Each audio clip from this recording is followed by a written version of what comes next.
Arcane Schools. By John Yarker. Preface.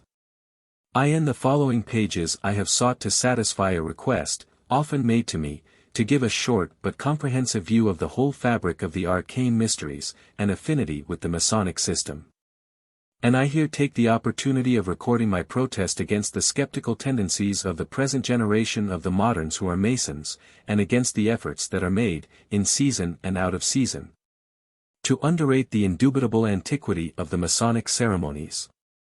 These efforts, which tend to lower the prestige of our ancient craft, are not altogether without good results, as they have led to a more careful examination of our Masonic legends and of ancient documents, and I have therefore added to a general history of the arcane schools, a view, sufficiently explicit, of the ancient rites of the Masons, leaving the intelligent Freemason of our day to trace the relative bearing of these. It is no compliment to the Masons who founded the Grand Lodge of England in 1717, and who, however ill-informed they may have been in London, yet, as is amply proved, accepted old customs of the guilds with discrimination. To suppose that they unanimously undertook to impose upon the public, a system as ancient which they themselves were engaged in concocting. Nor is it any compliment to the intelligence of their imagined victims. Whether or not I succeed in convincing the candid reader of the great antiquity of the institution must be left to time. Those of my readers who are pledged to the views of these moderns will no doubt adhere through life to the ideas in which they have indoctrinated themselves. But inquiry is progressing, and there is still a very large substratum of the craft whose belief is yet strong in the good faith of their predecessors, whether, in what was last century, termed ancients or moderns. And it is to such that I more particularly address myself. The best reward for my labors would be to find that the study of our craft and analogous societies was making progress, and that others are supplying new facts from old books. That may aid in bridging over any chasms that may be noticed in the following pages. My endeavor has been to print well authenticated matter only, in order that the information supplied may be reliable.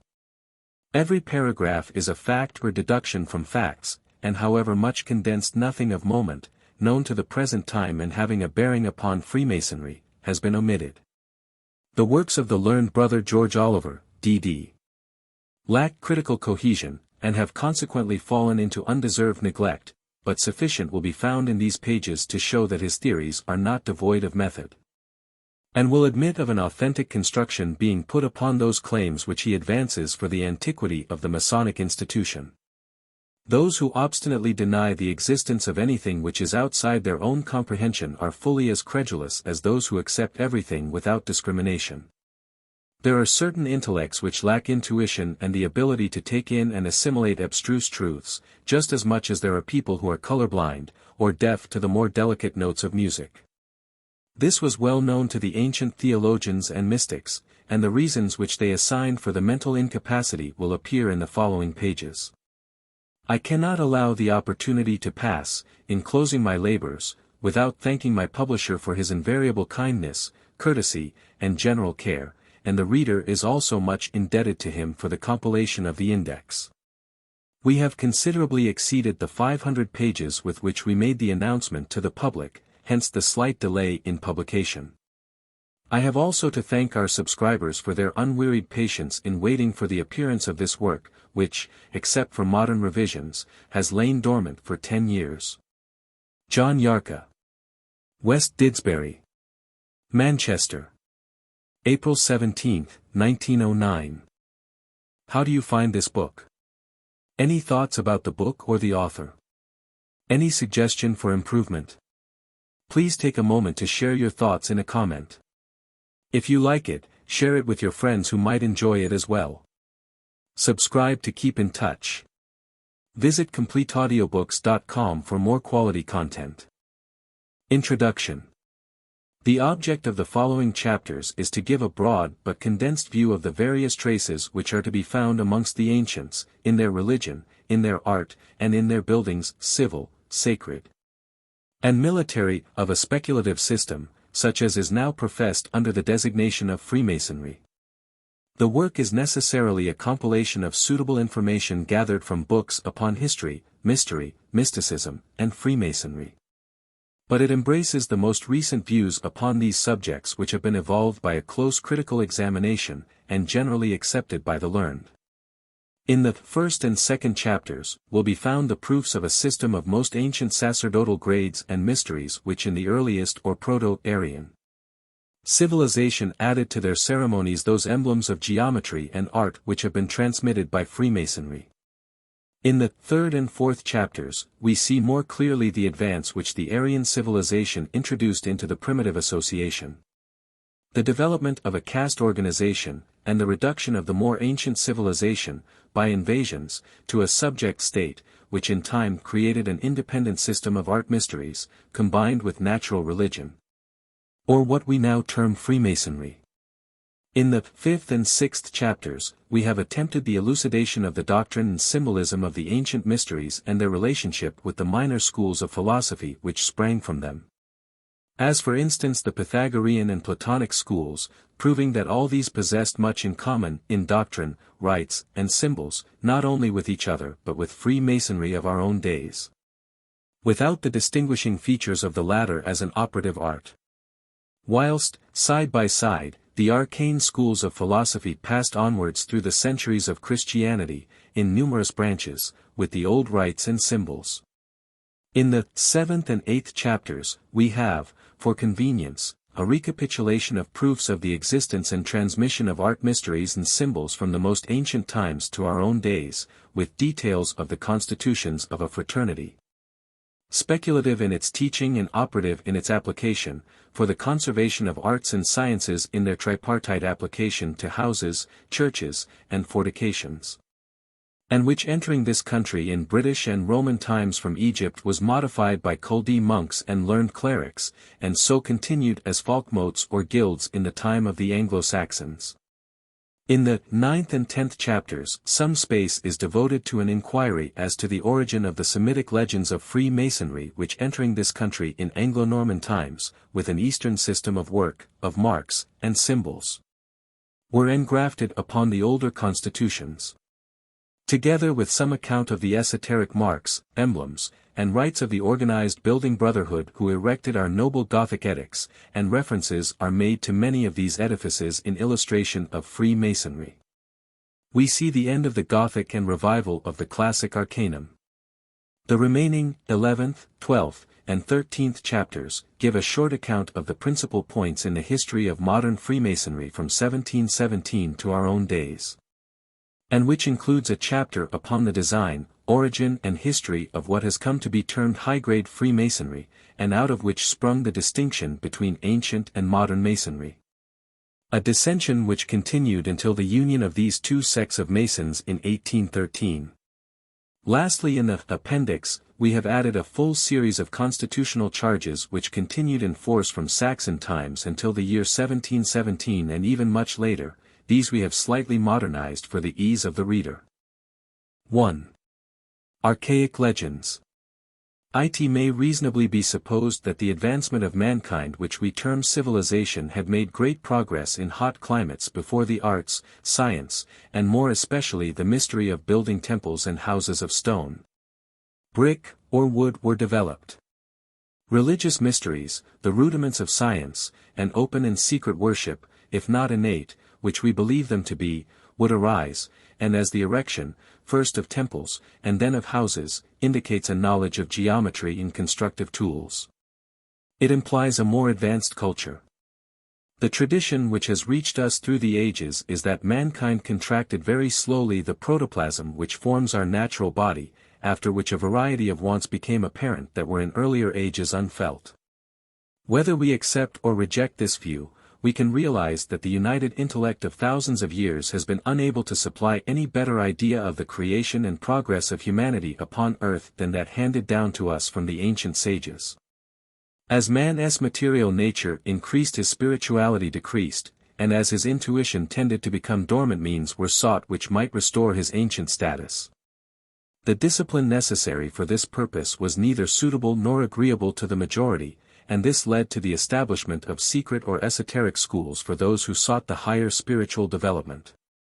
Of an unpretentious nature at first and possessing but moral trials or proofs, these schools gradually assumed a magnificent exterior under state control, with even proofs dangerous to life, and were designated the mysteries.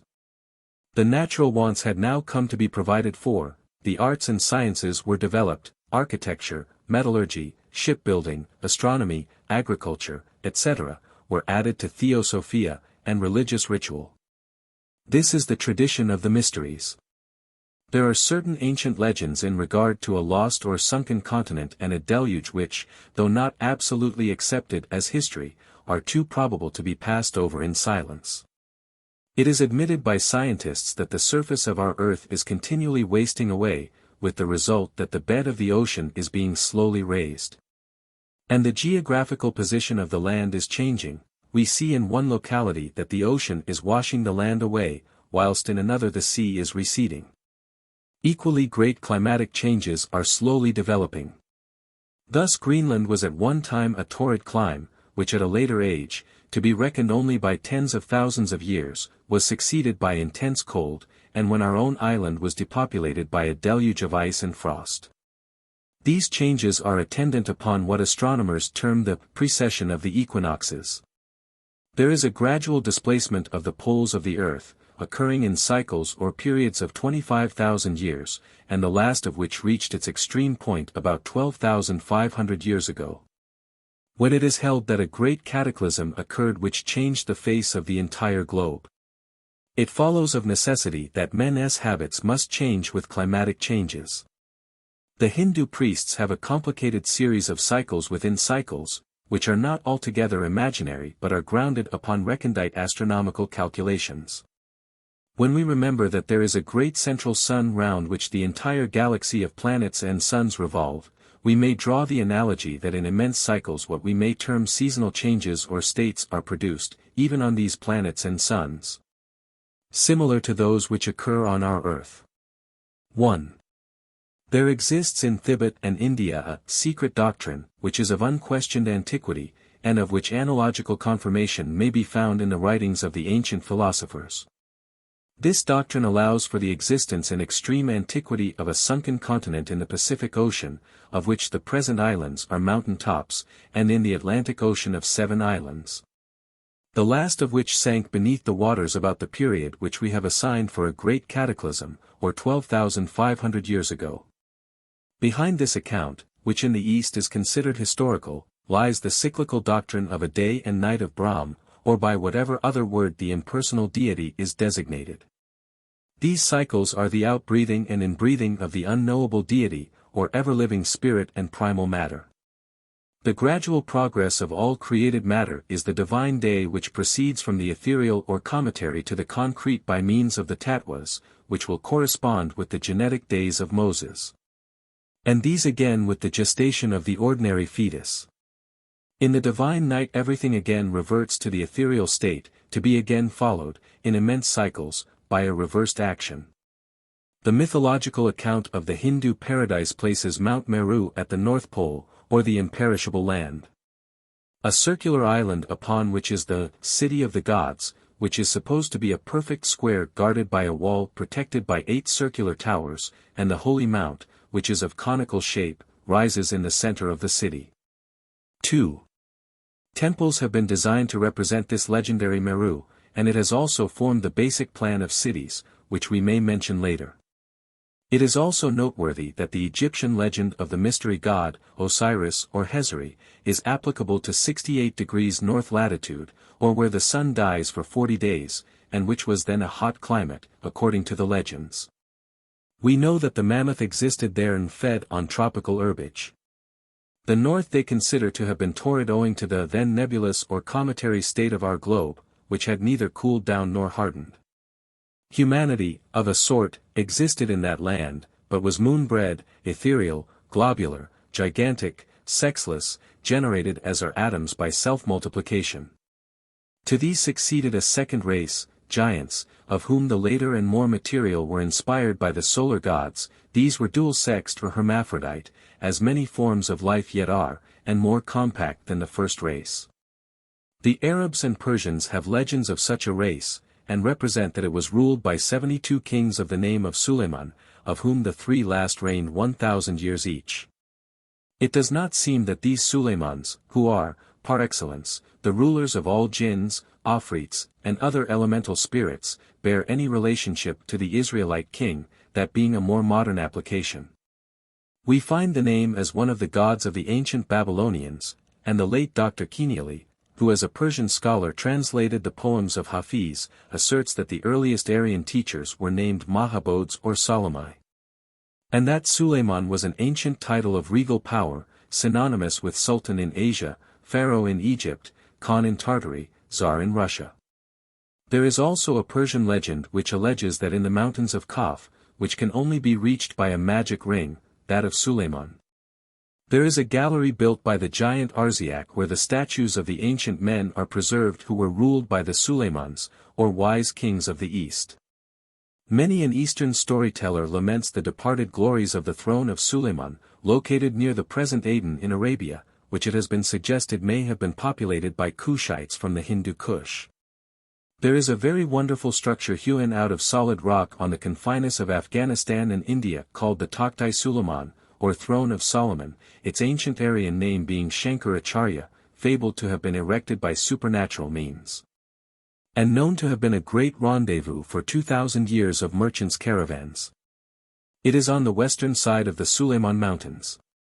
Leaving this slight digression, we return to the secret doctrine, which goes on to relate that in course of time a third race of men were produced with bones and divided into sexes, and who are practically the first race of Adamic men. For the rib of Adam is a euphemism alluding to the division of sex. These are said, after developing a monosyllabic language, now represented by Chinese, to have spread over the long-lost Pacific continent. Here they became great builders, developed the religious mysteries, and spread from north to south, populating the Atlantic continent, who are considered a fourth race, after the Pacific continent had disappeared. Here was the home of the Proto-Aryan race of a brown-white complexion. A colony of these settled in Egypt in remote ages, where they introduced the astronomy and zodiac of Ajuramaya of Romacapura, and the pupil of Narita, of whose books the Indians claim to have some fragments. Another colony of educated priests settled upon an island, where the desert of Gobi now exists, but then an inland lake, which held in its bosom 12 smaller islands. These priests, or at least some of them, allied themselves with a red-yellow Mongoloid race possessing great intuitive powers, a race of which the Chinese are a branch. For it is claimed that there were 7 sub-races in each of the third and fourth races. The intermarriage of these 2 races, which we may compare with that of the sons of God with the daughters of men, gave rise to a 5th race of Aryans, who sent out civilizing missions over the world. And it is asserted that there are records which show that these priests traveled into Europe to superintend the erection of religious structures such as existed amongst the British Druids, and it is not impossible, as the Eastern civilization had a lengthy precedence over that of Europe. When the island of Atlantis sank, a pass was reft which drained the desert of Gobi, and caused the Aryans to take refuge in the mountains and high tablelands, and the change of climate may have sent out others to seek a warmer home. Others being forced outwards by the increase in population, and thus compelled to colonize new regions. Thibaut has preserved many details of the wars of this lost Atlantis, charging the cause of its destruction to the cultivation, by a portion of its tribes of black magic, or the left-hand path. It may be mentioned that there yet remains between Kabul and Balkh, or the ancient Bactria, some 5 immense statues from 12 to 60 feet high, said to symbolize this doctrine of these successive races 3. It is curious that on Easter Island there are some similar statues, ranging from 70 to 3 feet high, mentioned by Cook as equal to our best masonry, and of which investigation has been made by the Smithsonian Institute, and which are said to have been wrought in lava with iron tools. The Egyptian priests had a chronology vastly in excess of the ordinary computation, and the accounts dovetail with what we have already related. Herodotus, who visited Egypt about 450 BC, states that the following were careful records of time preserved by the priests. Before any king, a dynasty of gods ruled in Egypt. The first of these were the 8 great gods, sometimes enumerated as 7. Then followed the 12, who were produced from the 8, of which the Egyptian and Tyrian Heracles was one, and who ruled 17,000 years before the historian's time. Horus, the son of Osiris, who the historian tells us is identical with Bacchus and his son with the Grecian Apollo, ruled 15,000 years before his own visit. From the time of Menes, the first human king and founder of Memphis, the priests read over to him the names of 330 kings, and also showed him the statues of 34 hierophants, which the historian estimates, at 3 to a century, as representing 340 years from the foundation of Memphis. Herodotus was prohibited from giving any esoteric information. But we may point out that there is an affinity between the 12 zodiacal signs and the labors of the Grecian Heracles, whom Herodotus considers to be much more modern than the Heracles of Egypt and Tyre, and whose labors were applied to the Hercules of the Latins. The great gods may refer to the Kabiric cult, the lesser gods to the Aryan, but we shall see more of this as we proceed. The former are represented by the planets, and the latter by the zodiacal signs. The birth of the gods may indicate the introduction of their worship into a country or district, their marriage the era when one worship was associated with another, whilst their death may be explained on the doctrine of an alleged reincarnation. The Egyptians, Herodotus says, were the first who erected altars, shrines, and temples, and who engraved the figures of animals in stone, the first to divide the year into 12 months, and to give names to the 12 gods. The first to defend the doctrine of the soulless immortality, the first to develop geometry. It is worthy of note that 3, 7, and 12 are prominently represented in Hebrew. There are 3 mother letters, 7 double, and 12 simple characters, which actually bear a planetary and zodiacal signification. The Hebrew alphabet is but an adaptation from an older one, but the arrangement proves that the inventor was an initiate of the mysteries, of which this alphabet is the synthesis. It is asserted that in the most ancient times there were 2 secret zodiacal signs and 10 that were known as also 10 simple characters. It is now impossible to fix with mathematical precision the dates of such zodiacs as exist. Of the Egyptian that at Dendara might refer to 13,000 BC, but there is one at Esni which might refer to 15,000 BC.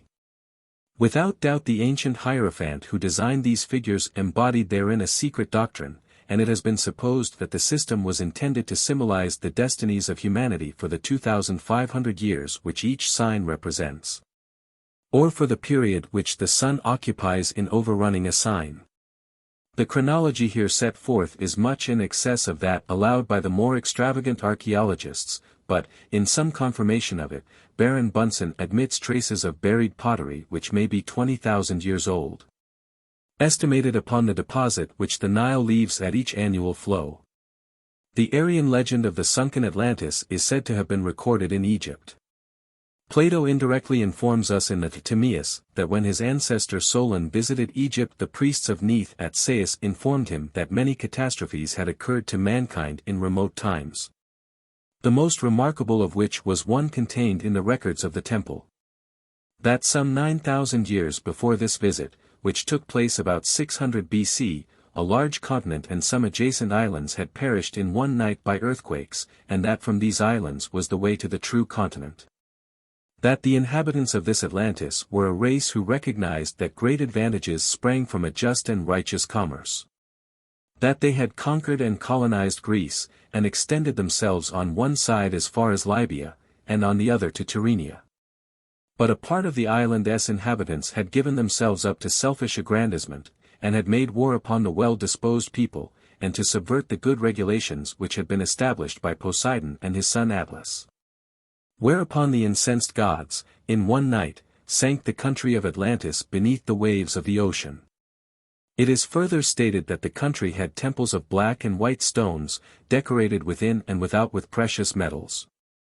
The shrine of Poseidon and the palace of the king was surrounded with 3 sheets of water, forming 3 parallel concentric circles, and a temple existed roofed with gilded copper. Theopompus in his Meropes attributes a similar account to the priests of Phrygia, and tells us that the island contained a fighting and a contemplative race. The former knew how to make themselves invulnerable to iron, so that they could only be wounded by stone or wood.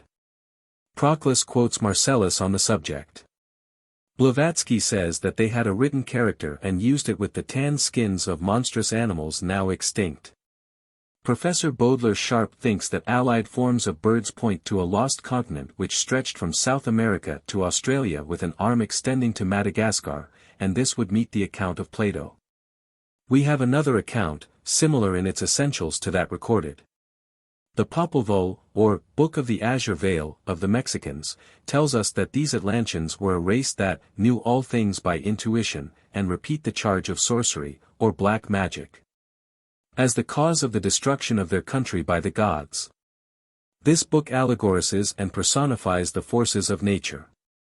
The Troano-MS records the same matter with special mention of the geological changes which the catastrophe caused. Dr. Le Plongeon translates a passage Thursday, in the year 6 Can, on the 11th Mulek, in the month Zak, there occurred terrible earthquakes which continued without interruption until the 13th Chen. The MS goes on to say that the land of Mu disappeared and that 10 countries were scattered, and that this occurred 8,060 years before the book was written. This writer advances still more extraordinary matter confirmative of the statements of the book. We find in the grave mounds of a prehistoric race as well as in the architectural sculptures of the Mayo, the cross in its various forms. The Tau cross of Egypt, on the breast of numerous statues throughout America, the equilimbed cross, and the so-called Latin cross, a form equally found in Egypt in pre-Christian times. There is the winged egg with a symbolic explanation same as was given to it in Egypt 5. Brother George Oliver, D.D., asserts that these races used a cube of pure crystal in their temples, and Dr. Le Plongeon, who spent 12 years in overhauling the ruins of Yucatan, has found cubical dice upon which is engraved a human hand, as well as crystals of a globular form, arrows of jade, the hardest of stones, etc. The hand, as a symbol, held an important place amongst these people, as it is found stamped on the inside of buildings as if it was done with the actual hand of the architect as a mark of approval. Or as a modern Indian Raja stamps his own hand on the standard given to one of his troops. The same custom appears in the temples of India. Le Plongeon further found an altar which is a facsimile of one at Angkor Thom in Cambodia, and he also claims that he has discovered the tomb, statue, and cremated body of Prince K. Kanchi, the high priest. In the center of his mausoleum was represented 12 serpent heads, and the statue which he disinterred at Chichen Itza, the city of the sages, possesses a carved apron on which is figured an open human hand. The number 7 is an important factor in their secret symbolism. The doctor, who found a difficulty in getting into print because the publishers saw no money in the subject, claims that the following account is sculptured upon the ruined temple of Uxmal, and confirmed by the Troano-MS. As the veritable history of the country, but which has become mythologized in the Old World, the history of an empire more ancient than Atlantis, embracing 3 continents peopled by a red and black race. That is including North and South America and Atlantis. That this empire was symbolized by the trident, and the 3-peaked crown of its kings, and alluded to in mythology as the kingdom of Poseidon, Kronos, or Saturn. There was, says the author, a deified king named Kan, whose totem or emblem was the serpent, and a rule of his kingdom, as in some Asiatic countries, was that the eldest son should marry his youngest sister. This Kan had 3 sons and 2 daughters, thus making a family of 7, each of whom ruled one of 7 cities. Following the rule already mentioned, one of the brothers named Ko, Shakmal or Leopard, took to wife his sister Mu, but their brother Aac, whose totem was the turtle, out of love for his sister slew her husband treacherously. According to the custom of the country he is represented as offering her fruit, whilst she is seated under a tree upon which is perched a macaw as the totem of Mu. The serpent, or her husband's emblem, is twined in the branches of the tree, whilst a monkey stands by as if representing a counselor. The tree is the emblem of the country, and the representation is in close conformity with the legend of Genesis as to the temptation of Eve. Mu refuses to accept this symbol of the love of Aac, and he puts her to death, as well as her elder brother K. Kanchi, or Hunake, the wise fish, the high priest. It is noteworthy that in the sculptured representations of this legend, or history, whichever it may be, the murderer Aac is represented as a sun worshipper, whilst Ko and his sister Mu venerate the serpent. A curious analogy to this is to be found in Egypt. It is in a statue of Typhon or Set as described by Plutarch. It is the representation of a hippopotamus, which corresponds to the turtle of Aac, and on the back of the animal is a hawk and a serpent in the act of fighting. Le Plongeon again affords another correspondence with Egypt in the description of the 12 kings descended from the 7 of the race of Can, who ruled before the destruction of Atlantis. For we have here the 12 minor gods and the zodiac, and the 7 greater gods or planets. The account may be veritable history, as Le Plongeon maintains that it is, but it is possible that the author may have mistaken for history a still older mythology carried from Atlantis to Pucaton. The Temple of Chichen Itza is itself an interesting study. It is built on a ground plan of 3 apartments which make a triple cross. In one peculiarity it corresponds with some ancient temples in Egypt and Cambodia where a keyed arch was then not known.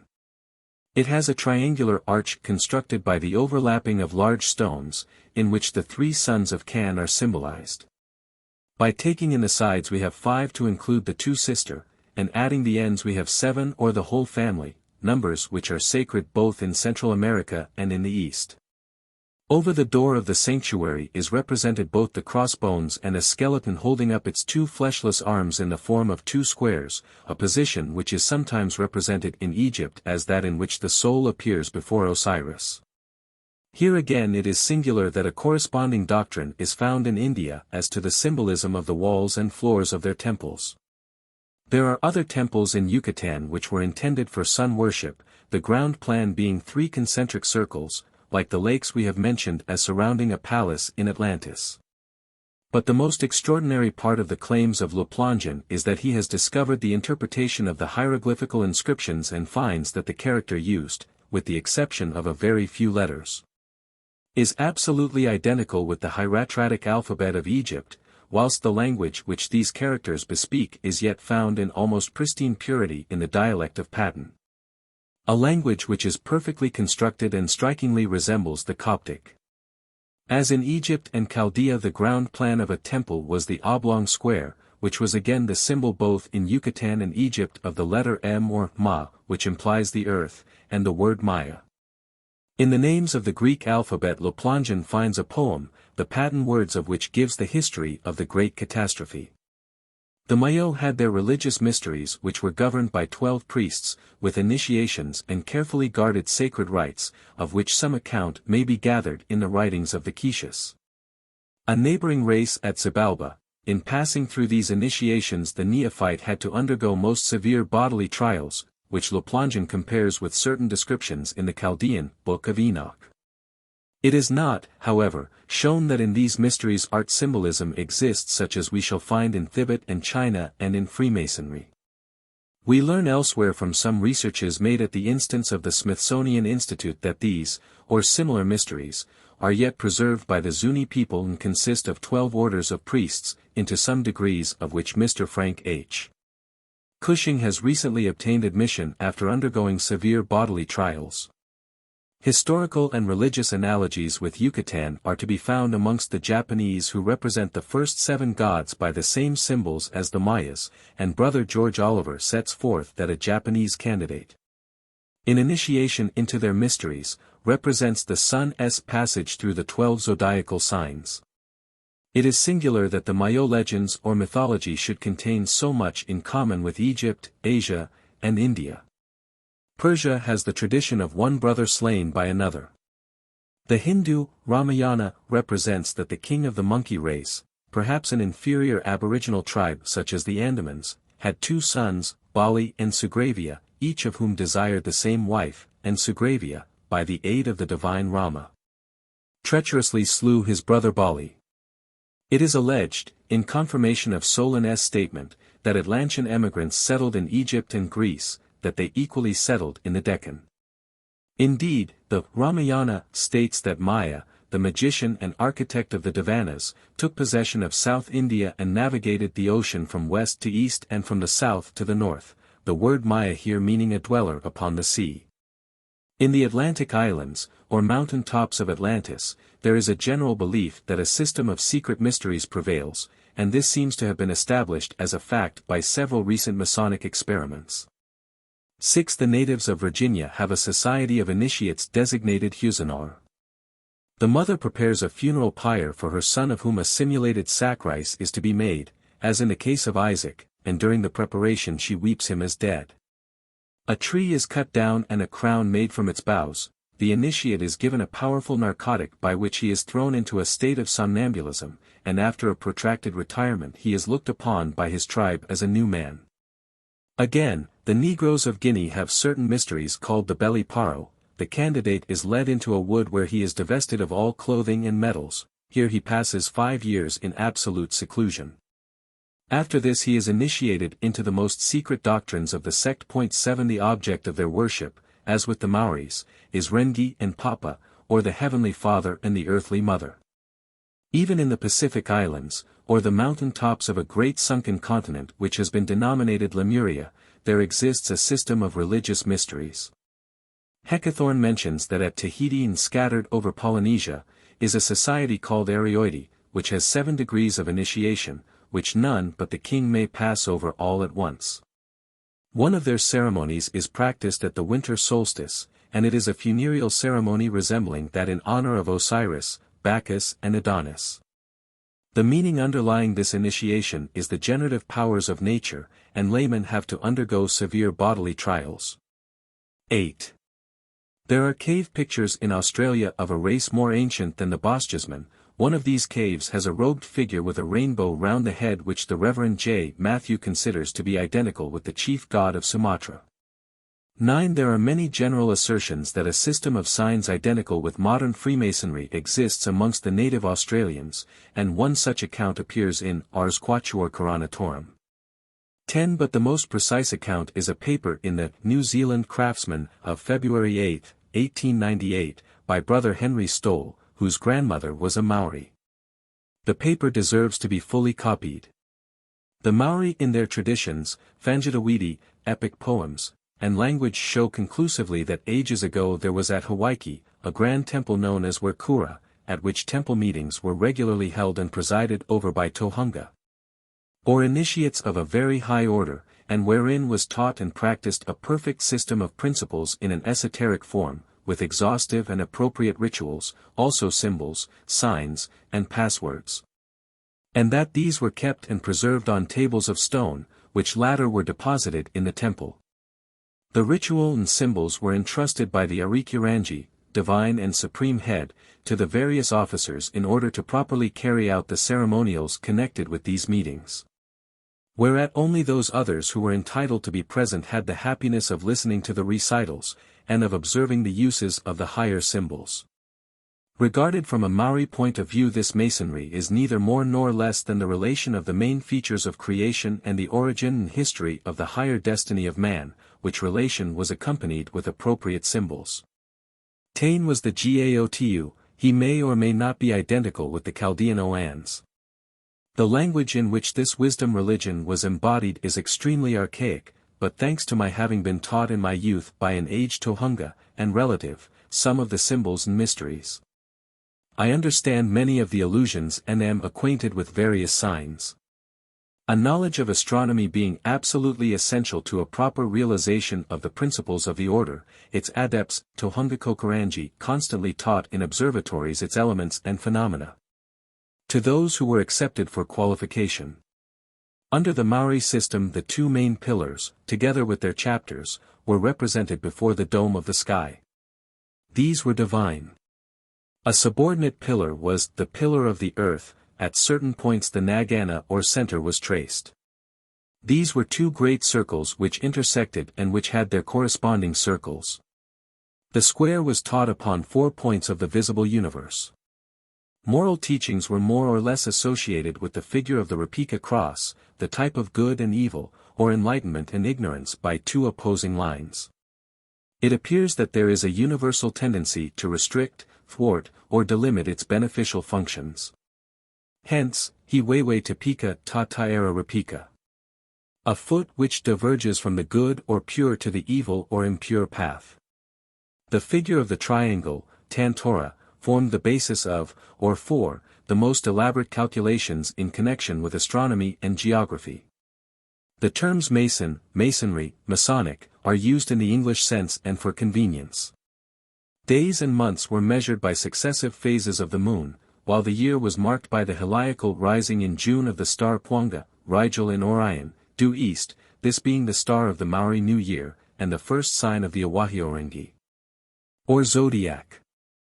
I have no knowledge of the use of such a thing as the 24-inch gauge, but can vouch that calculations of length or distance were worked out with nice exactitude. The signs in use varied from those of the Europeans. Still, in some important respects, so far as a mere is able to compare, there is astonishing agreement, and the agreement suggests a variation on the European scale, owing to the incorporation or blending therein, of the terms of the oath.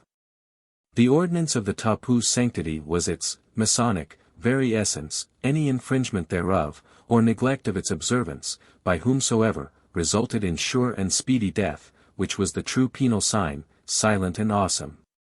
Then again speculative Masonry was not advanced or urged, and each one appears to have used his enlightenment for the purpose of furthering his knowledge along these ancient lines, which embraced the complete system, offering that fullness of happiness granted to mortals who were enabled to penetrate the very depths of nature, and by reveling in her mysteries attain the threshold of the divine. There are numerous other archaic legends which might have appeared in this chapter but which it will be more convenient to refer to hereafter by way of illustration. Those of Genesis, for instance, come within this category. The Adamic legend of Genesis has the appearance of being the esoteric caste mythology of a tribe which settled in the Caucasian highlands, holding the Aryan doctrine of divine incarnations, to which they gave the expression of a coming Messiah. Or divine reincarnation, who was to redeem and rehabilitate their own fallen race alone, and we have seen that the serpent was equally an esoteric emblem in America. Analogous legends to those of Genesis appear also in Vedaic literature. A clergyman recently advanced in his book entitled The Fall of Adam, that it allegorized the intercourse of the higher spiritual or Adamic man with the lower and soulless race of pre-Adamites. And as we are not bound down by the rabbinical chronology, we may carry such a theory back to the moon and sun races of Thibet. In the American Can we may have a coincidence with the Tartar title of Khan, and perhaps with the biblical Cain. In the scriptural account it is Cain, the eldest son, who, like the Thibetians, offers a sacrifice of the fruits of the earth, slays his younger brother Abel who offers a sacrifice of blood, and who leaves no progeny. The continuance of a spiritually minded line devolves upon the third son, or race of Seth. It is after the marriage of these sons of God with the daughters of men that we find the union of the worldly arts of the line of Cain with the more spiritual line of Seth. According to the Talmud, Lamech marries the two daughters of Kenan, to whom it assigns the stone tablets of prophecy. The progeny of these marriages become men of renown, Jabal, Jubal, Tubal-Cainal, and in Egypt, owing either to a racial inversion of the legend, which may have either been the production of some very old racial war, or later to mark their detestation of the Hyksos, or shepherd kings, the priests made of the god Set, or Seth, a devil identical with Typhon who murdered his brother Osiris. There existed in Africa, contemporary with the beginning of Christianity, a sect of Abelites, and it is not improbable that the Syrian Baal, the Cretan Abelios, the Celtic Abelio, and the Greek Apollo were modified versions of the Hebrew Hebel or Abel. It is worthwhile to note that the Jewish Bible makes the line of Cain to be the first to build a city, which may mean a series of wooden huts analogous to those which originated the trabeated, or beam style of stone work, prevailing amongst the early Egyptians, Greeks, and Romans in their temples and coming down even to Christian times. Found as well in the cave temples of India, which are richly and wonderfully carved to represent woodwork. After the flood it is the descendants of Ham who become the great builders, and Japhet is to dwell in the tents of Shem, which tent is the prototype of the pagodas of China, Persia, and Japan. As these legendary accounts of an art which spread from a sunken continent are scarcely more than prehistoric tradition, we need not follow the subject further in this chapter. Widely spread as these traditions are, they can scarcely be altogether baseless. Some confirmation has been found by scientific sea soundings, and further corroboration is afforded in the accepted fact that all the Pacific Islanders are of the same race, and speak dialects of the same language. And this at a distance from each other which is impassable to their small boats. All equally say that their forefathers dwelt in a land over which the waves of the ocean now sweep. We are, for these various reasons, justified in a belief in the veritable existence of such continents, and, by the same parity of reasoning, as we find sacred and secret mysteries existing amongst them, in the Pacific, Atlantic, and in Australia. We are justified in supposing that these sacred schools are as old as the race that inhabited these continents. We see, however, that these mysteries have no architectural aims, and are a part of the conjecture with which we began this chapter, as to the relative position of religion and art. If the reader places no confidence in these traditions, until science has pronounced upon them, he can forget that he has read them, and pass on to what is more generally accepted. In the following pages closer proof will be found of the existence of a system resembling Freemasonry, and though we have not a minute book to prove that primeval man invented Freemasonry, under a more ancient name, and then established lodges in Tartary, Egypt, Babylon, Greece, Italy, Britain, etc. Yet the fact that similar societies existed in all these countries is indisputable, and there is no doubt that other and more important links will yet be brought to light by a diligent perusal of old classical authors. By someone who has the intuitive ability to understand the language of mystery. 2. Proto-Aryan Civilization and Mysteries. Philologists seem to be fast arriving at the view that when the whole earth was of one language and of one speech, it was a primitive monosyllabic or Turanian tongue. The word Turanian is most indefinite, for it is taken to include the small, dark, long-headed Dravidian race of India, which penetrated Britain before the Aryan Celt and of which the Basques of Spain are a survival. The long-headed white race of Scandinavian hunters, and the white, broad-headed Mongoloid, whom we chiefly term Proto-Aryan, as an early branch of the Aryan race. A race which in prehistoric times spread from Lapland to Babylon, and from India to Egypt and Europe. The modern discoveries of archaeologists, in the countries occupied in remote times by this once powerful Proto-Aryan race, have scarcely yet had time to filter down into the ordinary Masonic channels. But they must in course of time considerably modify the views of older writers upon our Masonic mysteries.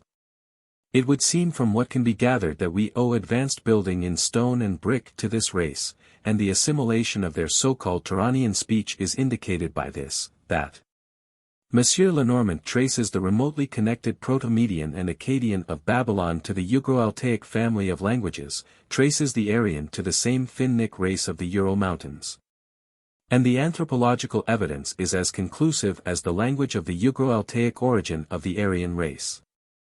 It may have taken tens of thousands of years for the development of the Proto-Aryan into the Indo-Iranian tongue, Zend, Sanskrit, Pashto, Baluchia, as well as the Aryo-European languages, including Greek, Latin, Sclavonic, Lettic, and Teutonic. From it also sprang, at an earlier period, the Celtic of Europe, and from it, by a probable mixture with a Black or Hermetic speech, the Semitic tongues spoken in Assyria, Phoenicia, Arabia, and Palestine. Even with the comparatively slight knowledge which we possess of the ancient Turanian and Proto-Aryan speeches, it may be taken for granted that a race which had founded a language which embraced certain roots equally found in Teutonic, Greek, Celtic, Semitic, and Sanskrit, and their cognate dialects, before separating into colonies, and which embraced terms in art, agriculture, jurisprudence, family life, religion, etc. Had even then made progress in geometry, in the building of temples and houses, and architecture generally. In this chapter, however, we are dealing more particularly with an earlier phase of culture, but it is necessary to say some little of Aryan advancement. A high state of civilization was developed in the highlands of Europe and extended to other centers in northern India, which included Tibet. The Indian Vedas assign the center of their culture to the Himalayan source of the Ganges, the abode of the gods. The Persian Avesta seems to point to the northern plateau of Pamir. We have no certain information in regard to the departure of colonies from their parent home, but no doubt the causes were various. The continuous increase of population would, of itself, make it a necessity. The Zendavesta attributes their departure from their original home to climatic changes. Ahriman, the evil spirit, who is mentioned both in the Avesta and the Vedas, introduced cold. The nomadic habits of the people as breeders of cattle led them into Europe. In the Himalayan center or that of the Hindu, a war arose between those who had assumed divine powers in virtue of their, orally acquired, knowledge of the sacred hymns, and the warrior or Maharaja class, who were subdued by a divine being who incarnated as Rama, upon which the priests allowed favorable terms and permitted the warriors to receive a limited amount of sacred knowledge and to hear the Vedas, when collected in writing, read. A previous incarnation is alleged for the benefit of the monkey race, by which is perhaps meant some low-caste tribe, but that of Rama represents some prehistoric reformer of the Turanian culture, to whom a divine origin is assigned. At the period when the advance into India began, some 6,000 to 8,000 years ago, a race existed under the name of Tkandalas, probably partly Aryan and partly Hamitic and other conquered Turanian races. These migrated to other parts, and some are believed to have originated the Semitic tribes. Such of the Tkandalas as remained were treated with the greatest barbarity by the rishis or ancient Brahmin rulers, and were compelled to submit to a slavery which reads like that of the Hebrews in Egypt. 11 There were ex-Brahmins amongst them, and a caste system was established amongst the tribes which the rishis did their best to suppress. It is not possible to give any reliable estimate of the centuries that elapsed before the reduction into writing of the ancient hymns, and the conversion of the rocks into temples of Cyclopean architecture. The late Baron Bunsen deemed that the date 4000 BC might be a very suitable era for what we may term the manifestation of light, or the beginning of recorded history, and the desire to transmit the same upon monuments, in Egypt in hieroglyphics, in Chaldea upon slabs in the cuneiform. The Iran and the Hindu had developed the Avesta and the Vedas, the Babylonian an epic upon the journey of the sun through the signs of the zodiac, the Egyptian the Book of the Dead, and the books of Hermes.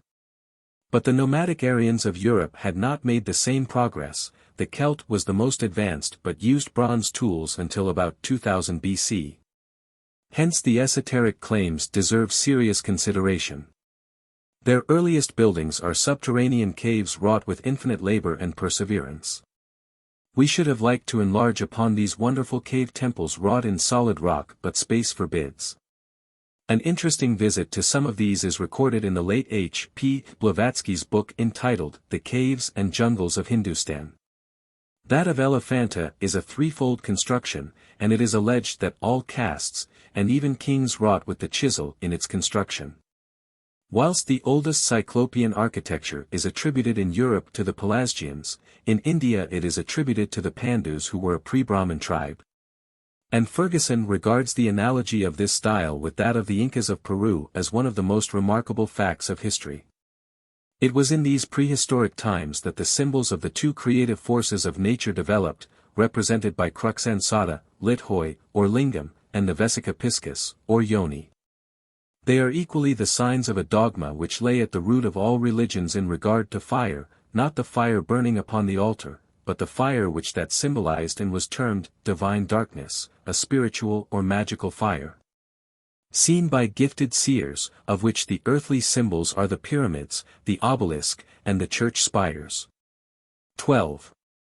The oldest of the Turanian, or Proto-Aryan, races had an organized priesthood of 3 grades, as in that of the art school. It is true that we cannot now give proof that such a system is as ancient as humanity. But we may accept its extreme antiquity from the fact that in the most ancient historic times there was a widespread system of 3 degrees of theosophy amongst people hopelessly separated. The Finlanders from the most ancient times to the present day have had a magical system of 3 grades which are termed Tyadajat, learned, Asajat, intelligent, and Lalajat, incantators.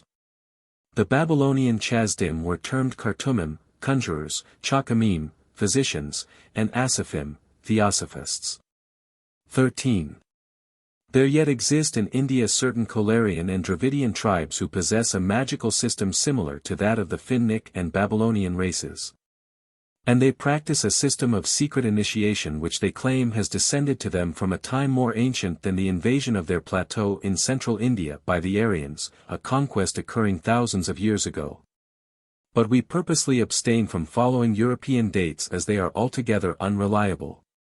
Their grades are Najo, witches and wizards, Diani or Mati, wizards, and Bhagat, diviner. It is said that in the grade of Bhagat the master priest goes through a part of the initiation alone with the aspirant, and that the ceremony is completed at night time with a corpse, near to some water. Amongst these tribes are the Gonds, sprung from Dravidians, who in early times reached a high degree of culture. In Chanda are the ruins of a palace and town with a perfect network of underground passages, which have never been explored by Europeans, and which, tradition states, lead to a series of halls where secret conclaves were formerly held. 14 Mr. James Ferguson, FRS. In a lecture read before the Bengal Institute of this country maintains that the original occupiers of India were a Turanian race of builders who were tree and serpent worshippers. And that the Pelasgian inhabitants of Greece possessed the same features, in each case before the Aryan invasions and conquest of these countries. The full comprehension of this is the key to much that is puzzling in the transmission of Masonry and the mysteries. There are important distinctions between the Hindus and these aboriginal hill tribes. The latter have no caste divisions, they eat flesh food and offer live victims in sacrifice to their gods, and are essentially either of a Mongolian or Turanian type, like the Burmese and Japanese. The Median Magi, or sacerdotal class of the Proto-Medes were originally a so-called Turanian priesthood. But at some remote period there arose in the region north of Bactria a monotheistic reformer whom his followers termed Zaradust, the first of the name, and who is probably the same prophet whom the Hindus term Parashurama. And it is this reformed Median civilization which constituted the religion of the most ancient Babylonians. And of the somewhat more modern Persians. It is clear that the race worked metals and built in brick and stone from their earliest migrations. In the time of Cyrus I. These magi consisted of three classes, thus named by the learned German scholar Hiran, Harbed, or disciple, Mobed, or master, Destermobed, or complete master. These constituted a sacerdotal college over which presided a Rabmag, or chief Magian. The word Magi, or Mahaji in Sanskrit, means great or wise. Their distinguishing attributes were the Kosti or girdle, the Havan, or sacred cup, and the Barsam, or bundle of twigs grasped in the hand. A symbol not properly understood but supposed to represent staves that were employed in divination, but it is much more probable that it was a symbol of that union which was to give strength to their order. The cubical dice were said to be used by them for divinatory purposes. Aristotle asserts that this Magian pontificate was more ancient than the foundation of Egypt. And Plato, who had an exalted opinion of the purity of its doctrines, confirms this antiquity. Hermepius says that the primitive Zoroaster was initiated by one Asenasis 5,000 years before the Trojan War, or, as is supposed, 8,168 years ago. Endoxes says that he lived 6,000 years before the death of Plato, or 8,237 years ago. In its proper place we will take the rites of the Aryan mysteries of Mithras.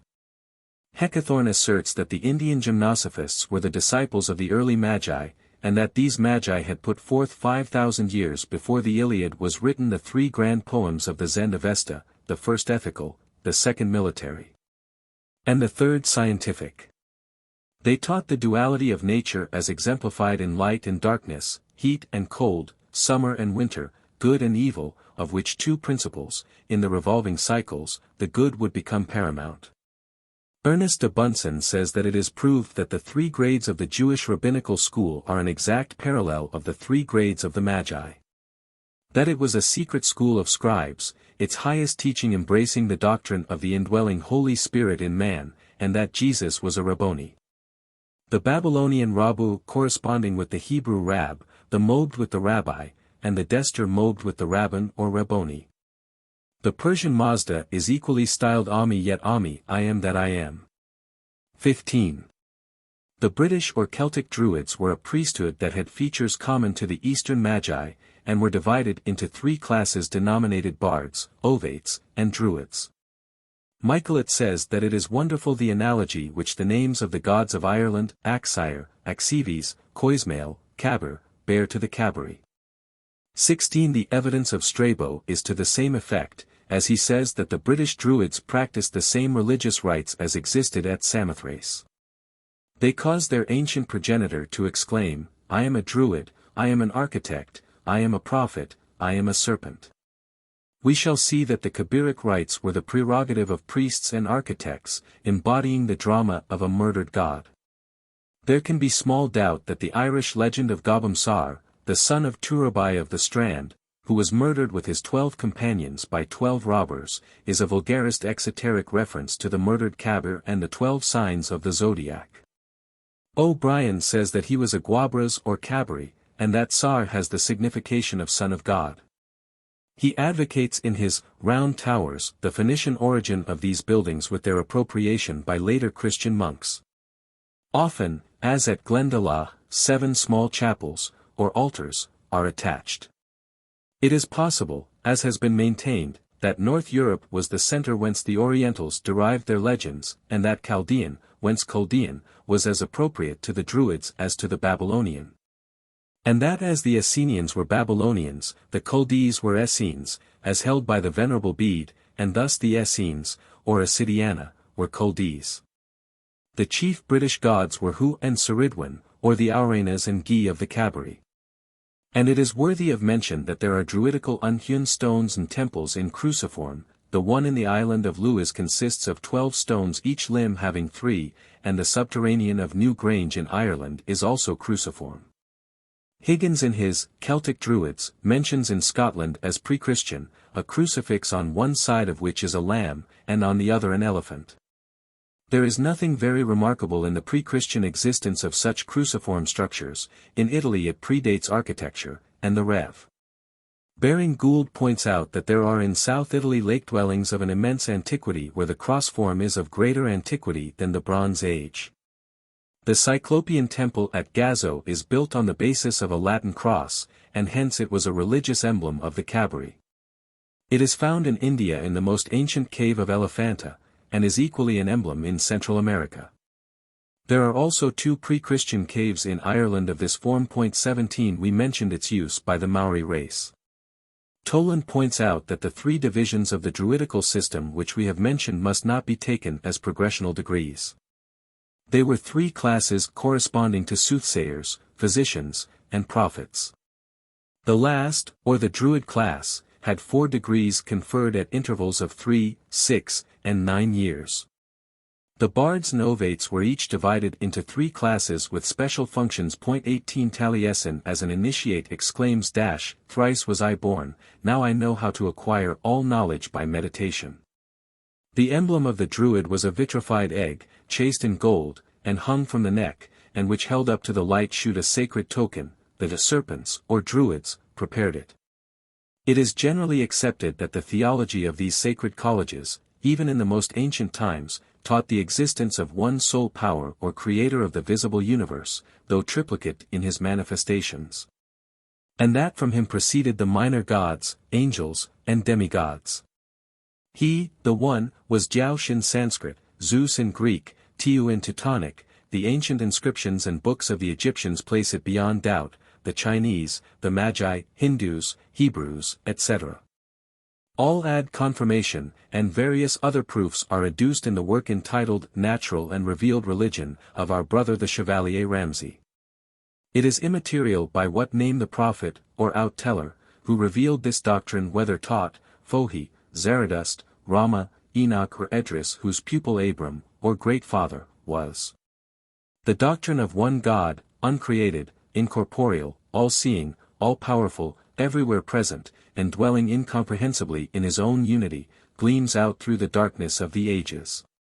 And though the doctrine admits of minor deities as agents of the supreme, the dogma of unity formed the background of all the ancient religious mysteries, coupled with that of divine incarnations, and that indwelling Holy Spirit in men, which makes him equal with the minor gods. The examples which we have given of an arcane society divided into degrees, so widely separated by locality, by language, and by manners, from data existing some thousands of years ago, unmistakably point to a much more ancient derivation from a common center, unless we admit an intuitive need for some such system. We find equally the same widespread distribution of geometrical symbols intended to typify theosophical truths, and embracing cosmogony and creation. It is held that each symbol represented a letter, a color, a number and a sound, thus constituting an esoteric hieroglyphic understood by the initiates of every country. As an example, we might easily arrange a set of very ancient symbols forming little understood Masonic emblems, and equally carved by operative Masons on the ancient ruins of Asia, India, and Egypt. And these might again be applied on the plan of the old philosophers to the recondite mysteries of nature. Take the following as numerals 1, 2 or V, equilateral triangle with apex to top, square. Pentagram. Hexagram. Hexagram circumscribed. Cube. Cube circumscribed. 10.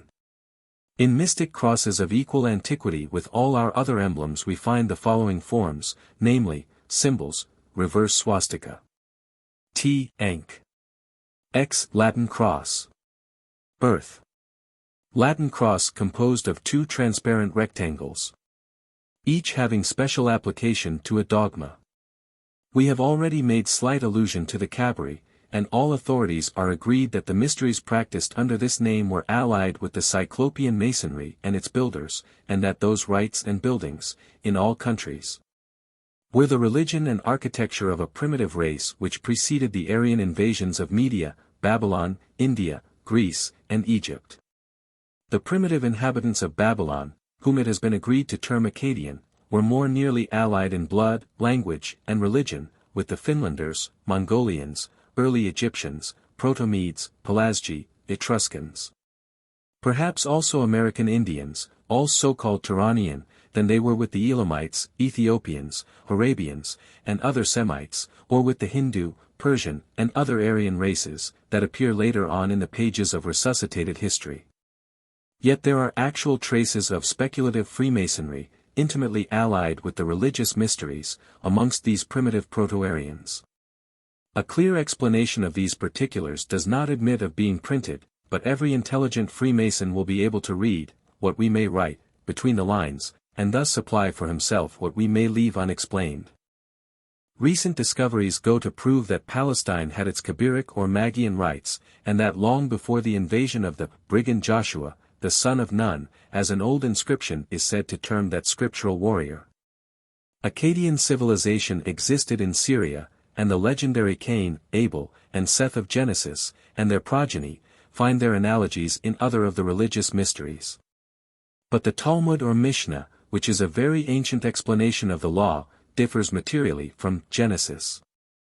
Thus it is said that in the days of Cain's son Enoch, and in the days of Seth's son Enosh, the people made images of copper and wood to worship. And it is to Kenan the son of Enosh that the Talmud attributes the prophecies of the destruction of the world, which he wrote upon tablets of stone.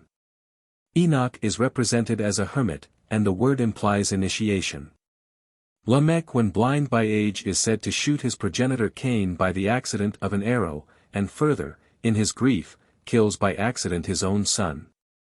Hence the traditional lament of Lamech in Genesis, which has been supposed to be a veiled confession of initiation.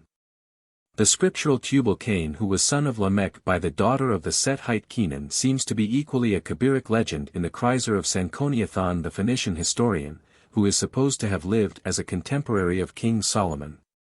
Equally Tubal Cain, and Chryser, is the Vulcan of Greek mythology.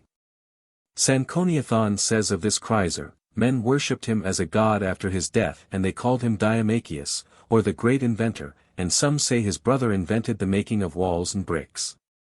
After these things, of his race were born two young men, one of whom was called Technites or the artist, the other Janos autochthon or earth-born, or generated from the earth itself. These men found out to mix stubble with the brick earth, and to dry the bricks so made in the sun. 19 Sanconiathon further states that Upsistos was deified after he had been torn in pieces by wild beasts, and that he was the father of Auranas who invented sculpture, and of Taurus who invented hieroglyphics, and represented the constellations by pictures. He says also that in the third generation 2 pillars were erected which were dedicated to fire and wind. According to F. von Schlegel, there exists a tribe in Eastern Asia, in the mountains, that possesses an inverted history resembling the Cain and Abel legend, but with these people it is the youngest brother who, out of envy at the success of his elder brother in mining for gold and silver, drives him out of the fatherland into the east. This writer, in his Philosophy of History, thinks that the wars of races, the giants and the titans, may be traced in the biblical legends, and he is inclined to identify the holy Sethite race with the 7 holy rishis of Brahminical tradition. He also supposes that the confession of Lamech may hint at the beginning of human sacrifice. As Cain's offering was the fruits of the earth, animal life ought to have been as sacred to him as to the Buddhists. As Cain was the eldest son, Schlegel's view would make him the prototype of the Turanians, whilst Seth would represent the prehistoric Aryan. And these races the Talmud would again reunite in the posterity of Lamech, which does actually point to the union of religion and art. As a matter of fact, the Babylonian, Phoenician, and Jewish legends of the invention of the arts can only be looked upon as an attempt to explain the remote origin of these, something invented to please the curious, and to point out the early period at which these were supposed to have successively originated. The Persians have similar legends applied to their own people. But we are not without some proof to shew that an esoteric Masonic system was known to these early races, from which proceeded the 100 families that founded the Chinese culture. Owing to the researches of Professors de la Compere, Douglas, and Ball, it has been established that the Bak tribes, which entered China about 4,000 years ago, had the archaic cuneiform character, and the customs of the tribes of Elam and Chaldea, which alone is sufficient to establish a community of race. The Y.H. King, or Book of Changes, in its original form was about a sixth of its present extent and termed the Kuwan, and is a vocabulary of the primitive cuneiform, thus uniting with the other countries which used it. There can be no doubt that the primitive mysteries were held in groves, and that the initiates, as in the Druidical rites, were received, in the eye of day, the trials being rather moral than physical, the latter being a later stage. When the schools had somewhat degenerated, and temples specially adapted for the physical proofs began to be built.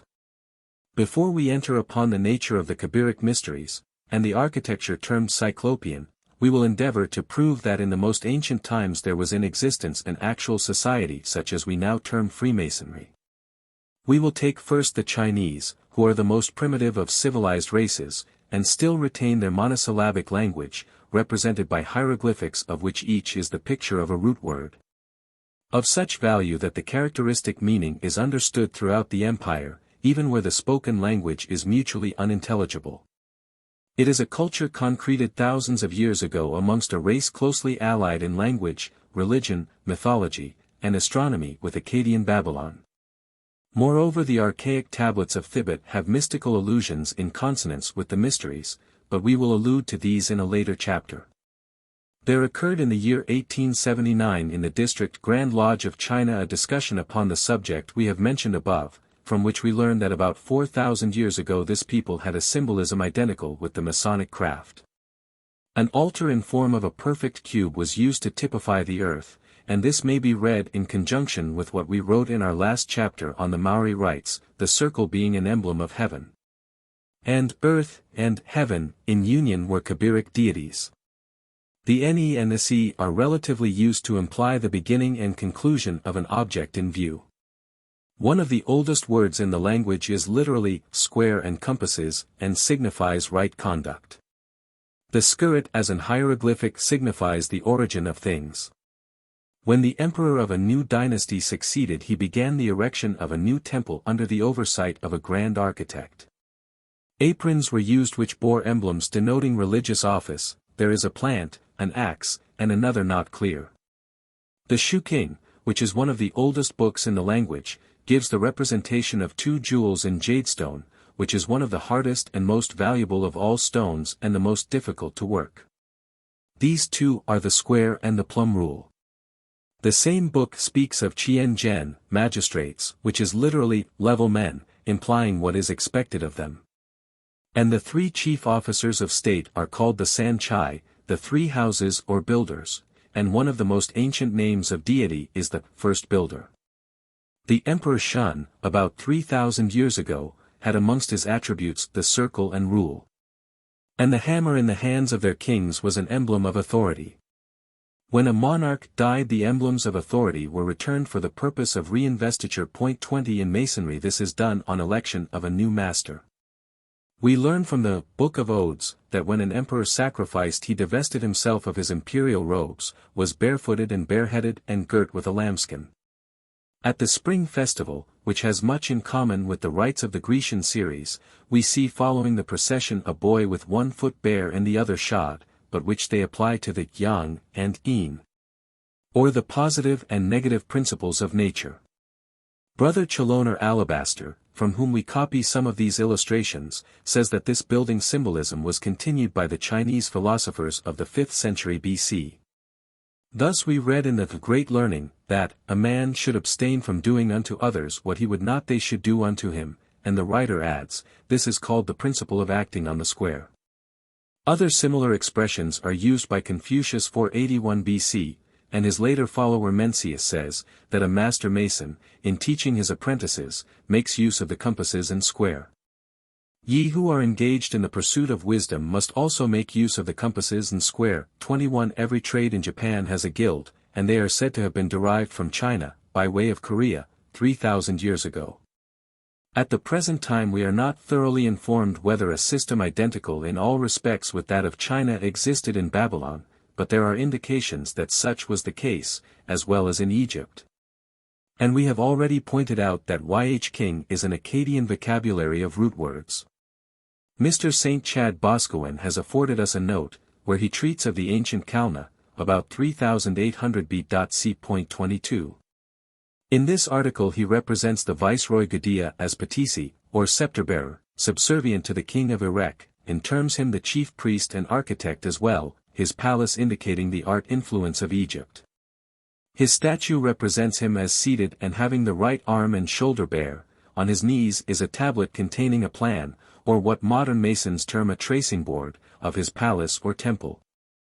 The edge of this tablet is divided into a scale of 20 3/10 inches to the cubit, a measure corresponding with that used in Egypt. Brother W. H. Rylands deems that this cubit may have divided the plan into checkered squares though not shown thereon.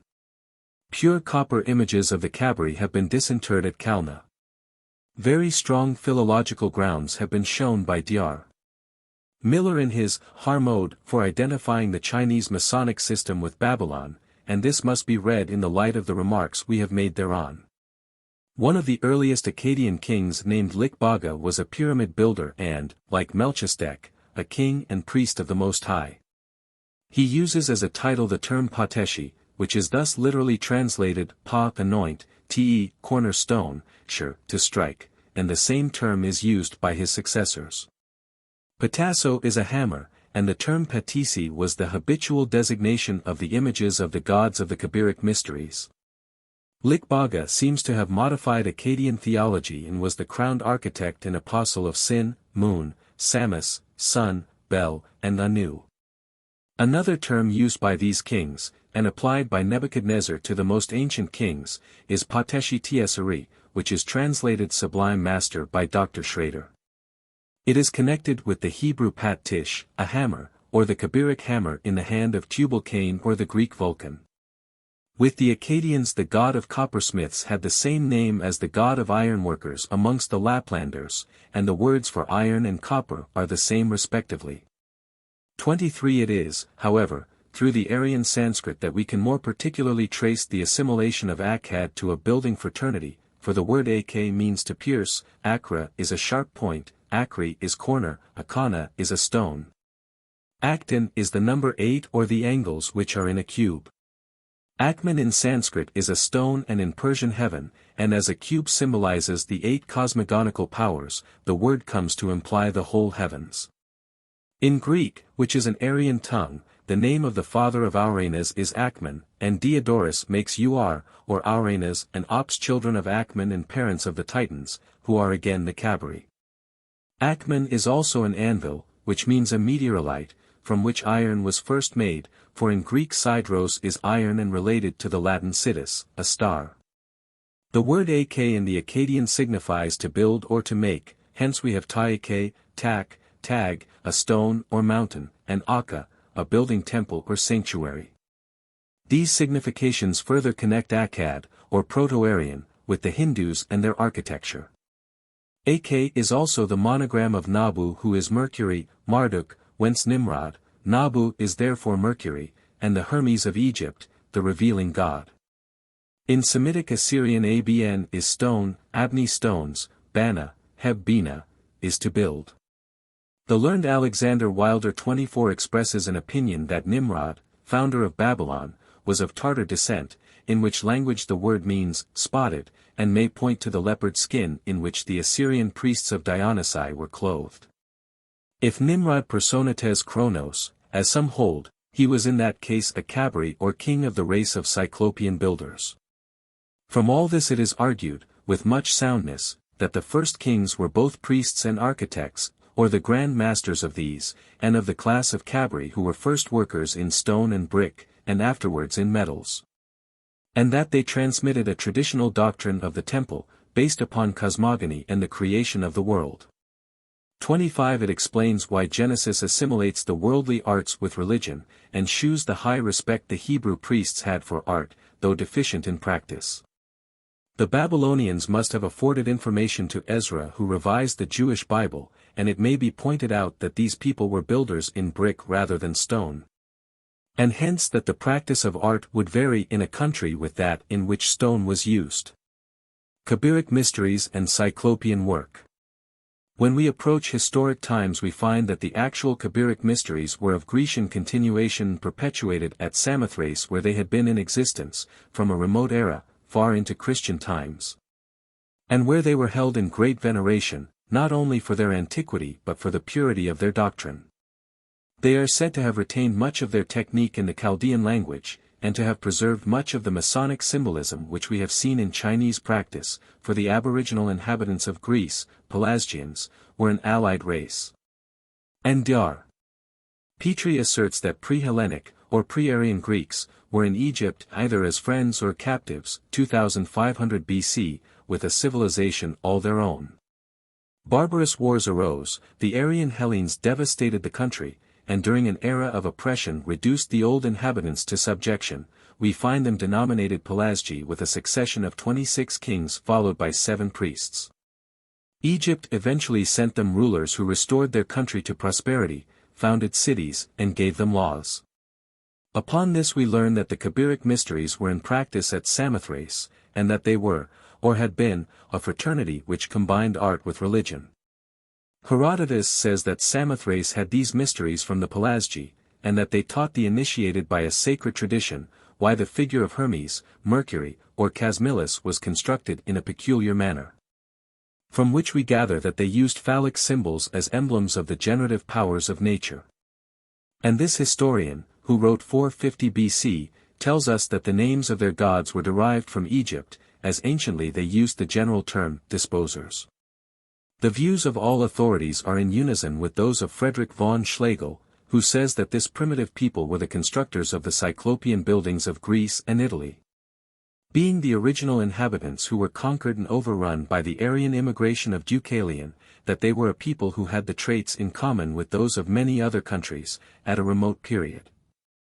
26. Before we consider their mysteries we will say something of their architecture, a style which is of prehistoric antiquity. It was very massive, and built of irregular and well-bound blocks of immense size, so well knit that though without cement a knife blade would not enter the joints. And so placed that a large block might be withdrawn without endangering the structure. The French Institute, in 1804, traced about 150 towns which were in part, at least, Cyclopean, and 127 of these were in Europe. Strabo says that the builders were from Syria in Asia Minor, by which he means Assyria. The same writer mentions vast caverns in Argos which had been converted into a labyrinth by the Cyclops. And here was a statue of the Father of the Gods, which had a third eye in the middle of the forehead, and which was said to have been brought from the palace of Priam at Troy, an Asiatic city intimately connected with Assyria. Pliny states that in the island of Lemnos, the home of the Kabiric mysteries, there was a labyrinth of 150 columns, each stone of which might be moved by a child, hence we learn that they resembled the rocking stones of the Druids, and Dr. Daniel Clark found a stone circle at the top of Mount Gargarus, where the gods, according to Homer, assembled at the siege of Troy.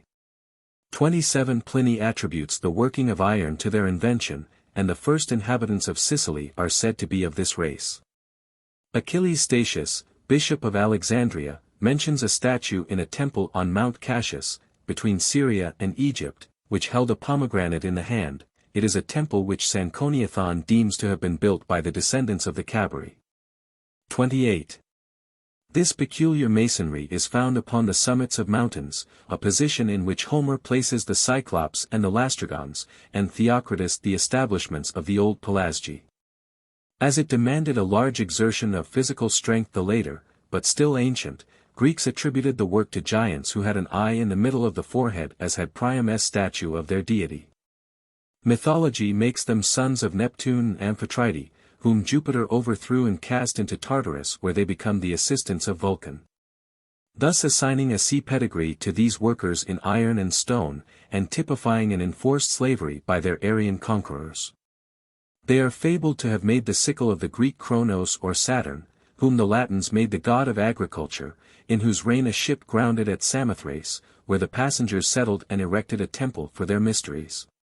It is further pretended that these Cyclops constructed for Jupiter a cubical altar of brass upon which the Father of Gods took his oath before attacking the Titans, and upon this altar was engraved the name of deity. 3 principal Cyclops are mentioned, Brontes, Steropes, and Pericmai. We see that like Hiram, who has credit for building the Temple of Solomon, the Cyclopean Cabri were not only skilled builders in stone but workers in brass and iron, a race subject to Vulcan. And that all this long preceded the introduction into Greece of a masonry of flat and squared stones, which came into use about the time of the Egyptian colonization, after the ages of barbarism occasioned by the Aryan Wars. Besides India, which we have mentioned in its cave temples, and Greece, other nations have this ancient style of masonry, and Syria, under Babylonian influence, has many traces of it, older than the invasion of Joshua and the Abri. And it is quite possible that the Hebrew invaders had much of their special bias from the school of Melchizedek, king of Salem. It has been shown by Monsieur Perotti that some of the most ancient ruins in Palestine are Cyclopean, or as he terms them Pelasgian, and he instances some at Ephrata or Zelza. In other places are later ruins of a mixed style, built compositely of polygonal and squared blocks. At Ramah is a doorway resembling, on a small scale, that of Atrus at Mycenae. 29 Cyclopean ruins exist also at Bashan and Baalbek. The Rev. Brother Fosbrook says, the abacus of the Gate of Lions at Mycenae, which was built by the Cyclops, supports 4 balls or circles, which are again surrounded by a second abacus, similar to the first. They are supposed to be derived from the worship of Mithras, the lion being his symbol. The triangular form of the stone had a special signification. The Cyclops were worshippers of fire, Vulcan, and the sun. Older and still more important than Mycenae is the recent discovery in Crete of the palace of Minos at Knossos, with its works of art, and its Daedalian labyrinth of passages and rooms. But more remarkable still tablets and records partly in hieroglyphics, and partly in alphabet. In an article in The Builder, in 1865, Monsieur Renas states that this style is the most ancient in the world, except it be the pyramids, and he points out that Homer mentions the great strength of the walls of Tiryns and Mycenae in Argolis. The former of which is said to be 20 feet thick. The Etruscan style, he says, is derived from it, but when it had made a decided advance, as it indicates improved architectural knowledge. He also points out that wherever this masonry is found there exists a tradition of an ancient race of giants, who have passed away or been destroyed, and he attributes the remains of this style in Palestine to the Anakim, Rephaim. And the Canaanitish tribes. 30. Britain.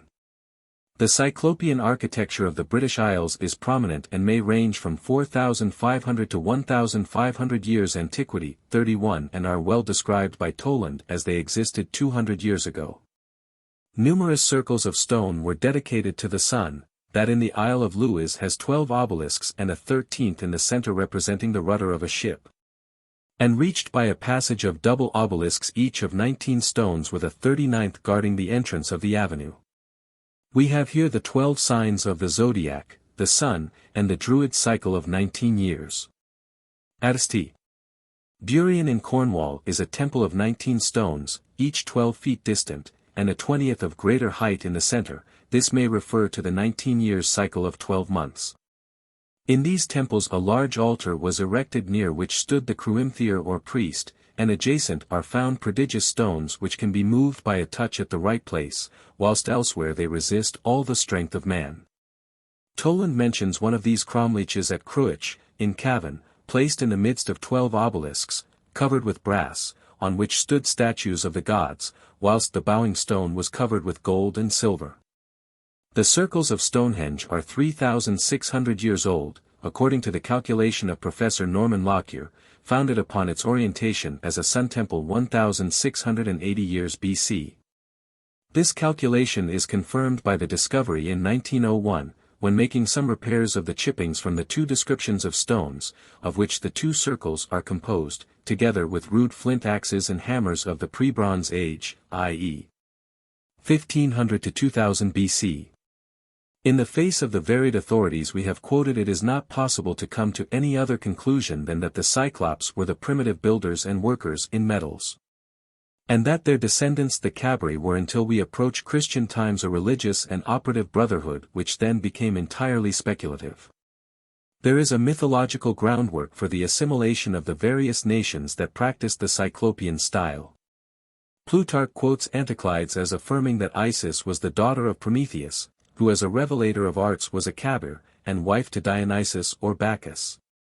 And Dionysius Halicarnassus says that Atlas left his habitation on Mount Caucasus and became king of Arcadia. Apollodorus affirms that this Atlas was son of Japhetus and brother to Prometheus. Pausanias informs us that the Arcadians were all Pelasgi, as were also the inhabitants of Argos, and that the Pelasgians had that name from a king Pelagius. 32 Dionysu is Assyrian, and also Indian as Dionysus, whilst admittedly Egyptian as Bacchus, hence the Dionysian artificers of Greece may have sprang out of the Cabri. Rael Richet considers that the Cyclop Palamonius, to whom a sanctuary was raised, was the Tyrians Heracles. H. P. Blavatsky says that the builders of the sacred columns at Gator covered them with mysterious characters and figures, of which the same is still found on the walls of Ellora. That gigantic ruin of the temple of Visvakarman styled the builder and artificer of the gods. It is quite likely that the physical and superior strength of the Cyclops has a foundation in fact. Apart from the testimony of ancient writers, collected by men of the stamp of Grotius, in regard to the existence at one time of a race of giants, there has recently been discovered at Piedmont in Moravia the skeleton of a human family. Side by side with the bones of the mammoth, that of the man being of extraordinary size. At the grotto of Rochers Rouges, Mentone, skeletons have been found under 29 feet of limestone stalagmite, which may be reckoned to represent 8,000 years, that of a male was 7 feet 9 inches. Without head, and that of a female 6 feet 3 inches. Kabiric Mysteries. In order to arrive at an idea of the Kabiric Mysteries and their several great gods, or powers, we must recognize their antiquity, and the fact that their chief constellation was the Great Bear, the 7 stars. Of the Pleiades a 7th star is said to be lost, the 6th present, the 7th hidden. We must also consider the most striking facts of nature, which led to the division of time into days, months, and years. The first measure of time is a contest between light and darkness, a day and a night, or what is now known to be a revolution of the earth round the sun. The next measure of time was the birth and death of the moon, or what we know as a monthly revolution of the moon round the earth. It would next be noted that the 7 stars of the Great Bear makes a complete turn round in 365 days or thereabouts. The 13 lunar and 12 solar months in the annual birth and death of the Sun is a later and more complicated calculation of a year, though it corresponds with the annual revolution of the 7 stars round a polar center. Which was what the Kabbalah plainly commemorated. The Sun was the Semitic, rather than the Kabiric symbol, and may possibly be indicated in the archaic hymn of the Akkadian victory of He over the 7-headed serpent. Other changes of the symbolism succeeded, and we have the 7 gods applied to so many spheres, or to the planets, and finally anthropomorphized into 7 gods of arts.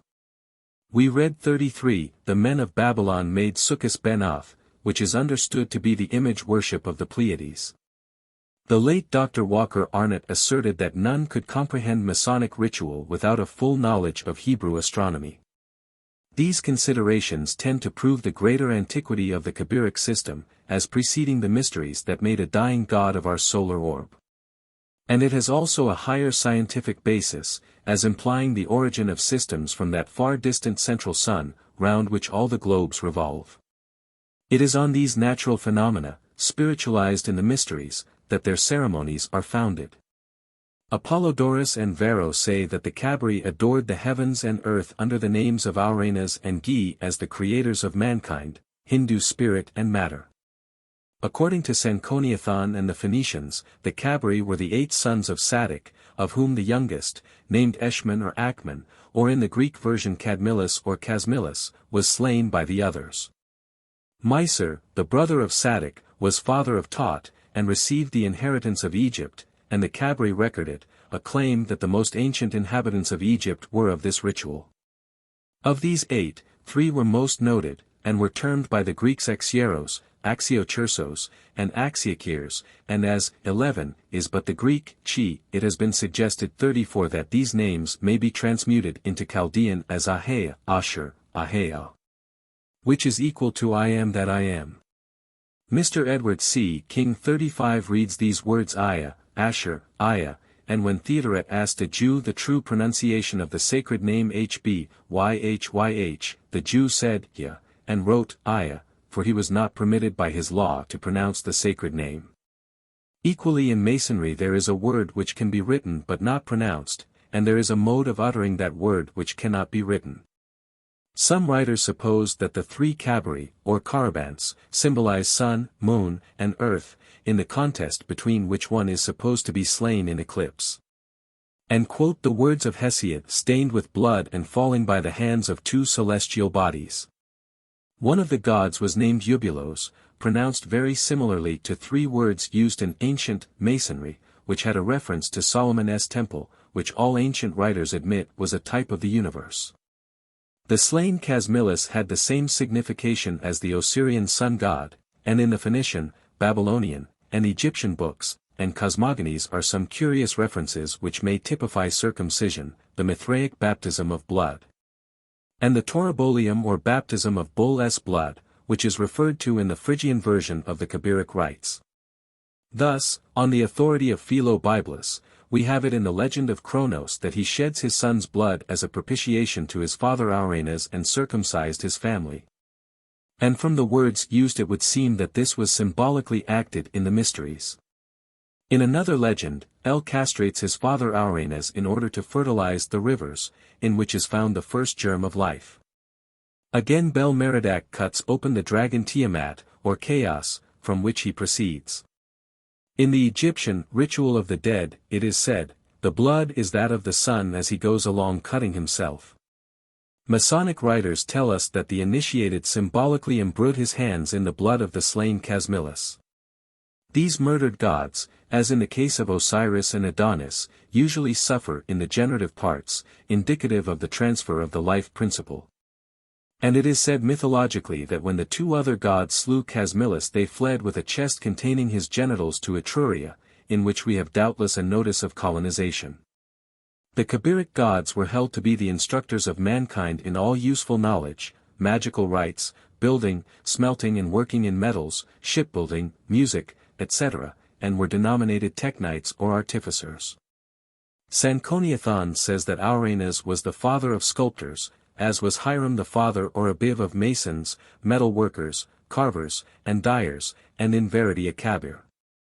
Faber considers that the term fabri by which the Latins designated artificers in general is derived from cabri, and he also asserts that all the most ancient remarkable buildings of Greece, Egypt, and Asia Minor were ascribed to Kabirian or Cyclopean masons. 36. As the rites also profess to instruct the candidate in incantations such as we know were used by the Akkadians of Babylon that alone would indicate identity of origin. The learned Hyde attributes the name Kabir to Gabri, Gibri, fire or sun worshippers. And as the slain god is named Akman, which word also means a cube of 8 angles, heaven or Uranus, it is therefore equivalent to the Semitic Ur and Urim, and remotely to Hiram, whose father Josephus says was named Ur. It is said that the initiatory ceremony into the mysteries of Samothrace lasted 3 days and was termed enthronement, and that mystic dances representing the motions of the heavenly bodies were performed round the throne, which connects the rite with astronomy. A white stone was presented to the initiate as a symbol of membership. Hives of bees were preserved in the temple, and the interior cavern or sanctuary contained a pyramidical chamber as its most sacred place. Hecathorn asserts that in the Phrygian branch of these mysteries they had a pine tree cut to form a cross, with the figure of a man upon it, and the same thing is asserted of the British Druids. The tomb of Midas in Phrygia is adorned with the equal-limbed cross, or the modern Greek form. Eusebius, who can see only the worst side of the mysteries, writes of them in the same style as the modern secularist upon the scriptures. Action, he says, founded the Samothracian mysteries, and Venus sprang from the member of Uranus which was thrown into the sea, wherefore a lump of salt is the symbol of generation. These are what the Phrygians celebrate as the rites to Attis, Cybele, and the Carabants. Certain signs were, I have eaten out of the tambourine. I have drank out of the cymbal. I have carried the mystic salver. I have slipped into the bed. Similar expressions are found amongst the Druids, and were known to the Eleusinian initiates. They are but allegories and not actual rites. Clemens of Alexandria speaking of these mysteries says, know that having killed their third brother they covered the head of the dead body with a purple cloth, crowned it, or encircled it with a chaplet. And carrying it on the point of a spear, or bearing it on a brazen shield, buried it under the roots of Olympus. The mysteries are in short murders and funerals, 37 where 2 gods murder a third. The reference may be to 2 seasons and winter. Babylon. We will now glance at the Babylonian contemporaries of these Cyclops or Kabri. Berosus the Chaldean historian records that the civilization of Babylon was derived from a god who was half man and half fish, and who rose each day out of the Erythraean Sea. And Lepsius has expressed the opinion that the legend points to Egyptian sources. The faith of the old Akkadians was of a magical nature in which amulets, as in the Kabiric mysteries, played a leading part. They adored the spirits of nature and the elements, whom they believed to be ruled by 3 great gods, Anu the supreme, he the ruler of the earth from his heavenly boat, and Mulgi the lord of the underworld or Hades. Each of these had his feminine consort. He is the counterpart of the Hebrew Jehovah, he walks with, talks with, and instructs mankind. And the hymn, which is possibly the most ancient in the world, describes his power and might in his victory over the 7-headed serpent, a metaphor equally found in Lapland, Thibet, Egypt, India, Greece, and even Yucatan. These Akkadians were, like the Egyptians and Mayo, pyramid builders, and the ruins of Babel or Borsippa is of this nature. It came to be called the Temple of the Bitzida or of the right hand, and there is an ancient cylinder which represents a 7-stepped pyramid, at the top of which is a colossal hand, and 8 worshippers, corresponding to the Kabiric gods surround the pyramid in worship. The locality of Babylon gave them in speculation 2 great pillars, the Mount of the World, in the northeast, or Ararat, which they also termed, the abode of the gods, and which was to them what Meru was to the Aryans. And a corresponding mount in the southwest, whence was the descent to the domain of Mulgi the ruler of the dead. Which descent was alleged to be guarded by 7 concentric walls, with 1 gate in each wall. All the great mountains of the East are represented as the residences of a spiritualized race. At a remote period the priests had composed an epic in 12 books answering to the zodiacal signs over which the sun god journeys, in Akkadian Isdhubhar, in Egyptian Heracles, in Tyrian Melkarth. It commences the first book or month with the siege of Gizdabar or Isdhubhar in Erech, it is light which overcomes darkness. In the second and third the hero resorts for comfort to the prophet Hiabani. In the fourth and fifth there is war, figuring the elemental storms. In the sixth and seventh we have the lives and disorders of the hero and Ishtar, believed to refer to the moon's changes. Ishtar descends into Hades, like Ceres of Greece, to seek aid from Molgi, and is divested of some portion of her apparel at each gate of the 7 walls. In the 8th and 9th we have the wanderings of the hero and a paradisical garden. In the 10th the hero is ferried over the Styx that he may be restored to health by Tamsi, the translated sage. The 11th is a similar account of the deluge to that in Genesis. The 12th commemorates the death of Hiabani.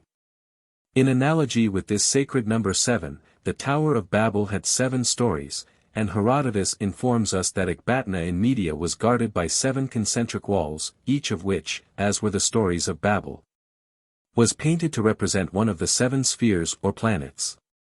The Mithraic mysteries, though Proto-Median in their conception, were Aryan when we become historically acquainted with them, and they had 7 caverns of initiation approached by gates in a pyramid of 7 landings. And the trials of initiation are doubtlessly allegorized by the ancient Persian poet Ferdowsi, in the Heft-Khan or Labors of Rustum. In this the implication is obvious that the mythology was more ancient than the erections which symbolized it, old as these are in the world as history. The Tower of Babel or Borsippa, which had been left unfinished since the deluge, was completed by Nebuchadnezzar with the addition of an 8th story, according to the original design. This last consisted of a cubical chamber as a shrine for the god, the appointments being of gold. The oldest temple in the world is said to have been discovered by excavators at Baaya in central Babylonia. The walls of the tower were first uncovered and the summit cleared. The first inscription on the surface was brick stamped with the name Dungi of 2750 BC. A little lower appeared a crumpled piece of gold with the name Param Sim, who lived in 3750 B. C. Freemason's Chronicle, August 15, 1908. In his 7 Great Monarchies, Professor George Rawlinson terms the Tower of Babel the Burz-i Nimrod, the ancient temple of Nebo at Borsippa. It was a perfect square of 7 ascents or stages, 272 feet at base, each way, the 4 corners facing the cardinal points, and the 7 stages occupying a height of 156 feet, the highest of all was a perfect cube and the sanctuary of the god. Rawlinson's arrangement of these is as follows. Stage, basement, color, black, planet, Saturn. Stage, second, color, orange, planet, Jupiter. Stage, third, color, blood red, planet, Mars. Stage, fourth, color, golden, planet, Sun. Stage, fifth, color, pale yellow, planet, Venus. Stage, sixth, color, azure, planet, Mercury. Stage, seventh, color, silver, planet, Moon. A similar symbolic plan existed in India, for we find 7 courts of which the last, or central ones, have no canopy, but that of the heavens. In Egypt, the most ancient of the pyramids, that of Saqqara, consisted of 7 stages, the same thing equally existed in Mexico. All the wonderful works wrought by the god he upon earth were performed by virtue of an omnific word, which would seem to have been lost to the Magi, though the ancient priests of Egypt appear to have claimed that they possessed it. And they had a god, whose name is hidden. The Jewish belief as to the power of the ineffable name of their god Jhvh, Yahweh, Yiva, or as we, incorrectly, use it Jehovah, would seem to be based on these beliefs. Yahweh reads, he causes to bring forth. Assyria. A complete fusion of the Akkadian and Semitic faiths had taken place before 2500 BC, and the population had become known as Chaldean. Assyria, civilized from Babylon, rose into power, though its precise beginning has not been traced. About 1820 B.C., Samsivol built at Assur a temple to Anu and Vul, and Iratak built one called the House of Salvation. Samsivol also repaired the temple of Ishtar then at Nineveh. About 1350 BC Butil built a palace at Assur which his successor Vulnerari I enlarged and which his son Shalmaneser 1300 BC still further extended. He also restored the great temple called the Mountain of the World. He further built the new city of Kali, about 18 miles from Nineveh, founded a palace at the latter place, and repaired the temple of Ishtar there. His son Tugulti-Ninip assumed the title of King of Nations, King of Sumar and Akkad, and Conqueror of Cardenas, Babylon. The next great builder was Tiglath-Pileser, 1120 BC.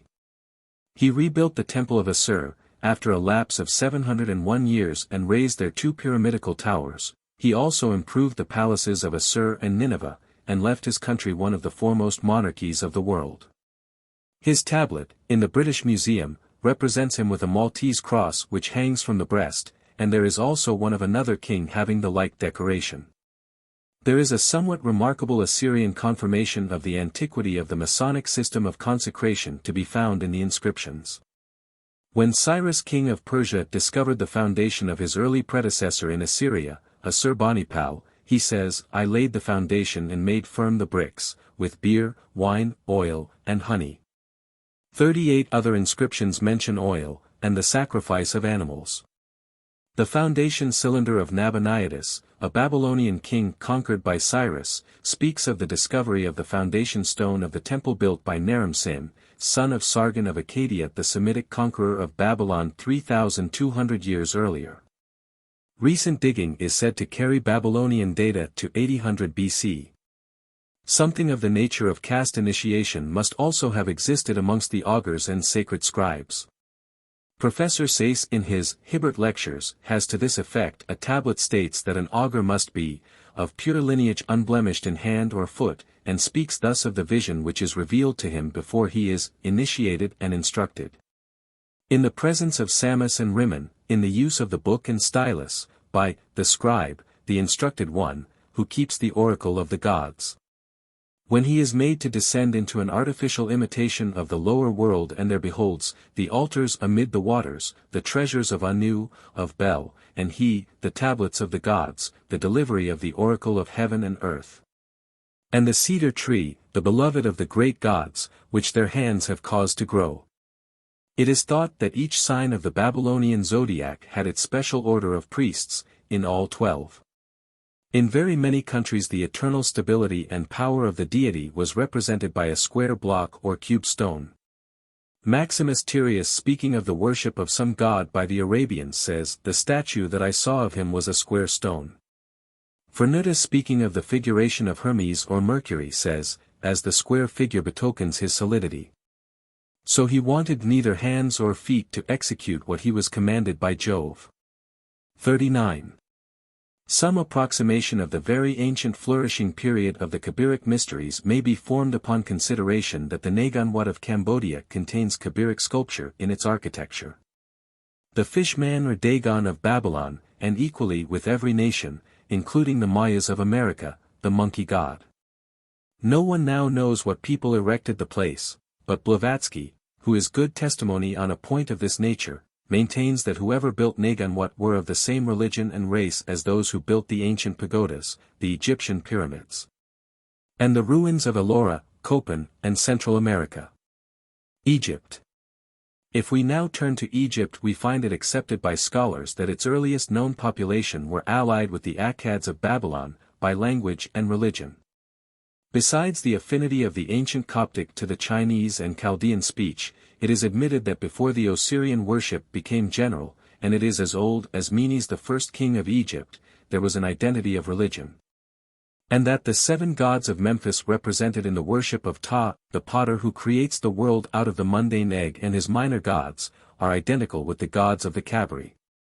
The greater antiquity of Egypt would seem to be proved by the mutations of the methods of writing, for the Egyptians, besides their hieratic and domatic alphabet, reserved the hieroglyphic system for sacred things. The Domatic was then used for secular matters, and the Hieratratic for their sacred manuscripts. This latter alphabet they transmitted to Phoenicia, whence through Greece and Rome, in a gradually modified state, it forms the characters of our own times. But when the Akkadians settled in Babylon they were already possessed of the cuneiform alphabet, and although the exact locality where this was developed has not yet been settled, it is possible that they carried it with their language and religion by way of Bactria from their primitive home in the Caucasian highlands, or those of Central Asia. The Egyptian Seson, the Babylonian Nabu, the Akkadian and Aryan Ak, and the Chinese diagrams called the Kuas, introduced into the primitive Yhking at a later period. All have the same relation and are equally represented by 8 parallel lines in 2 fours.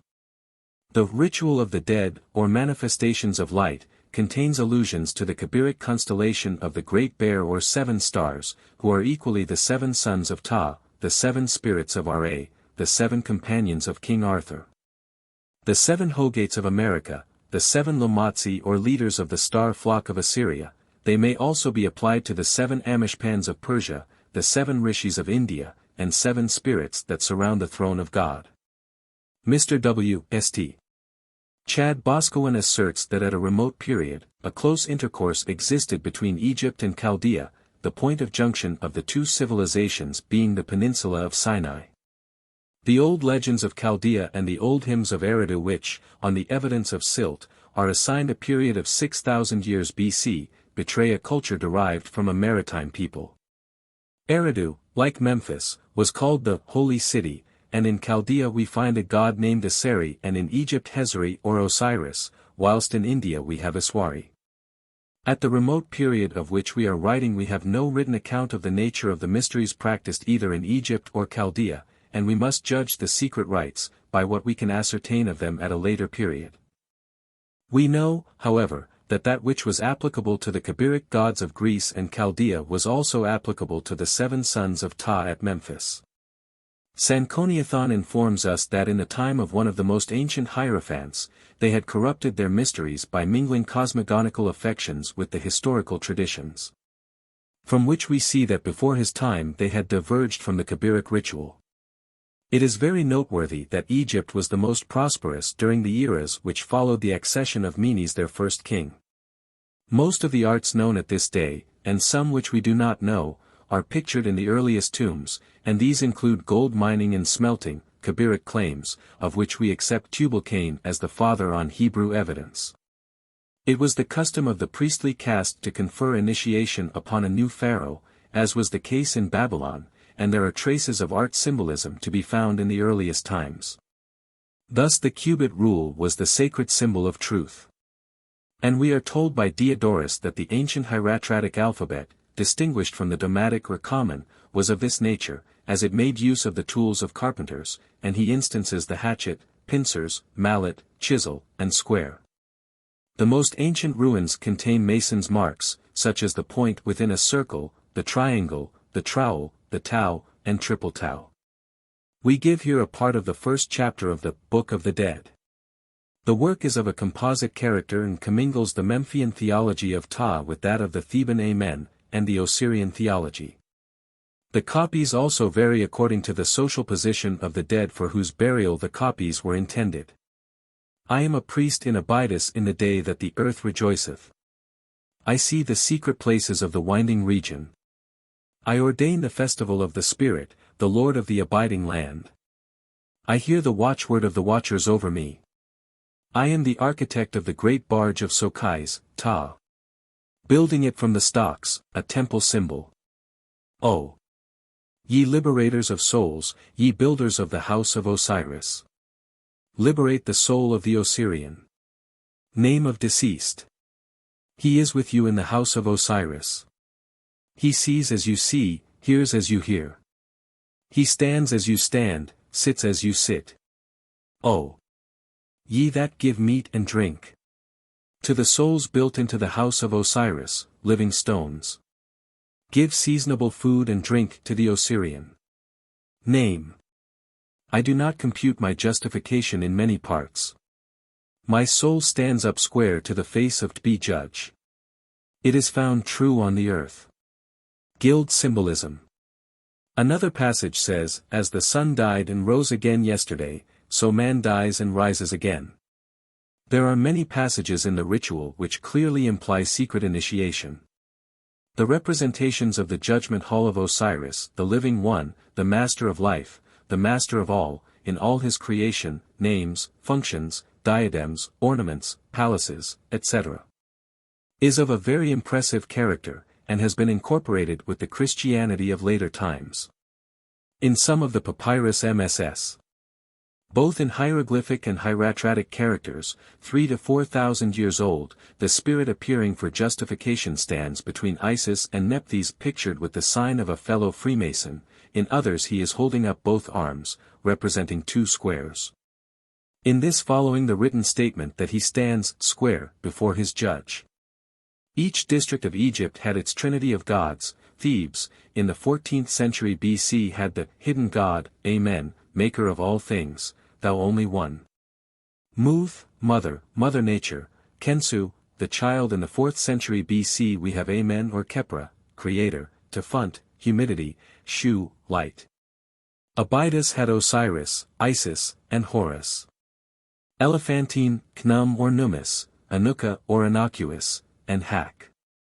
Heliopolis had Tum or Harmachis, Nebhep, Horus. Memphis had Ta by Merenphta, Nefer, Adam. Though this chapter has run to great length, something must be said of the architecture of this extraordinary people. The oldest structures which remain are the pyramids, and the most ancient of these is possibly 8,000 years old, and may be described as a mere cairn of stones.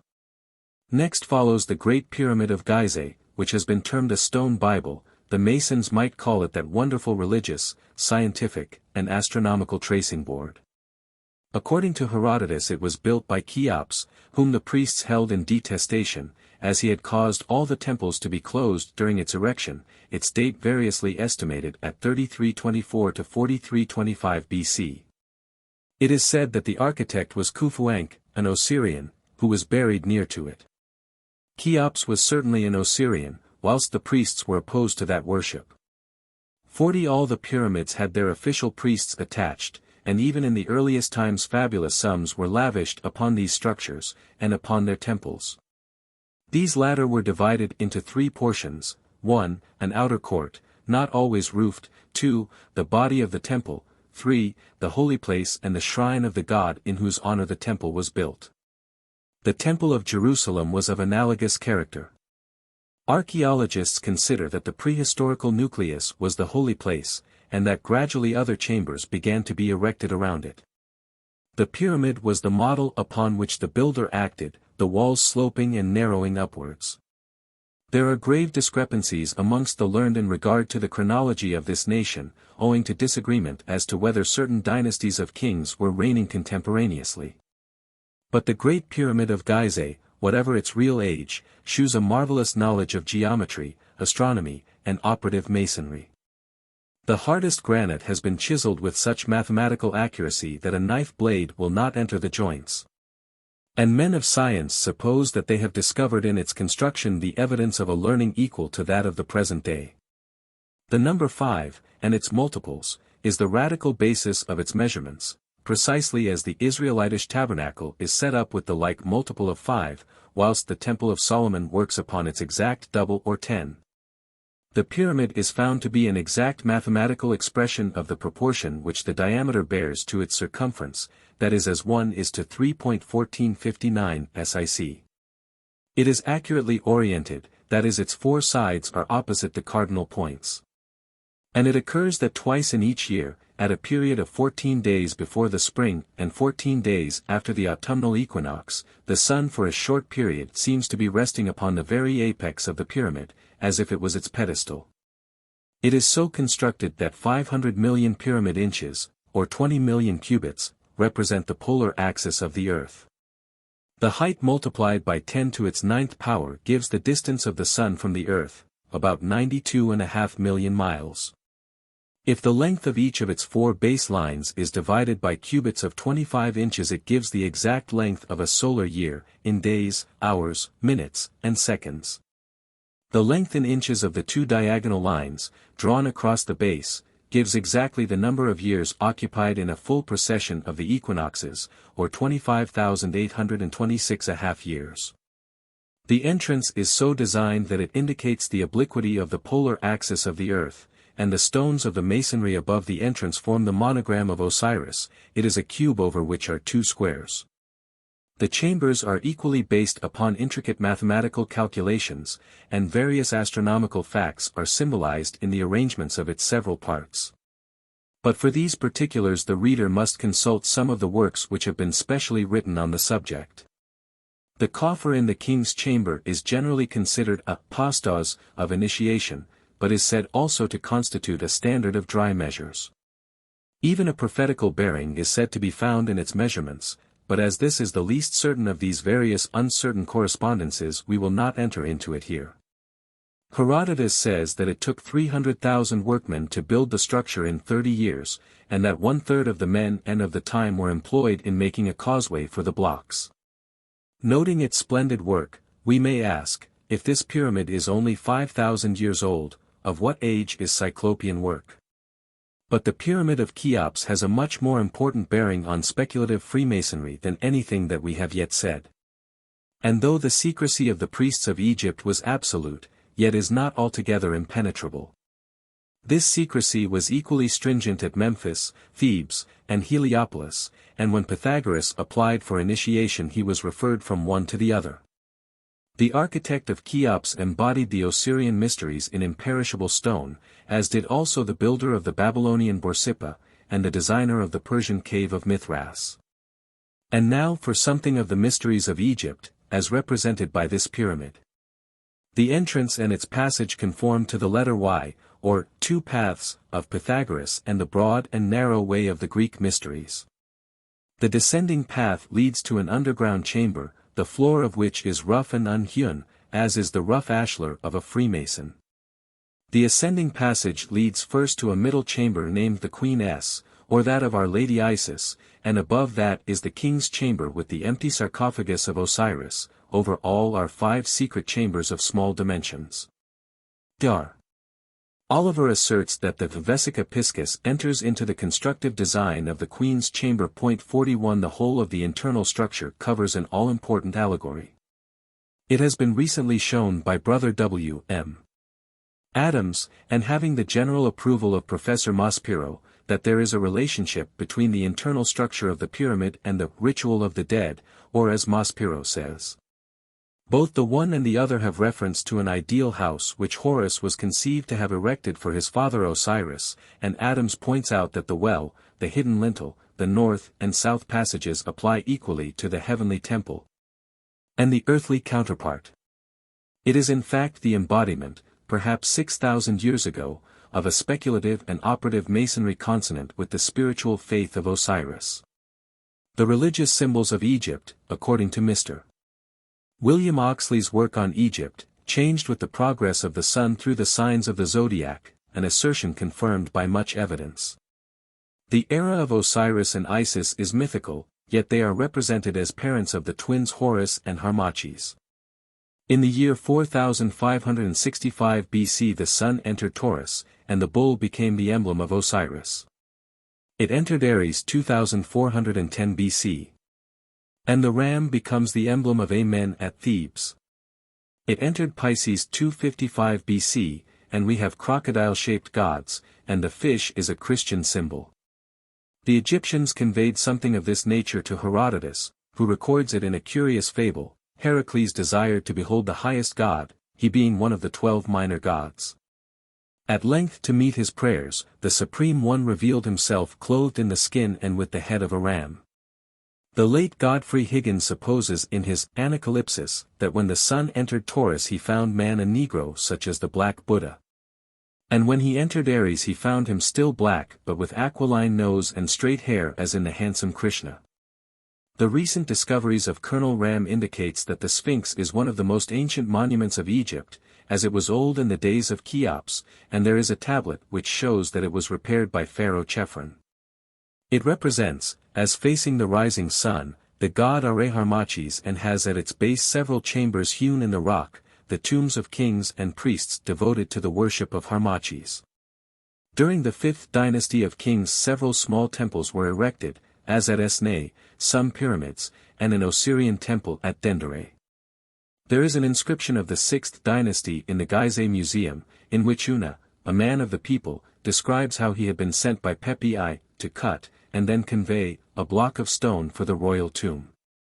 He details the mode in which he accomplished this, with much engineering skill, about 3400 BC, and styles himself chief of the royal workmen. Usertesen I, perhaps 3000 BC. Laid the foundation of the Temple of the Sun at Heliopolis, and assumes himself to be son of the double Harmachis. The same king built the front part of the Temple of Karnak, which measures 1,200 feet by 348 feet. He also enlarged the Temple of Ptah at Memphis.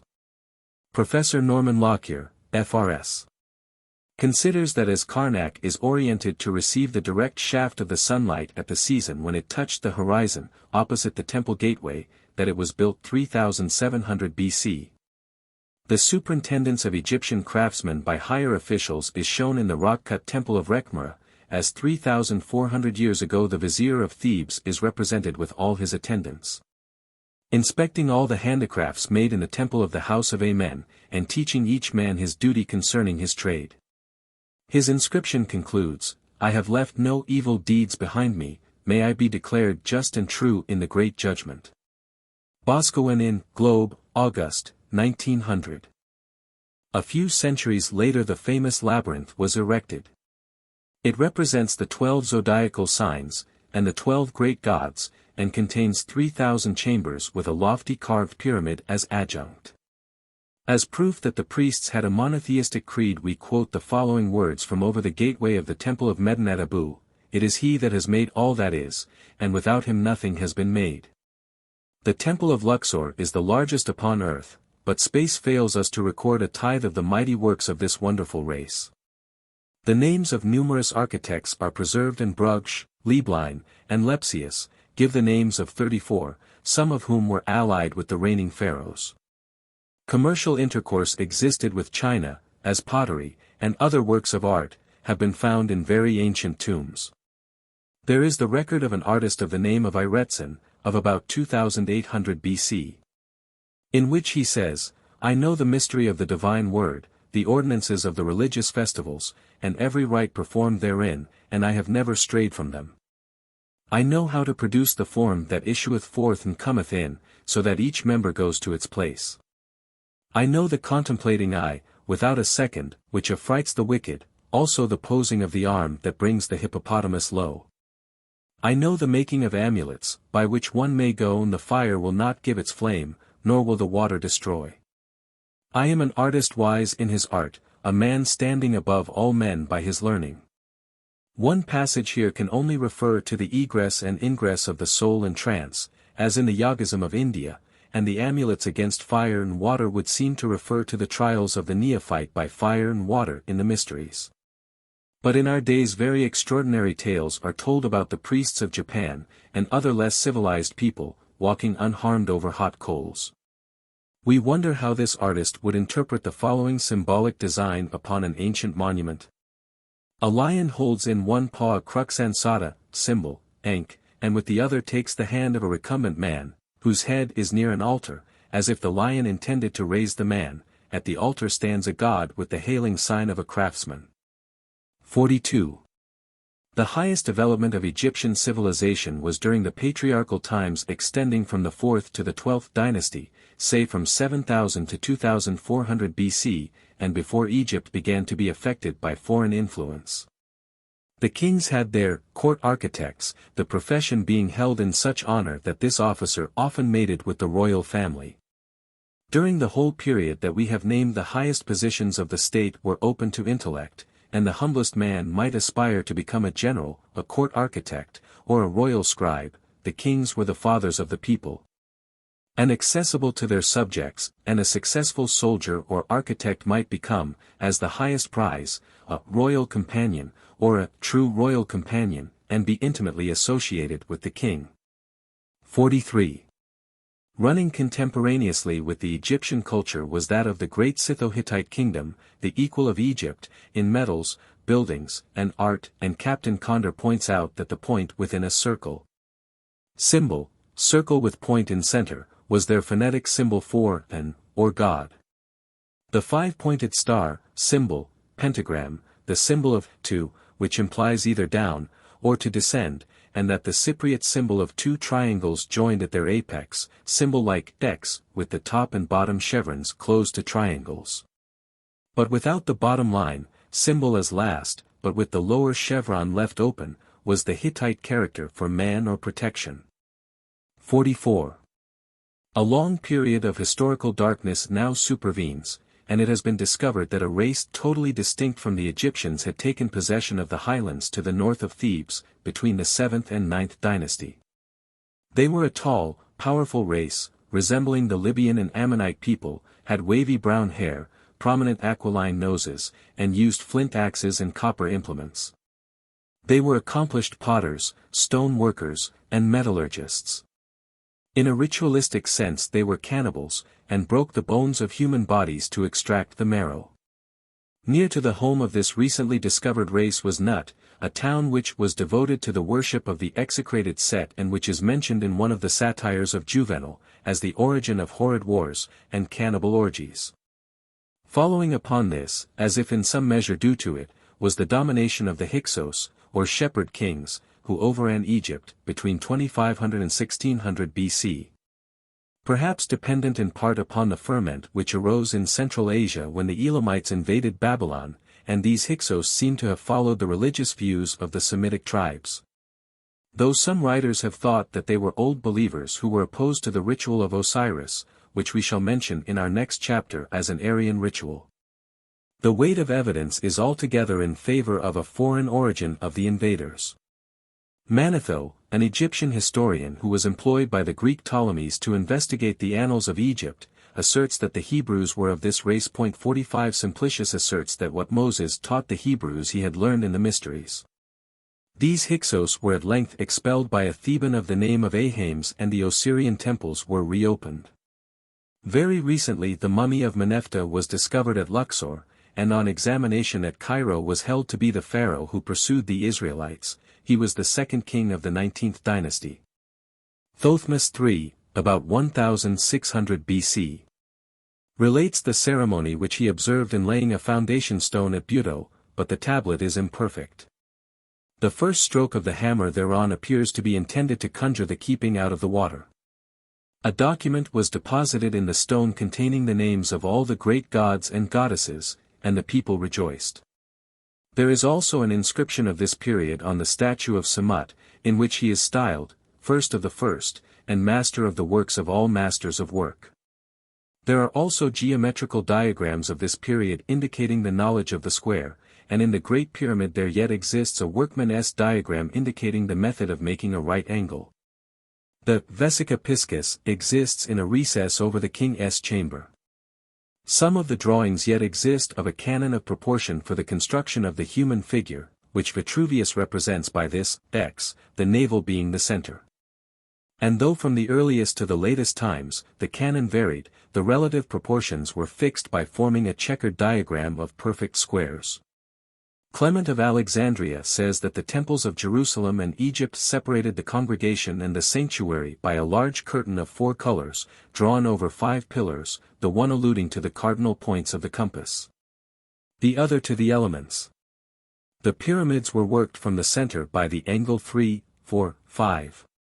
The guilds say that this symbol Neteru, 3 vertical lines with a horizontal right angle line at the top of each one to right, indicates the presence of 3 GMMs. There followed upon this era the introduction into Egypt of a large amount of Babylonian influence, but to render this comprehensible some explanation is necessary. At some remote period races of conquering Cushites from Ethiopia, followed by Semites, settled in Elam, had planted themselves in Babylon. The first of them was probably a worshipper of the god Marduk, or Mercury, who is also Thoth and Hermes, for the biblical Nimrod is one with Marduk, the beginning of whose kingdom was Babel and Erech and Ur in Akkad, and Calneh in the land of Shinar. These newcomers accepted the religion of the earlier Akkadians, whence we may assume either that there had arisen no great distinctions in the mode of worship, or that the latter had influence as a race of higher culture. The conquerors, however, changed the names of the gods to adapt them to their own Aryo-Semitic tongue, and as astronomical terms are in that language the inference is drawn that science was a Semitic development. 46 The chief gods of the assimilated race were Samus the sun god, Sin the moon god, and Yav, the inundator, who is probably he of Akkad. They accepted the doctrine of the soul's immortality. 47 The early Assyrian king Assur-nasir-pal claims all the diabolical conquests which he relates in his inscriptions from these gods, and proclaimed himself as the exalter of Yav. The Semitic names of Beth-Yakin and Yakin, as names of places and persons, are found in these early inscriptions. The remains of this theology exists today amongst the Yezids of Asia. The sun is worshipped by its old name, and the moon and bull receive equal veneration amongst some of the tribes. And with the worship have been transmitted secret modes of recognition, which a writer who was acquainted with them terms Freemason signs. 48 It equally constitutes an argument for the possibility of the uninterrupted transmission of Freemasonry from century to century, and it is impossible to overlook the many striking points of similarity to the primitive mysteries which it possesses. And the inference which we may draw from this is that an educated priesthood had added art and science to their curriculum, and that all temples yet continued to be erected under their supervision. The Chaldean civilization about 4,000 years ago dominated Syria, and its tongue became the diplomatic language of the known world, whilst commerce was maintained extensively between Egypt, Babylon, India, and China. About 1500 BC. An Egyptian king of the name of Amenophis III, a worshipper of the Theban god Amen, married an Asiatic woman who surrounded the throne with her kindred, and a Babylon scribe was established at the court, for Chaldean legends were copied and sent to Egypt. Their son Amenhotep adopted the Chaldean faith and changed his name to Kuan-Adin, withdrawing from Amen, then one of the oldest priesthoods in the world. He built in 8 years the vast city of Tel El-Amarna, where for 17 years he enforced the worship of the solar disk, or its vitalising rays.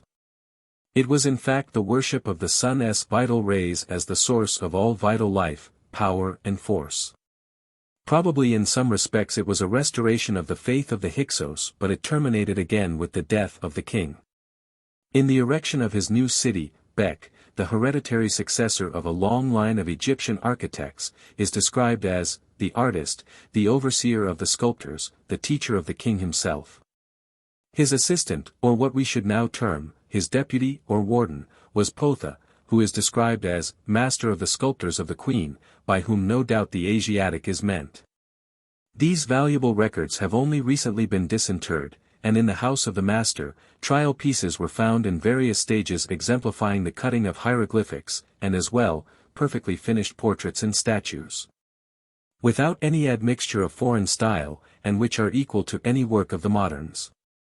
It is noteworthy that the ground plan of the tomb of the Queen of Amenophis III, about 1470 BC, is a cross of the Latin form, and as Mr. William Oxley says, exactly on the plan of a Christian church. The Ramesside dynasty, in which the priests of Amen came again into power, did much in the 14th century BC to adorn Egypt with stately buildings, and Bekan Konsud describes himself as the architect of Ramesses II, the friend of Amen, and the restorer of Karnak, and Dr. William Birch informs us that the twins Sudi and Har were Merkat, architects, who had charge of Karnak. Ramesses III makes a record of the numerous temples which he restored. He built at Thebes a temple to Khans, of good-hewn sandstone and black basalt, having gates whose folding doors were plated with gold and itself overlaid with electrum like the horizon of heaven. 49. It is unfortunate that we have so little that is authentic in regard to the rites of the mysteries, though the doctrine is fully embodied in the ritual of the dead. We only begin to have details after they had been carried to Greece by Orpheus, Cadmus, and Cecrops in the 16th century B.C. All the Egyptian kings were initiated into them, and are represented as adorned with very handsome aprons. There are also representations, in paintings, of scenes which may equally apply to the earthly mysteries, or to the passage of the soul in the afterlife, which was in reality the object of the sacerdotal mysteries. And it was a firm custom in Egypt to adapt their whole life to their faith in the future, or to enact in their religious rites, that which they believed would follow on quitting the body. In our next chapter we may be able to form a more solid opinion upon the changes made in the Kabiric mysteries, which were clearly the most ancient of the great mysteries, by the advanced Aryans. And as to the alleged changes made in ancient Egypt by the substitution of cosmogonical or natural effects, for such traditional history as that recorded by Sanchoniathon, Berosus, etc. A natural consequence, for the Egyptians were undoubtedly a nation of mixed blood. They seem first to have been of the Negro or Hermetic type with a polytheistic creed. They saw God in all nature and in all forms. As Proto-Aryans they developed greatly the arts and sciences. Lastly, reinforced by purer Aryans they became the apostles of the conditional immortality of the human soul. During the 1,000 years' rule of the Hyksos, or shepherd kings, they were in constant contact with a monotheistic creed, but no sooner had they driven out these oppressors than the rites of the doctrine of immortality, under a father, mother, and son, arose in their old splendor. By way of closing this chapter it may be pointed out that we have first a series of mysteries, which amongst people who, living in hot climates, had little need of art, and confined themselves rather to speculative views of the creation of the world and the relations that exist between heaven and earth.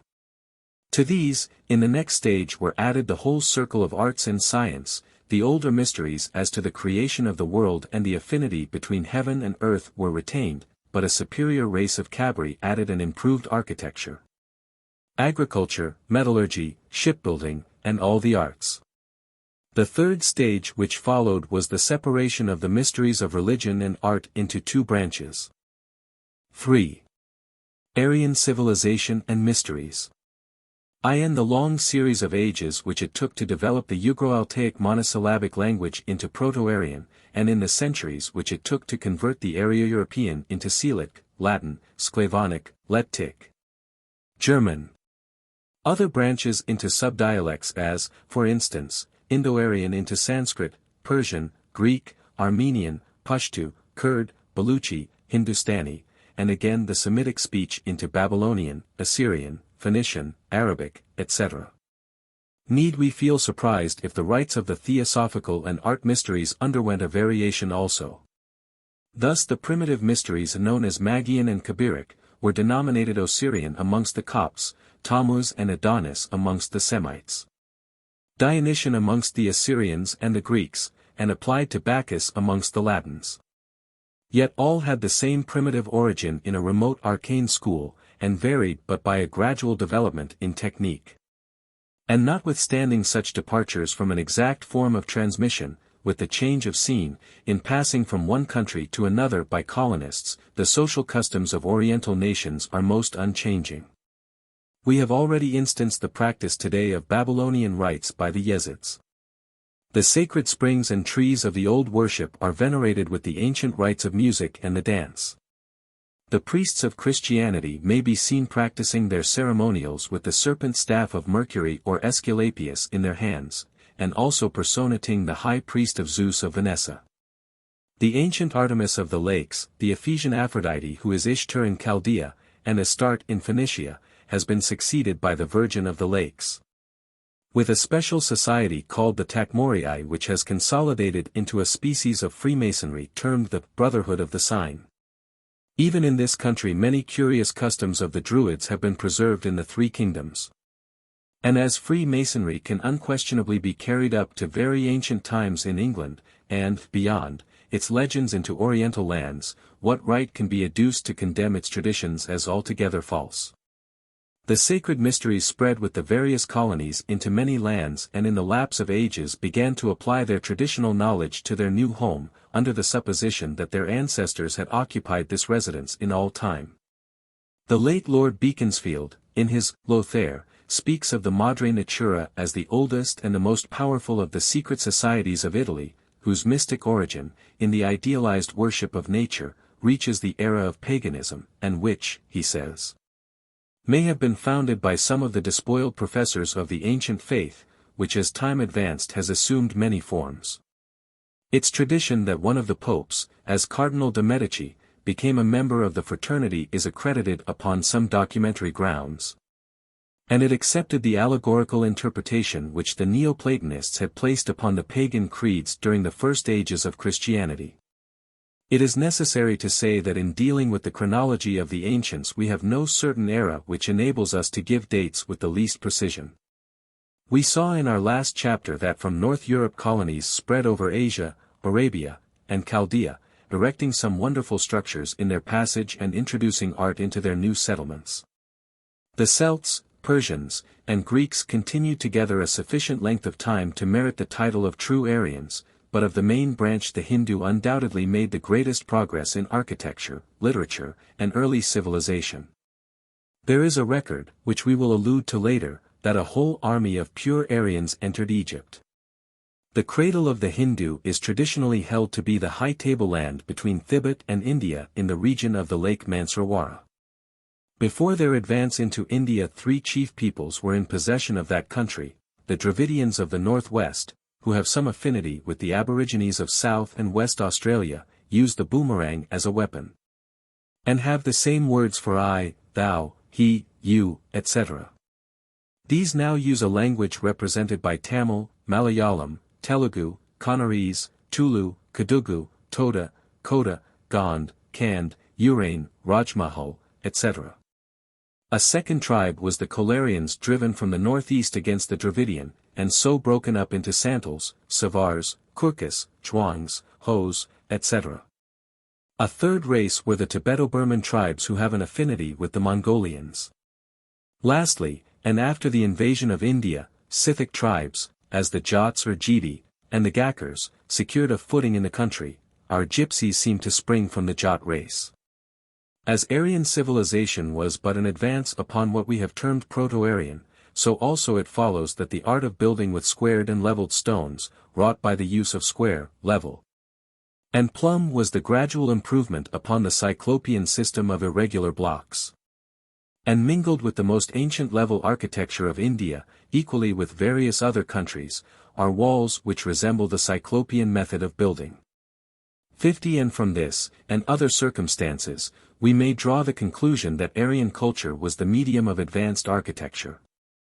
This improvement had birth in North India, and one of the oldest cities was the Aryan colony of Balkh, where are vast ruins, colossal images, of which the number of prominent figures, or recesses, amount to 12,000. In subterranean temples hewn out of the solid rock. At a remote period there arose a contest for supremacy between the warrior and the priest, who had the oral hymns that now compose the Vedas, also termed the wars of the solar, warrior, and lunar, Brahmin, races. The priests or Brahmins obtained a victory over the Maharajas, who were of a different branch of the Aryan family, and were both warriors and agriculturists. An alliance was formed, and the warriors were permitted to receive a limited amount of religious instruction, and at a period later than the oldest Vedas, a system of hereditary caste was established in three chief divisions: the Brahmin, warrior, and artisan, which may be now considered three distinct rites of the mysteries. It has long been thought that some of these ancient wars were the result of a dispute as to the relative power of the two forces of nature. In prehistoric times a system had spread over the world in which creative spirit was represented by the phallus, and first or primordial matter by the yoni, or the male and female organs of generation. But it is somewhat doubtful whether the most ancient hymns accepted these emblems. The emblems are older than any of the hymns when committed to writing, but the probability is that when the hymns were written they had not then been sectarianly adopted. Primordial matter, upon which the action of spirit is supposed to take place, is not ordinary matter as we designate it, but its originator. And it is a scientific fact, well known to the ancients, and embodied in the divine pomander of Hermes, that matter, such as we know it, cannot be destroyed, we can only change its form, and under all that we see lies this primordial matter, as the vehicle of spirit. Both spirit and primordial matter are eternal, and in the recondite aspect of Aryan philosophy, all creation springs from the union of these two indestructible principles, which is Parabrahm, or deity without form. In Egypt the conjoint worship of the two active principles, or latent forces, is found emblemized in the crux ansata, symbol, ankh, which embraces both attributes. Separately they appear also in the obelisk and the vesica Pisces, but also in various other emblems in all countries. In remote times sects arose that made a separate symbol of one or other of the principles. It has been shown by Dr. Inman 51 that most Hebrew names have reference to the male principle. On the other hand the Greeks, who are designated Yavans in Hindu literature, with other tribes that it was said were expelled the Aryan home with them, were worshippers of that female nature, or principle of nature, which in Egypt was adored as Isis, in Babylon as Ishtar, in Samothrace as Ge, in Britain as Ceridwen, in Italy as Cybele, in Greece as Ceres, in Armenia as Anytus, in Germany as Hertha, in Persia as Mithra, and we may even add, in Christian times as the Virgin Mary. The learned brother Dr. George Oliver, in his History of Initiation, professes to give the ceremonials of initiation into the Brahminical rites of Mahadeva, but as we know of no evidence of their accuracy we shall refrain from quoting the account. There is a very interesting legend in Porphyry, which he gives upon the authority of Bardesanes, an initiate and Gnostic, who had it from the Brahmins. There was a very lofty mountain which had in it a cave of large dimensions. It contained a statue of 12 cubits with its arms extended in form of a cross, the face was half male and half female, on the right breast was represented the sun, and on the left the moon. The arms had figures of the sky, the ocean, mountains, rivers, plants, and animals. On the head of the figure was a god enthroned. Beyond this was a large extension of the cavern, guarded by a door from which issued a stream of water, but only the pure in mind could pass this door, but upon doing this they reached a pellucid fountain. The writer supposes that it is to this cavern of initiation that Apollonius of Tyana alludes to the letters which he addressed to the Brahmins, where he is wont to say, "No. By the Tantalian water by which you initiated me into your mysteries." The description of this cavern has some points very similar to the Peak Cavern in Derbyshire, which Faber supposes was used by the Druids for like purposes. The late H.P. Blavatsky asserts that every ancient and modern initiate takes the following oath, "And I swear to give up my life for the salvation of my brothers, which constitute the whole of mankind, if called upon, and to die in the defense of truth." A system of caste initiation does exist amongst the Hindus at this day. Thus a Brahmin youth is first invested with a sacred symbolic cord worn from the left shoulder to the right hip, which is done at about 8 years of age. For a Brahmin the thread is cotton, warriors of flax, traders of wool. As the Parsas are of Aryan race, a similar custom prevails amongst them, the cord in this case goes thrice round the waist.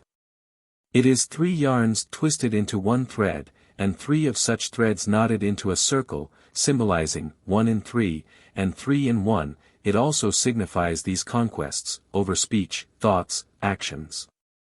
The Hindu youth is from this time instructed in the mysteries of the Vedas, and when he comes of age he is formally bound in the Gopram to the service of his temple and instructed in the science and higher mysteries of his religion. It is practically analogous to Christian baptism and confirmation.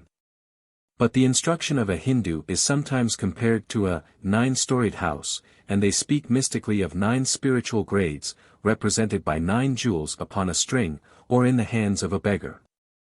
A Hindu Mason thus allegorizes the practices of a Brahmin. With the sacred word of a Brahmin on his lips, the yogi closes his eyes to the visible creation, that in abstraction he may erect the symbolic temple.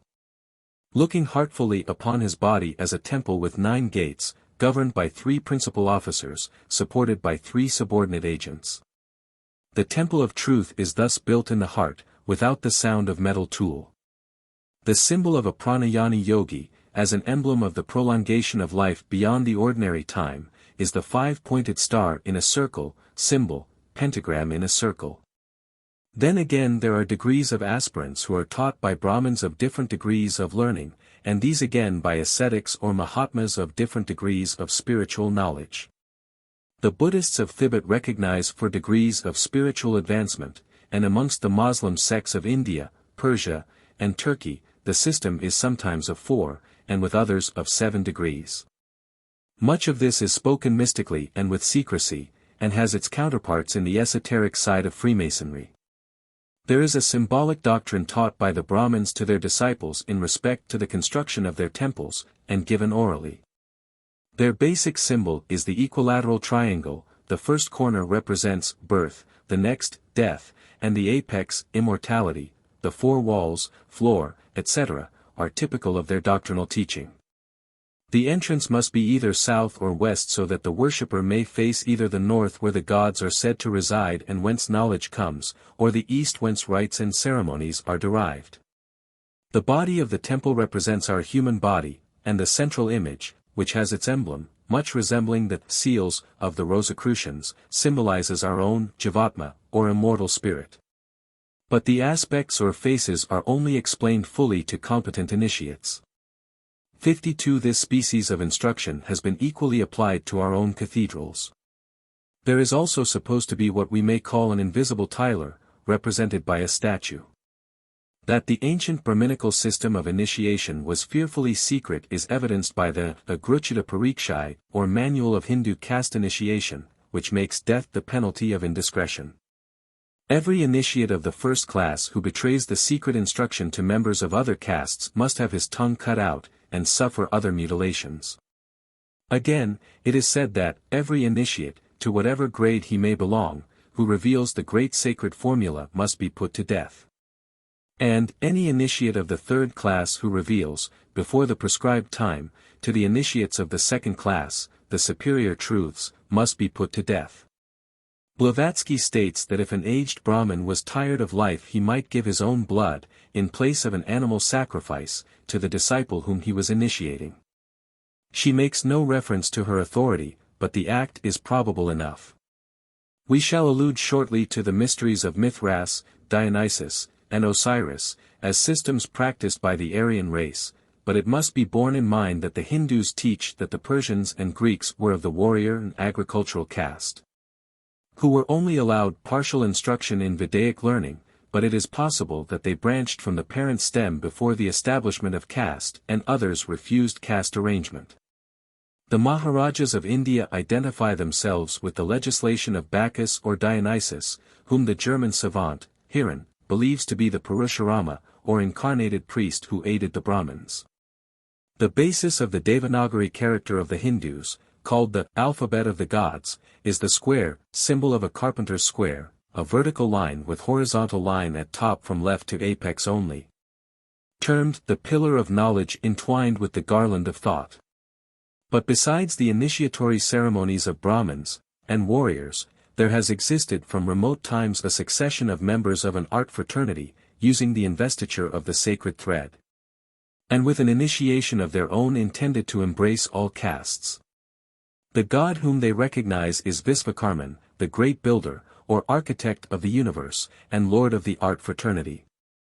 Mythology says that he crucified his son Surya, the sun, upon his lathe, which is esoterically the Jain cross, symbol, swastika, or four squares joined at the ends. And the pagodas of Benares, and Mathura are built as an equal-limbed cross, as in many others, of which we mentioned some in our last chapter. In a lecture of 1884 Bro. Nobin Chand Bural speaking of the existing Hindu sect of Visvakarma says that all description of artisans observe the last day of the month Bhaktra as a close holiday sacred to Visvakarma, and will not even touch a tool, and says, Mr. Ferguson, the celebrated archaeologist, who is a good authority on these matters, connects the sect with some of the old temples abounding in those parts, and by reason of these temples bearing Masonic symbols and devices sculptured on their walls. Competent authorities connect the sect with Masonry. When Jacqueliot, the celebrated French savant and author, was studying the antiquities of India, he was informed by the priests of Benares, that, in very remote ages, thousands of ages before our era, he says, the artisan caste formed two divisions, the one of which adopted as its mark or sign the plumb rule, and the other the level. They eventually united into one, in order the more effectually to resist the confederacy between the two higher castes, and all the great works of remote ages were executed by this confederacy. As this confederacy is evidently a mixed caste, and as the two higher castes, refused them equal recognition, it seems evident that these builders were a mixture of Aryans and Aborigines, who had their existence as a fraternity before caste existed, and from the evidence adduced in our last chapter, and the splendor of their labor, a branch of the Kabiric fraternity. A remnant of this confederacy was recently brought to light by a very ridiculous mistake of our government in India by interpreting mystical language as to the repair of their temple, by yogis, literally. It is located in Cochin where the dynasty is of Dravidian origin. They claim, in a pamphlet, equal right to the sacred cord with the Brahmins, and even dispute their authority, claiming that their privileges and special symbolic instructions were conceded by the rishis who founded the Brahminical caste initiation, in those remote ages when hereditary caste was first established. Whilst the Brahmins use nature symbols to embody divine truths, they express the esoteric truths of the Vedas by art, symbols, plans, and measurements. The reader should note this because it is the essential difference between modern Freemasonry and the Church. All temples and even private houses are erected according to traditional symbolism, which conveys a secret and esoteric doctrine. An Anglo-Indian officer who had the duty of inspecting the guilds at the date of the mutiny says they have all which Masonry possesses. We have here an art society springing out of the old religious mysteries but becoming by conquest an independent organization, tolerated for its great services. Such were the Dionysian artificers of Greece, whence originated the Roman colleges of artificers, and we shall assign good reasons for believing that it was this creation of caste that made artists into a separate society. Brother C. Purton Clark, who has had practical experience amongst these master builders, confirms the general truth of these claims. 53 He says that the Hindu carpenters and masons, who are also carvers, constitute a body that claims peculiar privileges of divine origin, which, though often prejudicial to the Brahmins, were usually conceded.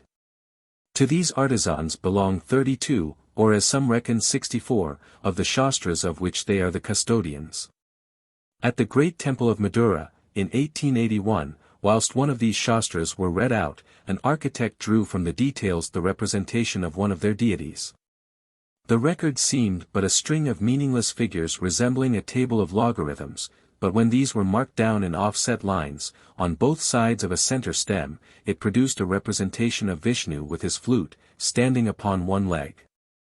He noticed that the center stem was divided into 96 parts, and he further states that the pagoda at Cochin in Travancore has a special room set apart for the temple architect, the walls being decorated with full-size figures of temple furniture. All this seems to be an advance upon the checker designs which were used in ancient Egypt. Ram Dass, in his work upon the building caste, says that jealous of the Brahmins and of trade competitions, they took care to conceal from the rest of the people the sacred volumes which have descended to them. The Shastra on Civil Architecture says that, an architect should be conversant in all sciences, ever attentive to his vocations, generous, sincere, and devoid of enmity or jealousy. The late Brother Whymper states that the keystone used in erections by the earliest Aryan builders was tau-shaped, symbol, a squared hollow T, composed of two rectangles and shown by outline only, and that the wedge-shaped keystone, though of old date, is of a more modern form.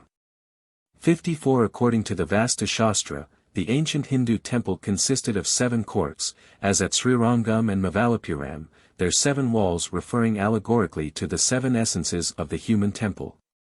In the center of these courts was a raised seat without any covering. At entrance the worshippers had to undergo purification before a fire, kept burning for that purpose. The gopurams, or towers at the entrance, represent the mountain over which deity presides, surrounded by 7 classes of angels and purified beings. The palace of the king of Siam has 7 roofs, and he only can occupy the highest stage. If we rely upon the Hindu tradition, as we may, that the Persians and the Greeks were members of the Maharaja caste, coupled with what seems to be historical fact that certain parts of India refused caste laws, we find a reason for the special characteristics of the mysteries, so far as applies to Brahmin-governed countries but not therefore of general practice. It leads to this conclusion that in the rites of Mahadeva we have the Brahmin caste, in the Mithraic, and their equivalents, we have the Maharaja caste. Whilst in the followers of Visvakarman we have the artisans, and this combination tends to prove the contentions of the last named, coupled with the evidence of the priests of Benares. That they were sanctioned when the warriors combined with the Brahmins to confine each profession in a close fold, and make hewers of wood, and drawers of water, of an ancient population that they conquered upon advancing into India. We should not expect under the rule of an old patriarchal government to find religion and art divorced, nor a body of Masons, practicing a system of religion as a separate organization. Native mysteries, which followed the Kabiric system of religion and art in union, would be rendered subject by caste laws to the Brahmins, and socially reduced to an inferior position, and new bodies would arise on this basis. Persia. The Magian system, as has already been observed, was not Persian but Proto-Median, and as their civilization preceded the Aryan it argues strongly that a mystery of the nature of the Kabiric, which combined theosophy, science and art, was of greater antiquity than a mystery founded upon caste laws, and that the latter system simply modified the former according to the doctrines of their incarnate deity with separate rites so arranged as to preserve caste distinctions. The pontificate of the Magi, as it had been received from the first Zarathustra, was the instructor of the Persians, but reformed in the time of Cyrus by a second Zoroaster. And these mysteries eventually spread over the world and into several counties of Britain. Art has a similar tradition to India. Mithraic mysteries. It is believed that the initiation of Mithras consisted of 7 degrees. The first degree was soldier of Mithras. Porphyry says that the second was that of the lion of Mithras, then followed the child of the sun, and we find initiates termed eagles, and hawks. Herodotus asserts that Mithra is Urania. And Auranes, the Hindu Varuna, was the highest god of Orpheus. Dionysius the Areopagite uses the term, the threefold Mithras. During the initiatory ceremony the candidate passed, as is also said of the Brahminical, through 7 caverns, the last of which was embellished with the signs of the zodiac. Celsus mentions that there was a great ladder of steps, with gates or portals on each, colored to represent the 7 planets as in the turrets of the Tower of Babel, and the walls of Ecbatana. But Faber justly thinks that this ladder was a pyramid such as Babel itself. The neophyte underwent 12 trials, the number of the zodiacal signs, and during the reception was offered a crown on the point of a sword which he had to refuse, saying, "Mithras is my crown." He was then offered a wreath which he cast down, saying, "My crown is in my God." Justin Martyr says, "They take bread and a cup of water in the sacrifice of those that are initiated and pronounce certain words over it."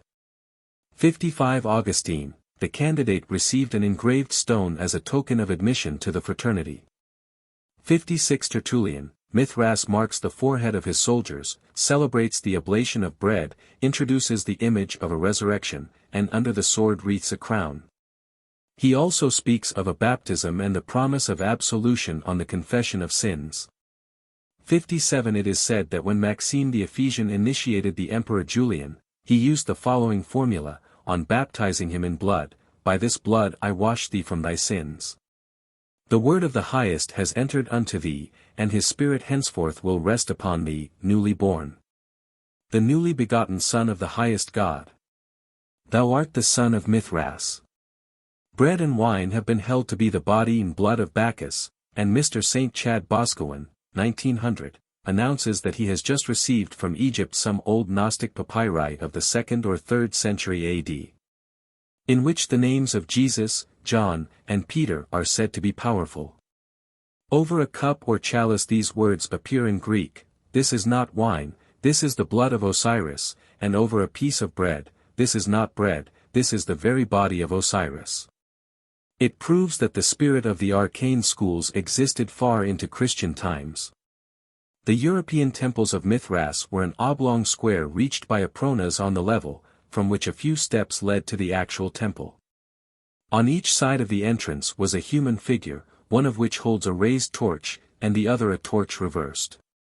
Benches occupied the 2 sides, and at the further end was the altar, and beyond it a statue of Mithras Tauroticus with the sun at the god's left hand, and the moon at his right hand. M. Calment in his magnificent work on the Mithraic Mysteries gives an example of the Mithraic sculpture at Chesterholm.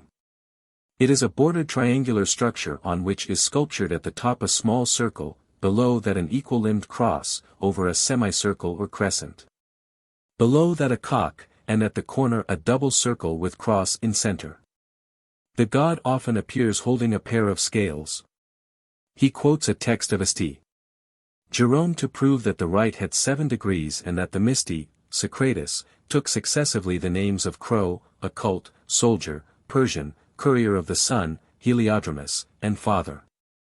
There are representations of 4 small loaves marked with the cross, representing no doubt the bread and water which they consecrated. The lion, he says, is an emblem of fire, to which water is inimical. From 2 of the passages quoted above it would seem that a simulation of death preceded baptism, thus making it a symbol of the new birth, and hence it follows that Christian baptism is a version of this mystic rite of the mysteries. In a report of Firmitius Maternus, read before Constantine, it was said that at the celebration of the Festival of the Sun, which took place at the same period of time as the Jewish Passover, a young ram was slain. The priests of Mithras offered bread and water to the worshippers whilst whispering, "Be of good courage, ye initiated in the mysteries of the redeemed God, for we shall find redemption from our afflictions." There are Mithraic monuments which bear close resemblance to the symbolism of the Apocalypse. In some the god is represented in the act of slaying a bull, and he is crowned with a tiara on which is 7 stars. In others he appears with a torch in each hand, whilst a flaming sword issues out of his mouth. Most of the figures of this god have a man on each side of him, one holding a torch flaming upwards, and the other in a reversed position. Mr. Ernest de Bunsen compares the offering of bread to the Hauma sacrifices of the undivided Aryan family, where the priests offered in a cup a piece of the holy plant and some round flat cakes, or dreona, corresponding with the Christian wafers. But mystically alluding to the solar disk, and he further says that these Hoda priests correspond with the 7 Soma priests of the Hindus, and that the Avesta has this address for the mysteries: "Eat, ye men, this Mayazda. Ye who are worthy of the same by your purity and piety." 58. After the revolt of the Persian tribe against the Brahmins, the former converted the Vedaic Ahriman into an evil being, or devil, and named other Vedaic gods as his followers. The Greek Auranas is the Hindu Varuna, and Mithras is associated with Ahura, as the Hindu sun god is with Varuna. Arts. The invented arts have their legends. Hushang, the son of their first king Qumers, accidentally discovered fire in the blacksmith's art, further developed by Tehumers. Then weaving was invented, his slaves the demons taught him letters. The next king was the wise Jemskid, in whose time military accoutrements were fabricated. He built in brick and gave laws, but lost his life at the hands of Zohak, a monstrous usurper of Arabia, but was avenged by Feridun of the Kynyan race, one of whose sons slew the other.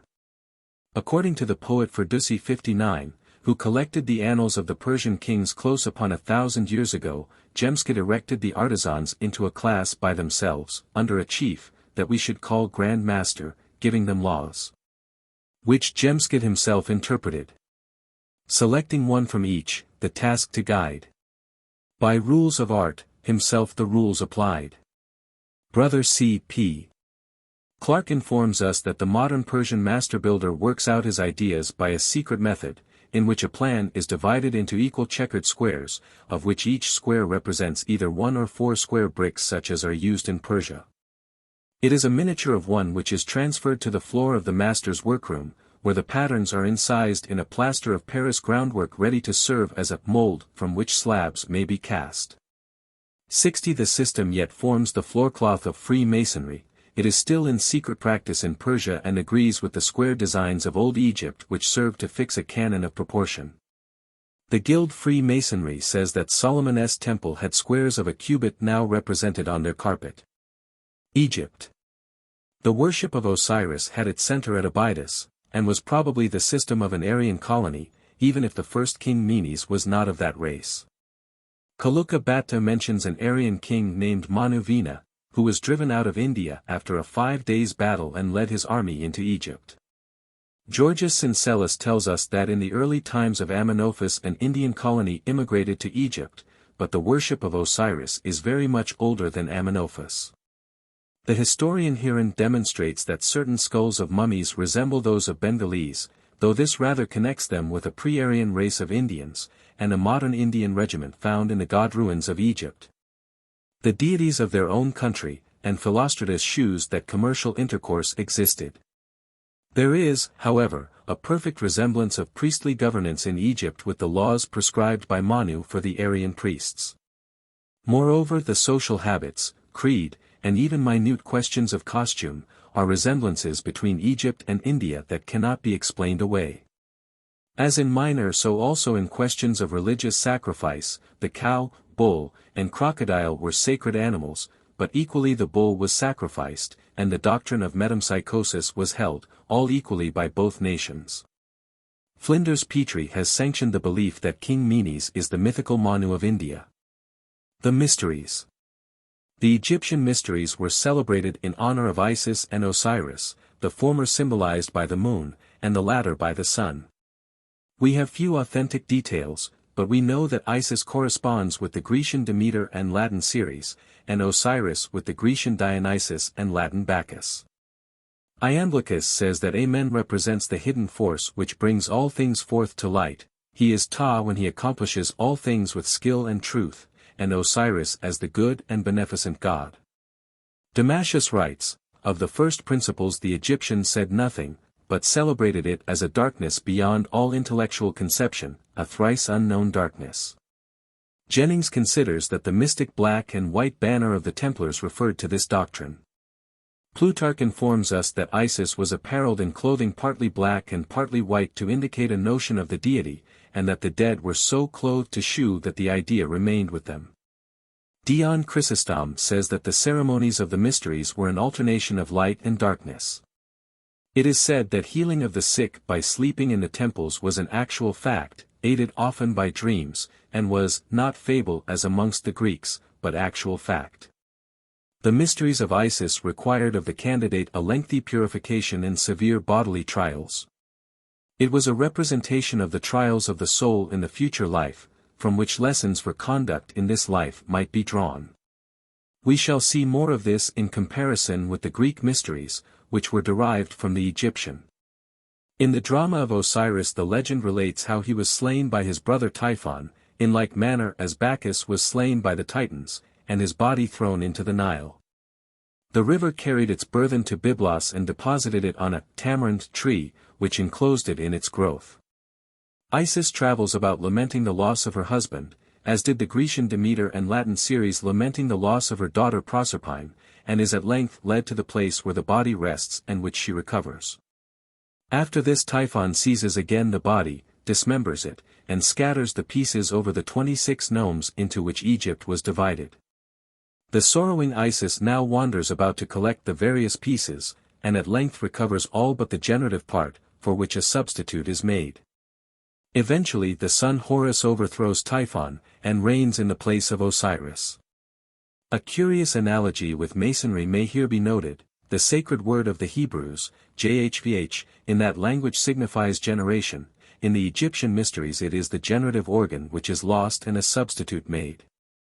In Masonry it is the word which is lost and a substitute which is given in its place. A level was recently found in the tomb of Psammetius, a king of the 20th dynasty. Initiation, April, 1903, page 39.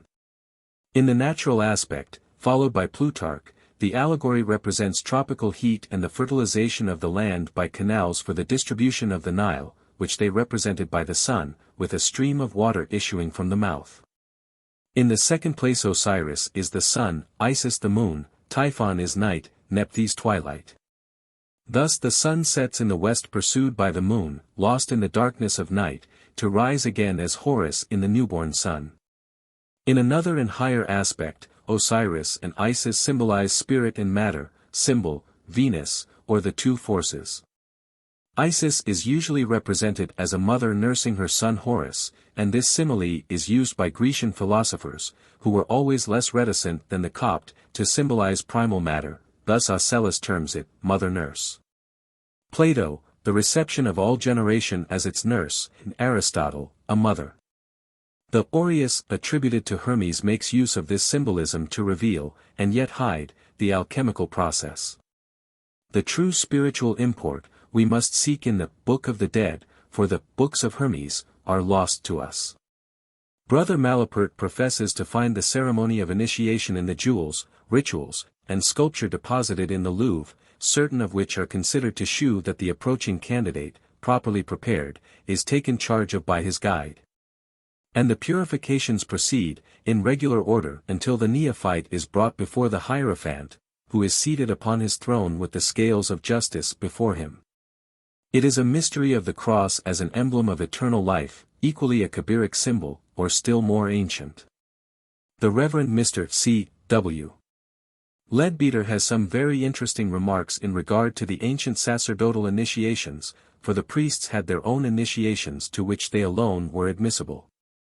He claims that the cross was the emblem of the descent into matter, and that, to represent this, the candidate was laid upon a cruciform bier, hollow to suit the body of the candidate, wearied after a long preliminary ritual. His arms were loosely bound with cords, and he was then carried from the hall of initiation into the crypt, or lower vault of the temple, and placed upon a sarcophagus to represent actual burial. He remained thus for 3 entire days, whilst the tests of earth, water, air, and fire were applied to the divorced soul, as a practical experience of invulnerability. On the 4th day of the entombment he was brought forth and exposed to the first rays of the rising sun, and restored to natural life. He thus develops the rubric of the Hierophant: then shall the candidate be bound upon a wooden cross, he shall die, he shall be buried, and shall descend into the underworld. After the 3rd day he shall be brought back from the dead, and shall be carried up into heaven to be the right hand of him from whom he came, having learned to guide, or rule, the living and the dead. There is a very ancient dirge, called the Thmeneros, which is supposed to have been chanted over the neophyte. There are said to be some ancient mystical MSS, which speak of this trial as the hard couches of those who are in travail in the act of giving birth to themselves, that is, crucified before the sun. Plutarch says that, when a man dies he goes through the same experiences as those who have their consciousness increased in the mysteries. Thus in the terms gr, tau epsilon lambda epsilon upsilon tau alpha nu and gr, tau epsilon lambda epsilon iota sigma theta alpha iota we have an exact correspondence, word to word and fact to fact. It seems evident from this, and from other things that we shall mention in our next chapter, that Plutarch is alluding to the actual divorce of soul from the body, related to what may be an allegory which he recites. Under the tale of a man named Aridaeus or Thespesius of Soli in Asia Minor, who apparently died from a fall, and after 3 days returned to his body, and detailed his experience of the exquisite sights which he beheld. 61. In the year 1898 an interesting discovery was made of the tomb of Amenophis II. It is entered by a steep inclined gallery terminating in a 26-feet well, having passed which the tomb is reached. In the first chamber was found the body of a man bound to a rich boat-like structure, his arms and feet are tied with cords, and his mouth gagged with a cloth, the breast and head have marks of wounds. In the second chamber were found the bodies of a man, woman, and child. The third is the tomb of the king. The roof is supported by massive square columns painted deep blue and studded with golden stars, the walls covered with paintings. At one end is the sandstone sarcophagus, rose-colored, which enclosed the mummy with chaplets of flowers round the neck and feet. To the right is a small chamber in which other mummies of later kings have been placed. The floors of all the chambers are covered with such articles as statues, vases, wooden models of animals, and boats. The mysteries of the Latin Bacchus, who is Dionysus in Greece and Assyria, and Osiris in Egypt, are thus spoken of by Macrobius. The images or statues of Bacchus represent him sometimes as a young man, at other times with the beard of a mature man, and lastly with the wrinkles of old age. The differences relate to the sun, a tender child at the winter solstice, such as the Egyptians represent him on a certain day, when they bring forth from an obscure nook of their sanctuary his infantine image. Because the sun being then at the shortest, seems to be but a feeble infant gradually growing from this moment. The learned French writer Christian considers that the 22 symbolical designs of the tarot cards embody the synthesis of the Egyptian mysteries, and that they formed the decoration of a double row of 11 pillars through which the candidate for initiation was led, and that these designs further correspond with the 22 characters of all primitive alphabets. 62 Dr. Clarke finds the traditional characters of the ancient mysteries in our modern pantomime. 63 He says that Harlequin is Mercury, Columbine is Psyche or Soul, the Old Man is Charon, the Ferryman over Styx. The Clown is Momus, and he engraves the subject of an ancient vase, which, he says, represents Harlequin, Columbine, and Clown, as we see them on the stage. In further evidence of how such legends survive, in New Dresses, Baring Gould has shown that the trials of St. George are but a transformation of the various martyrdoms and resurrections which were related to the weeping worshippers in the temples of Babylon and Assyria at the fate of Tammuz and Adonis, and that the dragon story in the life of St. George is but that of other dragon slayers in Semitic and Aryan mythology. Maimonides mentions the work of Ibn Washi as alluding to this. On the agricultural classes of the mysteries there is a curious old Babylonian work translated by Chulson about 35 years ago. Maimonides, who was physician of Saladin, circa 1200 AD, speaks of it as full of heathenish foolishness, preparation of talismans, etc. Its title, Nabatheans, is derived from the god Nebo, and the Persian Yezids say that the sect went from Busra to Syria, and that they believe in 7 archangels or stars. The book is a difficult esoteric one, by an amanuensis named Shutami, and precedes the era of Nebuchadnezzar. We now come to what is more interesting to Freemasons, and to geometry, which is one of the mystic or esoteric keys of most sacred books. Geometry, as applied to land measuring, had its origin in Egypt, and we quoted the authority of Diodorus that the sacred alphabet represented some of the implements of labor. In early times the superintendence of art was a priestly office. It is noteworthy that the tomb of the ancient king Ozymandias has a ceiling of stars upon a blue ground, the like of which is found in the cathedrals of York, Canterbury, and Gloucester. Truly there is nothing new under the sun. The tomb of an ancient Egyptian was recently opened by M. Maspero, and buried with the body were found the working tools of a mason.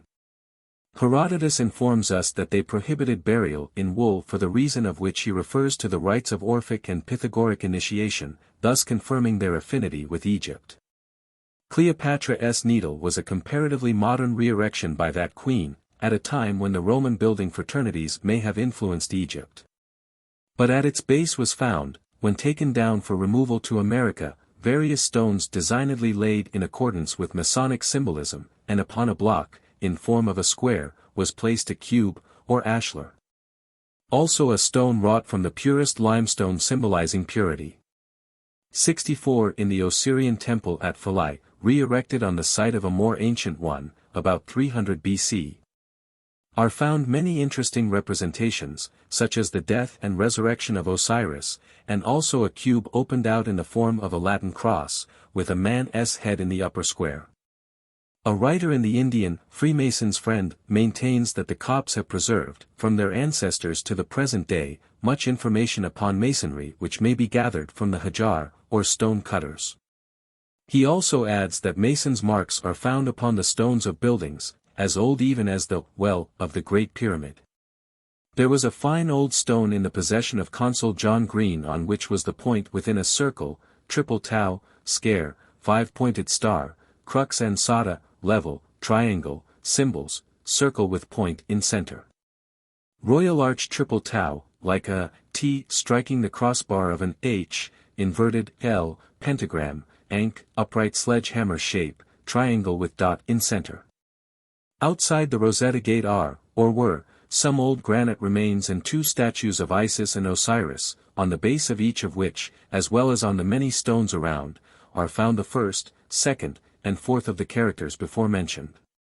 Symbols, circle with point in center, triple tau, pentagram. On an old stone of red granite built into the courthouse of Rosetta amongst those we have mentioned, and others, are the Tau, sloping ladder of 3 steps, trowel, symbols, T, slanting elongate Roman numeral 3. Downward triangle with a handle on top. At Heliopolis the above marks are found, as well as others of a different character. Crook, 2 concentric demicircles, symbols, oval on side with 2 horizontal lines issuing from ends. Shape like a vertical line with a little U at top right, open eye with eyelid, shape like a rainbow with only 2 colors. 65 amongst Masons marks of the 12th dynasty, say 3000 to 2400 BC. We find the swastika, symbol, swastika, the equal-limbed cross, plus, both plain and in a circle, symbol, circumscribed Greek cross, our 5-pointed star, symbol, pentagram, open angles crossed like square and compasses, delta, letter H, and K. Symbols, plus, circumscribed Greek cross, pentagram, intersecting chevrons upright and inverted like the sigil of Saturn from the Kamiya, fire, H. 66 Guild Masonry tells us that semicircles denote an arch-guild. Greece and Italy. The Dionysian and Baksheik rites, through which we may better comprehend the Egyptian, were of 2 classes. In the first series goes in search of Proserpine to Hades, as did Ishtar when she sought her lover Izdubar, Duzi, or Tamzi. These rites were in especial of an agricultural nature. In the higher mysteries the neophyte represented Bacchus. Plutarch says that Typhon revolted against Osiris, tore his body in pieces, mangled his limbs, scattered them abroad, and filled the earth with rage and violence. In like manner in those of Greece and Italy the rebel Titans tear in pieces the god Bacchus, and as these Titans were Cyclops it appears to mythologize the war of races. As we shall treat of these mysteries more fully in our next chapter, we will only add here a few quotations as to their teaching.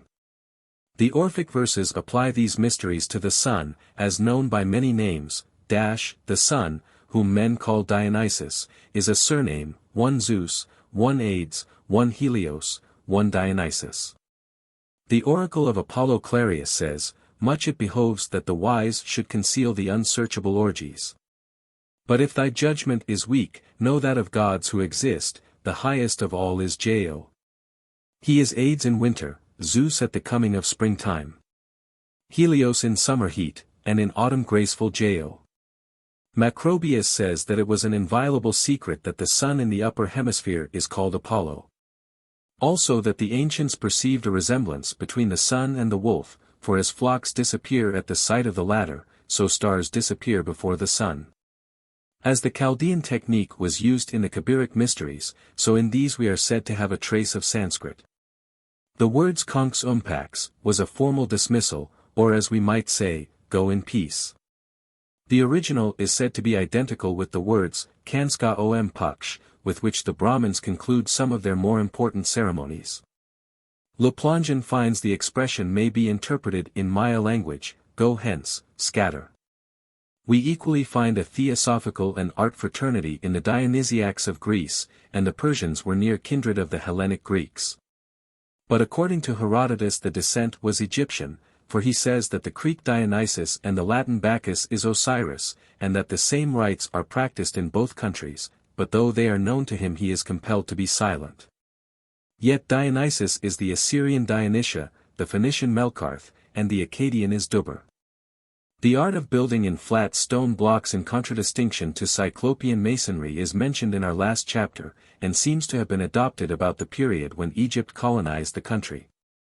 And as we know the perfection masonry had reached in Egypt ages before the 16th century B.C., we may reasonably conclude that they introduced the improved art, with the Dionysian mysteries. At any rate we find not only the state mysteries of Dionysus, but as in other cases mentioned, where caste Hellenes or Aryans had invaded the native population, an art fraternity, under the same name, which above 3,000 years ago was designated the Dionysian artificers, and which superseded the style of the Cabri by an improved system.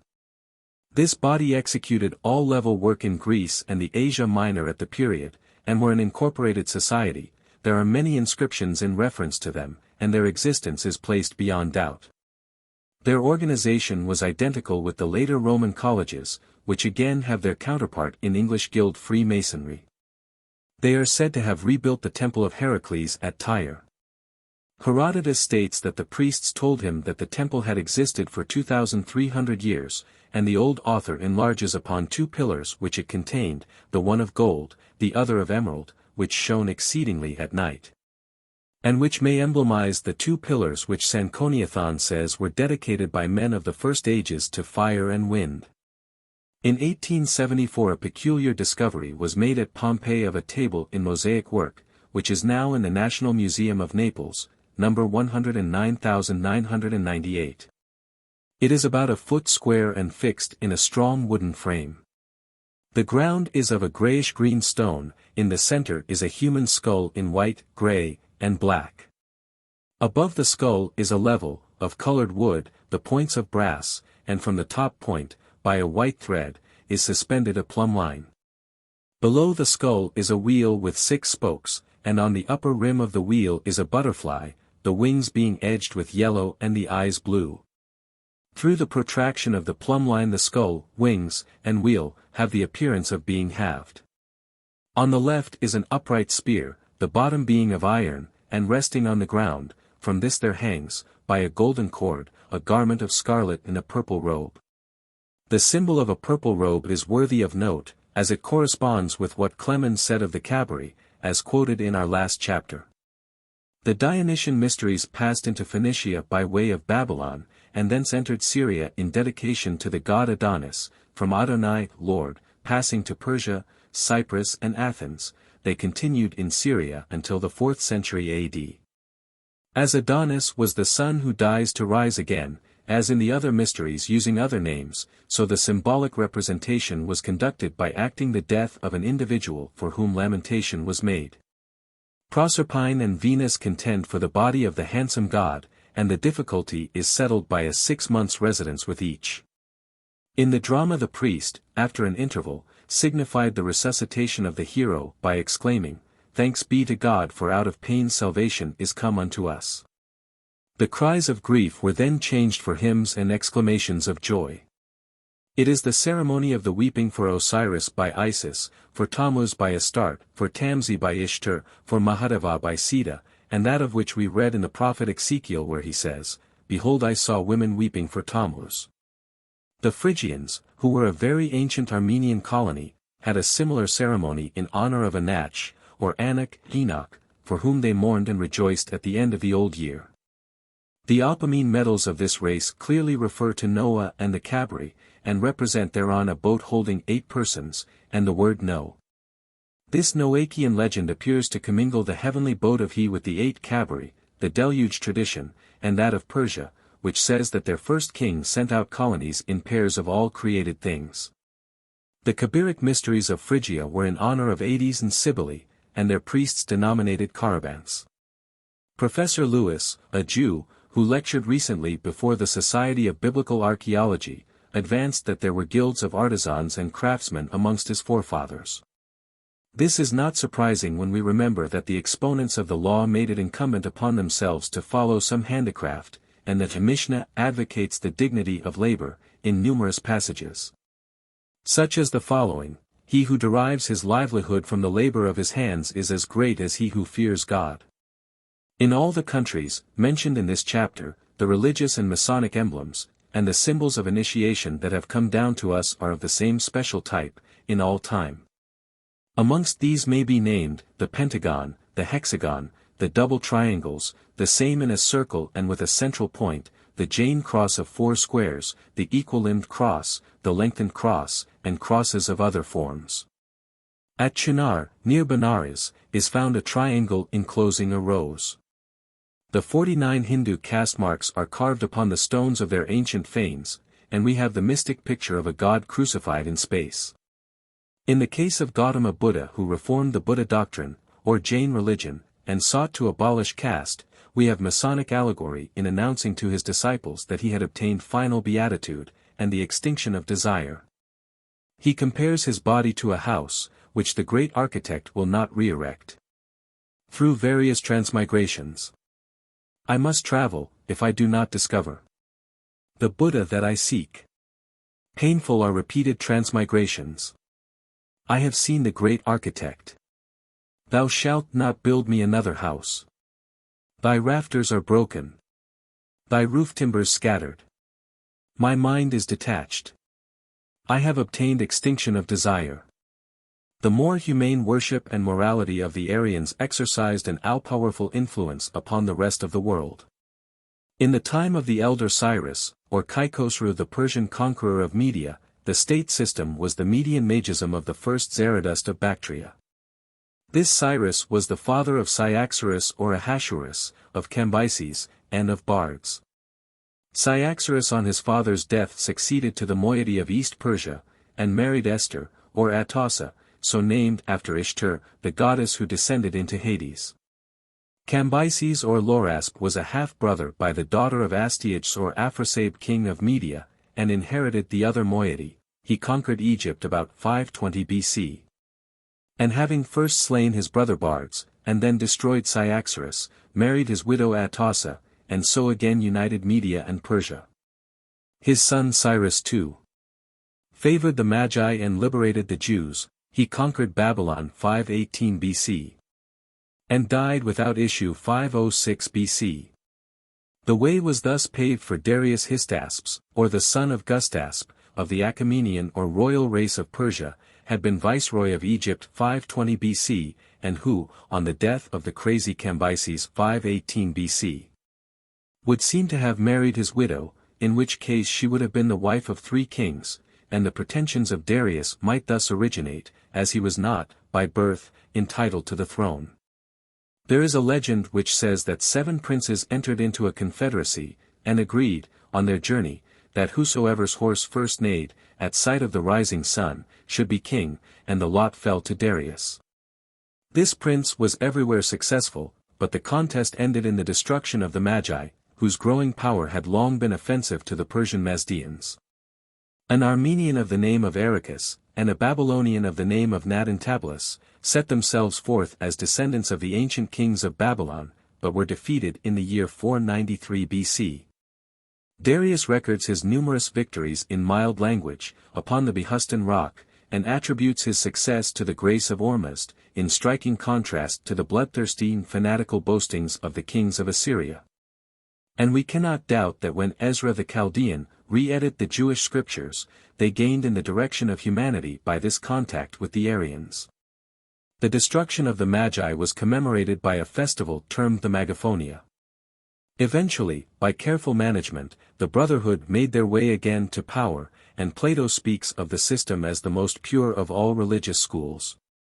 And there is no doubt that as Gnostic Christians and Islamites their succession has descended to our own times, and a form of the Magophonia may be represented in the Muharram and similar festivals in honor of Hussein, or Ali. It would appear that after the successes of Darius his religious views as to Mazdaism may have undergone some change in favor of the Judeo-Magism of Media. He was succeeded by his son Cyaxares III.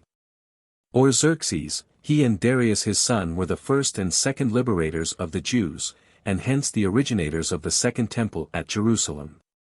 In Egypt the Persians were succeeded by the Greek Ptolemies following upon the conquests of Alexander the Great, and these by the Roman emperors and consuls.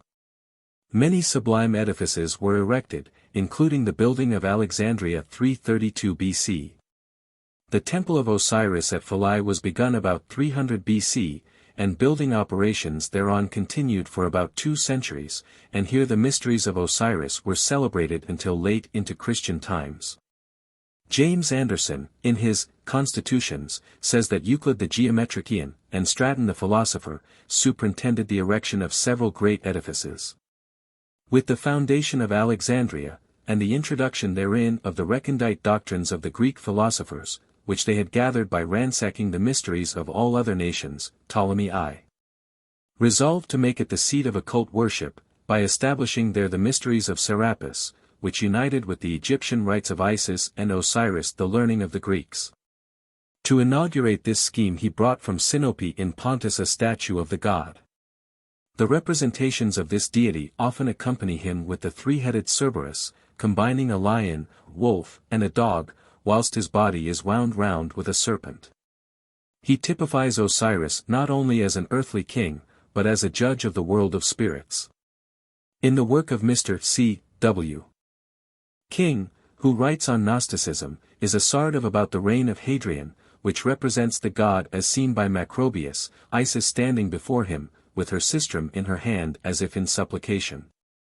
Whilst in her other hand is an ear of wheat, the legend is Eta Kappa Epsilon Rho Iota Alpha Epsilon Iota Sigma Alpha Gamma Nu Eta, Immaculate is Our Lady Isis. Erastusthenes, who lived 276 to 196 BC, terms her the Celestial Virgin. Other inscriptions referring to Serapis are equally noteworthy, that on Raspi's No. 1490 is, Epsilon Iota Sigma Zeta Eta Epsilon Sigma Alpha Rho Alpha Iota Sigma Alpha Pi Omicron Nu Omicron Mu Alpha Sigma Alpha Beta Alpha Omega Phi Omega Sigma Alpha Nu Alpha Tau Omicron Lambda Eta Chi Theta Omega Nu. Translated 1 Jupiter. Serapis, holy name, Sabaoth, the light, the day, spring, the earth. Epsilon Iota Sigma Theta Epsilon Omicron Sigma Alpha Rho Alpha Pi Iota Sigma, often abbreviated into Epsilon. Omicron. Zeta. There is but one God. And he is Serapis. He is also called Epsilon Iota Sigma Zeta Omega Nu Theta Epsilon Omicron Sigma, the one living God. The holy name may be the arcane IAO, which Clemens says was worn upon the person by initiates. Apuleius comments upon these mysteries but does so very reticently. He informs us that he had been initiated into those of the great goddess Isis, as representing nature. And that those ceremonials of Serapis differed therefrom, that the doctrine was the same. Damaskios asserts that the god appeared in a visible, but superhuman form, to his worshippers at Alexandria. The rite, as in other mysteries, required a 9 days fast and purification. Apuleius hints that the priests had other ceremonies, for he states that after initiation into the mysteries of Osiris he was made a pastafari of the temple and received into the college of priests, exposing his bald head to the multitude. As a Catholic priest does his tonsure. In the Virgin of Tki world, by Hermes, Isis informs her son Horus that there was a triple set of mysteries. 1. Initiating them in the arts, sciences, and the benefits of civilized life. 2. Religious representations and sacred mysteries. 3. Prophet initiation, so that the prophet who lifts his hands to the gods should be instructed in all things. Hence it is necessary to keep in mind, both in antiquity and even in later and modern times, art, exoteric rites, and esoteric initiation.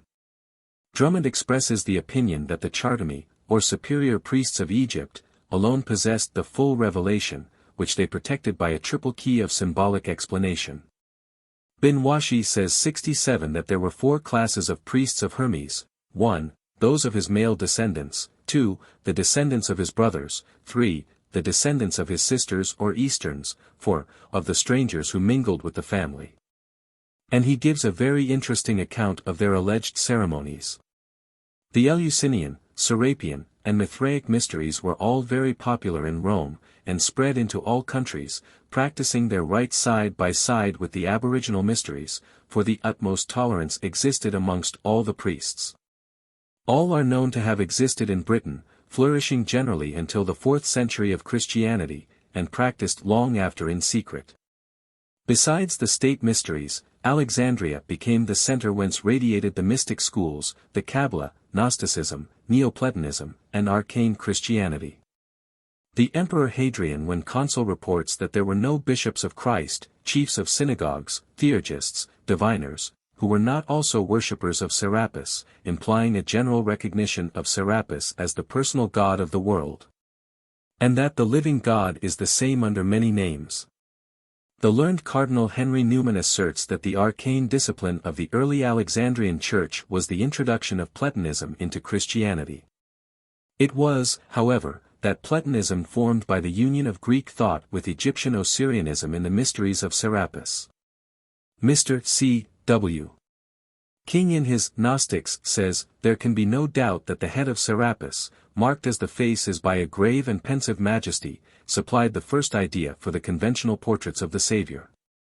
It is equally certain that the images of Isis and Horus continued to be manufactured, and were renamed as those of the Virgin and Child. Amongst the noted Christians of this period, who were Serapians and Christians or members of the arcane discipline, were Origen and Ammonius Saccas, the catechists. The latter established a school in which he obligated his disciples to secrecy. 68 It is known also that the early Christians used the Tau cross on their tombs. 69 There seems even no doubt that the pre-Christian rites had a mystery of the cross, and there is said to be an ancient painting in Egypt of a candidate laid upon a cruciform bier. Justin Martyr observes that, the sign of the cross is impressed on all nature. There is scarcely a handicraftsman but uses the figure of it amongst the implements of his industry. It forms a part of man himself, as may be seen when he extends his arms in prayer. And, apart from this, the spiritual and consolatory faith breathed in the ritual of the dead is so much in consonance with the beliefs of the Christian, that it must convince the most hardened skeptic of the antiquity of the doctrine. If he even discredit them as articles of belief, and confirms the words of Augustine that Christianity existed from the beginning of the human race, until Christ came in the flesh. 4. The mysteries in relation to philosophy. The chief difficulty in the minds of writers who have written upon the mysteries and Freemasonry is owing to the varieties of names by which the former have been known in different nations, and the comparatively modern designation of the latter society. But this difficulty disappears in a great measure when we recognize that the rites are of great antiquity, derived from a primitive source. That they had all the same general principles and varied chiefly but in the technicalities and language of the country in which they were celebrated. We may safely admit that the general characteristics of the mysteries were the same in all nations. Thus in the course of ages, by national divergence in the mode of expressing thought, new names for the old rites arose, and translations made into new tongues. The Assyrian Dionysus is the Greek Dionysus, the Latin Bacchus, and the Egyptian Osiris. In other cases the mysteries were known by their place of conferment, or by the name of the hierophant who introduced them. In other cases names varied according to the particular degree of the writer. Thus it is said that Bacchus the Lord of the Cross and the Pine Cone, becomes Iacchus in the mouth of an Epopte addressing him as Lord of the Planet. Similarly we learn from Plutarch that Ishtar, Demeter, Ceres, and Isis are all one, and represent living matter, or matter vivified by spirit, which is a doctrine of the Mysti, or first grade of initiation. The higher spiritual birth of the twice-born is taught in the martyrdom of these gods. Each nation, however, gave to the mysteries a tinge of its own culture, precisely as Osiris, Isis, and Horus, are counterparts of the two deific principles, and created forms, equally with the Christian Trinity of Joseph, Mary and Jesus. Pausanias gives the name of Ceadus or Savior to the mystery god, and he was designated Liberator, and Gr. Upsilonata Sigma. Veron, the most learned of the Latins, in his treatise De Lingua Latina, says, 4. p. 17, the principal gods are heaven and earth. They are the same gods which in Egypt are named Serapis, Isis, and Harpocrates, which with Phoenicians are Thoth and Astarte, the same in Latin as Saturn and Ops, the earth. In effect the earth and the heavens are the sacred instruction of Samothrace, treated as the great gods. That is, they are the active and passive principles of nature, and belong to the earlier and less cultured life of the Greeks. Tertullian says that they raised 3 altars to the great gods, that is, the male and female principles became 3 in their progeny, the oldest of trinities. The ostensible hero of the mysteries of Greece was the sun god, and Martinus Capellus, in his hymn to the sun written in the 5th century, says, "Thee, the dwellers on the Nile, adore as Serapis. And Memphis worships thee as Osiris. Thou art worshipped as Mitra, Dis, and cruel Typhon. In the sacred rites of Persia thou art Mithras. In Phrygia the beautiful Hades. And Libya bows down to thee as Ammon. Phoenician Byblos as Adonis. Thus the whole world adores thee under different names." Ausonius has verses to the like effect, adding Dionysus for India, and Liber for Italy. Hail! True image of the gods and thy father's face, thou whose sacred name, surname, and omen, 3 letters that agree with the number 608. 70 YHS equals 400 plus 8 plus 200 is equal to 608. In Chaldean Hebrew, cham or ham, heat, is also 608. Although Cumberland, Bishop of Peterborough, in his Origines Gentium Antiquissimi, has set himself the impossible task of deriving all mankind from Noah within the period of the rabbinical chronology. He has many valuable quotations which tend to elucidate the mysteries. He quotes Herodotus as affirming in his Euterpe, for a known truth, that Ceres or Demeter is also Isis. Clemens Alexandrinus also affirms it, and proves it out of a book of Leon, who wrote the history of the Egyptian gods.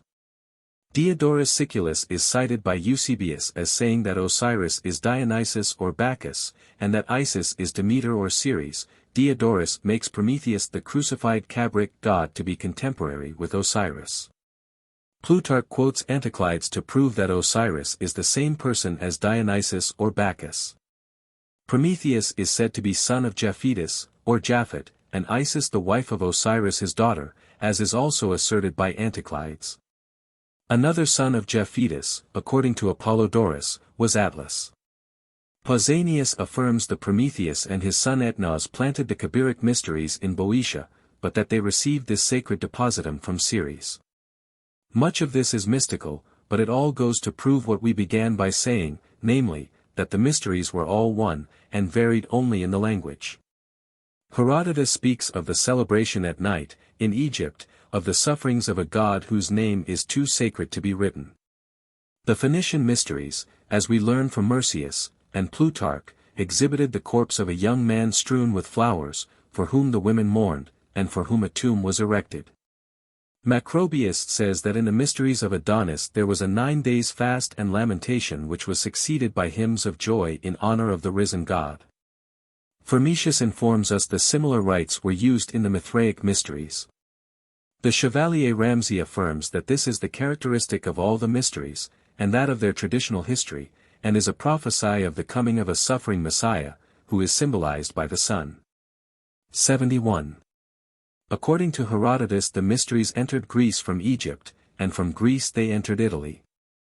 And he informs us in positive language that the rites of the Egyptian Osiris and Latin Bacchus are the same, and were carried into Greece about 2,000 years before his time, 450 BC. By Melampus, who either took them direct, or derived them from Cadmus and his Tyrian companions. The system of these which Orpheus propagated taught a divine trinity in unity, which, according to Damaskios, was represented by a dragon with 3 heads, that of a bull, a lion, and between a god with wings of gold. These rites, if we may rely on tradition, were devoted to music. Dionysius Halicarnassus says that the priests of Serapis chanted a hymn of 7 vowels. The same had place in Greece, and there are representations of these 7 heads, over each of which is seen one of the vowels. All the mysteries had 3 principal trials or baptisms, namely, by water, fire, and air, and there were 3 specially sacred emblems, the phallus, egg, and serpent, thus represented gr, iota omicron phi. The 2 generative emblems were sacred in all the mysteries. The advantages gained by initiation into these rites are thus set forth by various writers. They diffuse a spirit of unity and humanity wherever introduced. Purify the soul from ignorance and pollution, secure the peculiar aid of the gods, the means of arriving at the perfection of virtue, the serene happiness of a holy life, the hope of a peaceful death and endless felicity. Also a distinguished place in the Elysian fields, whilst those who have not participated in initiation shall dwell after death in places of darkness and horror. 72. Porphyry gives the following as the precepts of the mysteries: 1. Honor parents. 2. Venerate the gods. 6. Be humane to animals. Plutarch, Laconic Apothegms of Lysander, to confess all wicked acts. The pre-Hebrew commandments termed the 7 precepts of the Noachidae are: 1. Abstain from idolatry. 2. Blaspheme not. 3. Do no murder. 4. Commit not adultery. 5. Do not steal. 6. Administer justice. 7. Eat not flesh cut from the live animal. The rites of Eleusis in Greece are those of which we have the fullest particulars, and we shall therefore take them as the complement of all the others, and give as much as can be gathered from prejudiced and unprejudiced sources, poets, philosophers, and their bitter enemies the Christians. The rite is said to have followed the Orphic doctrine, and to have been established about 1423 BC, in the reign of Erechtheus king of Athens, which city had previously been occupied by a colony from Egypt. Though best known, yet not the most ancient, the Eleusinia would seem to have constituted rather a democratic society than a sacerdotal college, as if their intention was to absorb all the popularity of these institutions. To be followed, at a later period, by the appropriation, by minor schools of philosophers, of all the knowledge to be gained in these colleges. It is, however, noteworthy that the tradition of the ancient unity of king and priest was preserved in the title of basileus or king given to the presiding officer, and Lysias says that it was his duty to offer up prayers, and to preserve morality. These mysteries were at the same time essentially secret and sacred, embodying a scenic representation, in which all classes might participate except bastards and slaves, who were especially excluded by the action of Euclid, the archon, or chief. In 402 B.C., and a different person from the later Geometrician. It is worthy of note that the old constitutional charges of Freemasons exclude the same persons. Although the Kabiric mysteries, like those of Egypt, preserved, at least in name, an idea of the worldly sciences, the Eleusinia would seem to have abandoned the pretensions to these, and only required that the neophyte should in youth be liberally and appropriately educated. The time had arrived when art in Greece could be learned outside the mysteries which constituted a holy drama, influencing the ancient theatre, and the mystery plays of Christians. Mr. James Christie in his work upon the Greek vases holds that phantasmal scenes in the mysteries were shown by transparencies, such as are yet used by the Chinese, Javanese, and Hindus. In symbol, he says, a ball of wool represents the thread of life not yet spun, gutta, fecundity, sesame, fertility, water, the creation of beings from that element, wine, the life, an olive leaf at the top of a vase, spirit, and a wavy line, water on which spirit acts. There were 9 archons, of whom the chief was properly so called as the word means commander. He had jurisdiction over all ecclesiastical and civil affairs, with the title of eponymous. The second was Basileus or king, who superintended religious ceremonies, festivals, and mysteries. The third was the Polemarchos, who had care of strangers and conduct of war. The other 6 were termed Thesmothetai, from 2 words, law, and I establish. They formed a tribunal for judging minor offences. All were elected by lot, were free of taxes, and on their induction took an oath to administer justice impartially. Certain noted persons, of whom Pythagoras was one of the earliest and most remarkable, travelled over the whole known world, in order to obtain initiation in the mysteries of the countries that he visited. The society which Pythagoras established, as well as others of later date, was the result of an attempt to combine in one common society the knowledge to be gained in all the mysteries. Curiously enough, the same principle has been followed in Freemasonry. The Pythagorean society may thus be considered the forerunner of the various arcane schools which followed its decay. It has the closest analogy with the Masonic society, and whether we look upon this craft as a primitive system, an ancient imitation of the mysteries, or a slightly altered branch of the Kabbalah, we may equally expect to find that there is the same doctrine, or the same wisdom religion which lay at the foundation of all the arcane mysteries. And this is what we shall find as we proceed, and at the same time it is one of the strongest proofs we can expect to have of the antiquity of Freemasonry. We will now inquire into the general nature of the ceremonial of the Eleusinia as a fair representation of what was taught in these schools. They consisted of the lesser and greater mysteries for which there was a general preparation or apprenticeship in the shape of a preparation from youth in appropriate disciplines. Between the conferment of these 2 sections there was a probation extending from 1 to 5 years. The drama went on parallel lines with the Egyptian ritual of the dead, which dwells upon the moral and spiritual qualities, which are necessary in this life, that the soul may obtain justification in a future state. The apocryphal book called the Wisdom of Solomon, c. 17, would seem to describe the Tartarian terrors of the mysteries, applied to the plagues of Egypt. The magnificent temple of Eleusis was lighted by a single window in the roof, and images of the sun, moon, and Mercury were represented therein. Macrobius says that the temple of Bacchus at Thrace was also round and lighted also by a round window in the roof, by which to introduce the resplendent image of the sun. Proclus says that the proceedings were begun with a prayer in which heaven and earth were respectively invoked. In respect to the signs of the zodiac, the same writer informs us that 6 were considered male, and 6 female signs. And Porphyry assimilates the journey of the sun through these signs with the 12 labors of Hercules. The 3 chief hierophants of the mysteries bore respectively the symbols of the sun, moon, and Mercury. And as the Basilius represented the demiurgos who fashions rude matter or chaos into created forms, so it was typified that the Basilius was to recreate the neophyte or draw him from imperfect nature to a more refined state. Or as Masons equally would say, with the philosophers, work him from the rough to the perfect ashlar. The Stylists, according to Clemens Alexandrinus, regulated the education of the young, and bore as their emblem of authority the square rule, and the prophet had suspended at the neck an urn with the water of regeneration. 73. The ceremonial of initiation began by a solemn proclamation. 74, "Let no one enter here whose hands are not clean, and whose tongue is not prudent." The candidate was also, as a preliminary, desired to confess his sins, or at least the greatest crime he had ever committed. He was required to bathe in the pure sea in face of the sun, and pour water on his head 3 times.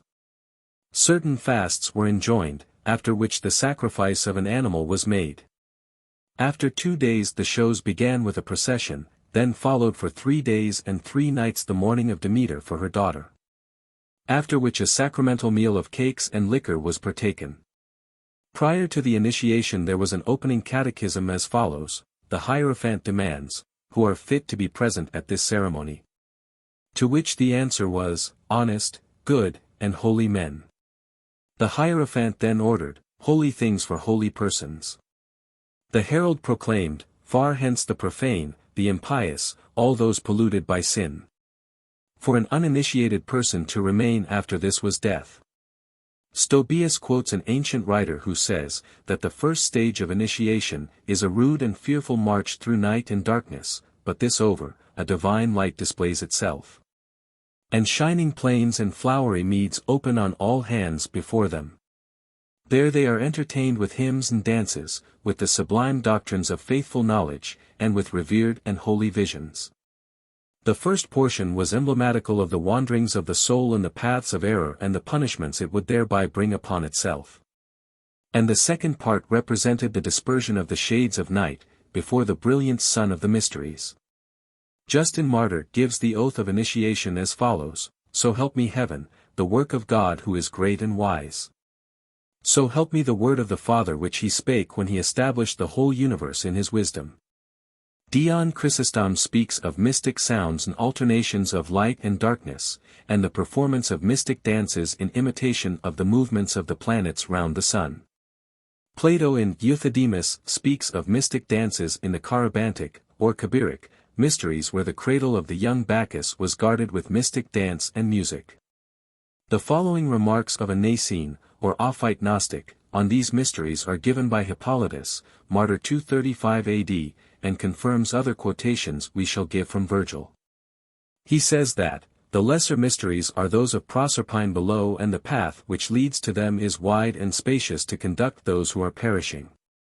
It is the truth which Krishna the Hindu god taught to Arjuna. Namely that those who give themselves up to worldly pleasures will be confined to the sphere of the earth and be reborn in such bodies as they have merited. It is easier for a camel to go through the eye of a needle than for a rich man to enter the kingdom of heaven. Broad is the way that leadeth to destruction, and many there be that go in thereat, but strait is the gate and narrow is the way which leadeth to life, and few there be that find it. Apuleius in his account of his reception into the Isisic mysteries, after being relieved of his brutish nature by eating roses, which was a flower sacred to Isis, proceeds to say that he approached the confines of Hades, having been born through the elements, and that he saw the sun at midnight. The Latin Virgil, a poet, Platonist, astrologer, and geometrician, has some noteworthy passages which bear upon these details.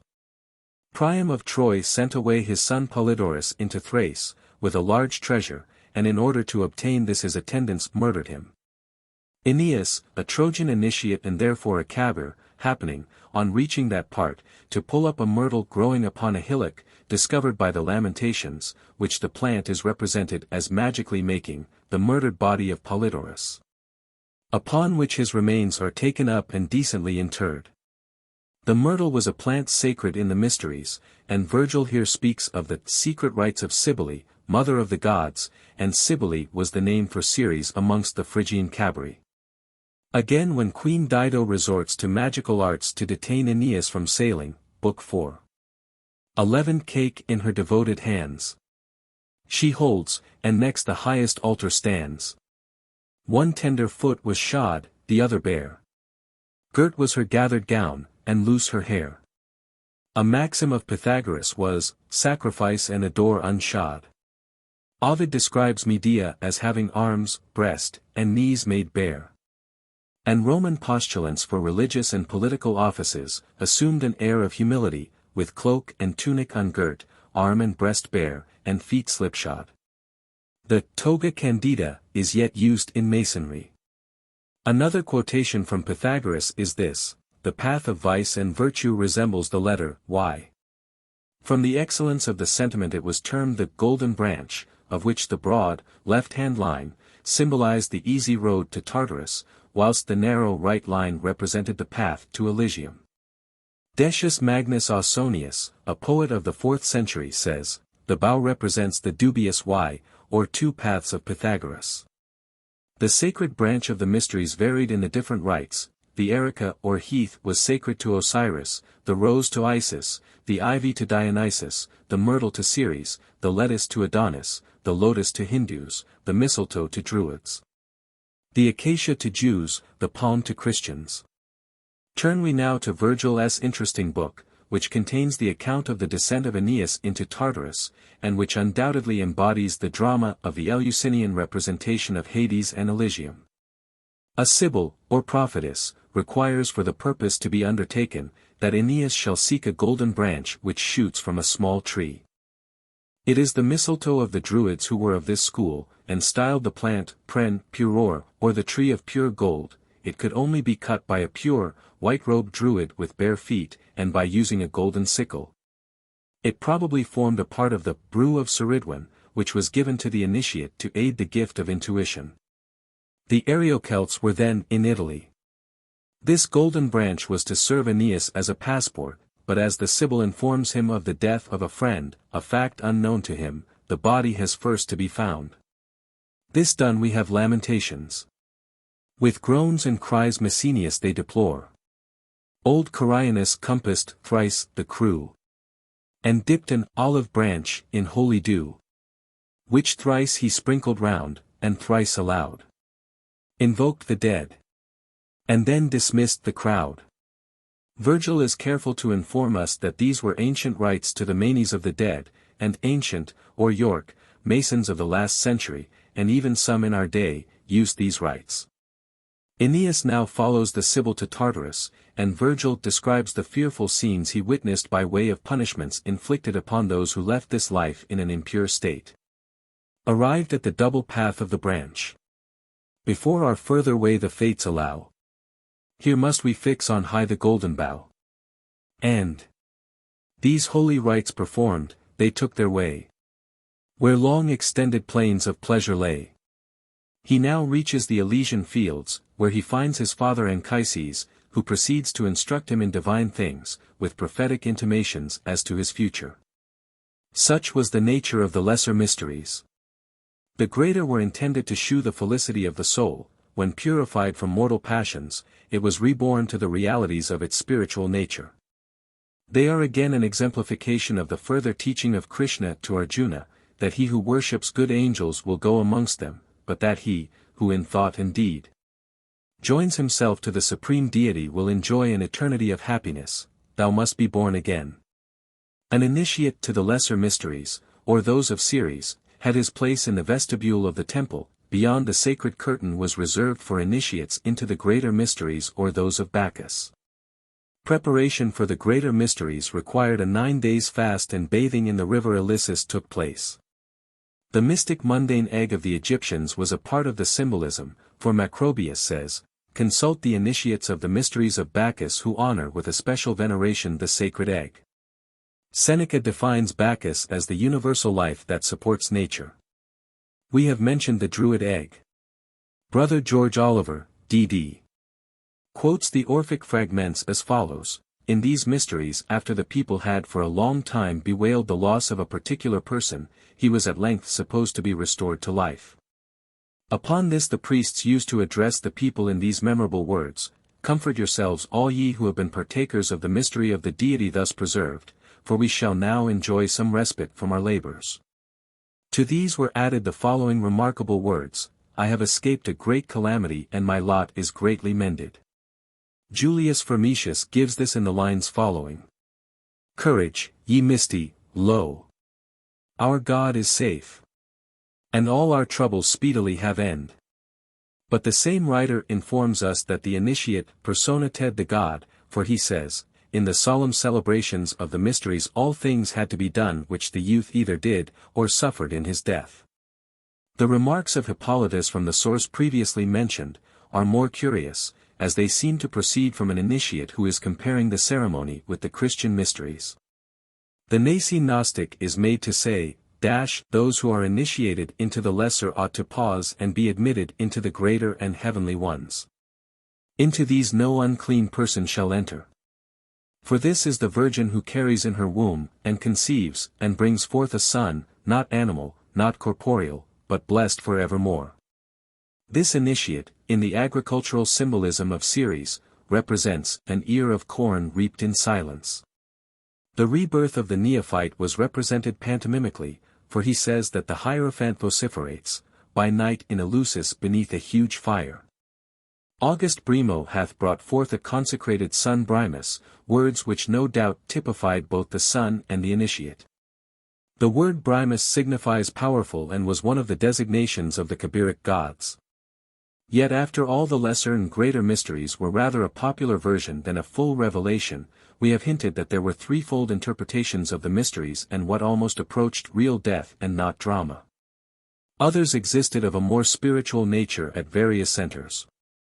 Sapatius says that even the Apopte had only a part of the secret. Theodoritos says that all do not know what the Hierophants know, the majority see only what is represented. The last term of the Apopte expressed high initiation.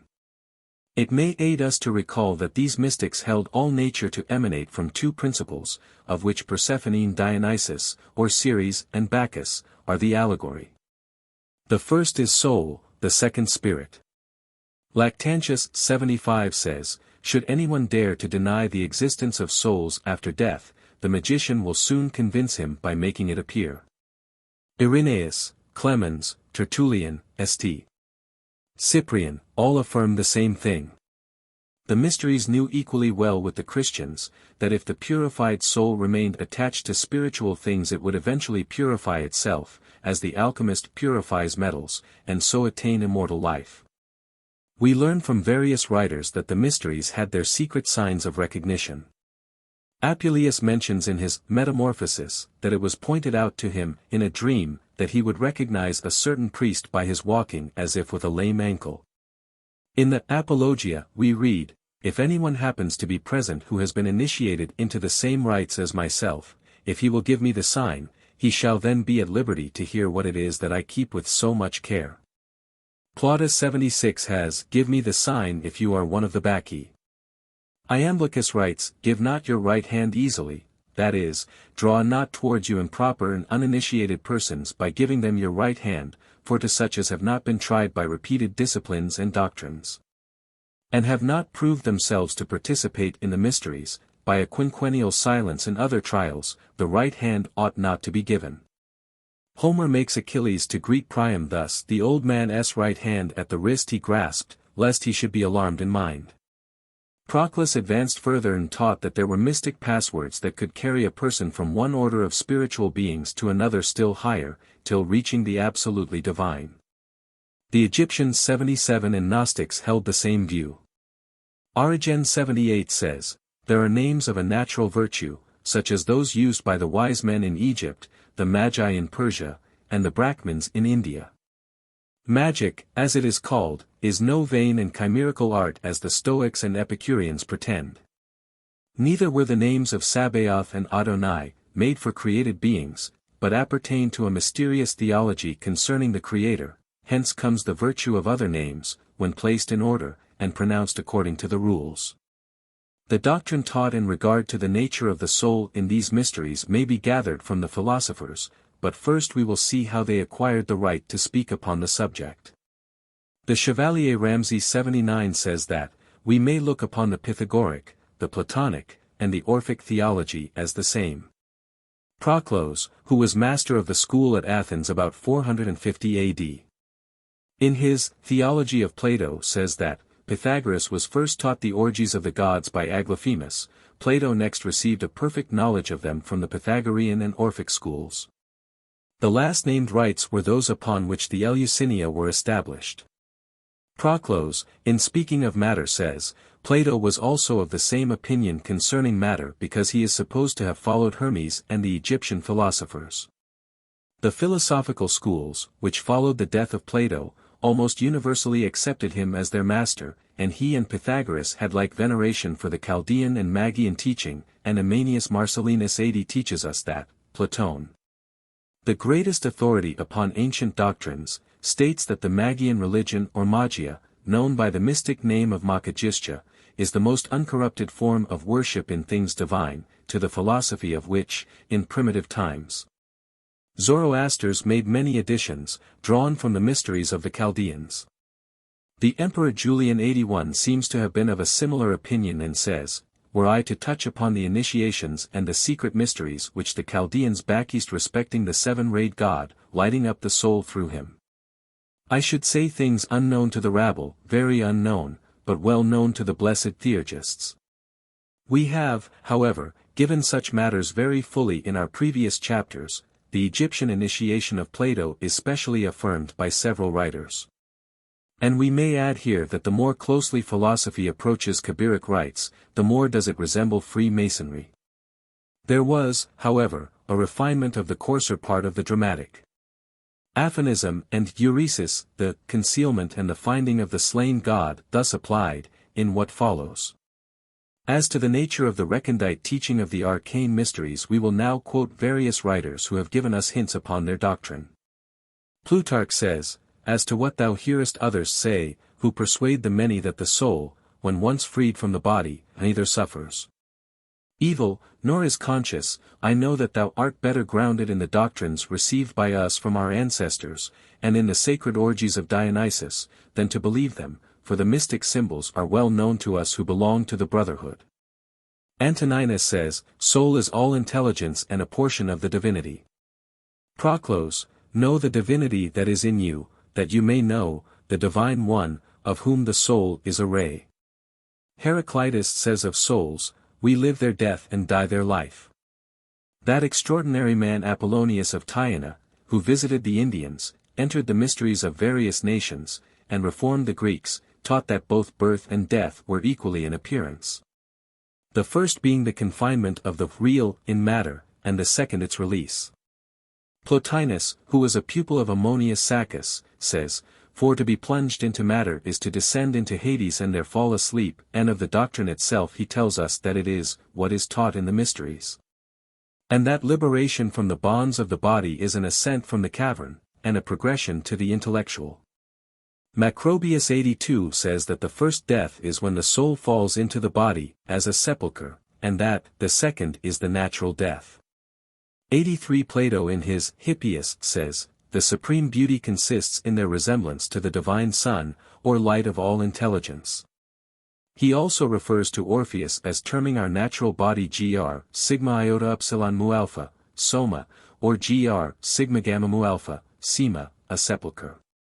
Hierocles quotes the Chaldeans to the effect that, the oracles called the ethereal body, the thin and subtle vehicle or chariot of the soul, Suedas tells us, out of Isidorus, a Spanish bishop of the 6th century.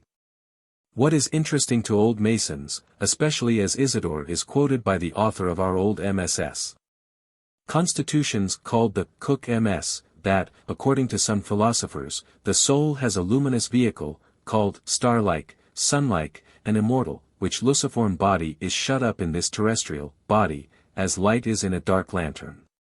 Moderns would generally use the terms soul-body and spirit, but Plato designates the former a winged chariot. Here the reader may be reminded that a lantern in form of a five-pointed starlight was formerly used by Masons, in the most solemn part of their ceremonies. There are portions of the divine pomander that must allude to mystery rites. Hast thou not heard in the speeches, that from one soul of the universe are all those souls, which in all the world are tossed up and down and severally divided? Of these souls there are many changes, some into a more fortunate estate and some quite contrary, for they which are of creeping things are changed into those of watery things, living upon the land. And those of things living in the water to those of things living upon the land, and airy ones are changed into men, and human souls that lay hold of immortality are changed into demons. 84. The like also happeneth to them that go out of the body. For when the soul runs back into itself, the spirit is contracted into the blood, and the soul into the spirit, but the mind being made pure and free from these clothings, and being divine by nature, taking a fiery body, rangeth abroad in every place, leaving the soul to judgment, and to the punishment it hath deserved. 85. Again, in the drama of the mysteries, dost thou not see how many evils the wicked soul suffereth, roaring and crying out, I am burned, I am consumed, I know not what to say or do, I am devoured, unhappy wretch. Of the evils that compass and lay hold upon me, miserable that I am, I neither see nor hear anything. 86.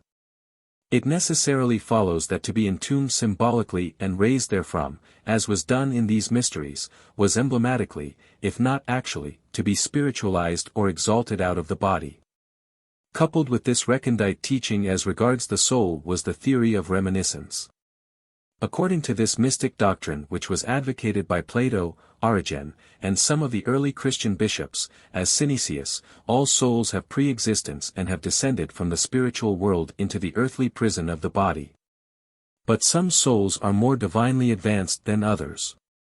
Reminiscence is therefore that faculty of knowledge which the soul brings from its heavenly source, never entirely obscured, and when its faculties are stimulated, by discipline and a pious abandonment of the passions, is the cause of all civilizing influences and discoveries. More than this, but we have said all that is necessary. Socrates, at his trial by the Areopagus at Athens, and to the hour of his death by hemlock, asserted the guidance of his demon, or tutelary spirit, and has the following placed to his credit by Plato in his Republic: the eye of the soul, which is blinded and buried by other studies, is alone naturally adapted to be resuscitated and excited by the mathematical disciplines. It is a repetition of the apothegm of the Persian dervishes: the man must die that the saint may be born. It is the divinely illuminated eye of the Kabirian Cyclops, and the awakening or resuscitation of the consciousness of the divine image, implanted in the human soul. As to the necessary apprenticeship for even the lesser mysteries, we have some information in the writings of Theon of Smyrna, who was a disciple of Euclid, and an editor of his books. Theon is comparing the 5 liberal sciences as necessary for a mystically initiated philosopher with the 5 preparations for the mysteries. Again, it may be said that philosophy is the initiation into, and tradition of, real and true mysteries. But of initiation there are 5 parts. That which has the precedency indeed, and is the first, is purification. For the mysteries are not imparted to all who are willing to be initiated, but some persons are excluded by the voice of the crier, such as those whose hands are not pure, and whose speech is inarticulate. It is also necessary that those who are not excluded from initiation should first undergo a certain purification, but the second thing, after purification, is the tradition of the mysteries. The third thing is denominated inspection. And the fourth, which is the end of inspection, is binding the head and placing on it crowns, so that he who is initiated is now able to deliver to others the mysteries which he has received. Whether it be the mysteries of a torchbearer, or the interpreter of the sacred ceremonies, or of some other priesthood. But the fifth thing which results from these is the felicity arising from being dear to the divinity and the associate of the gods. Conformably to these things likewise is the tradition of the political doctrines, and in the first place a certain purification is requisite, such as the exercise from youth in appropriate disciplines, for Empedocles says, "It is necessary to be purified from defilements by drawing from 5 fountains in a vessel of unmingled brass." But Plato says, that purification is to be derived from 5 disciplines, namely, arithmetic, geometry, stereometry, music, and astronomy. The tradition, however, by philosophical, logical, political, and physical theories is similar to initiation. But Plato denominates the occupation about intelligibles, true beings, and ideas epoptia or inspection. And the ability from what has been learned of leading others to the same theory must be considered analogous to binding the head, and being crowned. But the fifth, and most perfect thing, is the felicity produced from these, and, according to Plato, an assimilation as much as possible to God. So far Theon, and his essay is a most important comparison between the relative value of philosophy and the mysteries. It might be worth while to ask ourselves, whether these 5 parts of initiation, 5 sciences, and 5 fountains, have any relation to the mystic pentagon, symbol, pentagram, and the Masonic 5 points of fellowship, in the ancient aspect.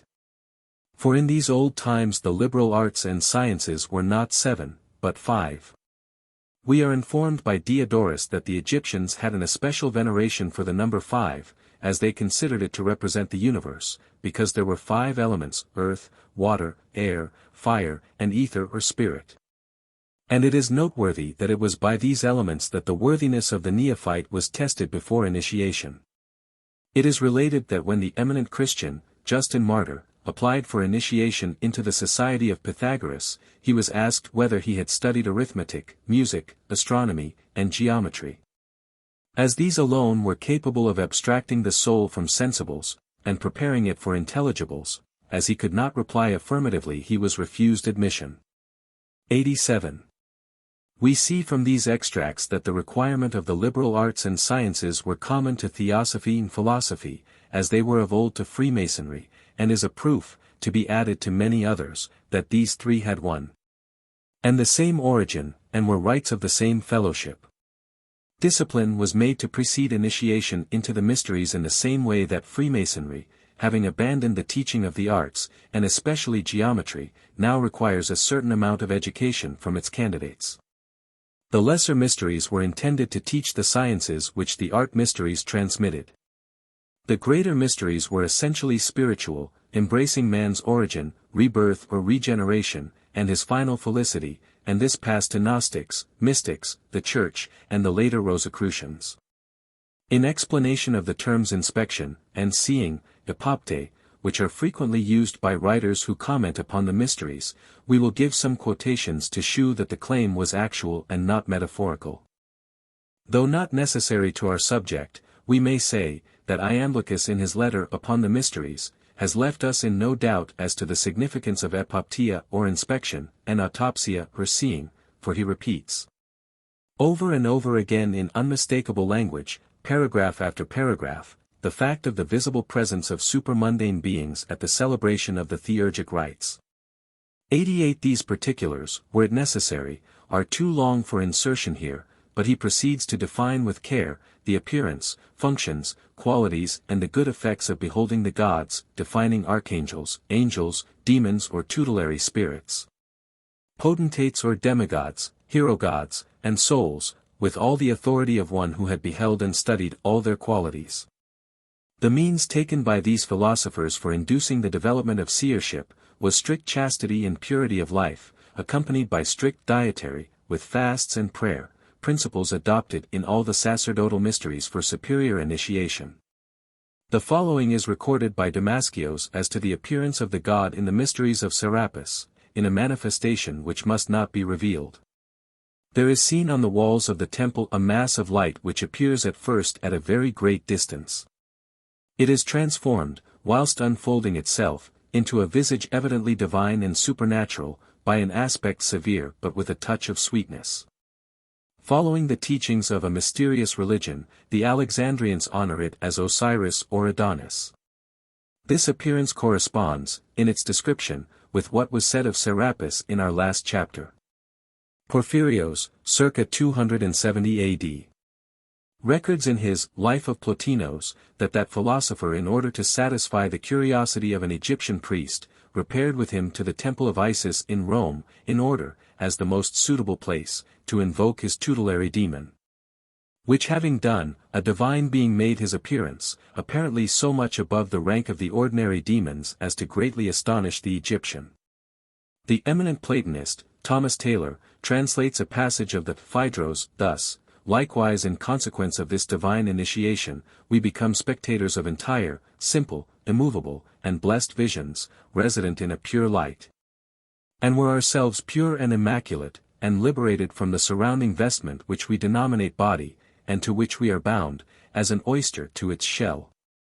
Proclus, in his Commentary on the Republic of Plato, has these words: in all initiations and mysteries, the gods exhibit many forms of themselves, and appear in a variety of shapes, sometimes a formless light, shining from themselves, is thrown forth for contemplation, sometimes the luminosity is in a human figure, and sometimes it takes a different shape, into all of which Iamblichus also particularly enters.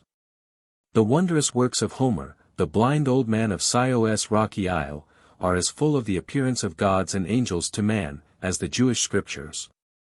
In Book 4 of the Odyssey, in describing the descent of Ulysses into the Cimmerian cavern, leading to the abode of souls, he asserts that the fumes of the blood of the victims offered in sacrifice, and slain for the purpose, were used by the shades of the dead to reanimate and strengthen their corporeal faculties.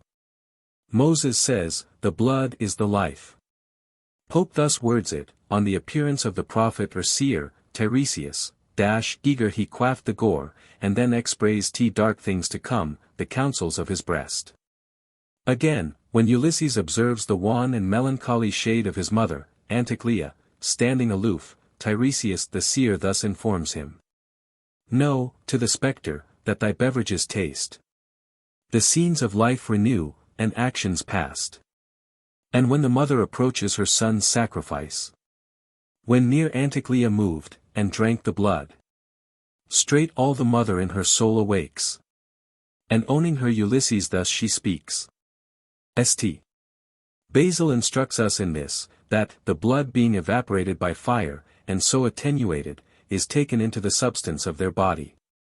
It is said that in the Eleusinian mysteries the initiate took the solemn oath required of him, standing upon the skins of the animals slain in sacrifice. The disgusting rites of the Toribolium, said to have been practiced in some of the mysteries, were of the nature described.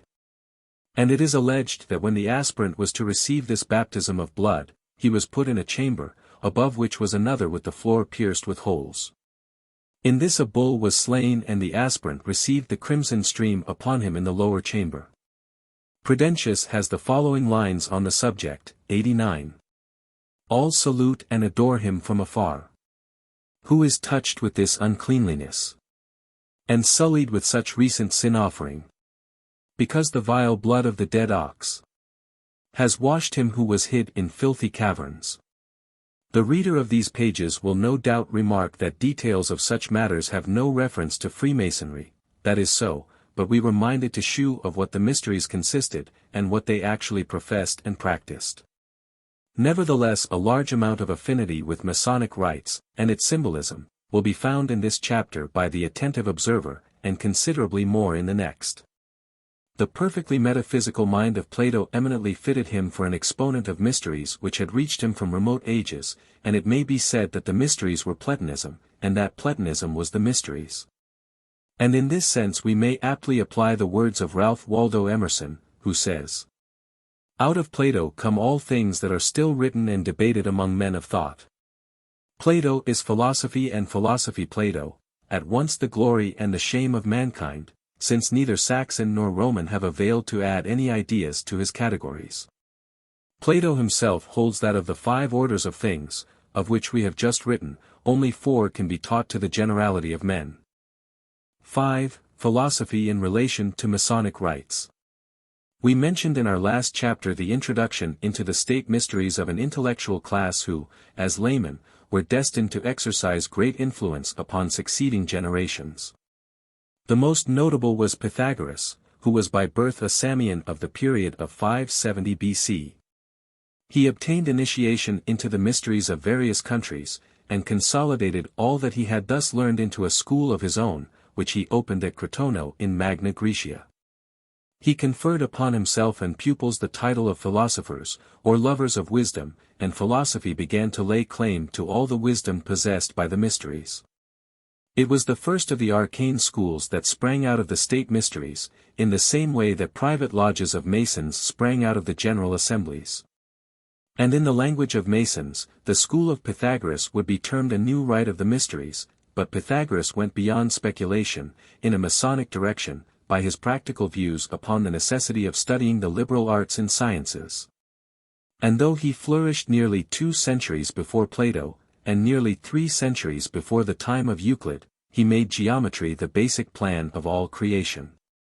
The rite of Pythagoras was divided into 3 classes or grades, and Dr.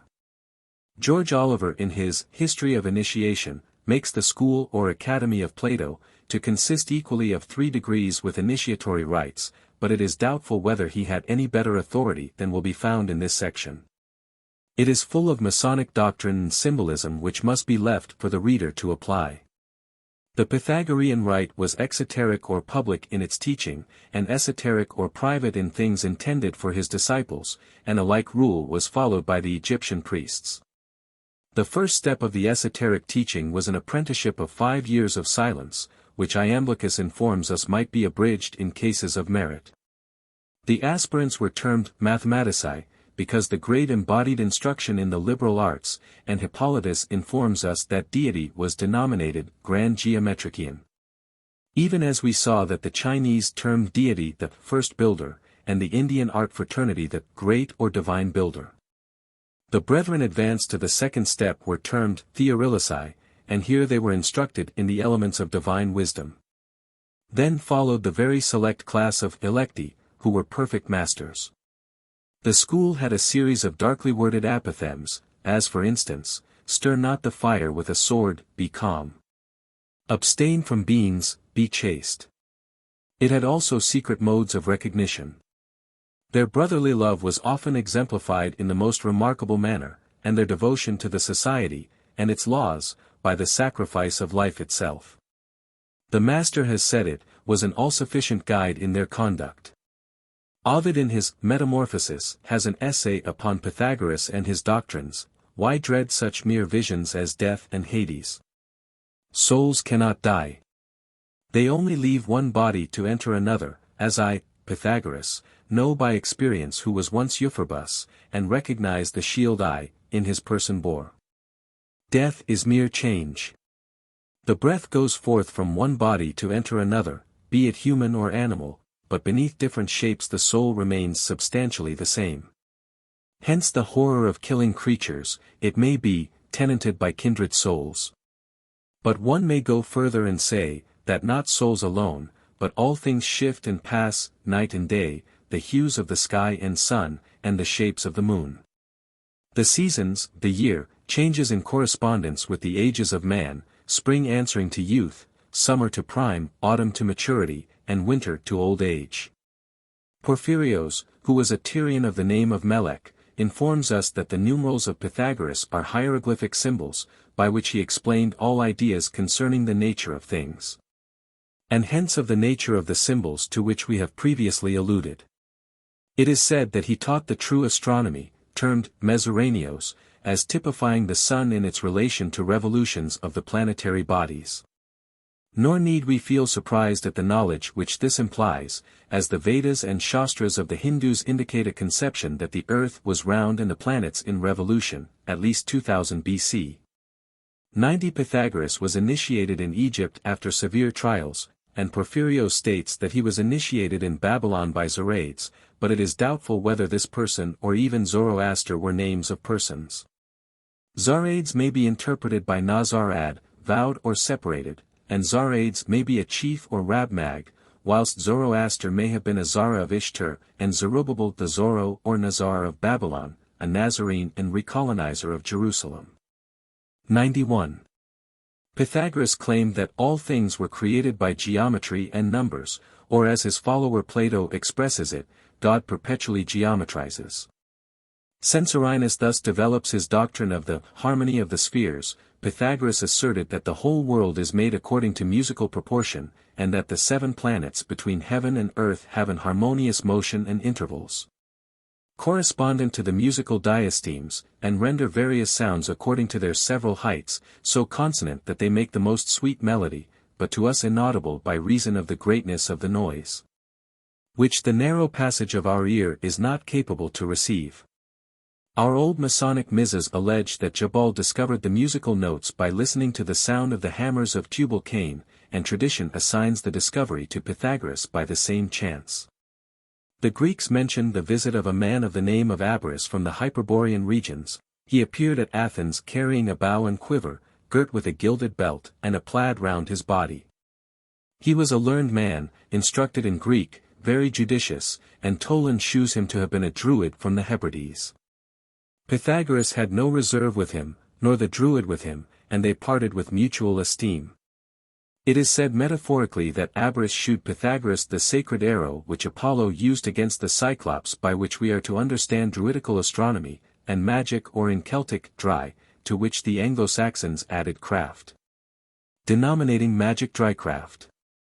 Pythagorean clubs or schools were established at Crotona, Sybaris, Metapontum, Tarentum, and other places in Magna Graecia, and Cicero says that he died at Metapontum. The dates assigned to his birth vary from 608 and 570 BC. And of his death 497 to 472 BC. The philosopher Plato, who died at a great age in the year 347 BC, was so much attached to geometry, which the old Masonic constitutions tell us was the original name of Masonry, that he wrote over his study, "Let none enter here who are ignorant of geometry." In his Republic, he says that geometry rightly treated is the knowledge of the eternal, and in Timaeus he says that Pythagoras first brought geometry to perfection. But Herodotus and Iamblichus say that geometry was perfected in Egypt, owing to the necessity of surveying their lands after the overflow of the Nile. That is, it had to be applied to the practical purpose of land measuring, and one of the probable derivations of the word mason may be deduced from this use of geometry. The poet Chaucer, who was a clerk of works to the king and therefore in constant contact with masons, uses the old word maze to signify an artistic building, and to maze is to think out. And Krauss observes that, in almost every tongue, ms, mets, mess, mass, is used to define the boundaries of an object, and in general, to invent, to measure, to work according to measure. In Latin we have mantio, a day's journey, and masserio, a boundary wall, hence our word mansion. The term maze has now passed out of use, but at the period when the word macon arose was well understood. Our ancient MSS distinctly state that in early Saxon times the word was not in use and the craft was designated geometry. We may therefore seek the origin of the word in the Teutonic. In the Somnary Dictionarium Saxonico-Latino-Anglicum, Oxon. 1689, we have a word which covers what we seek: massa, or maca, par socius, censors, conjux, a peer, an equal, a companion, a mate. It is therefore a term equally applicable either to the society or the trade. The builders were masons because they were sociates and fellows of craft, and the trade was the same because the sociates made and mated the stones to form a building.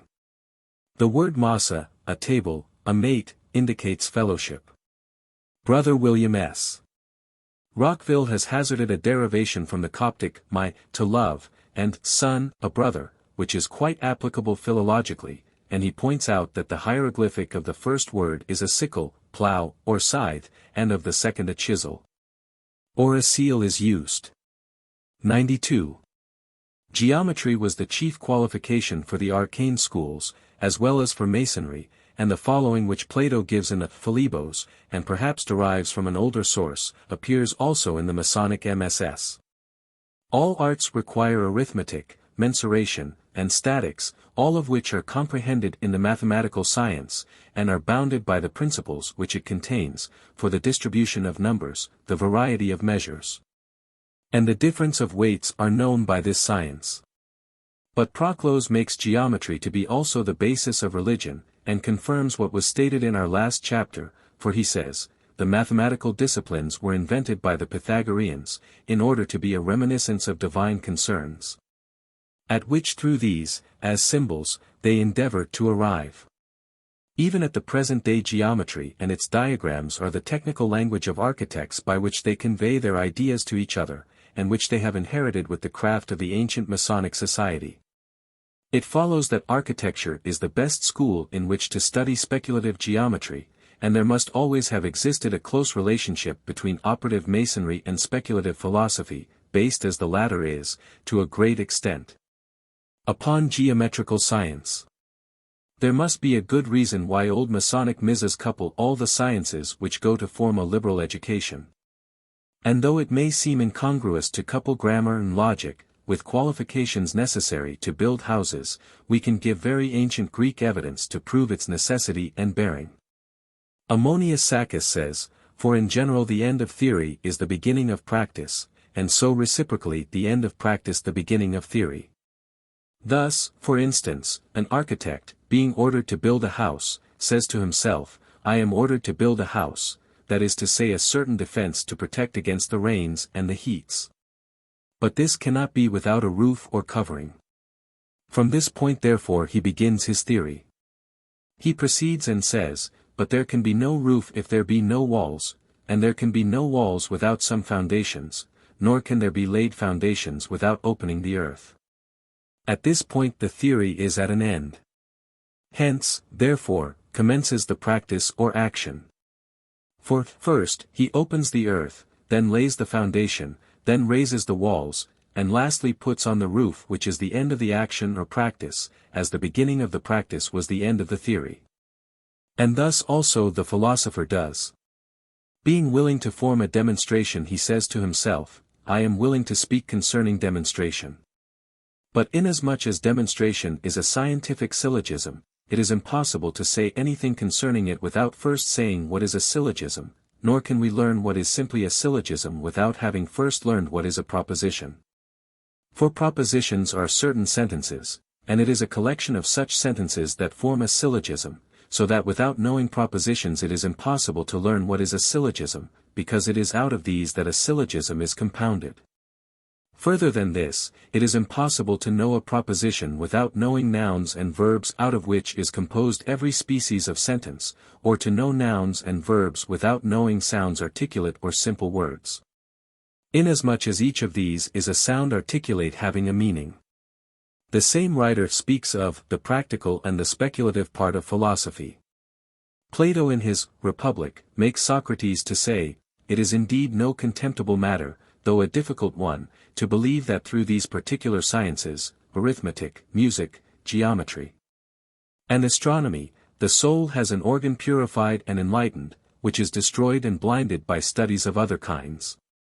An organ better worth saving than 1,000 eyes, inasmuch as truth becomes visible through this alone. An important part of the mythologies of various peoples was founded upon two pillars, where the sciences were alleged to be written. And the old Masonic misses state that Hermes and Pythagoras respectively found the pillars of stone and brick or latres, upon which the antediluvian sciences had been engraved. Iamblichus asserts that these two pillars were preserved in the temple of Amen at Thebes, and Porphyrios, the Platonic philosopher, having addressed a letter of inquiry upon the mysteries and their doctrine, to Nebo the Egyptian prophet, probably of a fifth order of priests established by the Ptolemies in a synod, is thus answered by Iamblichus in a letter entitled, The Reply of Abammon the Master, to the letter of Porphyrios to Nebo, Hermes, the patron of learning. In ancient times, was rightly considered to be a god in whom the whole sacerdotal order participated. The one who presides over true knowledge is one, and the same, everywhere. Our ancestors dedicated to him their wise discoveries, and named their respective treatises, books of Hermes. It would not be becoming that Pythagoras, Platon, Democritus, Eudoxus, and many other of the old Greeks, should have been able to receive instruction from the sacred scribes of their time when you, our own contemporary, holding sentiments like theirs, are disappointed in your endeavor by those now living, and styled public teachers. But if you press an inquiry after the method of the philosophers, we will adjudicate it according to the ancient pillars of Hermes, which Plato and Pythagoras have already recognized and combined with their own philosophical maxims. The knowledge of the gods is innate and pertains to the very substance of our being. From the beginning it was one with its own source, and was coexistent with the inherent impulse of the soul to the supreme goodness. There is altogether much ambiguity and uncertainty as to the nature of these two pillars, but it is evident from the foregoing, that they were much more than a mere record of the worldly arts. They probably stood for two very ancient traditional pillars, used in the primitive mysteries, which were copied in the pet Roma of the temples of the various mysteries of the world, from which the sacred laws were read to the initiate. As in the two tablets of Moses in the Jewish law. There was an ancient Babylonian tradition that these two tablets were buried by Xisethras, the Chaldean Noah, beneath the foundation stone of the Tower of Borsippa, or Babel. 93 many kings sought for them in vain, until the time of Nebuchadnezzar, who professed, if we are to believe his inscription, to have discovered them. Josephus says that one of these pillars existed in Syria, in his days. What he saw was probably a pillar recording some Egyptian conquest. Diodorus Siculus repeats a tradition that the Egyptians attributed to Thoth or Hermes the discovery of geometry, arithmetic, astronomy, astrology, and the sciences. And as the method of the philosophers, referred to by Iamblichus, was to employ geometrical symbols as a method of teaching theosophy, the pillars of Hermes would appear to cover such reference in the quotation. Manetho, the Egyptian priest who compiled the annals of his order for the Ptolemies, says, the second Hermes, called Trismegistus, translated, or rather transcribed into vulgar alphabetical characters. What the first Hermes had wrote in hieroglyphical characters upon pillars of stone. Hermes is the Greek name for the Egyptian Thoth, and this second of the name is believed to have been a royal scribe of Menes, the first king of Egypt. The first Thoth was a primitive traditional prophet, and the name, as Iamblichus has told us, of a god of revelation. The great master of geometry that followed Plato, after a lapse of about a century, was a Tyrian by birth of the name of Euclid, who opened an academy of the sciences at Alexandria under the Ptolemies. He was beyond doubt a Platonist, and described as such by Porphyrios in his Life of Plotinos, a philosopher born at Lycopolis in Egypt, 205 AD. The words of Porphyrios are thus translated: in the first class of the Platonists there were Euclides, Democritos, and Proclinos who lived near Troy. Of those philosophers, therefore, who were authors, some produced nothing more than a collection and transcription of the remains of the ancients, as Euclides, Democritos, and Proclinos. We see from this that Euclid did no more than reproduce what had existed from ancient times, and hence it is not without some show of authority that later scribes of the Masonic MSS have substituted the name of Hermes for Euclid, as the author of the constitutional charges, and as a matter of fact Hermes was, in a sense, their remote originator. At this distant era there were only 5 liberal arts and sciences, and the assimilation of these to the 5 parts of the mysteries was shown in our last chapter. In the 11th century of our era these had been increased to 7, in 2 divisions, designated the trivium, which comprised grammar, rhetoric, and logic, and the quadrivium, which included arithmetic, geometry, music, and astronomy. In what has gone before we have various illustrations of the use of the cross as a pre-Christian symbol in the religious mysteries, and in these minor arcane schools of philosophy the symbolic cross is prominent. Aeschylus, the author of Prometheus Bound, relegates this Kabiric god to a similar punishment on Caucasus for stealing the fire of the gods with which to endow mankind. And he himself narrowly escaped death under a suspicion that he had revealed some of the mystic doctrine. Plato advances that the Logos, or second person of his Trinity, had impressed himself upon the world in the shape of an X, or St. Andrew's cross, as it is now termed. As this symbol is one of the forms used to express the union of 2 generative principles, it may be Plato's secret way of expressing that. The Indian guilds say, as previously mentioned, that the divine builder crucified his son Surya, the sun, upon his lathe which is the svastika, symbol, swastika, cross. All the guilds, both ancient and modern, in one of the higher degrees, has a symbolic crucifixion at high 12. At noon, which is founded upon the laying of the foundation stone of a temple on the 5 points, by 3, 4, 5, angle. But it goes far beyond this, as there was everywhere an actual sacrifice of human life to ensure safety to the building. And the assertion, traditional, of course, is that it occurred at the erection of Solomon's temple, and it certainly had place in our Old English churches even. The Temple of Solomon was a 3-to-1 structure, 60 by 20 cubits, the pyramids have a square basis, and therefore a Coptic guild would lay down a perfect square. The mysteries were no more than a guild, and had equally the same right. Vitruvius gives the X cross as a canon of proportion of the human figure, the center of the cross being the navel of the body. This was in Egypt where also our Lord was crucified, Rev 11. 8. A confession of initiation, crucified before the sun, as the mystics say. Minucius Felix, a Christian, taunts the Romans themselves with the worship of wooden gods, and says, "Your victorious trophies not only represent a cross, but a cross with a man upon it." Various writers of the Platonic school treat of the perfect man in the light of embracing all the virtues which lead to happiness, but which are never found combined in one individual. It is in this ideal of a perfectly virtuous man that we must look for such works as the Egypto-Greek life of Pythagoras, the Greco-Roman life of Apollonius, and exemplified to the full in the Greco-Jewish life of Jesus of Nazareth. The second and third books of the Republic of Plato teach that goodness to be apparent must be stripped of all adventitious circumstances, and that a really good man will find so much opposition in the world that he will be scourged, tormented, bound, his eyes put out, and die by crucifixion after he has endured all these evils. Again, a good man will be tormented, furiously treated, have his hands cut off, his eyes put out, will be bound, condemned, and burnt. Lactantius quotes Seneca as using similar language.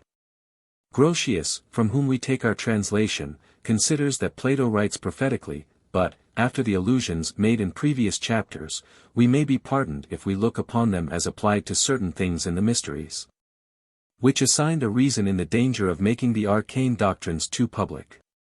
The ancient sibyls, or inspired prophetesses of the mysteries, have similar language. Augustine 94 thus quotes the Erythraean sibyl, "He will fall into the hostile hands of the wicked. With poisonous spittle will they spit upon him, on his sacred back they will strike him, they will crown him with a crown of thorns, they will give him gall for food, and vinegar to drink, 5 forms of trial. The veil of the temple will be rent, and at midday there will be a darkness of 3 hours, and he will die, repose in sleep, and then in joyful light he will come again as at first." One of these sibyls had the following oracle to deliver. "Then suddenly a sign for mortal men shall be. When out of Egypt's land a stone most fair shall come safeguarded. When out of Egypt's land a stone most fair shall come safeguarded." Celsus accuses the Christians of interpolating passages from these oracles, without understanding their meaning, from which we gather that they had a mystical reference. The veil that is rent is that of the sacred curtain of Apollo, and Virgil has ascribed to his patron the coming glories of the age of gold. In the Temple of Philae in Egypt there is an old-time painting of a man laid upon a cruciform bier asleep, over him stand 2 persons who are pouring upon his head water in which appears the sacred Tau cross, whilst the sun's rays strike upon him. And it is evident that such an initiate is represented by a cube opened out as a Latin cross, the top square having a man's head, in the same temple. We mentioned this species of crucifixion in our last chapter, where the initiate was carried into the lower crypt of the temple. Socrates Scholasticus, in referring to crosses found in the temple of Serapis, when it was sacked by the Christians, says, "The Christians contended that the cross belonged to the Master, Jesus Christ. Which they also which understood these rites maintained. The Gentiles on the contrary maintaining that the cross was common both to Jesus Christ and Serapis." An eminent Catholic divine says that the cross is the hidden mystery, a scandal to the Jews, and folly to the Gentiles, of which Paul writes. Foucault mentions a treatise by a disciple of Pythagoras entitled, The Passing into the Invisible World, or the Descent into Hades. In the ancient mystery language of pre-Christian times, and with the Gnostics, and in the arcane discipline of the Church, Christos meant a disciple, whilst Christos was one anointed, purified, and accepted. Bocos, in Corpus Inscriptionum, shews that it was an epithet applied to the departed, or the saved and redeemed, of pre-Christian times. Aeschylus speaks of the Mantumata Pythocresta, or oracles of the Pythoness, in which Christos becomes the expounder of oracles. Justin Martyr, in his Apology, speaks of Christians, and Lactantius, 4. c. 8, says that, it is only through ignorance that men call themselves Christians, instead of Christians. As the mysteries had a symbolic death, so had the minor arcane schools, but the language of the latter has a very realistic character, and we will see what has been said on this subject. First quoting Hermias in his Commentary on the Phaedros, the word gr, tau epsilon lambda epsilon tau epsilon, telity, or initiation was so denominated from rendering the soul perfect. The soul was therefore once perfect. But here it is divided, and is not able to energize wholly by itself. But it is necessary to know that telity, musis, and epoptia differ from each other. Telity therefore is analogous to that which is preparatory to purifications. But musis, which is so called from closing the eyes, is more divine. For to close the eyes in initiation is no longer to receive by sense those divine mysteries, but with the pure soul itself, and epoptia is to be established and become a spectator of the mysteries. Synesius in his treatise on Providence, as translated by Thomas Taylor, says, You also who have been initiated in those mysteries in which there are two pairs of eyes, and it is requisite that the pair which are beneath should be closed. When the pair which are above them perceive, and when the pair above are closed, those which are below should be opened. This means that the spiritual eyes must be used for spiritual things. Bishop Warburton, in his Divine Legation, quotes an ancient writer, preserved by Stobaeus, as saying, The mind is affected in death, just as it is in the grand mysteries, and word answers to word, as thing to thing. For gr, tau epsilon lambda epsilon epsilon tau epsilon iota epsilon, telotiu, is to die, and gr, tau epsilon lambda epsilon iota sigma theta alpha iota, teleisthai, is to be initiated. By the word grand is meant the greater mysteries which resemble the Master Mason. Plutarch has some passages which strikingly illustrate the doctrines of the mysteries and the relation of these to Ceres and Persephone. This writer says, Now of the deaths we die one makes man 2 out of 3, and the other 1 out of 2. The former is in the region and jurisdiction of Demeter, whence the name given in the mysteries gr, tau epsilon lambda epsilon iota epsilon, resembling that given to death gr, tau epsilon lambda epsilon iota tau alpha epsilon. The Athenians also heretofore called the deceased sacred to Demeter. As to the other death, it is in the moon or region of Persephone. The first separation is into what he terms, the meadows of Hades, situate between the earth and the moon, where the soul wanders for a more or less period, where it plucks the soul violently from the body. But Persephone mildly and in a long time disjoins the understanding from the soul. That is, separates the higher and lower self, which is the second death, as if they were returning from a wandering pilgrimage, or long exile, into their country, where they have a taste of joy. Such as they principally receive who are initiated into sacred mysteries, mixed with trouble, admiration, and each one's proper and peculiar hope. This of course refers to actual death, the 3 being body, soul, and spirit, and the 2 soul and spirit. These quotations all apply rather to the state mysteries than the arcane schools of philosophy, but we have other passages. The following is found in the Auxiliaries of Porphyrios, printed by Ficinus the restorer of the Platonic Academy at Rome in the 15th century. Hence there is a twofold death, the one universally known, by which the body is liberated from the soul. The other peculiar to philosophers, by which the soul is liberated from the body, nor does the one at all follow the other. Celsus speaks of a pagan priest who could voluntarily perform the separation of soul and body, and lay like one dead void of life and sense. 95 The Phaedon of Plato has several similar passages, of which, in order not to tire the reader, we will take but one. Now we have shown that in order to trace the truth or purity of anything, we should lay aside the body and only employ the soul to examine the objects we pursue. Mr. Robert Brown, in his Great Dionysiac Myth, says in allusion to the Hall of Arcane Rites, or the Sikos, a word literally meaning sheepfold but which came to signify the interior of a temple, here.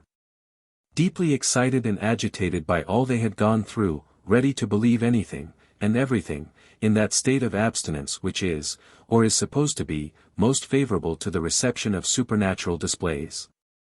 And their minds more or less affected by drugs, and their whole being permeated with the impression and expectation of the more than mortal, they were allowed to see. We have here to remember that the mysteries required a long and protracted fast, and the passages that we have quoted state clearly enough that an ultranatural state was produced. What in these times is called hypnotism, mesmerism, trance, was well known to the ancients. Proclus, quoting Clearchus' treatise on sleep, mentions a wand with which the operator, upon gently striking a boy, drew his soul a distance from his body, for the purpose of proving that the body is without sensation when the soul is taken away. And, by means of his rod, he again restored the soul to the body. 96 The writings of the early Christian fathers afford much testimony of the phenomena, and the Benedictine ceremony of covering the newly received monk with a funereal pall equally with a certain Masonic ceremony, is an exoteric reference to it. It is related by Hugh, a monk of Saltery in Huntingdonshire, that a soldier of King Stephen of England visited St. Patrick's Hole, in Donegal, and after a fast of 9 days, as in the mysteries, was laid in a kind of grave, where a view of paradise was shown to him. The whole of which account reads like a paraphrase of the descent of Aeneas into Tartarus and Elysium. It also resembles the relation in the Metamorphosis of Apuleius, of his initiation into the mysteries of Isis and Serapis, and as the latter mystery was introduced into the Christian Church, as the arcane discipline. And equally claimed supernatural appearances as a part of the faith, we need be at no loss to account for these relations. The Druzes of Lebanon, on the testimony of Professor A. L. Rawson, who is himself an initiate, require an interval of fasting, of more or less length according to circumstances, with a total fast on the day of initiation. By which regimen a species of epoptia is produced which the professor terms mental illusion or sleep, waking 97. The same phenomena is found in the yogi, or twice born, and known in certain rites of the dervishes. It is almost certain that certain rites of the Egyptians have passed to the Africans, and Hecathorn, and other writers, have shown that there exists on that continent, and in other places where the race has carried the initiation, a society called the Almuzari, with secret rites similar to those of the Orphic and Kabiric mysteries. The reception takes place once a year in a wood, and the candidate is supposed to die. At the appointed hour the initiates surround the neophyte and chant funereal songs. He is then carried to a temple erected for the purpose, and anointed with palm oil. After 40 days of this probation he is supposed to have obtained a new soul, and is greeted with hymns of joy, and conducted home. 98 We are informed that Freemasonic signs have been answered by the Kafirs. Galen 99 may be quoted here as to the existence of this doctrine of a soul which may be separated from the body. The soul is an immaterial substance, which has a luciform, ethereal body, for its first vehicle, by which as a medium it communicates with the gross ethereal body. The Chevalier Ramsay says, it appears that the Platonists, Pythagoreans, Egyptians, Chaldeans, and all Orientals believed that souls had an ethereal, aerial, and terrestrial vestment, or tabernacle. That the last named was put off by natural death, the second by a supernatural death, and the other retained forever. The mathematical discipline, by aiding thought concentration, was intended to serve a similar purpose to that of the Hindu Yogism and of the dervishes. Plutarch in his Symposiacs 100 ascribes to Plato the words, God is constantly a geometer, hence to immerse oneself in geometrical thought, is to think with the mind of God. All the Platonists taught that the gradations of the spiritual world were arranged in geometrical order, hence it is a science that takes men off from sensible objects, and makes them apply themselves to the spiritual and eternal nature. As a view of epoptea of the arcane of initiation into holy rites. Proclus makes this assertion of the Pythagoreans: they perceived that the whole of what is called muethsis is reminiscence, not externally inserted in souls, in the same manner as phantasms, from sensible objects, are impressed on the imagination. Not adventitious like the knowledge resulting from opinion, but excited indeed from things apparent, and inwardly exerted from the reasoning power converted from itself.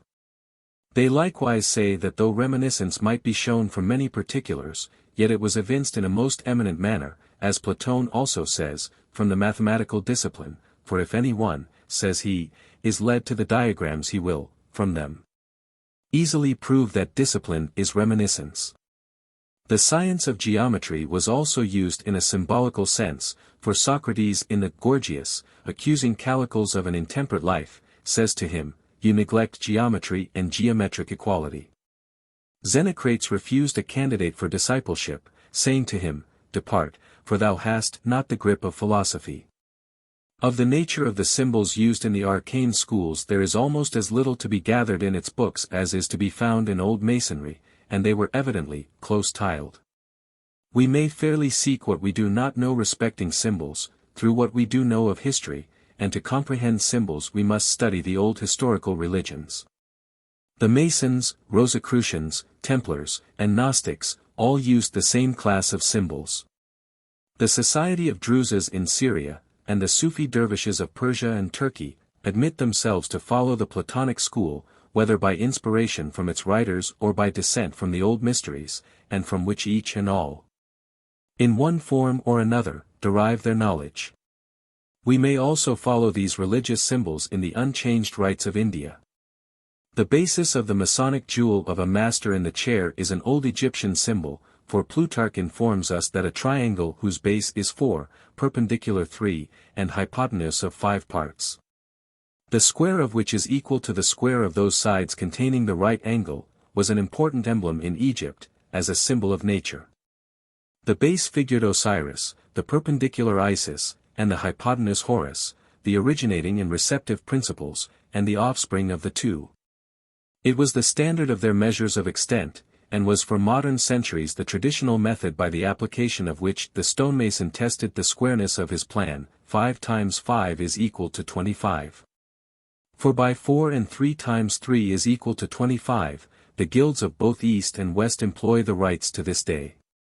Iamblichus, I. 9, says, amongst those things which are everywhere set forth in the sacred dramas, some have a specific arcane cause and higher meaning. Others preserve the image of some idea beyond, as nature the genetrix develops certain specific formations from invisible principles. Others are introduced from the sentiment of veneration, or for the purpose of illustrating something or rendering it familiar. Some enclose what is profitable to us, or in some way purify us, or set us free from our human frailties, or turn aside some other of the evils that are likely to befall us. We have already referred to the Pythagorean sentiment that the path of vice and virtue resembles the letter Y, and though the apothegm has been forgotten in Masonry, yet the golden branch, by which it was represented is still remembered. The letter Y is equally a symbol which the Chinese consecrated to the deity. It has been suggested that as an emblem it is a square symbol, a chevron with a right angle, placed over a plumb rule symbol, vertical line. Hermes Trismegistus, or the thrice greatest, describes God as an intelligible sphere, whose center is everywhere, and circumference nowhere, and this language tends to confirm the remarks we have ventured as to the two pillars.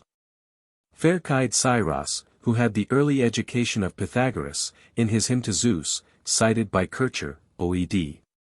Egypti, has the following noteworthy lines: Jove is a circle, triangle, and square, center, and line, and all things, before all. Plato in his 7th Epistle to Dion, says expressly that he never will write anything explicitly upon these sublime speculations, but that there are 3 things through which science, the 4th, is necessarily produced. The 5th establishes that which is known and true. Now take each of these desiring to learn what we have lately asserted, and think as follows concerning them all. A circle is called something whose name is so expressed. For that which everywhere is equally distant from the extremes to the center is the definition of that which we signify by the name of a round or circumference and a circle. But the third is the circle which may be blotted out. But the fourth is science, and intellect, and true opinion about these. And the whole of this again must be established as one thing, which neither subsists in voice, nor in corporeal figures, but is inherent in soul. We have here an example of the way in which Plato employs geometry to convey instruction, but in his second epistle to Dion, he employs concentric circles to discourse upon the divine triplicity of agathos, logos, and psyche, wisdom, mind. Life, Father, Word, Spirit. He says, "You inform me that the nature of the first has not been sufficiently revealed to you. I must write to you in riddles, in order if my letter should miscarry, either by sea or land, the reader may not understand it. All things are round about the King of all things exist for his sake, and that is the cause of all excellent things. Around the second are the things secondary.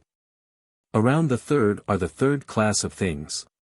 The human souls endeavor to learn the nature of these, looking for what is homogeneous with itself and consequently imperfect, but in the King, and in these others which I have mentioned, it is not such.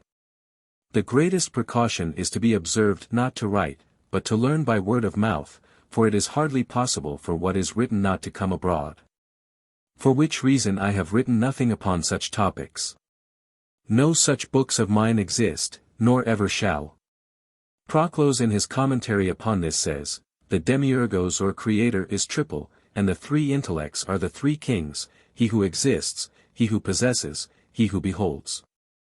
Several writers give the following appropriate passage, on the authority of Suedas, Thulus king of Egypt, thus went to the oracle of Serapis, "Thou who art the god of fire, and governest the course of the heavens, tell me the truth, was there ever, or will there ever be, one so powerful as myself?" He was answered, "First God, then the Word, and the Spirit, all united in one. Go hence, O mortal, whose life is always uncertain." In going thence the priests carried out the implied threat by cutting the throat of the egotistic Thulus. In the Ethical Fragments of Hierocles, who wrote towards the end of the 2nd century and was a Pythagorean, the symbol of 10 concentric circles is used to set forth our moral duties, and we have seen that the Chaldeans, Medes, and Persians considered 7 concentric circles as a sacred symbol, whilst still more ancient races that we have mentioned are said to have used 3 such. Hierocles says, "Each of us is, as it were circumscribed by many concentric circles, some of which are less, but others larger, and some comprehend, but others are comprehended, according to the different and unequal habitudes with respect to each other. For the first and most proximate circle is that which everyone describes about his own mind as a center, in which circle the body, and whatever is assumed for the sake of the body is comprehended. For this is nearly the smallest circle, and almost touches the center itself. The second from this, and which is at a greater distance from the center, but comprehends the first circle, is that in which parents, brothers, wife and children are arranged. The third circle from the center is that which contains uncles, aunts, grandfathers, grandmothers, and the children of brothers and sisters. He then proceeds through 6 other circles, 4, relations, 5, the people, 6, tribes, 7, citizens, 8, villagers, 9, provincials, and concludes, 10, but the outermost and greatest circle, and which comprehends all the other circles, is that of the whole human race. In sentiment nothing can be more Masonic than this, but Augustine has a very apposite allusion to the symbolic point within a circle, and he had at one time been a Gnostic. He says, "As in a circle however large, there is a middle point, whither all converge, called by geometricians the center, and although the parts of the whole circumference may be divided innumerably, yet is there no other point, save that one, from which all measure equally, and which by a certain law of evenness hath the sovereignty over all. But if you leave this one point, whatever point you take, the greater number of lines you draw, the more everything is confused. So the soul is tossed to and fro by the very vastness of the things, and is crushed by a real destitution, in that its own nature compels it everywhere to seek one object, and the multiplication suffers it not. 101 The curious part of this is the involved verbiage, as if Augustine had in his mind, and sought to hide the secret method of finding a true square by the center. Lucian makes Cato to say that, God makes himself known to all the world.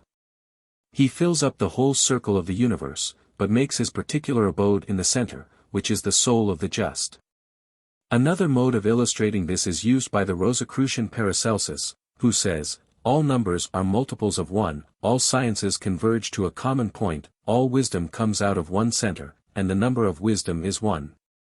Those who love the luminous circle will be attracted to it, and their knowledge comes from God. Dionysius Thrax, an eminent grammarian, is quoted by Clemens Alexandrinus as saying, that some converse, not only by speech but by symbols also. This implies that there was an understood signification attached to the symbols. The same writer informs us that it was a custom of the Egyptians to hold a branch in the hand whilst in the act of adoration. Aristotle says that, he who bears the shocks of fortune valiantly and demeans himself uprightly, is truly good, and of a square posture without reproof. 102 The Zoroastrian oracle declares, the mind of the Father decreed that all things should be divided into three, which Plato geometrizes thus, God resembles a triangle which has three equal sides. Xenocrates, the friend of Plato, assigned the equal triangle to gods, seeing that it is everywhere equal, the scalene to man seeing that it is unequal in its sides. The isosceles to demons or tutelary spirits, because it is partly equal, and partly unequal in its properties, the demons being placed between men and gods. Proclus says that, knowledge has 3 degrees, opinion, science, and illumination. The means, or instrument, of the first is reception, of the second dialectus, and of the third intuition. Diodorus of Sicily terms the sun the architect of all nature, and thus we symbolize the master mason by that emblem. The square was one of the sacred emblems borne by the stilistos of the ancient mysteries. In the real guild masonry man is the living stone, and the tools and emblems are used to bring him to due proportions as in the actual stone. But a very important symbol, philosophic and Masonic, and one which has been common to the world in all time is the cube. Pythagoras is said to have taught that, the number 8 or the octad is the first cube, that is to say, squared in all cases as a die, proceeding from its base the even number 2, so is man 4 square or perfect. Plato in his Protagoras causes that character to address Socrates in a quotation from Simonides, a man of Scio who flourished 556 BC, it is very difficult to become truly virtuous, and to be in virtue as a cube. That is to say that neither our carriage, our actions, or our thoughts, shall shake us, or even draw us from that state of mind. It is the cubical stone of the rosy cross, which sweats blood and water and suffers anguish of soul. The passages that we have quoted are a fair example of the moral geometry of antiquity. Those from Plato, for example, indicate the use to be made of geometrical diagrams in teaching science and theosophy. That from Hierocles the use made of them in teaching morals, and that from Augustine may explain why a master mason may find his secrets by the center. The quotation from Aristotle ought to remind a mason of the day when he stood at the northeast corner. And that from Simonides of what is required of him in order to become a perfect ashlar, and the more especially as we have shown that this cube had the same signification in Egypt, Chaldea, Persia, and America, and that it is, therefore, one of the most primitive symbols. A Persian proverb is thus: O! Square thyself for use, a stone that may fit in the wall is not left in the way. The Regius Masonic MS tells us, in the Master's first article, how he is to regulate his conduct as a judge of work, and as a jug stand upright, and then thou dost to bote a good ryght. Curiously enough, the Egyptian ritual of the dead, quoted in our second chapter, has a line symbolically identical. There are numerous references to symbols which are both Platonic and Masonic in the works of our learned brother the late George Oliver, D.D., but unfortunately he does not often give references that will enable us to verify them. All the foregoing quotations have been taken from non-Masonic works, and may therefore be considered wholly unbiased. The following are probably equally reliable, and are chiefly assigned by Oliver to the Pythagoreans, from which school Plato accepted much of his teachings. The clasped hands was a Pythagorean symbol. The divine essence was represented by a quadrangle or square, which implies order and regularity. It is found in Chinese books of great antiquity with the same meaning. The right angle was the symbol of female deities, as Ceres, Vesta, Rhea. The pyramid, a valued symbol, referred to the divine triplicity. The cube was considered by the Hermetians as the symbol of truth, as the appearance is the same in every point of view.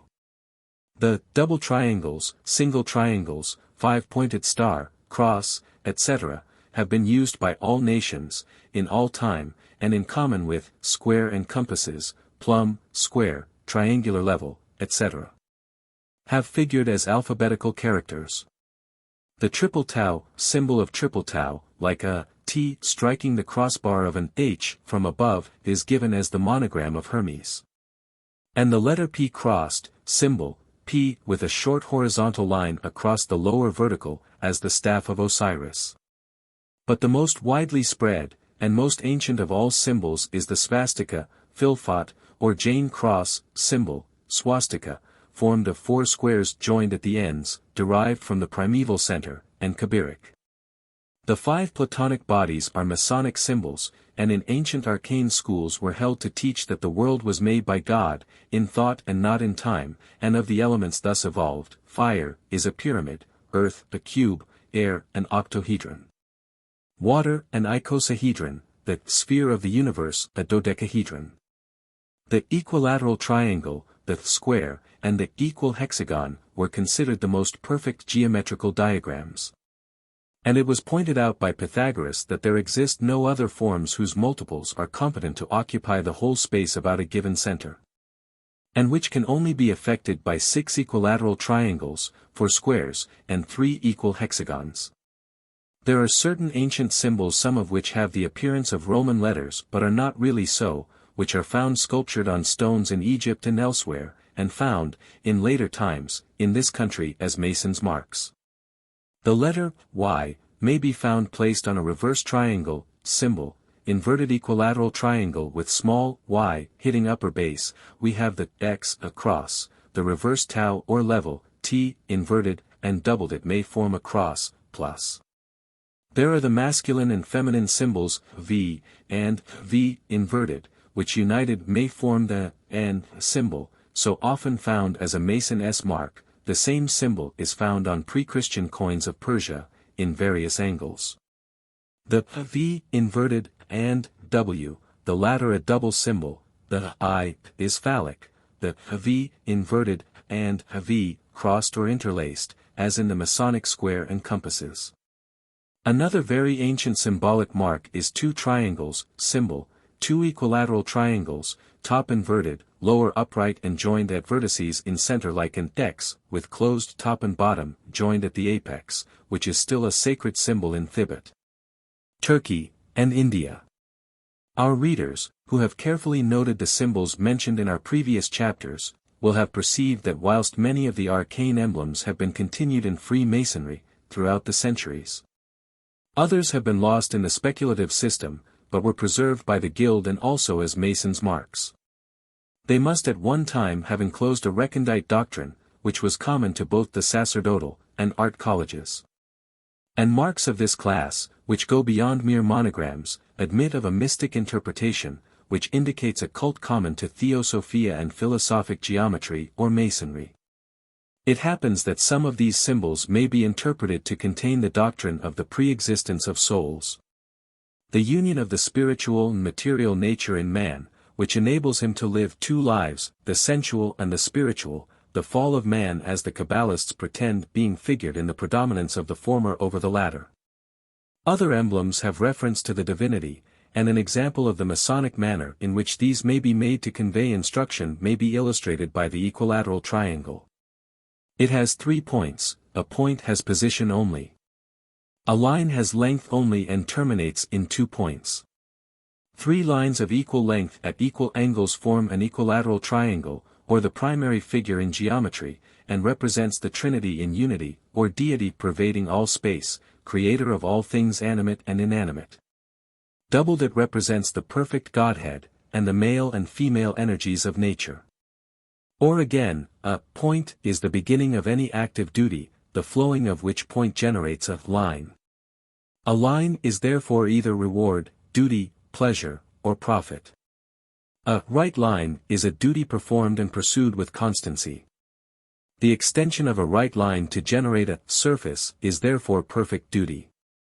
Better still is a passage from Macrobius in his Commentary on Scipio's Dream, and as a line is generated from a point, and proceeds into length from an indivisible, so the soul, from its own point which is a monad, passes into the duad, which is its final extension. But the most remarkable of all the arcane and architectural symbols is the Vesica Piscis symbol, an ellipse with major axis vertical, 2 vertical lines issuing at top and bottom. It was in use until our days. And Brother Condor, a member of the Masons' Company, says that its formation was the diagram by which old operative Masons tested their squares. Proclus repeatedly refers to this figure, which he had seen in Egypt, and heard interpreted there. It often appears on temples, as well as modern churches, and is found especially on the throne of Osiris. In the Platonic system it is said to have constituted the sign of Epops, the open hand being united at the finger ends and the wrists touching each other. We mentioned in our 3rd chapter the affinity of philosophy with the mysteries of Serapis, and the arcane discipline of the Christians. The Ptolemies, who had the Jewish scriptures translated in the Septuagint, seem to have found a mode, or thought they had, in the establishment of a 5th order of prophets, of harmonizing all faiths in the mysteries of Serapis, and Clement of Alexandria, informs us that the initiates of these mysteries wore on their persons the mystic name Ihaho, the original of which appears to be Iao, which embodies the symbols of the 2 generative principles. It is further asserted that the before-mentioned sign of Epops constituted that of the arcane discipline, coupled with the lettering of the word ichthys, a fish, and the Popes ring is that of the fisherman. Oliver, quoting Kerich, says that the Vesica Piscis is the great secret of church architecture, and the determinator of all dimensions. 103 It continues an equally important symbol amongst the dervish sects. We will now pass on to the use in the Platonic system of other symbols in which Masons are interested. Plato in his Philebos has a triad under the names of bound, infinite, and mixed, and likewise a triad still more Masonic of symmetry, truth, and beauty, which, he says, are seated in the vestibule of the good. The Masonic pillars of wisdom, strength, and beauty, are an analogy, and the divine triad of agathos, logos, and psyche, if literally translated, are a close approximation. He likewise prescribes the following moral qualities as essential in a student of philosophy: he must have a good memory, learn with facility, be magnificent, magnanimous, and be the friend and ally of truth, justice, fortitude, and temperance. Qualities which are equally made the essential points in a Freemason.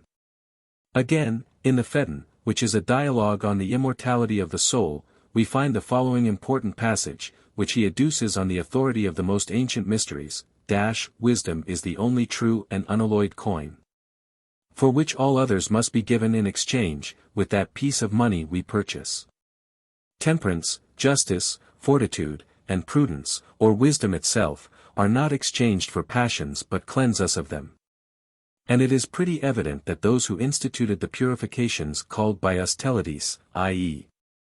perfect expiations, were persons of no contemptible rank, but men of great genius, who, in the first ages, meant by such riddles to give us to know, that whoever enters the other world, without being initiated and purified, shall be hurled headlong into the vast abyss. And that whoever arrives there after due purgation and expiation shall be lodged in the apartments of the gods. For as the dispensers of these expiations say, there are many who bear the thyrsus, but few that are possessed of the Spirit of God. Now those who are possessed, as I take it, are the true philosophers. So far Plato, and he may be put into other words: many are called but few are chosen. The thyrsus here alluded to, as a badge of office in these mysteries, was carried by the soldiers of Bacchus, Sabazios, or Dionysus. The Chevalier Ramsay says that it was twined with ivy, and very often had upon it a cross, and he compares the Greek conception of Bacchus, as god of the vintage, with the description of Messiah as given in Isaiah and the Apocalypse. Porphyrios has a long description of the advantage of the four cardinal virtues, but after the illustration of the master Plato we may omit this. Stobaeus says of them pretty much what Masonry tells us. 104 The pagan emperor Aurelius Antoninus, circa 145 AD, has several passages on these virtues. In one he says, if any man should conceive certain things as being really good, such as prudence, temperance, justice, fortitude, he would not after endure to listen to anything which was not in harmony with what is really good. We wonder how many Masons have this feeling.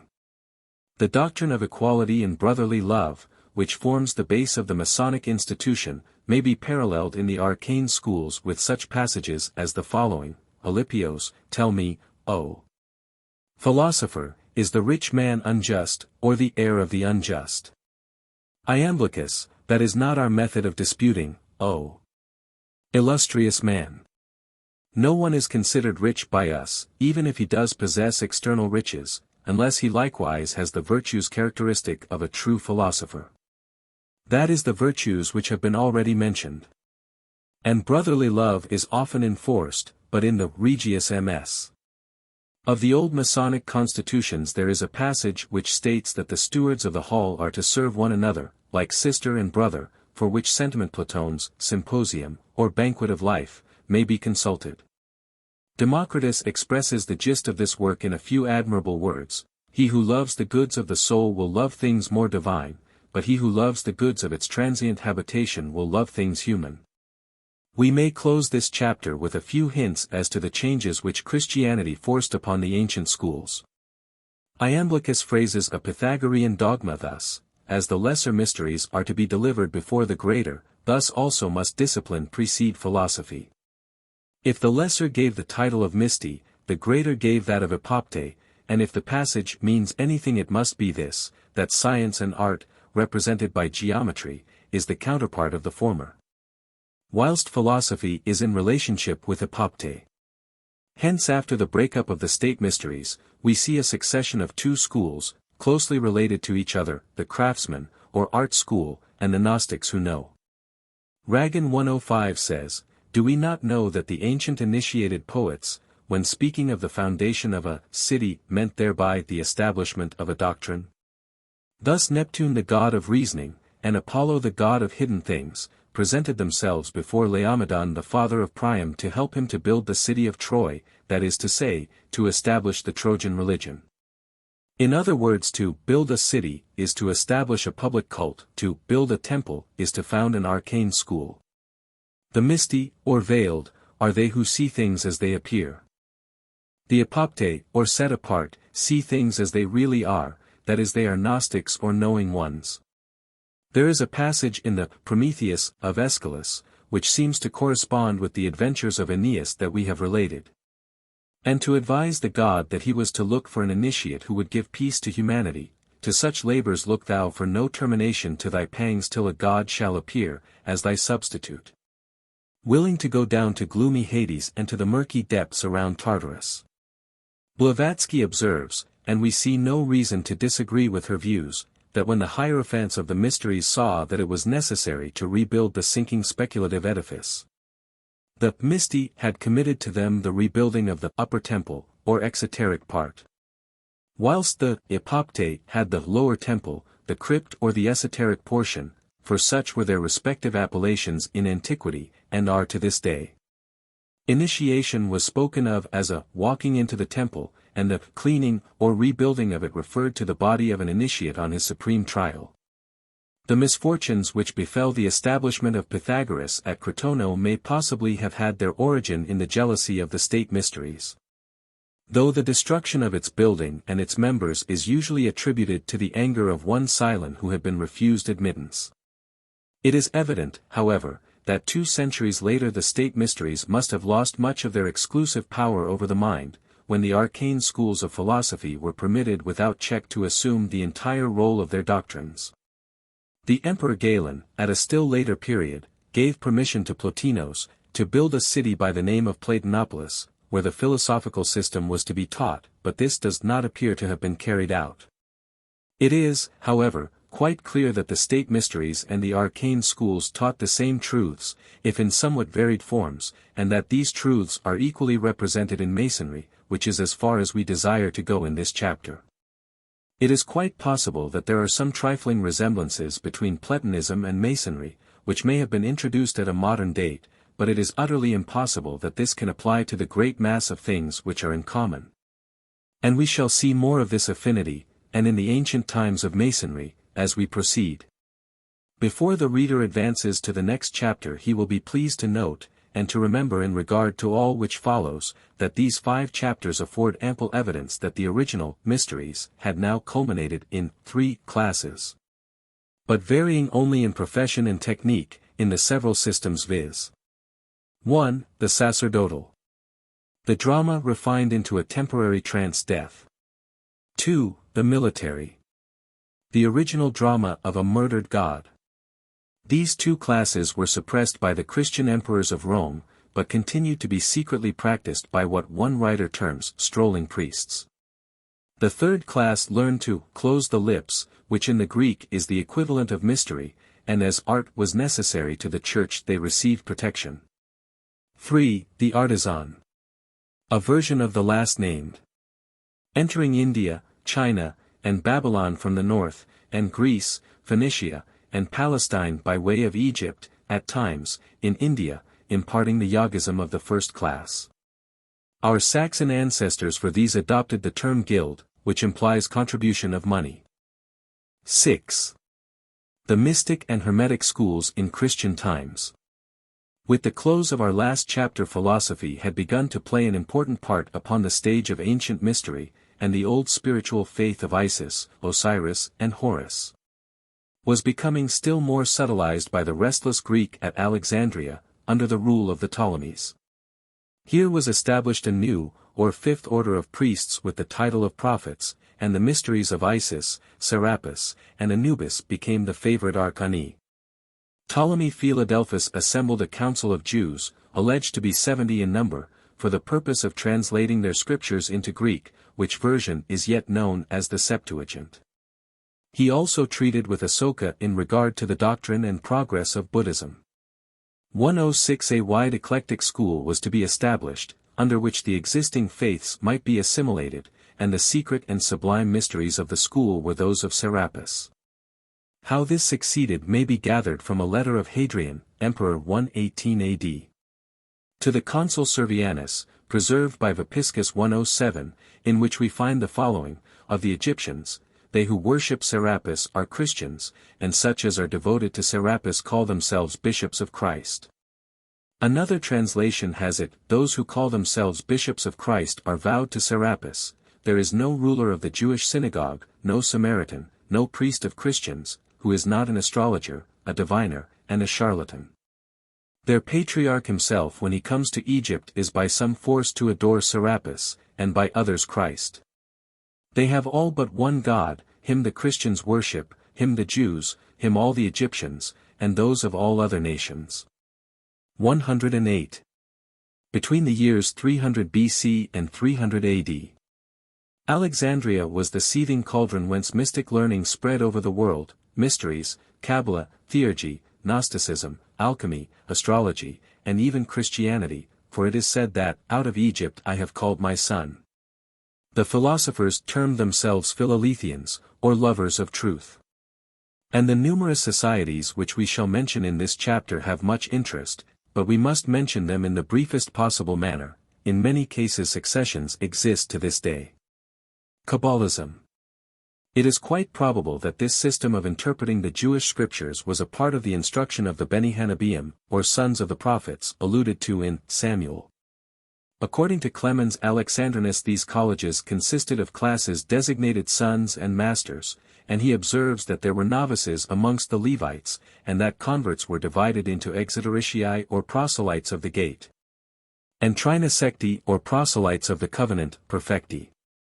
We are informed by the Book of Esdras, 109 that Ezra the scribe dictated to 5 men, during a period of 40 days, books to the number of 204, of which 70 last written, were to be hidden, or apocryphal, and confined to the wise amongst the people. The gist of the Kabbalah is expressed in the words of Philo, who says that, the law of Moses is like to a living creature whose body is the literal sense, but the soul is the more inward and hidden meaning, covered under the sense of the letter.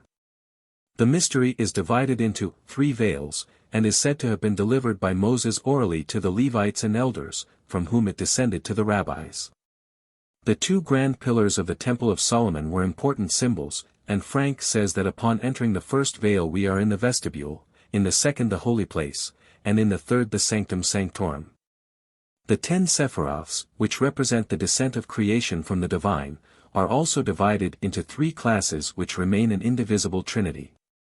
The first 3 express the intelligible first manifestations. The second triad the virtues or sensible world, the third, nature in its essence and active principles. As a system it admits of a perfect assimilation with the wisdom religion of the old nations.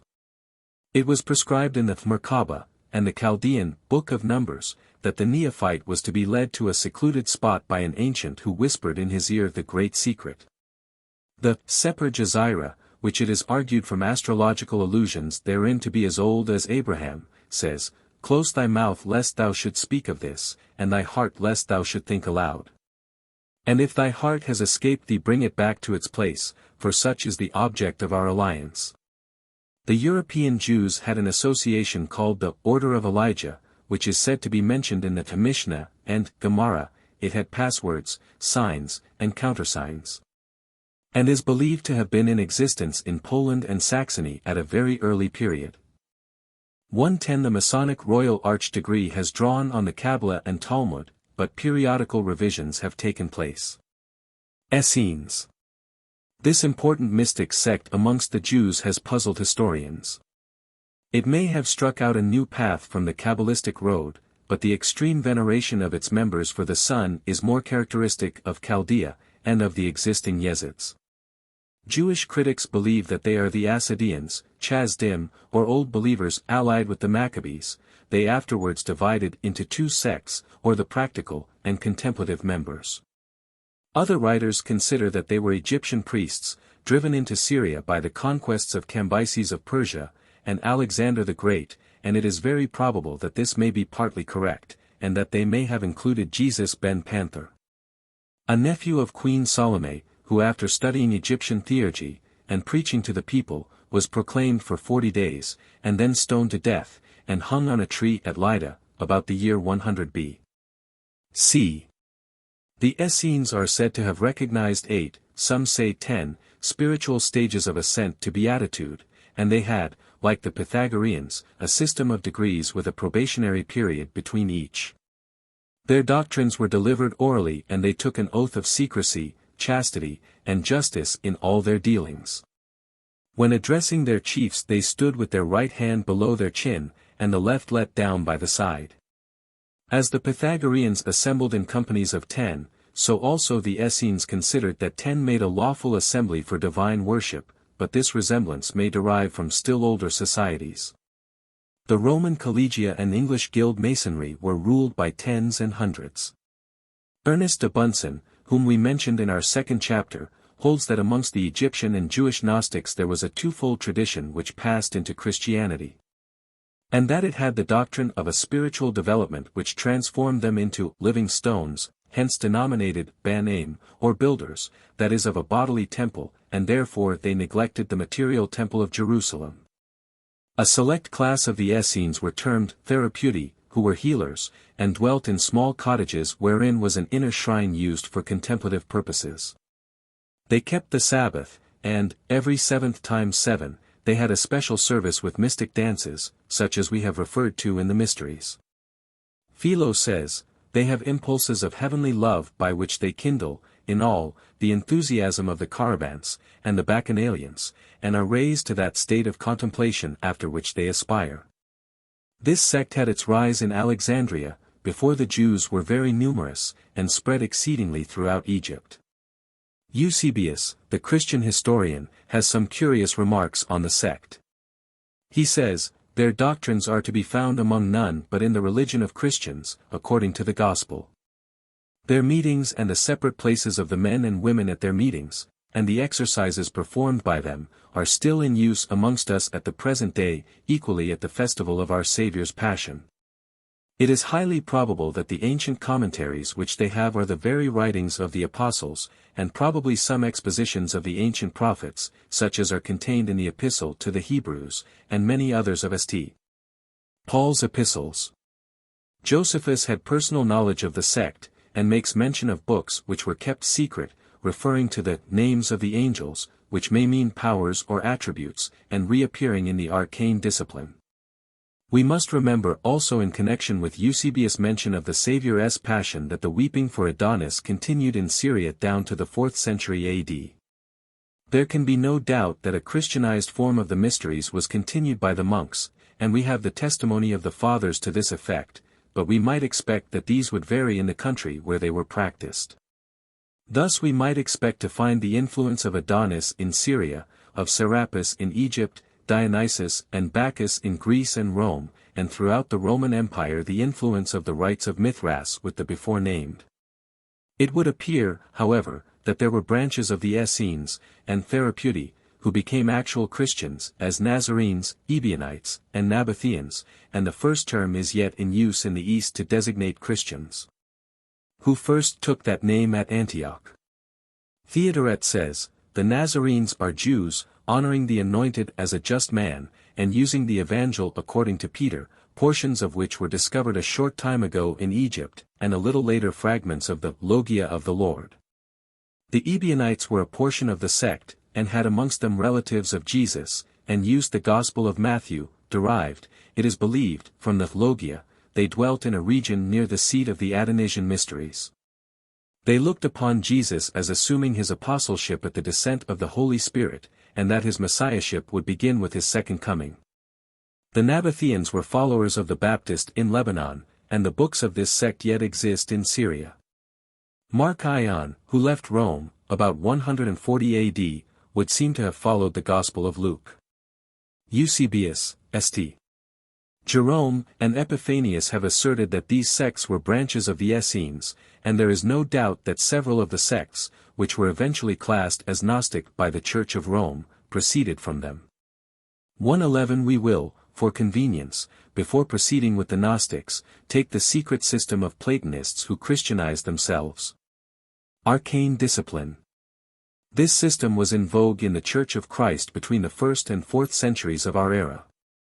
For a clearer comprehension of the subject we must consider what has already been written in regard to the assimilation of philosophy and the mysteries, more especially the Serapian, and these to esoteric Christianity.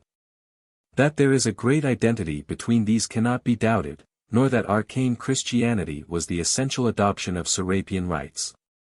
Tertullian, Origen, Cyril, Theodoret, Gregory, Chrysostom, and others, all allude to these arcane things, in the precise terms in which the philosophers spoke of the mysteries.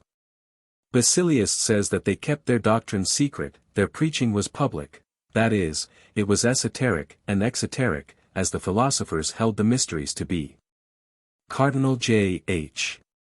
Newman holds that the Arcanum was the introduction of Platonism into the Church of Egypt, and he mentions that Ammonius Saccas and Origen were catechists of the discipline. And that when the former established an eclectic school of his own he swore his disciples to secrecy. The historians are in doubt whether Ammonius forsook Christianity, or not, upon founding his school, but, in any case, such a man would give more than he received.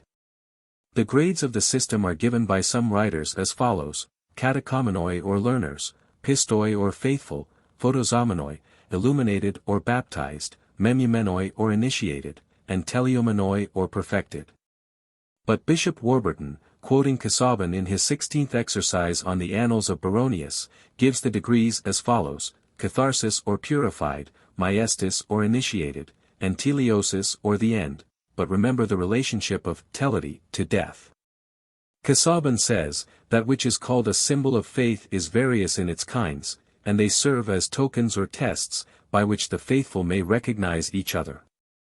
Minucius Felix says that the Christians were known to each other by signs and tokens, which were a ready passport to friendship. 112 Rufinus compared the use of passwords to those given by a general to his army. Clemens says, "Let the engraving upon your ring be either a dove, emblem of the Holy Spirit, a palm branch, peace, an anchor, hope, or a ship running, the church, or a fish." A French writer on Masonry stated last century that a copy of the secret constitutions was in the possession of some monks on Mount Athos, as late as 1751, and that they were as old as 327 AD. 113 The church itself was divided into 3 portions. The nave for the catechumens, as was the vestibule for initiates of the lesser mysteries, the aisles for the faithful, the chancel for the perfected. When the catechumen had completed his probation, which was usually of 2 years, he was apparently a pistos or probationer, and had to fast for 21 days, as usual in the mysteries.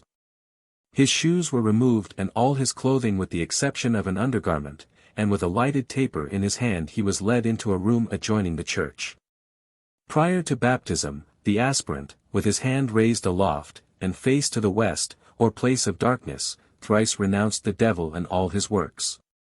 Then with his face to the east, or place of light, he thrice declared his belief in the doctrines he had been taught, and his intention to remain a soldier of Christ. The exorcist thrice breathed upon him, in the name of Father, Son, and Holy Spirit, requiring all unclean spirits to depart from him. A prayer was offered that the element of water might be sanctified. And the operator breathed upon him, in expression of the Holy Spirit. After this he was anointed with oil as a wrestler in the faith, his forehead was signed with the cross, and salt tendered as emblem of divine wisdom. His ears were touched with the word Ephphatha, be opened, his eyes anointed with clay. He was plunged 3 times in the water, in the name of each person of the Trinity. He assumed a new name, and was clothed in a pure white garment, and led amongst the faithful, from whom he received the kiss of peace, but for 7 days he had to go veiled. He could now attend service in the aisles as one of the photozomenoi and was instructed in the full mystical meaning of the Lord's Prayer, which he was enjoined to repeat thrice every night, as well he was instructed in the esoteric doctrines. This probably made him one of the memumenoi, that is those who are in the light. The High Mass of the Eucharist was usually celebrated at Easter, or the Festival of Darkness and Resurrection. In the Jewish equivalent, whilst the fully initiated pronounced mentally the sacred name with the priest, the masses knew only the substituted word Adonai, chanted by the assistants. In the church, the deacons brought water for the ministers to wash their hands, and the kiss of peace was passed round from the priest, the men and women to each other respectively. The priest offered thanks for the love represented by the death, resurrection, and ascension of Christ. Before entering the chancel the priest exclaimed, "Holy things for holy persons, ye catechumens go forth." Bread and wine were presented. Pliny states that in the agape, or love feasts, all took a sacred oath to be faithful, reveal no secrets, do no wrong, nor steal, rob, violate a trust, nor commit any act of unchastity. The communicant was now one of the teleomenoi or perfected. There are several points in this account that we have already related as ancient customs of the mysteries. No explanation is given of the reason for a long fast, and as this account is but a mystic form of the present exoteric ceremony, we may feel a strong doubt whether it covers all that was done, in the various grades of becoming a Christian. The New Testament repeatedly admits that Jesus had a secret or mystical teaching, and something may be gathered from the Fathers. Clemens Alexandrinus, who wrote a century after apostolic times, says, "But it will be an image to recall the archetype of him who was struck with the thyrsus, but we profess not to explain secret things sufficiently. Far from it, but only to recall them to memory." Again he says, "And was it not this which the prophet meant, when he ordered unleavened cakes to be made, intimating that the truly sacred mystic word, respecting the unbegotten and his powers, ought to be concealed?" Origen, whom Socrates in his Ecclesiastical History terms the expositor of the mystical tradition of the Church, and flourished 185 to 252 AD, taught the pre-existence of souls, and on the evolution of man in his ascent to the divine source, he says, 1:14, but that there should be certain doctrines not made known to the multitude, which are revealed, after the exoteric ones have been taught, is not a peculiarity of Christianity alone, but also of philosophic systems, in which certain truths are exoteric and others esoteric.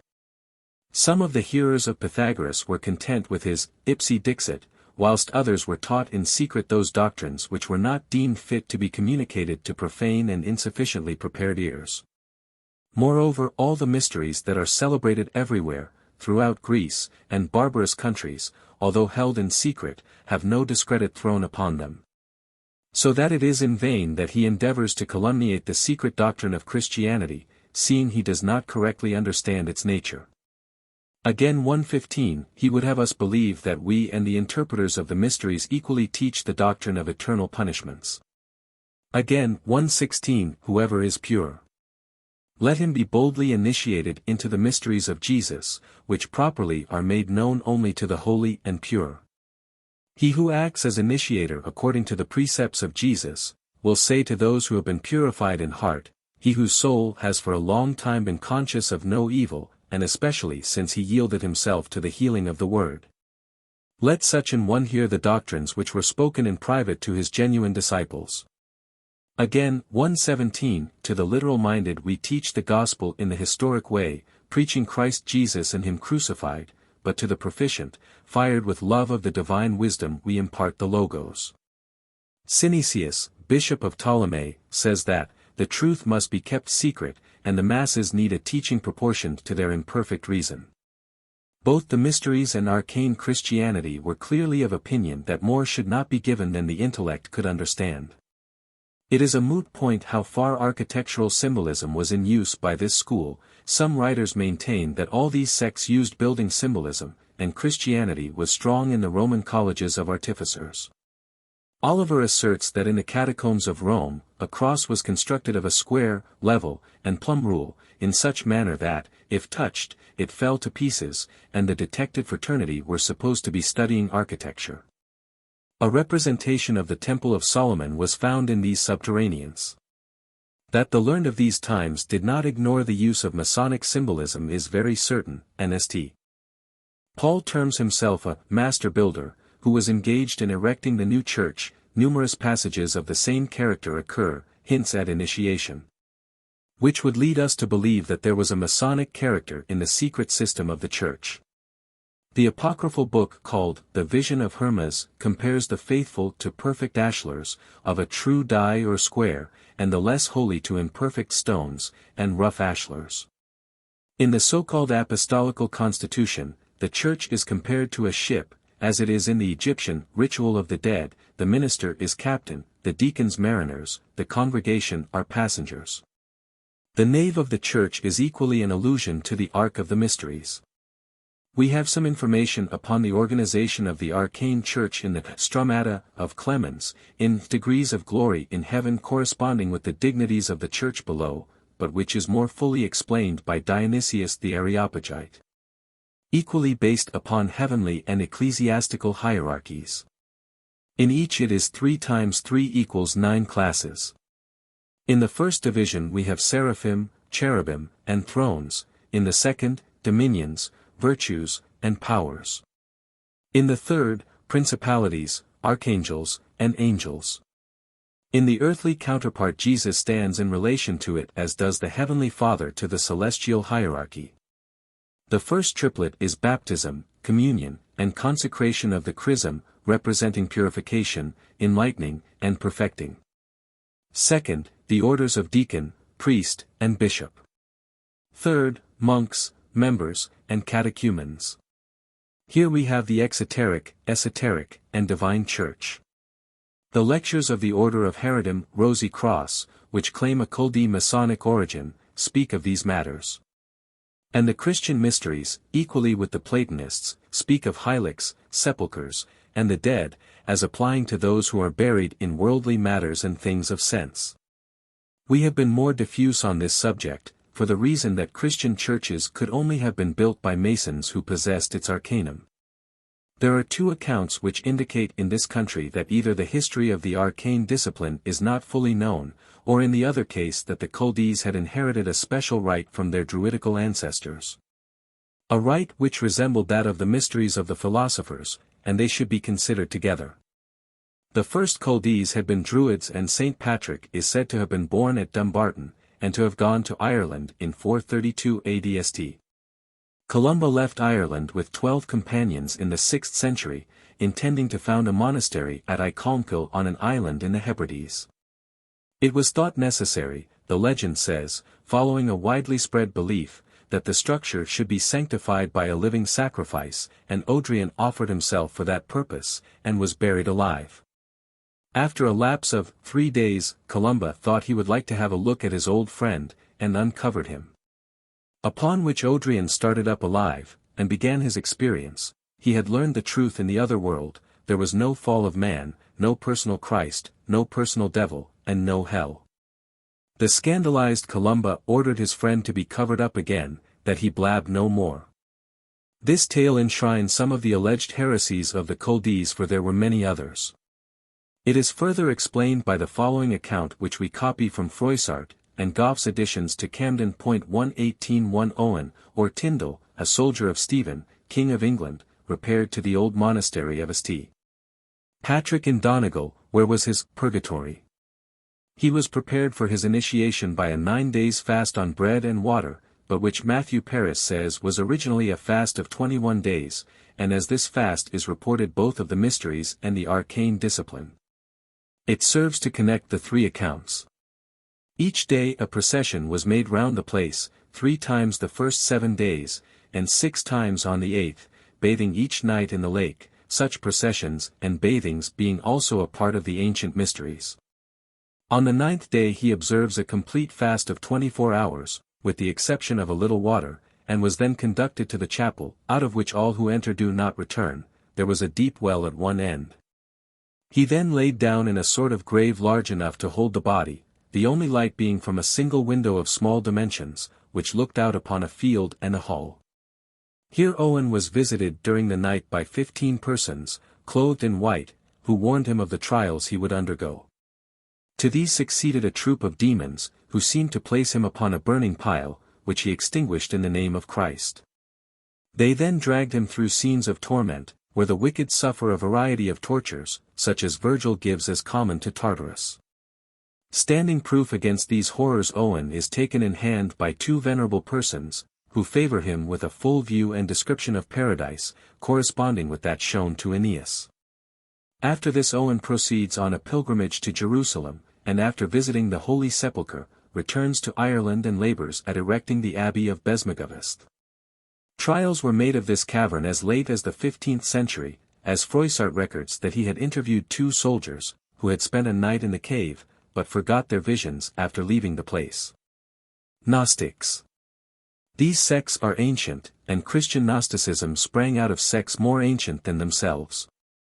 The word means, to know, in opposition to mere theory, and has deep significance, equally with Veda, wizard, which, all meaning a class, who know.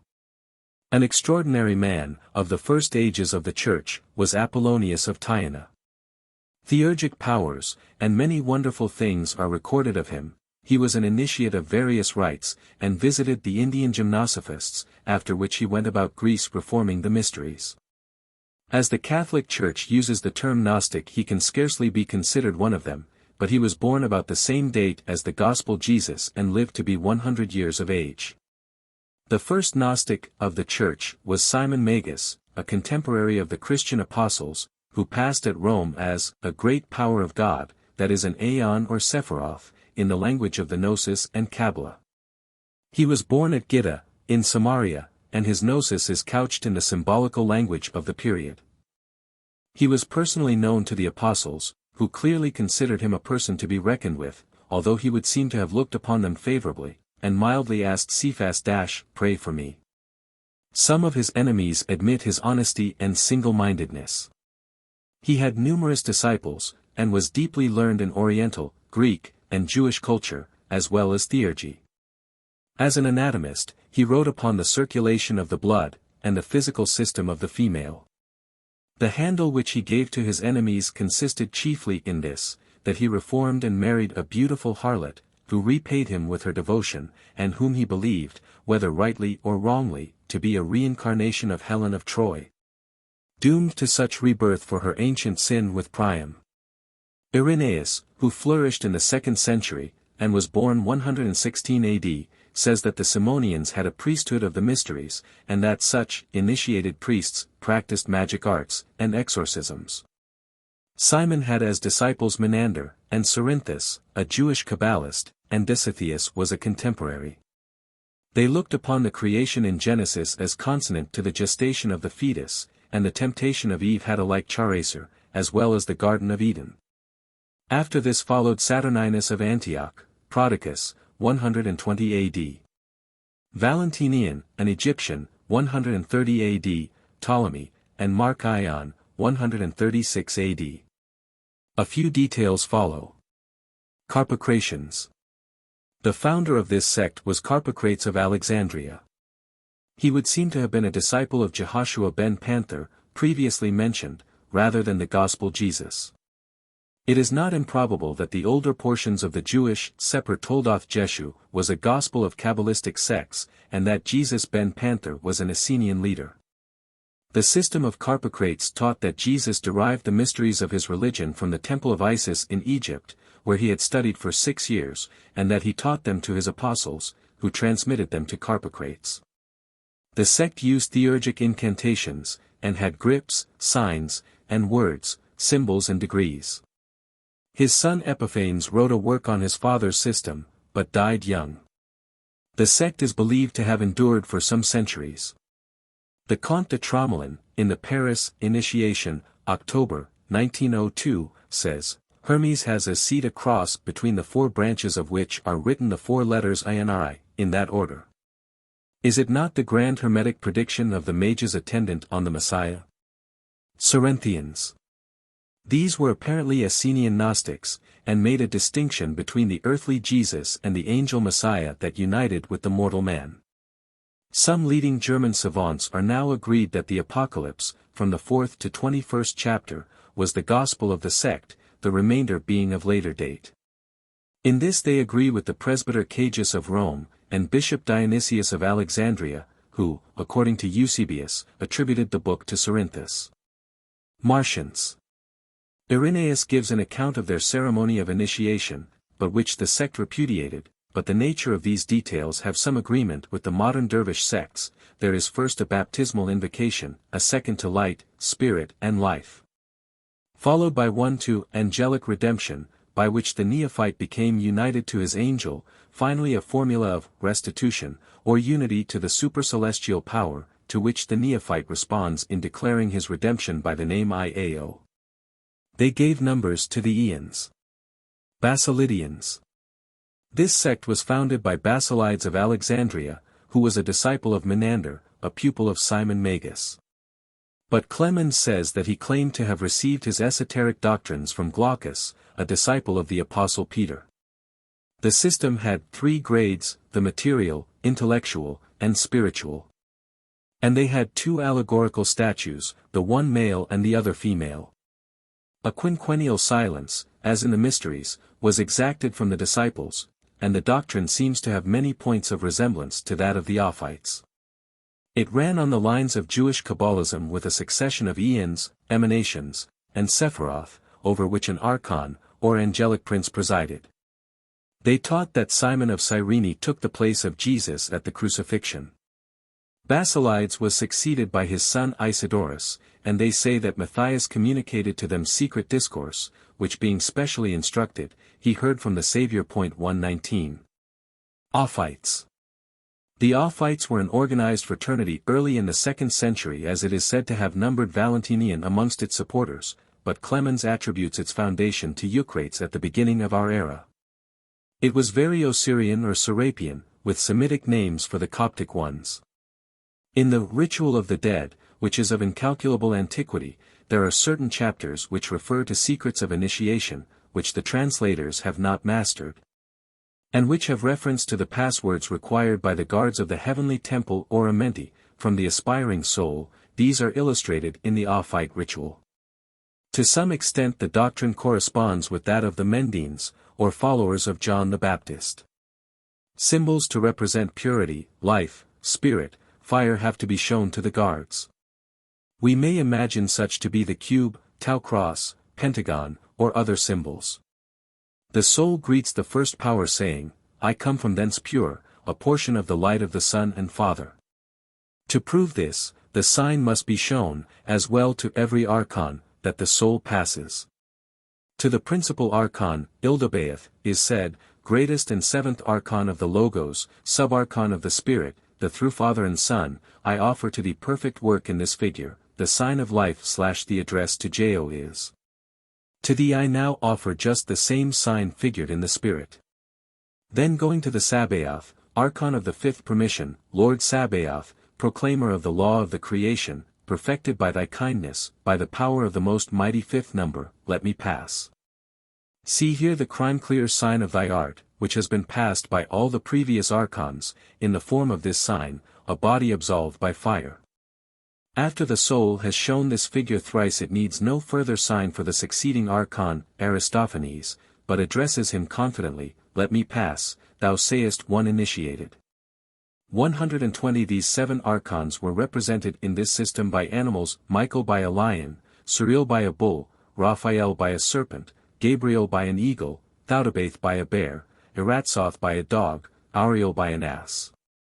These names being Kabbalistic equivalents of the archons, Origen names the rulers thus, Adonai, Sun, Jo, Moon, Eloi, Jupiter, Sabeo, Mars, Ori, Venus, Astapohi, Mercury, Ildabaoth, Saturn.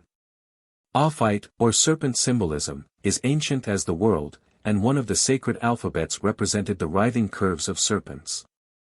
Nasine. The Nasine were a branch of the Ophites, the name being derived from the Hebrew nas, a serpent, and we have quoted the words of one of the sect in the last chapter. 121. Valentinians.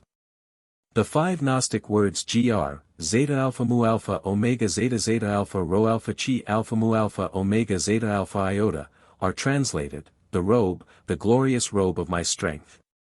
And are said to have been on the shining garment of Jesus at his glorification.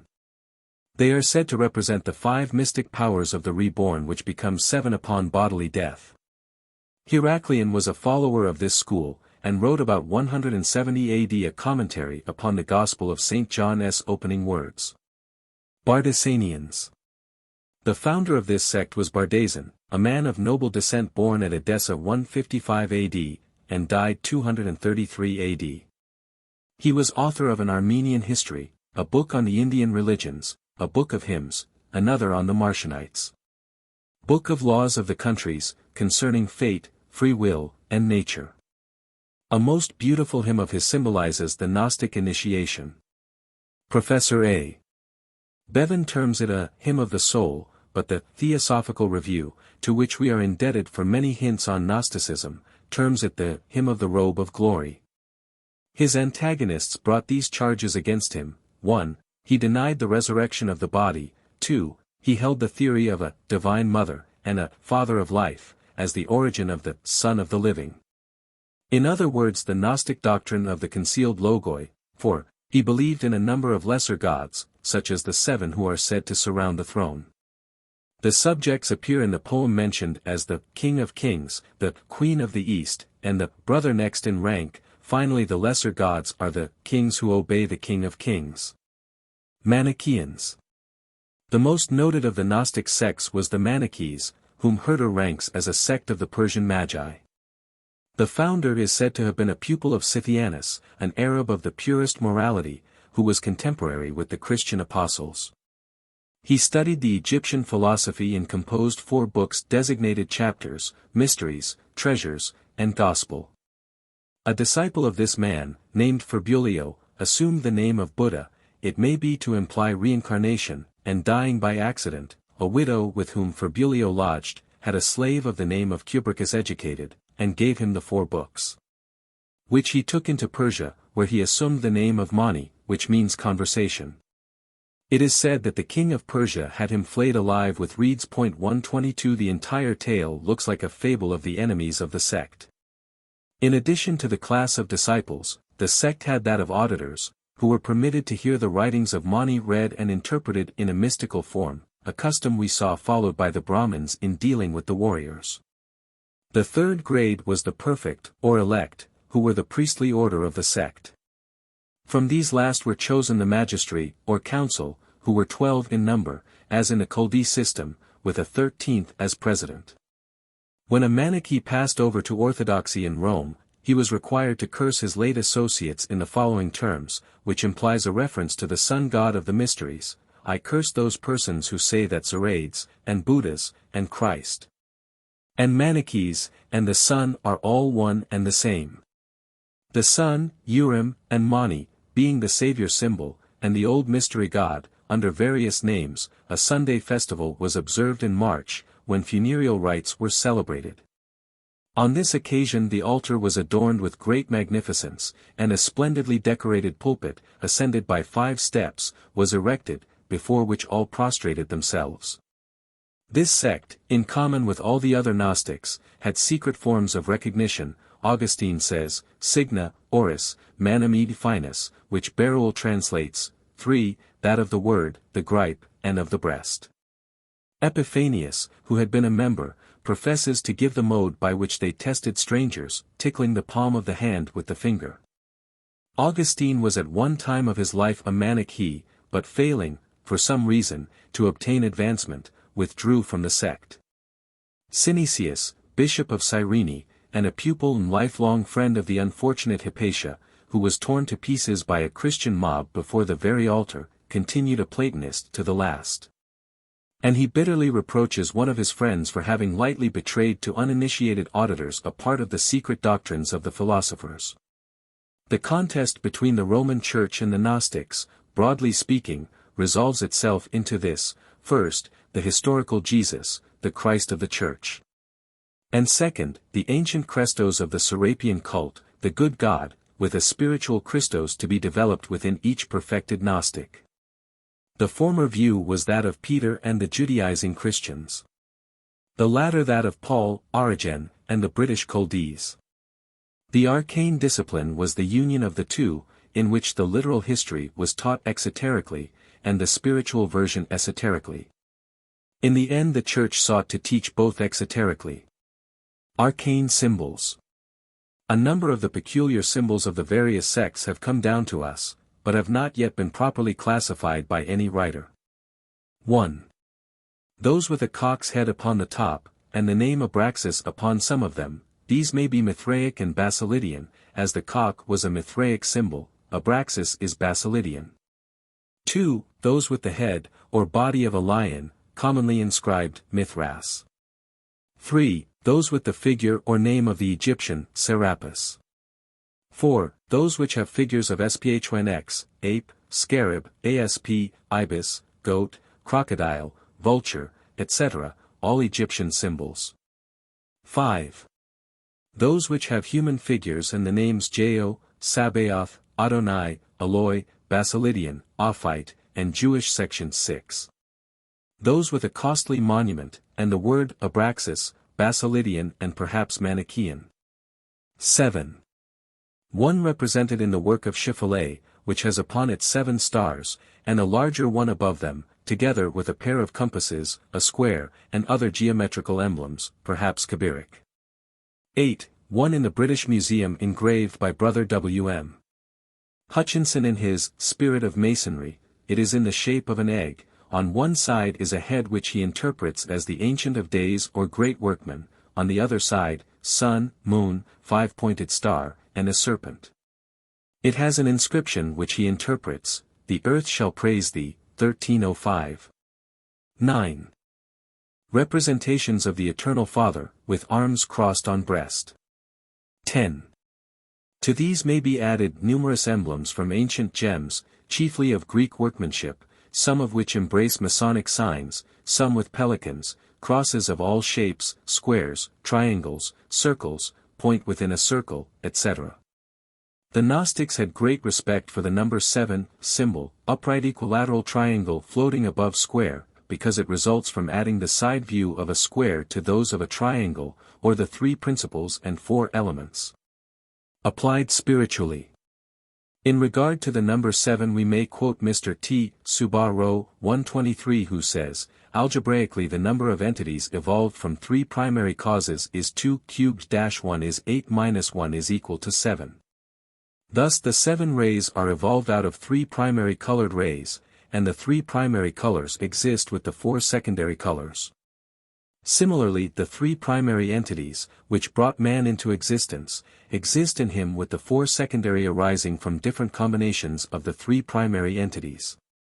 The real cause of the veneration of the Manichees for the reed, upon mats of which they affected to lie, is not very apparent, but it was everywhere a sacred symbol. In the ancient Finnish poem of the Kalevala, the Virgin Mother of the Northland conceives a heavenly child who is hidden in the reeds and rushes. The Hindu goddess Kartikeya was nourished amid reeds. Moses was saved in an ark of bulrushes. And a reed was put into the hand of Jesus, as a scepter. As the plant grows upright out of water it may symbolize truth springing from sacred doctrine, but as the Virgin Mother is primal matter, that requires another key of interpretation. The Gnostics adopted the Apostle John as their patron. His symbol was the eagle, or bird of the sun, which was the sectarians' sacred emblem. It is found in Egypt at the foot of the Tau cross, and now on the jewel of a Rosicrucian Mason. The Gnostic tokens were a sectarian version of the older pagan, Tesserae Hospitalis, on which was the head of Zeus, and under the Roman Empire there was the Tesserae Frumentaria, which entitled to a public distribution of grain. 124 There was the white stone presented on Mithraic initiation. And Clemens in his Hortatory Address to the Heathen, appears to allude to both sign and pass, and material token nam equidem nullo unquam periculo compellar, quae reticenda accipi hac ad profanos enuntiare. Again, vel unius liberi patris semistica adestis, sitis quid domi conditum solitis et tacite veneramini. There can be no doubt that the arcane discipline had them as tokens of preparation for the supper of the Lord.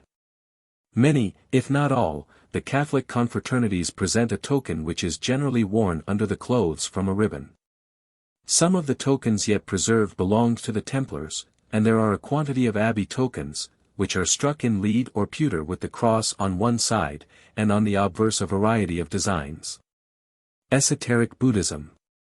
This living system has every appearance of great antiquity. Its symbols are ideographs, interpretable in any language, and touch the mysteries. It has 2 divisions, theory and practice, or the active and contemplative of the Essenes. The doctrine of the heart as opposed to the eye, the secret path as opposed to the open, and is the seal of truth, which leads to the growth of the tree of knowledge, or the dragon tree, which is the development of the higher self. The secret heart has 3 halls, from which lead 2 paths for the listener and the exerciser. The first is the fourfold dhyana. The second is the 7 noble gates of virtue opened by the golden keys of charity, harmony, patience, worldly indifference, persistence, until finally the initiate arrives at the attainment of supreme wisdom. By traveling the paths of hearing and seeing. These paths may be compared with the 7 halls and staircases of the Egyptian ritual of the dead. Similarly we have the 7-stepped ladder of the golden precepts, each step being an advance towards union with the divine. Its rungs are of suffering and pain, its sides of love. To hear and see reaches the 2nd stage of ascent, when the 4 senses blend, and pass into the inner sense. The 5th and 6th carry perfect renunciation and concentration of the higher self. On the 7th, thyself and mind are like twins upon a line. The star, which is thy goal, burns overhead. 125 Thibet like Thebes denotes sacred ark, and points to the high tableland of Thibet as a center of the mysteries. Arcane Schools. The Gnostic sects, Neoplatonists, and the Mysteries, descended down the stream of time, with mutual forbearance and goodwill, until late on in the 4th century, when evil times come upon them. The Church was becoming powerful and intolerant, and there was no room left for the mysteries of Mithras, Serapis, Bacchus, the Kabirs, Hertha, Druids, or Gnostics, and the Church considered itself capable to absorb their teachings. The emperors Valentinian, 372, Theodosius, 381, Theodosius II. 450, all forbade the assemblies of Gnostics, Platonists, and all other religious mysteries, but this led to greater secrecy and disguise, for Psellus tells us that the Eleusinian mysteries continued to be practiced at Athens in the 8th century, and were never entirely suppressed.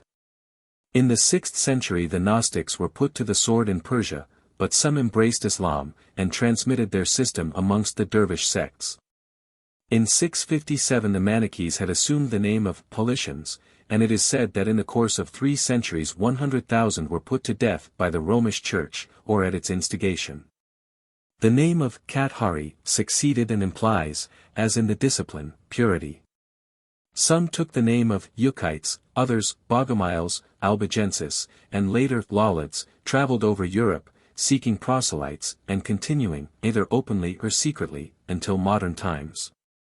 There was nothing offensive in the word Gnostic, it means knowing as opposed to believing. Clemens, in his Stramata, uses the word in orthodoxy thus: happy are they who have entered into Gnostic holiness. Hecathorn says that in 1022 the canons of Orleans were burnt for Manichaeism by King Robert. As Cathari they were persecuted in Italy 1150 to 1224, and were compelled to perform their rites in woods and forests, like the Carbonari, and it is not improbable that the latter, whose mysteries represent the Passion of Christ, is one of their branches. A further impregnable evidence of the derivation of Catharism from Manichaeism is furnished by the sacred thread and the garment which was worn by all the perfect among the Cathari. This custom is too peculiar to have had an independent origin, and is manifestly the Kosti and Sadara, the sacred thread and shirt the wearing of which was essential to all believers, and the use of which by both Zends and Brahmins shows that its origin is to be traced to the prehistoric period, anterior to the separation of those branches of the Aryan family. Among Cathari the wearing of the thread and vestment was what was known amongst the inquisitors as the hereticus indutus, or vestidus, initiated into all the mysteries of the heresy. 126 This may be the origin of that consecrated girdle, which was one of the charges brought against the Templars during their trials, 1311-13. Metempsychosis, and the pre-existence of the soul was an integral part of the system. 127 This statement is confirmed in numerous ways, and is even mystically stated in the Graal poem of Wolfram von Eisenbach. The French writer Aroque quotes Pierre Cardinal the Troubadour, as to the veiled language of the Graal legend, which was of a nature of the Chaldee secret symbolism. He says, "The unguent which heals all kinds of wounds, even the bites of the venomous reptiles, is in fact none other but the word of the gospel, so also the golden vessel, in which it, the Graal, is contained, adorned with most precious stones, is none other than the Holy Grail itself, or the Book of the Gospels, as the Albigenses had adopted and translated it. The Golden Book, the vessel containing the true light, visible only to the initiated, to the professors of the gay science." We shall add later some account of these sects. Early in the 12th century the celebrated St. Bernard, abbot of Clairvaux, says of the Gnostics, "If you ask them of their faith nothing can be more Christian-like, if you observe their conversation nothing can be more blameless, and what they speak they make good by their actions. As to life and manners, he circumvents no man, overreaches no man, does violence to no man, he fasts much, eats not the bread of idleness, but works with his hands." Another Roman writer says that the perfected were divided into bishops, major, and minor brothers, and deacons, and that these abstained from animal food, and from women. It is related of the Waldenses, who were a branch of the Albigenses who may have preserved the arcane mysteries from their first reception of Christianity, that the initiated assumed new names, and that when the believer was on the point of death he was perfected thus: they assembled in a dark room, closed on all sides, but illuminated by a great number of lights affixed to the walls. Then the new candidate was placed in the center, when the presiding officer of the sect laid a book, probably St. John's Gospel, on his head, and gave him the imposition of hands, at the same time reciting the Lord's Prayer, saying also, "Have pity on this imprisoned spirit." The last a very Platonic formula. Saxo says, in speaking of the 13th century, in many of the sects their secrets are by no means revealed. Limborchi says, they had also a peculiar manner of saluting each other, by embracing, putting their hands to both sides, and turning their heads 3 times to each shoulder, saying every time, Praise the Lord. Of the Waldenses, who followed Peter Waldo, who was probably a Waldense, it is said that, those who are perfect put in the upper part of the shoe, a zabata, a sort of escutcheon, as a sign, from which they are called in zabata. This statement, referring as it does to the 13th century, seems to amount only to this, that they wore sandals or wooden shoes.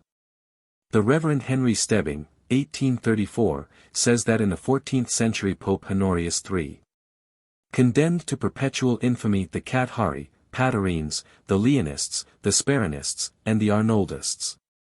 Vhm Juricht. According to Abbe Trithemius, who wrote his Polygraphia about the year 1500, the Emperor Charlemagne instituted in 770 for Saxons of Westphalia, or the Red Earth, a secret tribunal, for the suppression of paganism and bad morals. With secret laws, private signs, and a form of oath. Using amongst themselves certain ciphers and alphabets which are now lost. The original society was no doubt attached to the old pagan worship. A society very similar to the Holy Vein was established at Castile and Leon, in Spain, in the year 1245, and designated the Hermandad. In the 1906 volume of Ars Quat. Sur. Page 31, I printed a paper on the ritual of the Vem court of the year 1490. In this ritual the Free Count is supposed to occupy the throne of Charlemagne, in the same way that the Master Mason is supposed to occupy the throne of Solomon, but the curious point is that, with a quite different object in view. It has all the formula of guild masonry. Bro. F. Schneider informs me that the 3 sides of his father's house overlooked 5 of the old freestols, or places of judgment, and that he has known people who participated in some of the last meetings of the Vem. And his opinion is that Charlemagne, of whom hereafter we will say something as a builder, adapted the existing tribal jurisdiction to his ends, and that the secret tribunal is the jurisdiction of the ancient priests. The association possessed 2 courts, an open one, Offens Ding, and a secret one, Geheins Gericht, and to the latter the free or initiated were only admitted. Their laws and signs are partially known, their words absolutely, and their oath exists in a dozen documents. Alchemists. The alchemical art is doubtless as old as other branches of science and is traceable in Egypt, China, and India, in the earliest times. Modern writers on chemistry assert that it was practiced by the Essenes and Kabbalistic Jews. When it was suppressed in Egypt it still lived on in China, where the terms used correspond with those of the European alchemists. In all countries it had 3 interpretations and 3 objects, the alkest, or universal solvent, the lapis, or stone or powder of transmutation, and the elixir, or universal medicine. As a secret mystery in which art and religion are combined it no doubt originated amongst a metallurgic people. Thus it is physical, as we have said, and psychological, in its interpretation and as such allied to Gnosticism, and it is moral, in its relation to humanity. It aimed, in this sense, at converting the lead of the body, and the silver of the soul, into the gold of the spirit, and it is this meaning that Aristotle employs it when he says that all men have the stone within them. And that its conversion is the labor of wise men. The mystic marriage of the sun and moon, in its spiritual and inoperative sense, is the union of soul and spirit to form the Gnostic Christos. The Hermetic system united all nature inasmuch as that which is above is the same as that which is below. When it descends to the mineral kingdom, and the vegetable, it finds in these the same 3 principles as in man, namely a visible body, a virtue or soul, and a spark of the spirit, termed salt, sulfur, and mercury, a divine triad, symbol, fire. Whilst the 4 lower principles are earth, air, fire, water, symbol, a square, but which in another phase represents the physical, psychic, mental, and spiritual planes of existence, which are again the fixed, unstable, and volatile. Professor Roberts Austin, C.B., F.R.S., in a lecture on metals, says that the alchemists recognized in metals the possession of attributes which closely resemble those of organisms. And that, the first alchemists were Gnostics, and the old beliefs of Egypt are blended with those of Chaldea in the 2nd and 3rd centuries. Alchemy and Masonry were early subsidiary schools of the mysteries. In its operations the society held that as all things proceed from the will of one, so all were again resolvable to first principles, and that metals might be separated, refined, and reunited. And they claimed that Moses was an adept because he possessed the difficult process of reducing the golden calf to a powder. The Aurea, attributed to Hermes Trismegistus, is one of the oldest arcane works on the subject, and couched in Egyptian symbolism. The writings of Athenagoras have tracers of alchemy, and the Emperor Caligula is said to have experimented with red arsenic. Though Eldon says, "Our ancestors united themselves again in the time of Valerius Diocletian in the year 284 AD. However that may be, this worthy in the year 296 was engaged in burning Christians, Gnostics and alchemists with zealous indiscrimination, and equally all works on alchemy and the secret sciences on which he could lay his vile hands." Colin Mackenzie 128 says that, "We find alchemists amongst the Essenes, Kabbalists, Manichaeans, the Hermits of Thebes, and the Gymnosophists of India." The Emperor Julian, who, though termed the apostate, was one of the purest emperors Rome ever had, an apostate from the vices of men like Constantine, restored these sciences. Zosimus the Panopolite has an express treatise on the divine art of making gold and silver. Cedrinus, 491, gives an example of a magician who professed alchemy. Morienus, who was a hermit at Rome, learned the art of transmutation in the elixir, from Adsar, who was an Alexandrian and a Christian, and afterwards taught it to Khalid, the son of Gezid II, who was Sultan of Egypt about the year 725 AD. The works of Morienus were translated from Arabic into Latin in 1182 AD. Successors continued the science. Geber, whose real name was Abu Musa Jafar, qualified as al-Sofi, the wise, devoted his life, about 730, to alchemy. He was born at Huran in Mesopotamia, and we owe to him the first mention of corrosive sublimate, red oxide of mercury, nitric acid, and nitrate of silver.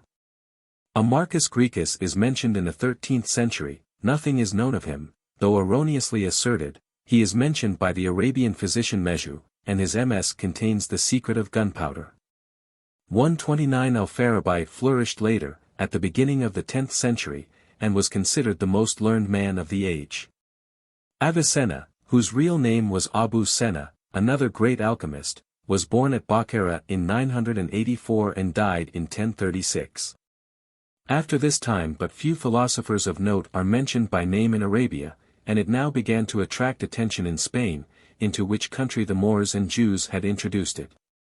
Schools of the arts, sciences, and magic were established at Toledo, Salamanca, Barcelona, and elsewhere, and to these drew Gerhard of Cremona, circa 1130, Arnold de Villanova, 1243, Roger Bacon, 1215, Albertus Magnus, 1270. Raymond Lully, 1320, etc. 130. We will divide this notice for convenience, and continue it under the head of Rosicrucianism. It is an appropriate division because we have better and fuller evidence of its symbolism, much of it being identical with Masonry and Gnosticism.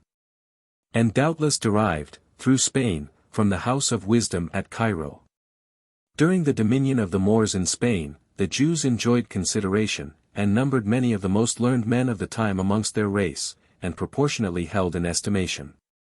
After the fall of the Moorish power the Jews were persecuted, and in the 14th and 15th centuries under the name of Marranos, they met in great secrecy at inns, disguised, using grips, signs, and passwords.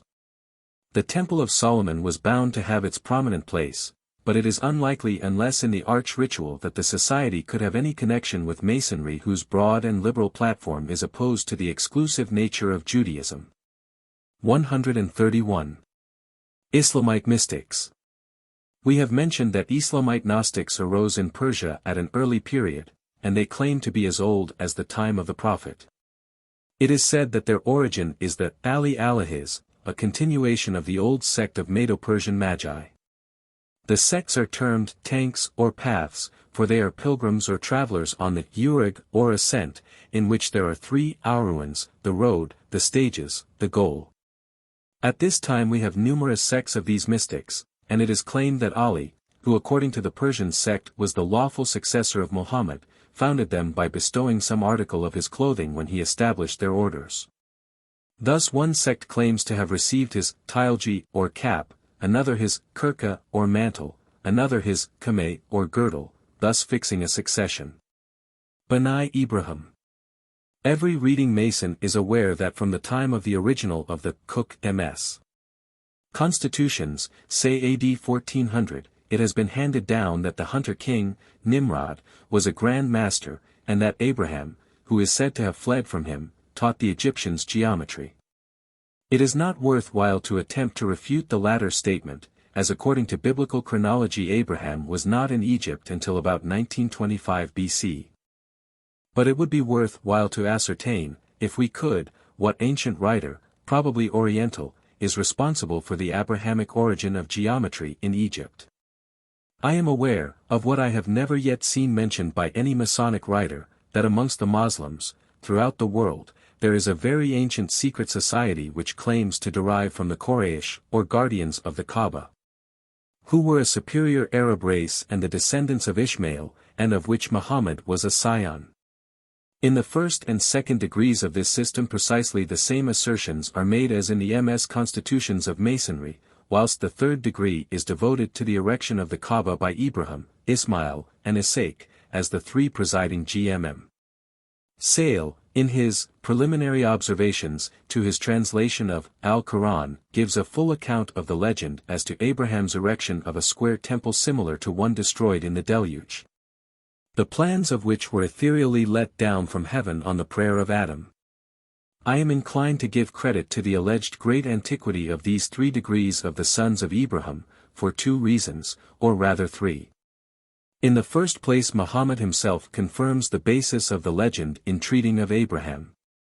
In the second place the 13th century account of the erection on Salvation Mount of the square temple of San Graal, the plans being similarly heaven-designed, is admittedly, by the writer himself, taken from Moslem sources. And, in the third place, I believe, with Ashmole, that the present system of Masonry was a 13th century reform of an older system. In 1872 the late Bro. Mackenzie organized the Order of Ishmael, of 36th degree, the basis of which, he informed me, he had from an Arab in Paris, and in 1884 I was myself in relation with Prince Mustafa ben Ismail, ex-Prime Minister of Tunis, then in Paris. But Mackenzie's idea seems to have been that our biblical legends were the transmission of the Order of Ishmael, of which the sons of Abraham were a very ancient branch, or, as he terms it, the oldest secret society in the world. M. Edmond Demoulins in his work Anglo-Saxon Superiority, which has created an immense sensation in France, says that in all the oases, or deserts, under Moslem rule secret brotherhoods, Zaluas, exist, and he quotes, in confirmation M.L. Ponset on ancient Egypt and Chaldea in prehistoric times. He says, they have their passwords, their signs of recognition, and are ruled by an official hierarchy which starts from the Grand Master, or Caliph, and ends with such subaltern agents as the messengers, banner-bearers, guards, etc. There are general assemblies for the purpose of receiving instructions from the Caliph, or for the initiation of fresh members, or again to promote the rising of the population against some interior, or exterior foe. This variety of patriotism inspired the societies which formerly occupied the two large oases of Assyria and Egypt, at least, during the first part of their history, which extends over the time when, recently issued from the desert, they still were under the more or less domination of the brotherhoods and priests of Ammon. Muhammad and his votaries also partook of this species of patriotism, and so did all the societies started under the inspiration of Islam, whether in the Arabian desert and the Sahara, or at their two extremities from Asia Minor to Spain. Brothers of Purity. This was an association of Arab philosophers seated at Basra in the 10th century. They had forms of initiation, and they wrote many works, which were afterwards much studied by the Spanish Jews. 132. House of Wisdom. The Tariq of the House of Wisdom was founded at Cairo and had 7 initiatory degrees. According to von Hammer, who gives his Arabian authorities, Abdullah, a Persian, living in the 9th century of the Christian era, accepted what was the Gnostic doctrine of the Aeons, or Sephiroths, or emanations of divinity, and applied the system to the successors of the Prophet of Arabia, upholding Ismail as the founder of his path, and one of his descendants as the 7th Imam. This man created dais, or missionaries, for the propagation of the system, and was succeeded by his son and grandson. One of the name of Karmath brought the path into repute. The secret institution was now seated at Cairo and termed the Dar al-Hikmat, translated Tent of Skill, or House of Wisdom, and assemblies were held twice a week, when all the members appeared clothed in white. The members were advanced gradually through a series of 7 degrees, over which presided a Dialdote, or missionary of missionaries. Their then chief, Hakam Biamirilla, increased these degrees to 9 and erected, in 1004 AD, a stately building which he abundantly furnished with mathematical instruments. In 1123 the vizier Afthold destroyed this building, but meetings continued elsewhere. Corresponding with the 7, or 9, grades of the society was a 7-fold gradation of officers, sheikh, or grand master, Dial Kabir, or deputy, Dai, or master, Refik, or fellow, Fedavi, or agent, Lasik, or aspirant, Muemini, or believer. The initiate was successively taught that there had been 7 holy imams, that God had sent 7 lawgivers, who in the interval of their appearance had each 7 helpers, and that each of these had 12 apostles. It would appear that in 1150 the Sultan of Egypt recognized the grades of the society, for when a special rank was created for the learned Jewish physician Maimonides. It is added that the enlightened men of the kingdom were divided into 7 grades, each occupying a corresponding position near the throne. 133 It is also a slight confirmation of what we have said respecting the Spanish affinity with the Egyptian. Sir John Mondeville, of St. Albans, served with the Sultan about 1320 and would seem to have been half converted to Islam. He relates that they denied the crucifixion of Jesus, and asserted that Judas was substituted in his place. Assassins. Before the year 1090, one of the dais of the House of Wisdom admitted an aspirant of the name of Hassan Sabah, who thus details his conversion: I had been reared, like my fathers, in the doctrine of the 12 Imams. But I made the acquaintance of an Ishmaelite Rafik named Amir Darab, with whom I knit fast the bonds of friendship. My opinion was that the tenets of the Ishmaelites resembled those of the philosophers and that the ruler of Egypt was a man who had been initiated into them.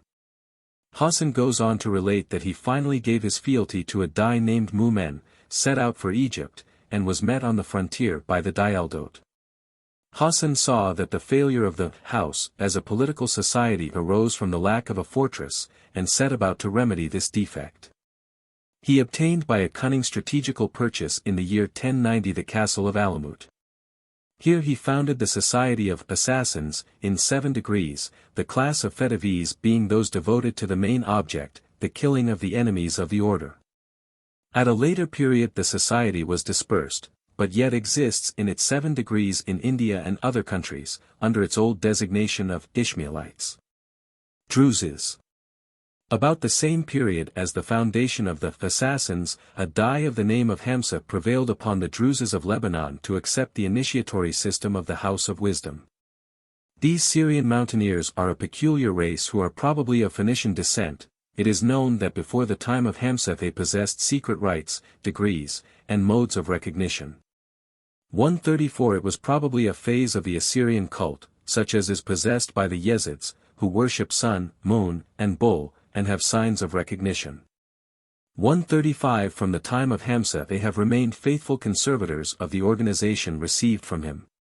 The sect recognizes 6 degrees, of which the 3 first are typified by the 3 feet of the candlestick of the inner sanctuary which holds the 5 elements, and these 3 feet are the holy application, the opening, the phantom, referring to man's inner and outer soul, and the body of matter. The ignorant are presided over by the Akals or wise, and these are of 3 higher grades, which represent more advanced principles and developments.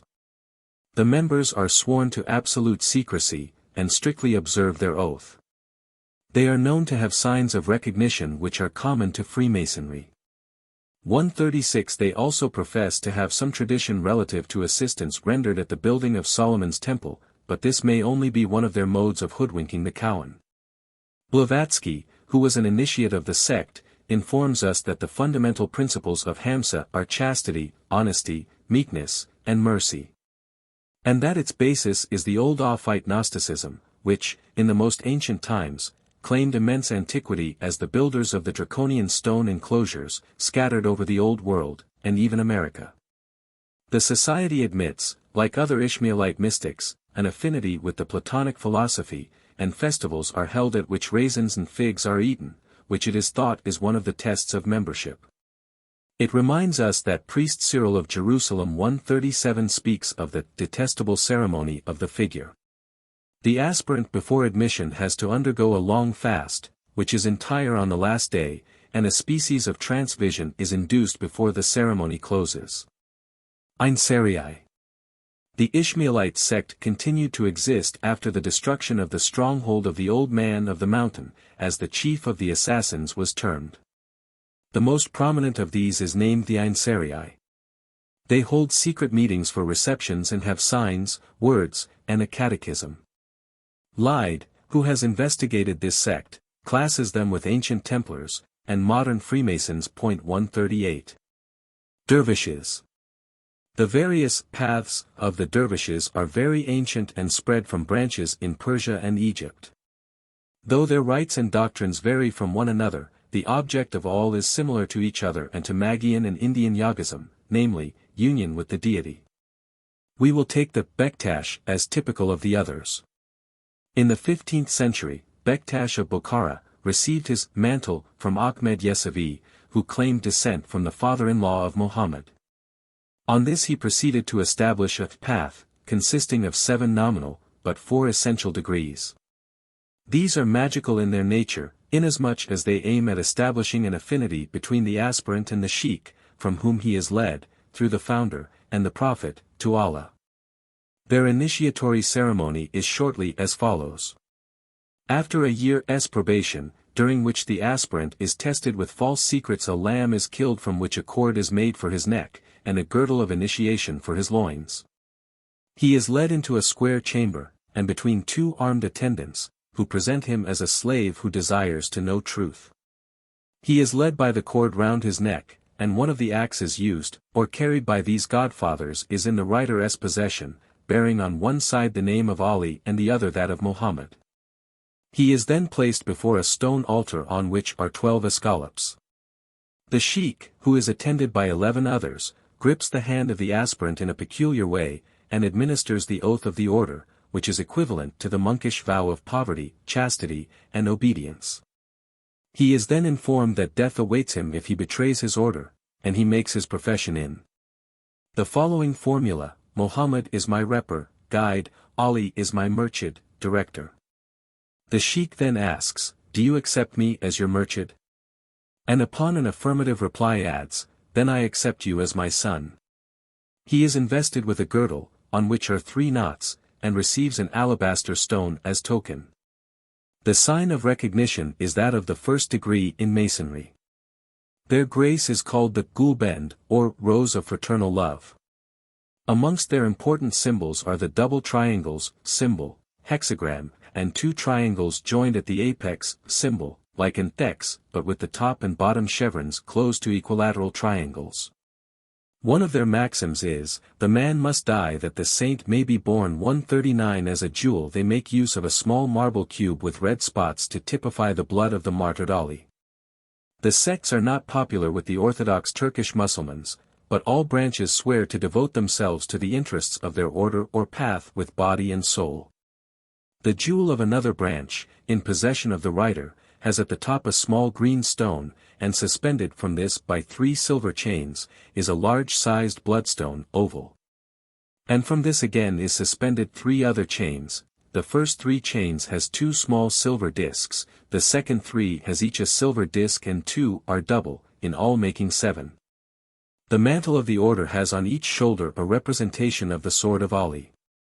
Amongst the immense number of operative Masons employed by the Saracens, there must have been a large number of such initiates, but it is not intended by these details to absolutely identify Freemasonry with the societies using the formula, but to shew the existence of certain ancient features in common with the arcane schools in various channels. Yet it is quite possible that the original Roman ritual of the guild may have been modified by the addition of Solomonic legends preserved in the East, or on the other hand taken en bloc from the Jewish guilds of Syria and Egypt. And the probability is that the Jews of Spain were in a position to hand on the guild system, but we shall enter into this later. Templars. The rule of the Templars resembled that of the Benedictines and Cistercians, and was drawn up by Bernard, abbot of Clairvaux, some short time after their establishment in 1118. In it the prelate terms them valiant Maccabees. They were to wear on their clothing and horses neither gold nor silver, not to have more than 3 horses each, because, as he says, they could not rival the world-renowned Temple of Solomon, on the site of which they had acquired a residence. The reception was a strictly secret one, which gave rise in 1310 to a shameful persecution. Before admission to the chapter the aspirant was thrice cautioned as to the rigorous trials that he would have in becoming a member, and asked if he firmly persisted in his demands to proceed. And if he responded in the affirmative he was admitted to the reception. In an old number of Blackwood's magazine appears what professes to be the burial service of a Templar. No authority is given, but we know no reasons to deny its authenticity. It is a highly symbolical ceremony, at which the classes of preceptors, knights, and servitors were present, and the Grand Master presided with an iron hammer in his hand, with which 3 knocks were struck upon an iron cross. The 3 classes had each an active part in the ceremony, and in answer to a question of the Grand Master, "Know ye for a truth that our brother is dead, and ripe for the long sleep of the grave?" A serving brother takes the hand of the corpse and answers, "The flesh cleaves not to the bone, nor the skin unto the flesh, he is dead."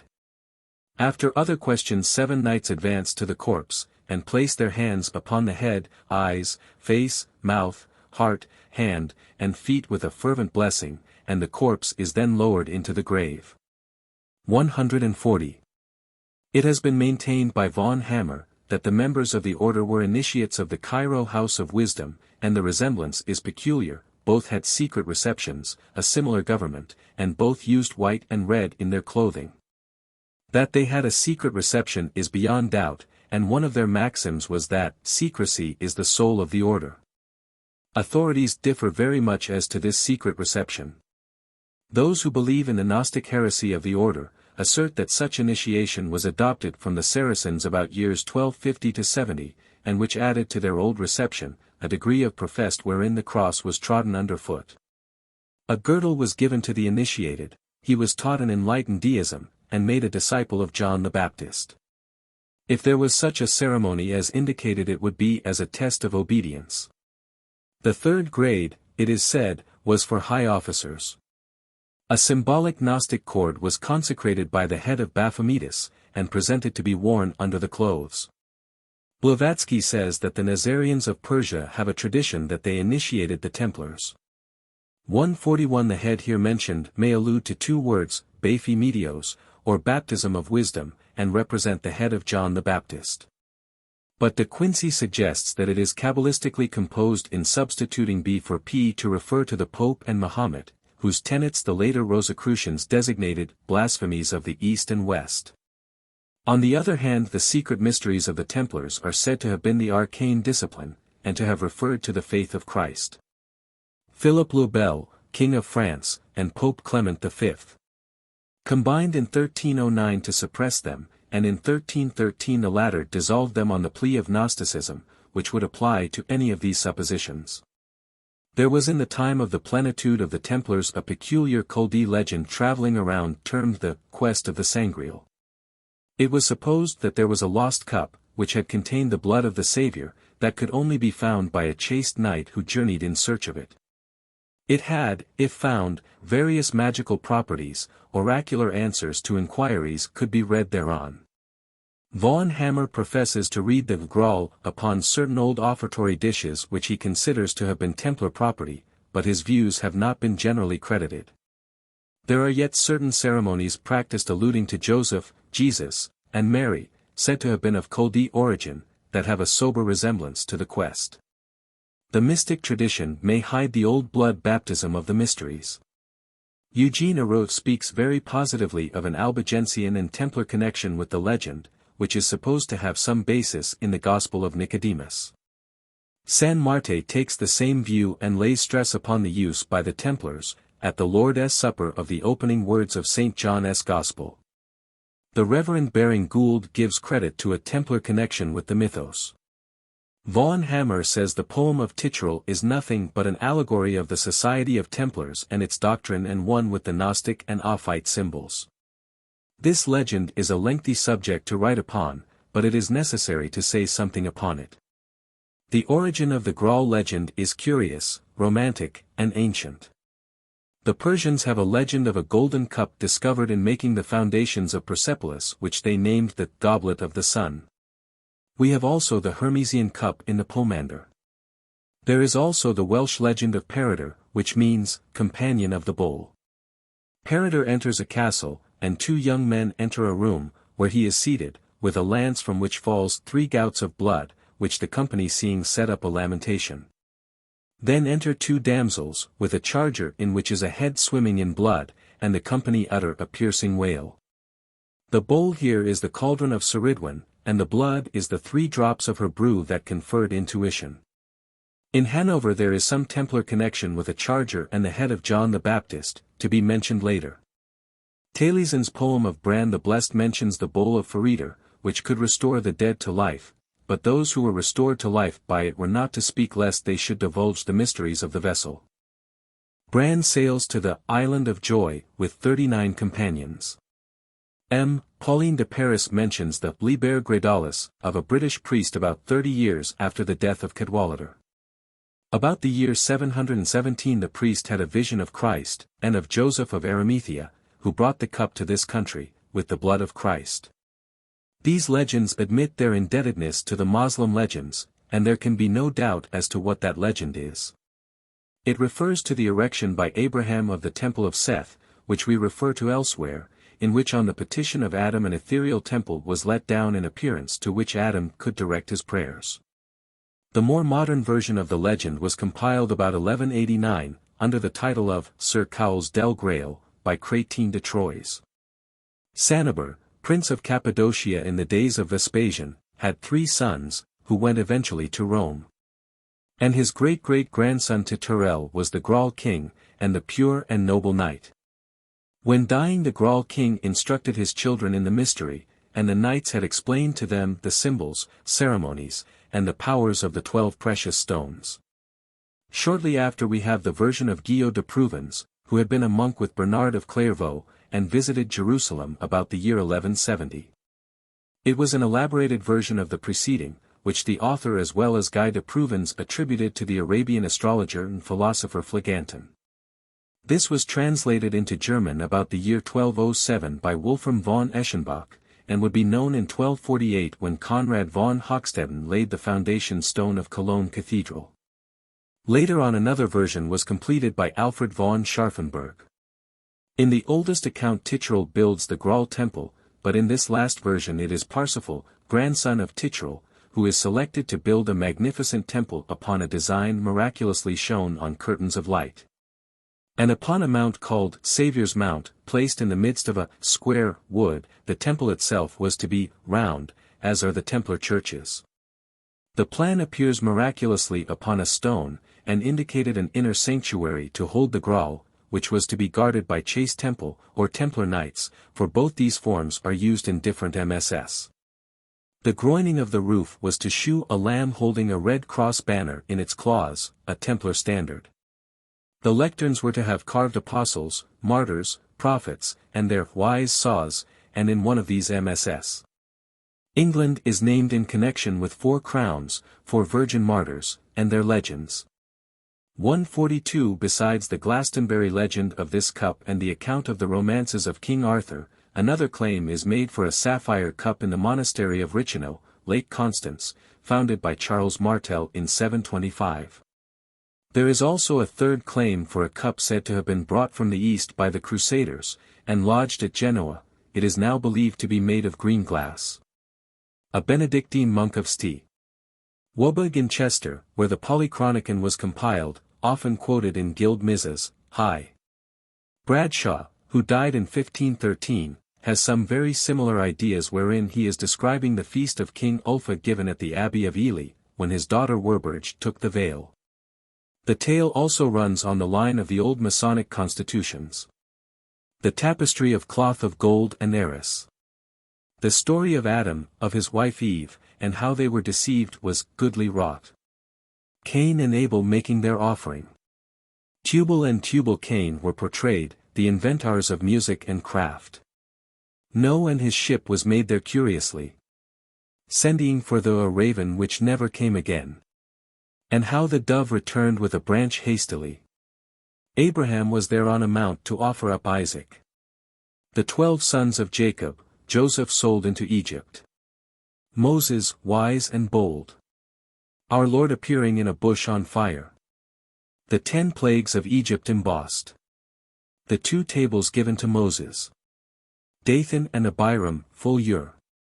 Duke Josue leading the Israelites to the land of promise. Pharaoh and the Red Sea. King Saul and David and prudent Solomon. Rehoboam, Hezekiah, and his generation. And so to the Maccabees and divers other nations. But over the highest dais, where 3 kings sat crowned, was represented the 9 angelical orders divided into 3 hierarchies. Holy, Holy, Lord God of Sabaoth. 3 persons in one deity. Then followed representatives of the Virgin, the 12 apostles, and the 4 evangelists teaching and preaching the faith of Holy Church. Martyrs followed, the innocents, Saint Stephen, Saint Lawrence, Saint Vincent. Virgins crowned, some with the lily, others with roses for their great victory. On the other side of the hall were noble, ancient stories, Samson, Hector of Troy, noble Anthony, with many others. At the feast which followed each spake freely. Knights of their chivalry, of crafts the common. The evidence of Tichrel speaks well for the Templars, yet it is possible that some of the preceptories may have introduced Oriental rites and symbols. Vaughan Hammer, confirmed by Hallam and other writers, states that in various preceptories their most secret place, crypt, contains indecent emblems sculptured, without particularly describing these. It may be said that one of these is a female figure holding in each hand a staff, at the head of one of which is the sun, and on the other the moon, whilst at her feet is the 5-pointed star and other symbols. This is Basilidian in its character, and there are references to the Templars confirming a statement, by sun and moon. Addison mentions a copper medallion, intended to be worn around the neck by a chain, and which was found in France. It consists of the double equilateral triangles interlaced, and enclosed within 2 circles, and in the center is the lamb and banner of the temple. Clavel, quoted by Oliver 143, says that in the 17th century there was discovered in the grave of a Templar in Germany, who died before the dissolution of the order, a stone cube inscribed with the square and compasses, the pentalpha. The celestial sphere, a star of 5 points, and several other stars. Eliphas Levi says that, a box was found in the ruins of an old commandery in which was a Baphometic figure. It had a bearded face with a woman's body. In one hand it held the sun, in the other the moon, by chains. Gould's N and Q, 11. Page 188. Vaughan Hammer mentions Templar churches at Erfurt, Skundgraben, and Prague, as containing such emblems, the square, level, triangle, compasses with quadrant, interlaced triangles, the flaming star, the Tau cross of Egypt. All such matter confirms the charge of Gnosticism, but such decoration may be due to the Masons who erected the churches, and the symbolism equally with the reception of a Templar have points of affinity. The Templars were large builders, and Jacques de Molay alleged the zeal of his order in decorating churches on the process against him, 1310, hence the alleged connection of Templary and Freemasonry is bound to have a substratum of truth. A French version of the compagnonage asserts that, during a dispute, a section placed themselves under the patronage of Jacques de Molay, the master who was roasted to death on an island in the Seine in 1314 by the vicious scoundrel Philippe le Bel. Nicolai, quoted in Acta Latimorum, asserts that in Italy are several churches formerly belonging to the Templars, which have preserved the name L'Église de la Maison, as derived from the table massa, a club, that is tiled by a mace or club. But Paciandi considers the derivation to be from Magione, as the places were used for residences. There are some such in France as well as Italy. Besides the symbols already mentioned, an old writer of the name of Assamani mentions a shield, on which is the lamb, the cup, and two crossed torches. The last was a Mithraic symbol, and the chalice or cup was a common symbol of the order. They used the cross petit, the equilimbed cross, the Latin cross, the patriarchal cross. In later times they adopted the eagle as a symbol. Recently a lecture by Brother F.F. Schnitger has shown that most of the charges of 1310 are explicable, by an evil construction being placed on ceremonies in use by the Masonic branch of the order last century. There is a body in France of which Philip of Orleans was the Grand Master in 1705, which claims to have continued the order. 144 In Portugal it changed its name to Knights of Christ. In Scotland it preserved its name, owing to the wars that Bruce was conducting against England, and in Hungary it continued to exist in name. Frater Ladislas de Malksovic, of Budapest, has made a study of Templar history, tracing them in their standards, badges, and seals, and divides these into three periods. 1. The Busant, of black and white, was the standard of the Hospitallers of St. John before the institution of the Temple Order, and are moreover their colours. But on the grant of a red cross they assumed the Vexillum Belli, a white standard charged with a red cross, and they then attached a secret mystery to the old black and white standard, with a plain cross. In the third period they used the cross, petit, in place of the plain cross. There were also three periods in the seals. The first was 2 knights on 1 horse. This is superseded by the head of Christ crowned with thorns, and it has 3 stars placed triangular-wise. The last seal is found near the order's dissolution, and is a single-headed eagle with wings expanded, upon a high rock, and looking heavenwards. At the top is a small cross, petit, and 2 stars. Of their crosses we find the following in use: the petit, the elongated cross, the patriarchal cross, also a plain equilimbed cross with a lamb in the center holding the red cross banner. Armorially, they used the crossed torches, a chalice, and the Agnus Dei upon a shield. There are various instances in sculpture which prove the importance of the chalice symbol. In some cases knights are represented as holding it aloft, and there is also a representation of 2 serving brethren with one arm round each other, whilst the right hand, in one figure, holds the chalice, and the other has a book under the arm, which is considered to allude to it, and to be one with the chalice of the Graal. First period, Busant, black and white. Seal, 2 knights on 1 horse. Implying, death to infidels, friendship to Christians. Second period, Vexillum Belli, white with plain red cross. Seal, head of Christ. Implying, soldiers of Christ fighting for the cross. Third period, standard, white with red cross petit. Seal, an eagle. The independent and high-flying policy of the order. The French Templars adopted a gospel called the Levitican, which they alleged was discovered in the temple at Paris, with other things. And Hecathorn states that it was composed in the 15th century by a Greek monk Nicephorus, who sought to combine Moslem tenets with Christianity. Poetical Gnosticism, troubadours, gay science. The persecution of the enlightened by the Church of Rome necessitated various disguises by the sectarians, poetical, artistic, theosophic and hermetic, and it could not be otherwise. Humanity, in the abstract, seldom abandons that which it knows to be true and takes steps to transmit it through the centuries. Truth never dies.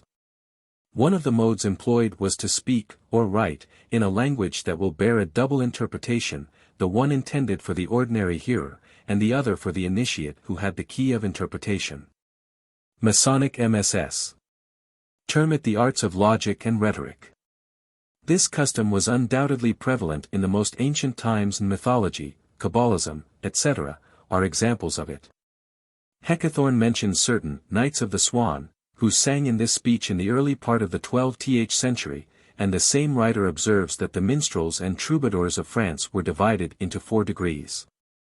It is very probable that many of our own northern minstrels transmitted from the time of the Culdees, who existed until the Templar persecutions, an anti-papal program, and were in the secrets of the continental minstrels in the time of Wycliffe. And later. The artistic participation in this propaganda is shown in the way that the vices of clerics and monks are satirized by stone and wood carvers, as in the representation of an ape carrying the host, a nun in the lewd embrace of a monk, or a pope amongst the damned. 145. Gabriel Rossetti 146 shews that the species of writing which we have named was introduced from the East by the Manichees, who passed it on to the Cathari, Albigenses, Ghibellines, and Templars, through whom it spread over Europe. Logic was considered by them the science of expressing thought in a subtle manner. Many persecutions arose from this species of writing, but the papal conclave at length determined to close its eyes, rather than make the allegory apparent to all the world. The Reformation liberated to the world various mystic societies. With the object of proving his views, he quotes largely from Dante, Petrarch, Boccaccio, and other poets and writers of the Middle Ages, and arrives at the conclusion that there existed 3 principal branches of sectaries, which indoctrinated their disciples by a secret initiation of 7 or 9 degrees, according to the rite or sect. The allegory used was often that of a journey, and to go on a pilgrimage to the Temple of St. John signified to become a proselyte of the Templars, to go to St. James in Galicia was to be of the Albigenses, and St. Peter's at Rome of the Ghibellines. The Albigenses, in alluding to the first named, expressed faith, to the second hope, and to the last charity. We have an Oriental pilgrimage in Boccaccio's Philocopo, which means a young workman. 7 companions figure in this account. The names of 4 are already known to the pilgrim and represent the cardinal virtues. The other 3 are unknown until he has accomplished his journey, or initiation, upon which it appears that they are faith, hope, and charity, in allusion thus to the ancient ladder of the mysteries of 3, 7, or 12 steps. The object was to found a Christian Jerusalem to rival Rome, and the allegory frequently alludes to the rebuilding of Jerusalem and the return of its people. The later reformers drew upon the same idea, as we will show. The writer has, however, gone over this more at length in an earlier book, and space does not admit of it here. 147. An acute and learned historian 148 takes a similar view, on the spirit of the age, and has the following, in which he is alluding to Freemasonry. As to the origin of this esoteric influence, the impartial historical inquirer cannot doubt. Whatever motives or views some may have to deny the fact, or throw doubt on its authenticity, that the Order of Templars was the channel by which this society, in its ancient and long-preserved form, was introduced into the West. The religious Masonic symbols may be accounted for by the Solomonian traditions connected with the very foundation of the Templars, and indeed the occasion of these symbols may be traced in other passages of Holy Writ, and in other parts of sacred history, and they may very well admit of a Christian interpretation. Traces of these symbols may be found in the monuments of the Old German architecture of the Middle Ages. 149. Rossetti holds also that Barbarossa, Henry VII, and Frederick II are the leading characters referred to in the double language of Dante's works. The latter was the grandson of Frederick Barbarossa, Red Beard, who died in Syria at the head of 150,000 crusaders. The popes thrice excommunicated the grandson, whom Matthew Paris terms the wonder of the world, stupor mundi et immutator mirabilis, and truly he was suspected as a heretic, even a Moslem, hereditary king of Sicily. He was the last Christian king of Jerusalem, the last who ruled the Holy Land, or wore a crown in the Holy City.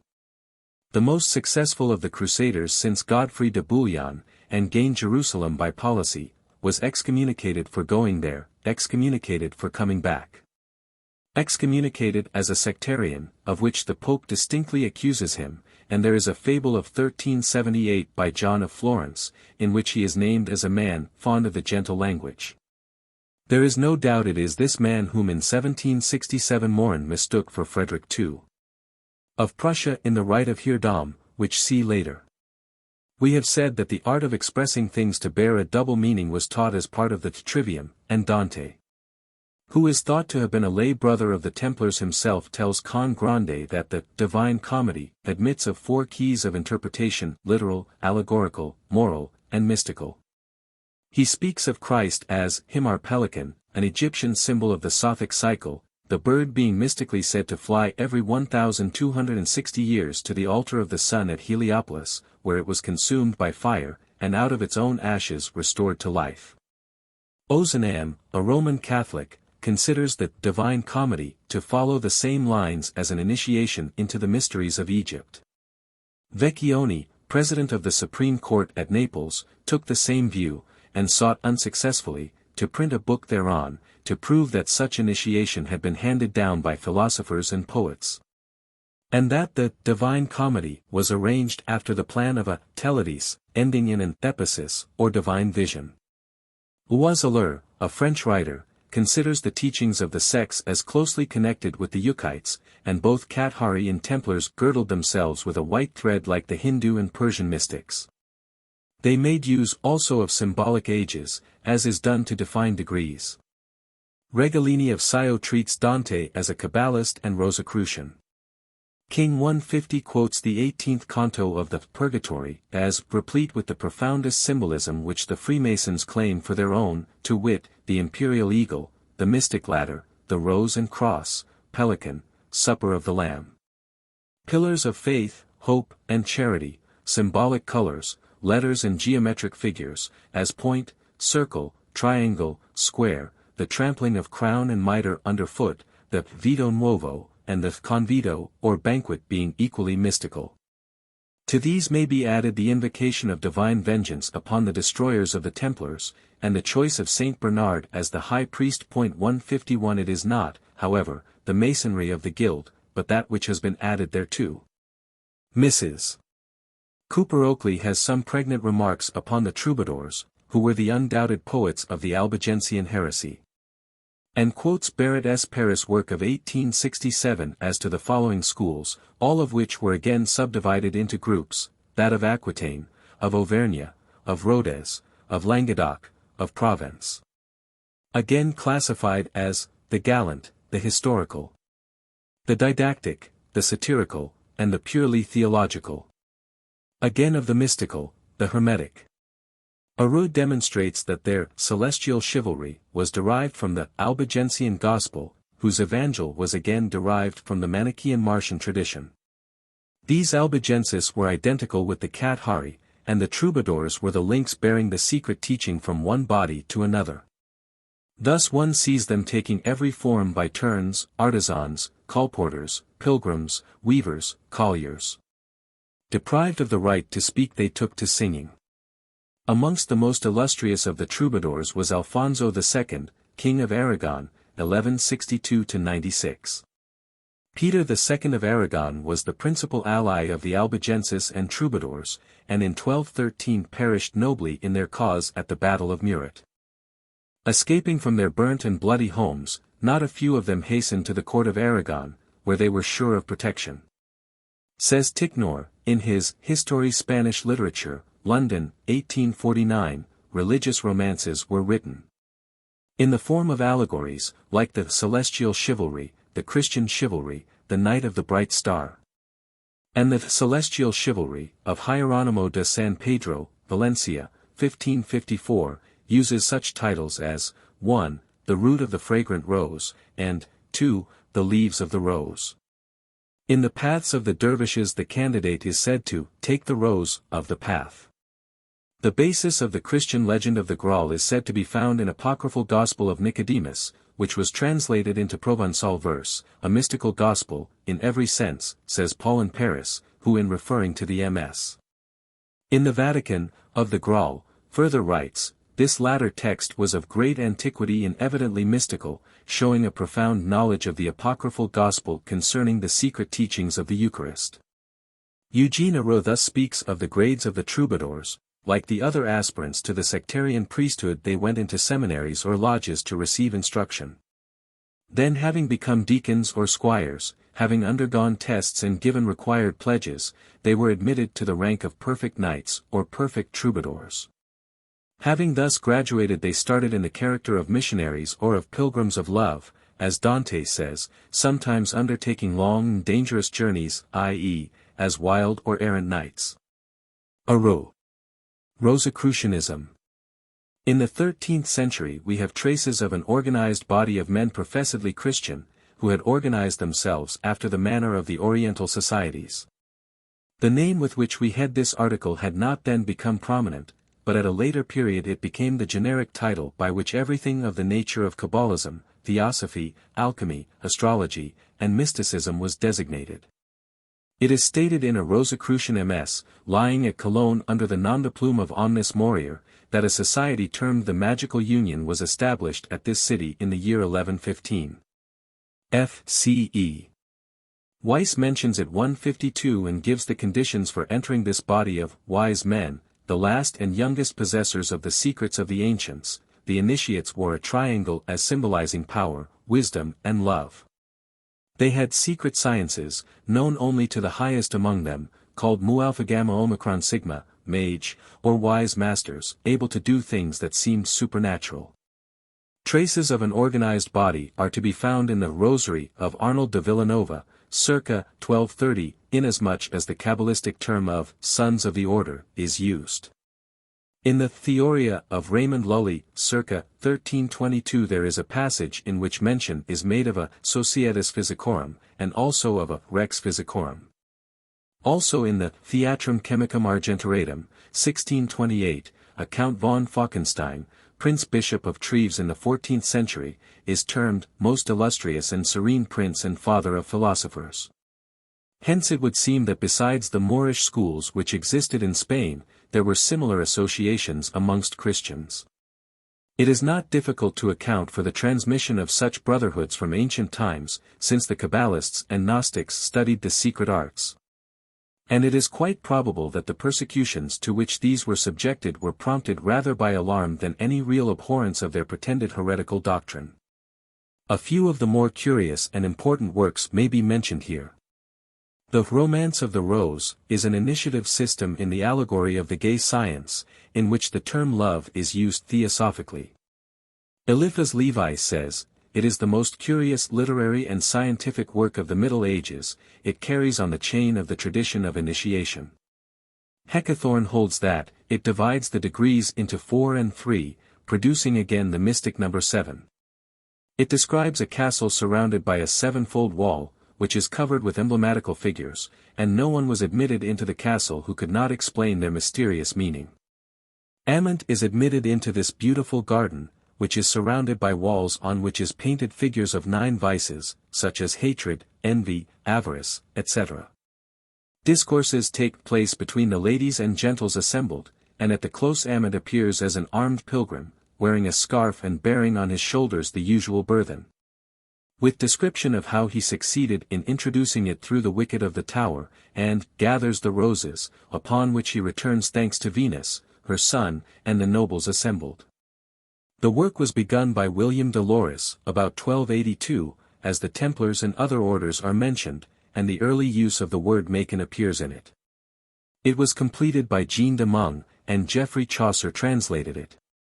Meung wrote also, the Treasure, or 7 Articles of the Faith, the Testament, the Codicle, on Life and Morals, also 2 poems, entitled, The Remonstrance of Nature to the Wandering Alchemist, and, The Reply of the Alchemist to Nature. Other societies would seem to have abandoned art, and confined themselves, like the dervish sects, to a mysticism which aimed at uniting its members to God. Brother R.F. Gould relates that the famous Dominican John Tauler, who was born in 1290 and died in 1361, established a fraternity the members of which concealed their place of burial and recognized each other by secret signs. He was followed by Nicholas of Ball, who who had 4 companions, styling themselves friends of God, in whom they sought to be wrapped up. These also had secret signs of recognition. The most noted alchemist of this century was Nicolas Flamel, a poor scrivener of Paris, who, by the art, became enormously rich. He purchased for 2 florins in 1357 an ancient book bound in brass, which appeared to be written on leaves made from the bark of trees, perhaps the papyrus. It was subscribed by Abraham the Jew, prince, priest, Levite, astrologer, and philosopher. It had thrice 7 leaves, and every 7th leaf was a picture, symbolizing the great work. Flamel traveled about in search of someone who could aid him in interpreting the contents, and after much loss of time, trouble, and experiments, he succeeded in making gold. According to his own account, he bestowed the riches thus acquired in erecting and endowing 10 churches, 3 chapels, and 14 hospitals in Paris alone, and others in 2 other cities, besides aiding indigent families. He relates how in the Church of the Innocents, Rue Saint-Denis, Paris, he caused to be erected hieroglyphical couvertures, of the art of transmutation, under veils of the mysteries of our salvation. We learn from a recent reprint that the Count de Cabrines told Borel, that the actual book of Abraham the Jew passed into the possession of the celebrated Cardinal Richelieu. 153. In the possession of a German gentleman, to whom we will refer later, there is a copy of an old MS. which claims to be of the year 1374, that mentions the Fraternitas Rosicrucis, and it was in the year 1378 that the beginning of the fraternity was attributed to Christian Rosenkreutz. Up to this period there is a lack of the nature of alchemical symbolism, but the following is beyond doubt. Borel describes the house erected at Montpellier, about the year 1450 by the celebrated French traveller and financier Jacques Coeur or Coeur. It was named La Loge, and Coeur is represented on the frieze with a trowel in his hand. 3 porches may there be seen in the form of a furnace, similar to those of Nicolas Flamel. On one there is, on one side, sun, all over fleur-de-lis, and on the other a full moon also covered with fleur-de-lis, and surrounded by a hedge or crown as it were of thorns, which seem to denote the solar and lunar stone arrived at perfection. On another portal is seen, on one side, a fruit tree with branches of roses at its foot, and on the tree the arms of Jacques Coeur. On the other is an escutcheon, and within it what would appear to represent the chemic character of the sun. On the third portal, which is in the midst, there is on one side a stag bearing a banner, and having a collar of fleur-de-lis environed with a branch of a tree, to represent Mercury, or the philosophical matter, which at the commencement is volatile and light as in the stag. On the other side is a shield of France supported by 2 griffins. This symbolism has nothing in common with that of Flamel, who does not profess to have been an initiate, but one who having acquired some oral information of the first agent of the work, acquired the art by experiments conducted by himself with the aid of his wife.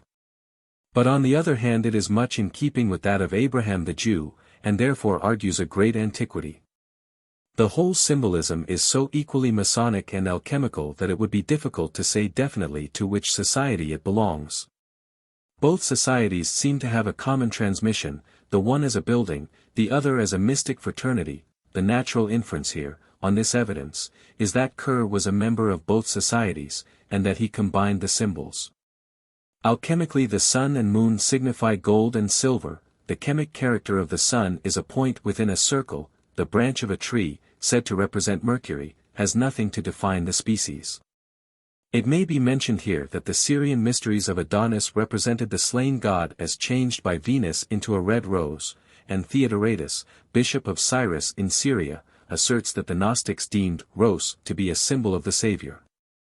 The Egyptians considered the rose as a symbol of regeneration and love, and as the Latin word rosa is derived from ros, the dew, it has a relation with baptism. Hence the rose tree in Christian symbolism is the image of the regenerated, whilst dew is the symbol of regeneration.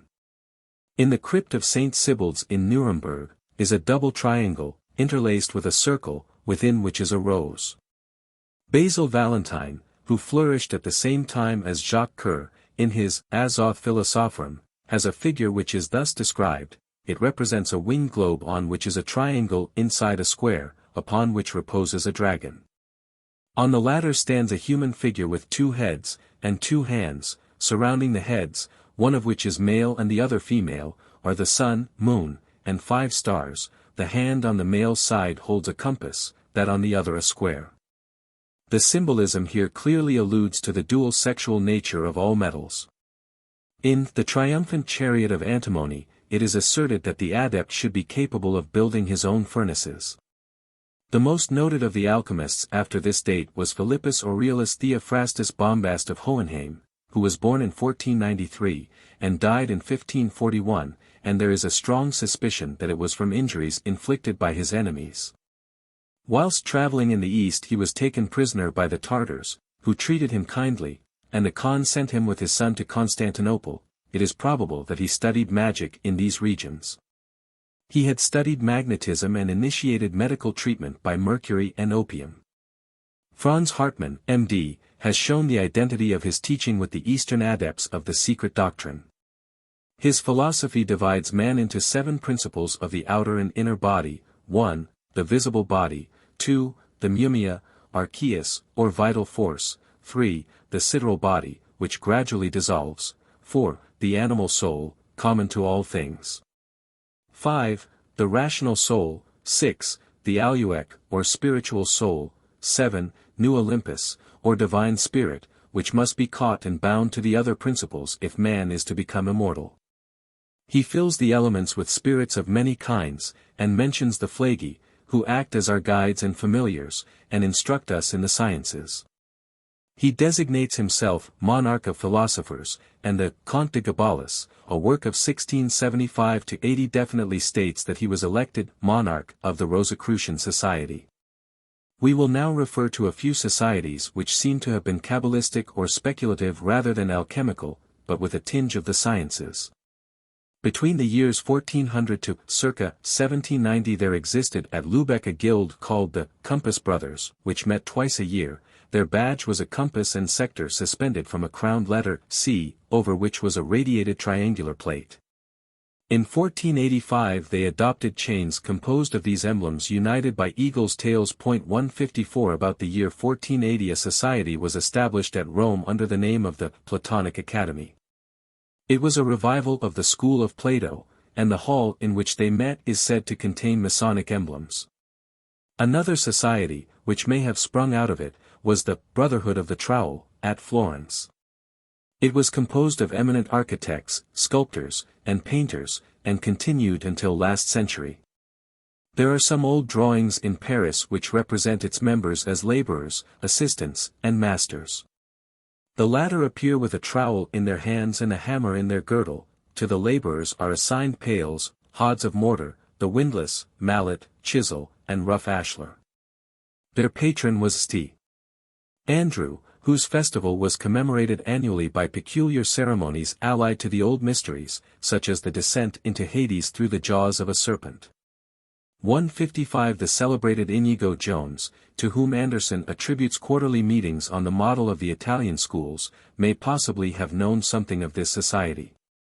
Pico de Mirandola and Reuchlin gave themselves to the study of Kabbalism and theurgy, as did the Abbé Trithemius, who was the friend, instructor, and collaborator of Cornelius Agrippa. Use was made at this period of a form of the Masonic cipher in 9 chambers, with a key which being dissected and triply dotted gave 27 letters.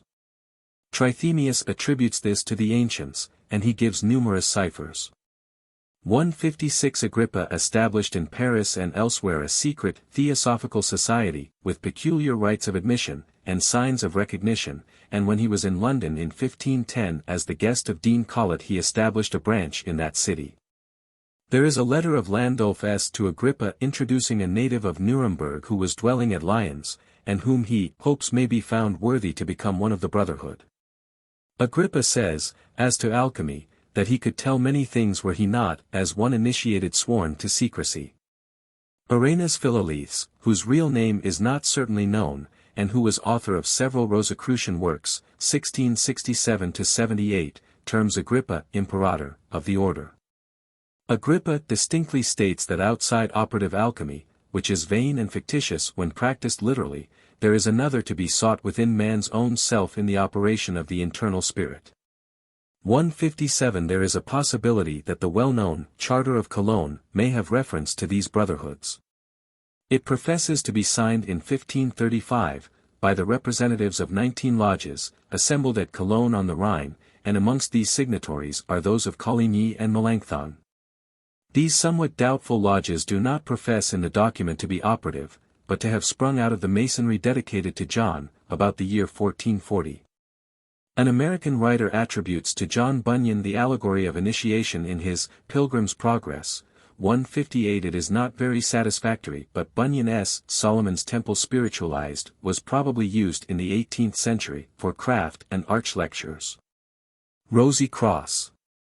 There are traces in 1484 of a Rosicrucian order at Slesvig, in Denmark, Fraternitatis Rosarii Slesvici Condito, anno 1484, 159. Early in the 17th century there are traces that the king was head of such an order. 160. Again, in the 18th century, such an order unconnected with Freemasonry was patronized by the king and seems to have consisted of 7 degrees, according to the statement of an aged Danish physician to Colonel W. J. B. Mliad Moore, who connects it with the arcane discipline, though its immediate source will be the Order of Rosy Cross, and it will be sometime found that the peculiar aspect of Swedish Masonry is due to this old Danish system. A society termed Militia Crucifera Evangelica held a meeting at Lunenburg in 1571. And one Simon Stud Ion wrote a book in 1604 entitled Neometria, or Temple Measuring, or the Temple Opened by the Key of David, referring mystically to the inner and outer man carried to the Temple of the New Jerusalem, the MS. Refers to the Rose and Cross, and to the Militia Crucifera. A society called the Friends of the Cross, existing in Holland, is said to have joined an operative lodge of Freemasons before the year 1726, when Count Spork, who had been initiated therein, according to Brother Malksovic, established a lodge in Austria in that year, and a medal was struck, of which one side represents the New Jerusalem. 161. In the year 1614 appeared anonymously a work entitled The Fame and Confession of the Rosy Cross. It relates the eastern travels of a certain Christian Rosenkreutz, at the end of the 14th century, who was initiated at Damascus into the secret wisdom of the Arabians, Chaldeans, and Gymnosophists. Then after visiting Egypt and Morocco, he returned to Germany, where he established a small fraternity, which was to be continued secretly for 120 years, each brother, before he died, to appoint his successor. At the close of 120 years, that is about 1604, some alterations were made in their Temple of the Holy Spirit, when his remains were found intact with the book T in his hand. All the paraphernalia and instruments were there necessary to constitute the order. The work informs us that they had received the order from the Arabians. The eastern countries have been always famous for magical and secret societies. Here the founder translated the book M. Marginal, Liber Mundi, into good Latin. The fame was to be translated into 5 languages, that even the unlearned might hope to belong to the fraternity, the which should be divided and parted into certain degrees. They exacted vows of silence and secrecy, and, though they held out the rose as a remote prize, they imposed the cross on those who are entering. The mention of a book which contains all that has yet been written in other books is supposed by some writers, perhaps unnecessarily, to refer to the Tarot. Another work, entitled, The Echo of the Divinely Illuminated Fraternity of the R.C. 1615, asks the question whether the Gospel put an end to the secret tradition and answers it thus: by no means. Christ established a new college of magic amongst his disciples, and the greater mysteries were revealed to St. John and St. Paul. This, Brother Findel points out, was a claim of the Carpocratian Gnostics. There exists in the library of the University of Leiden a MS. By Michael Meyer, which sets forth that in 1570 the Society of the Old Magical Brethren or Wise Men was revived under the name of the Brethren of the Golden Rosy Cross. The Fame and Confession is usually attributed to J. V. Andrea, but Brother Dr.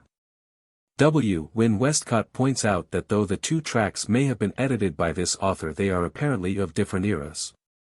The Fame shews no evidence of a divided Christianity, but ranks only against Mohammedanism, whilst the Confession is Lutheran and implies a post-Reformation date.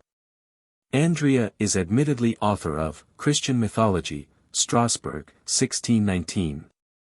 And Ehrenreich Hohenfelder von Esterheim, 1623, in which are the following lines, translated by Brother F. F. Schnitger. And if we here below would learn by compass, needle, square, and plumb, we never must o'erlook the meat wherewith our God has measured us.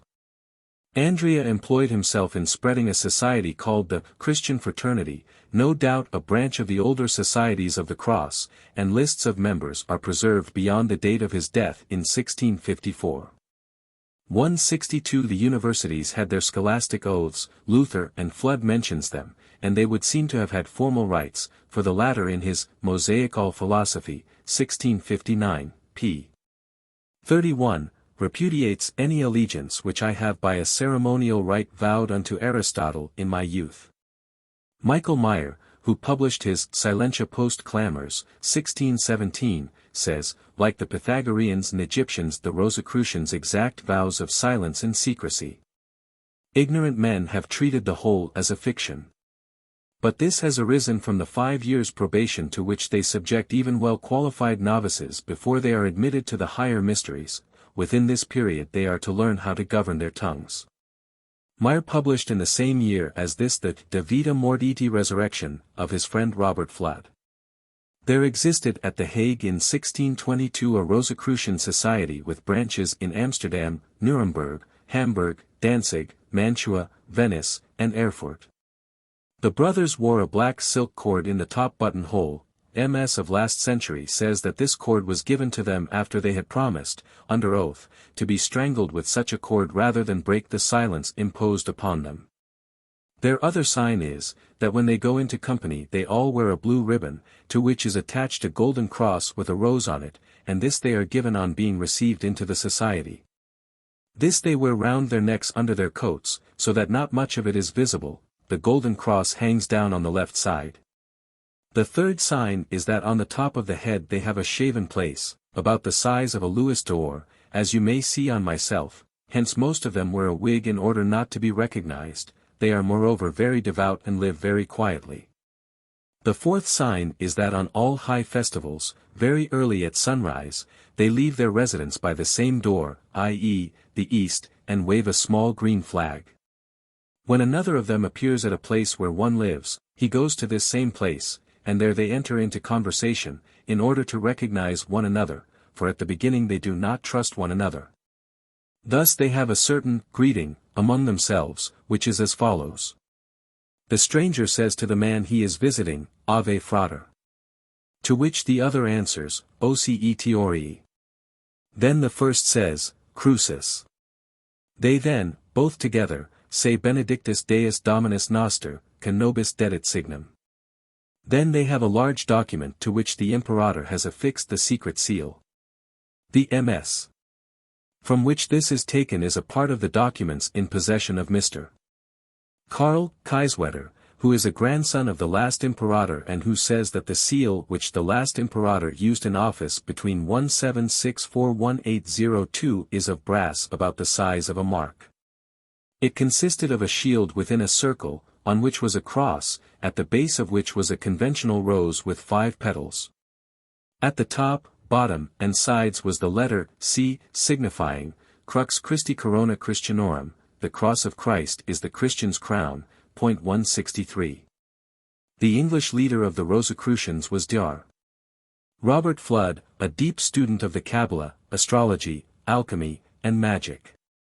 He published at Leiden, in 1616, his Rosicrucian Apologia, after a visit that Meyer paid to England.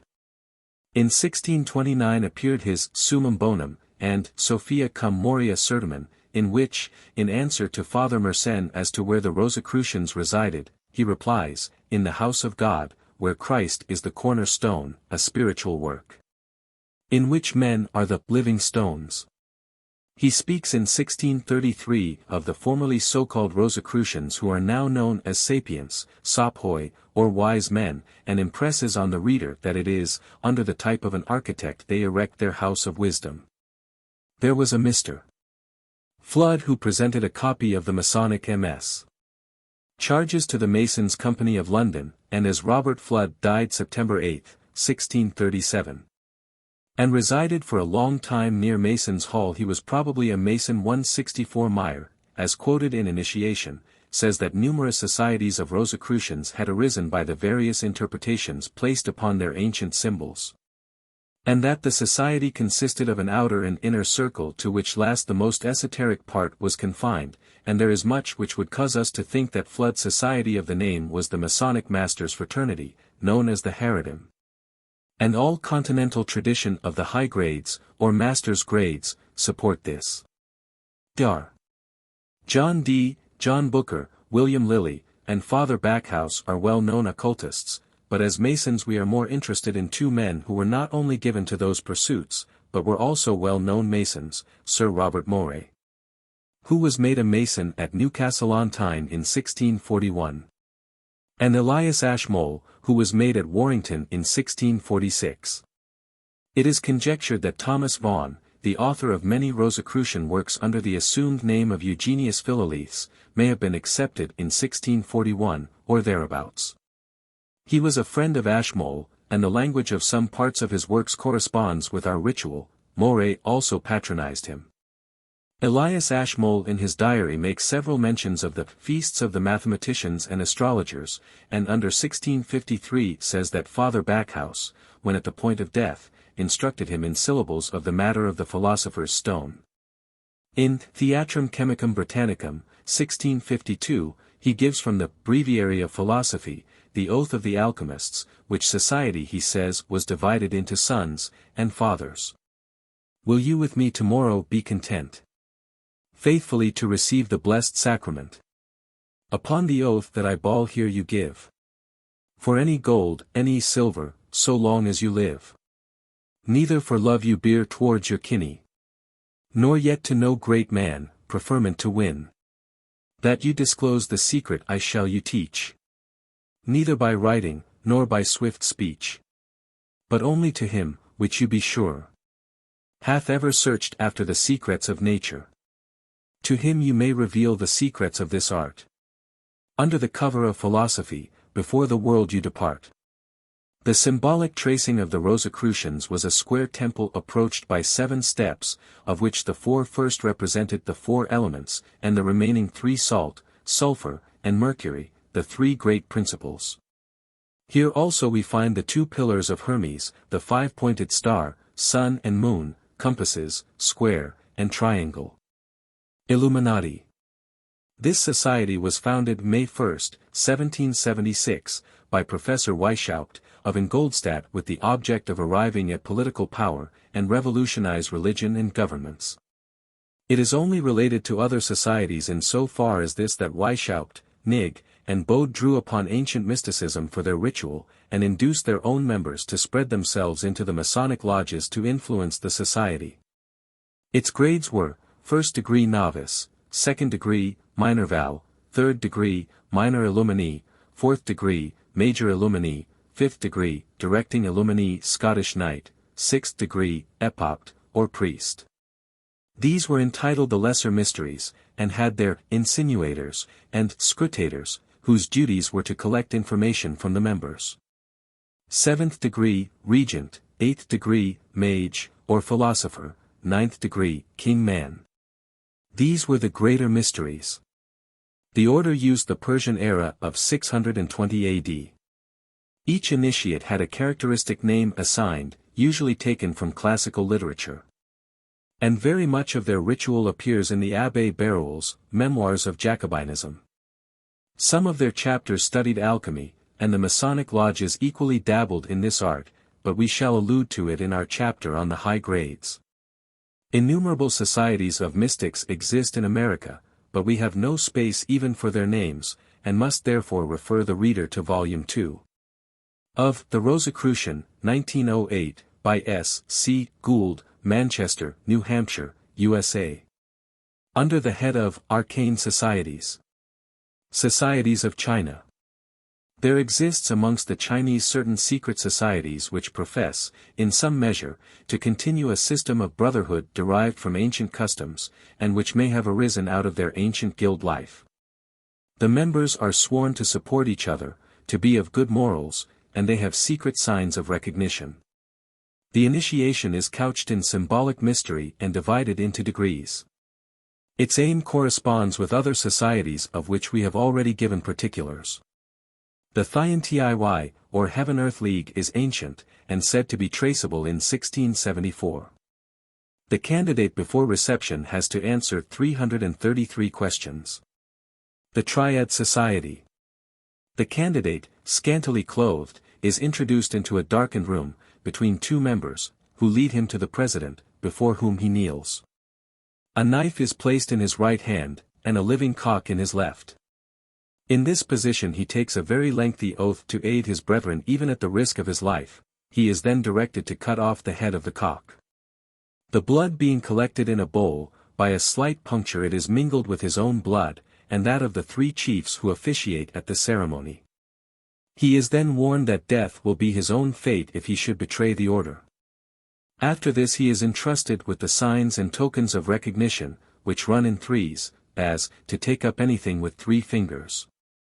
Generally speaking, these societies aim to continue an ancient symbolical system, but have added political aims, and are therefore discouraged. Scattered over the world are numerous societies which are believed to continue the mysteries of the ancients, but we need not burthen our pages further with them. Hecathorn's secret societies of all ages and countries may be consulted. And the subject will be partially referred to in our later chapters. Conclusion. In closing this chapter we may point out that there was an undoubted connection between the Hermetic societies and Freemasonry, apart from the similarity of the symbols employed by both. Basil Valentine is quoted as saying that a man cannot be called an adept unless he can build his own reverberatory furnaces, in which is required the skill of a mason and an expert geometrician. 165 Thomas Norton, 1477, states that Masons were students of the Hermetic art. Paracelsus terms himself a grand master of mechanical secrets. The Wise Man's Crown, of 1664, equally asserts that the Masons were students of the secret sciences, but we shall have to allude to these again.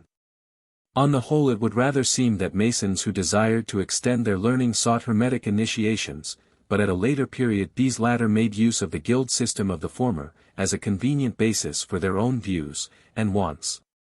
But the main issue of this chapter is that whilst Masonry is a synonym of the art branch of the mysteries, the arcane, mystic, and Hermetic schools transmitted the rites and doctrines of the greater mysteries though shorn of old splendor. Until such times as Freemasonry reunited the 2 divisions, in what was technically termed ancient Masonry though itself of modern organization. 7. Recapitulated proofs of ancient Masonry. The information embodied in the foregoing pages might have been extended to a great length, and in giving so condensed an account the tastes of the general reader have been consulted. Some recapitulation of the salient points may be advisable as a short preparation for the chapters upon Masonry which follow. By way of laying the foundation for the introduction of the association of geometry, craft and art, or what is now called Freemasonry, into England. Though Freemasonry, using this term to indicate a brotherhood embracing religion, morality, symbols, and art, has passed under various names according to the language of the country in which it has existed. Yet the most casual reader must have observed that the various schools which we have described, as derived from a primitive system, had all the same essential rites, and are in agreement with the Masonic system. The mere fact of the use of an organized system of esoteric marks in architecture, in all time and in all countries, is itself proof of equal continuance of degrees, and ceremonial rites, in affinity with them. But we are not solely dependent upon this, and though the proofs of a continuation of a secret society is naturally less prominent than in the case of a church or a sect, they are strong enough to remove all reasonable doubt on the subject. The evidence which we have already adduced goes to shew that the first great mysteries were, at the very least, a union of the traditions of religion and art. The various phenomena of life, the revolutions of the heavenly bodies, their effect on vegetable and animal life were carefully studied. Astronomy and all those arts which are so largely indebted to mathematics and geometry, were combined with theosophia in the ancient mysteries, and all the facts of physical science and art were embraced in their instruction. A widespread Ugrophynic, or Proto-Aryan, civilization preceded the Aryan and Semitic developments. And it is even amongst the earliest of these people that we can trace a system which combined tuition in religion and science and which corresponds in its essential features with Freemasonry. The Mongolian races of Tibet and China afford us proof of this, equally with the Masters of Secrets, who left us above 8,000 years ago the ruins of Erech, Serpal, Eridu, and Babel on the plains of Shinar. China. The primitive Indian Manu, whose era is so remote that no date can be assigned, speaks of a written character composed of geometrical symbols. We find in China amongst a people who spread from Tibet at a remote period, and were contemporary with primitive Babylon, a system of operative and speculative masonry of which the kings, as was the case upon the plains of Shinar, were the grand masters. One of the oldest words in the Chinese language is literally square and compasses, and the skirt is in hieroglyphic. The altar was a cube. Aprons, with emblems of office, were worn. And one of the most ancient books contains the square and plum as jewels of office, which had to be returned on the death of a monarch ruler, whose emblem was the hammer. The deity was designated first builder, and the magistrates level men. At a later period, but still 3,000 years ago, the then emperor has the circle and rule as his attributes, as the Egyptian Osiris had the cubit. Coupled with this we have the doctrine of universal brotherhood, and the use of northeast and southwest to indicate the beginning and end of any object in view. Confucius, Mencius, and other philosophers equally apply the use of Masonic tools in their writings. In every sense of the word this system is Freemasonry without its name, and traditional Jewish legend.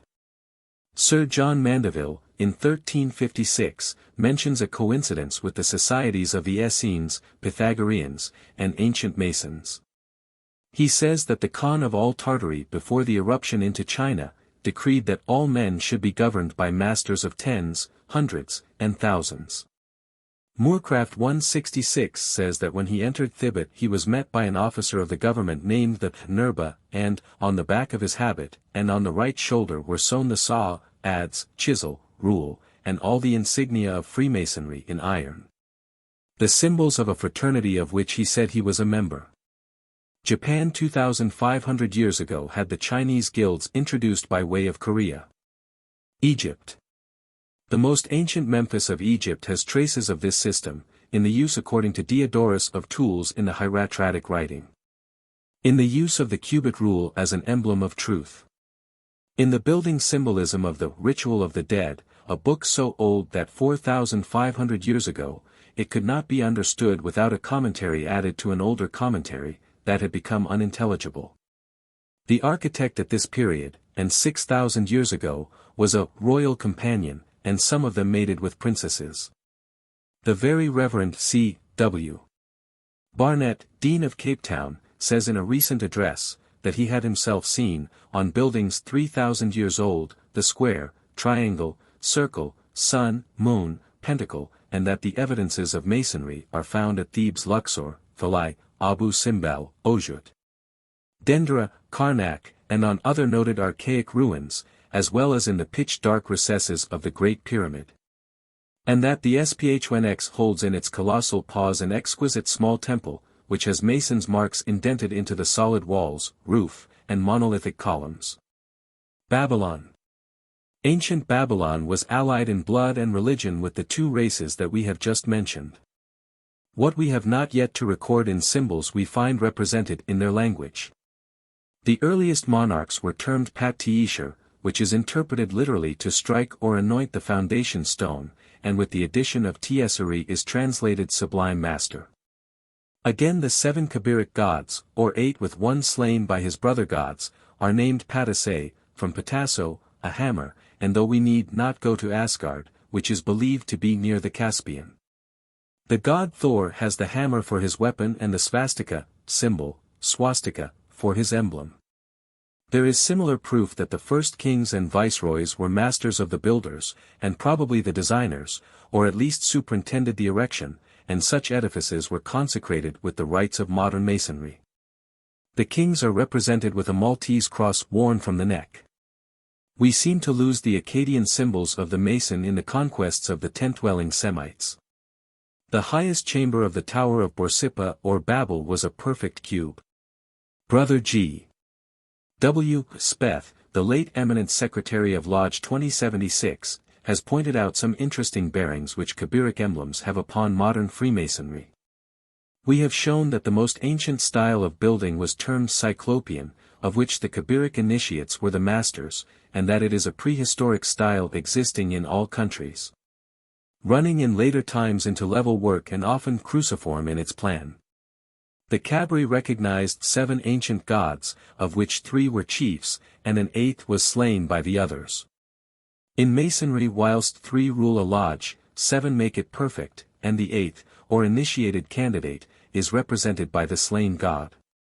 There is also the common symbolism of a cube with 8 corners, which the Greek Kabri termed Eshman, and the Phoenicians applied to Auranas, or heaven, and as Esh is 8 it equally represents the ashlar. 167 These Kabri laid claim to be the inventors of all the arts of life, including the smelting of metals, and were termed technites or artificers. Aeschylus introduces Prometheus as a Kabiric god, inasmuch as amongst the arts that he taught mankind are the erection of houses of brick, the construction of ships, the invention of letters, and the art of digging gold and silver from the prolific earth, and of fabricating instruments for ornament and use. He is the Tubal Cain of the Semites, and Greek mythology condemns him to a cruel punishment on Caucasus, for stealing the fire of heaven to aid mankind. Greece. Primitive Greece was allied in its cult with the races already mentioned. And its early gods were those of the Kabri, and their building Cyclopean. Early Greek culture is found in tombs and palaces 3000 BC excavated by Dr. Schliemann, and the contents of these tombs appear to ally the occupants with the Scythians.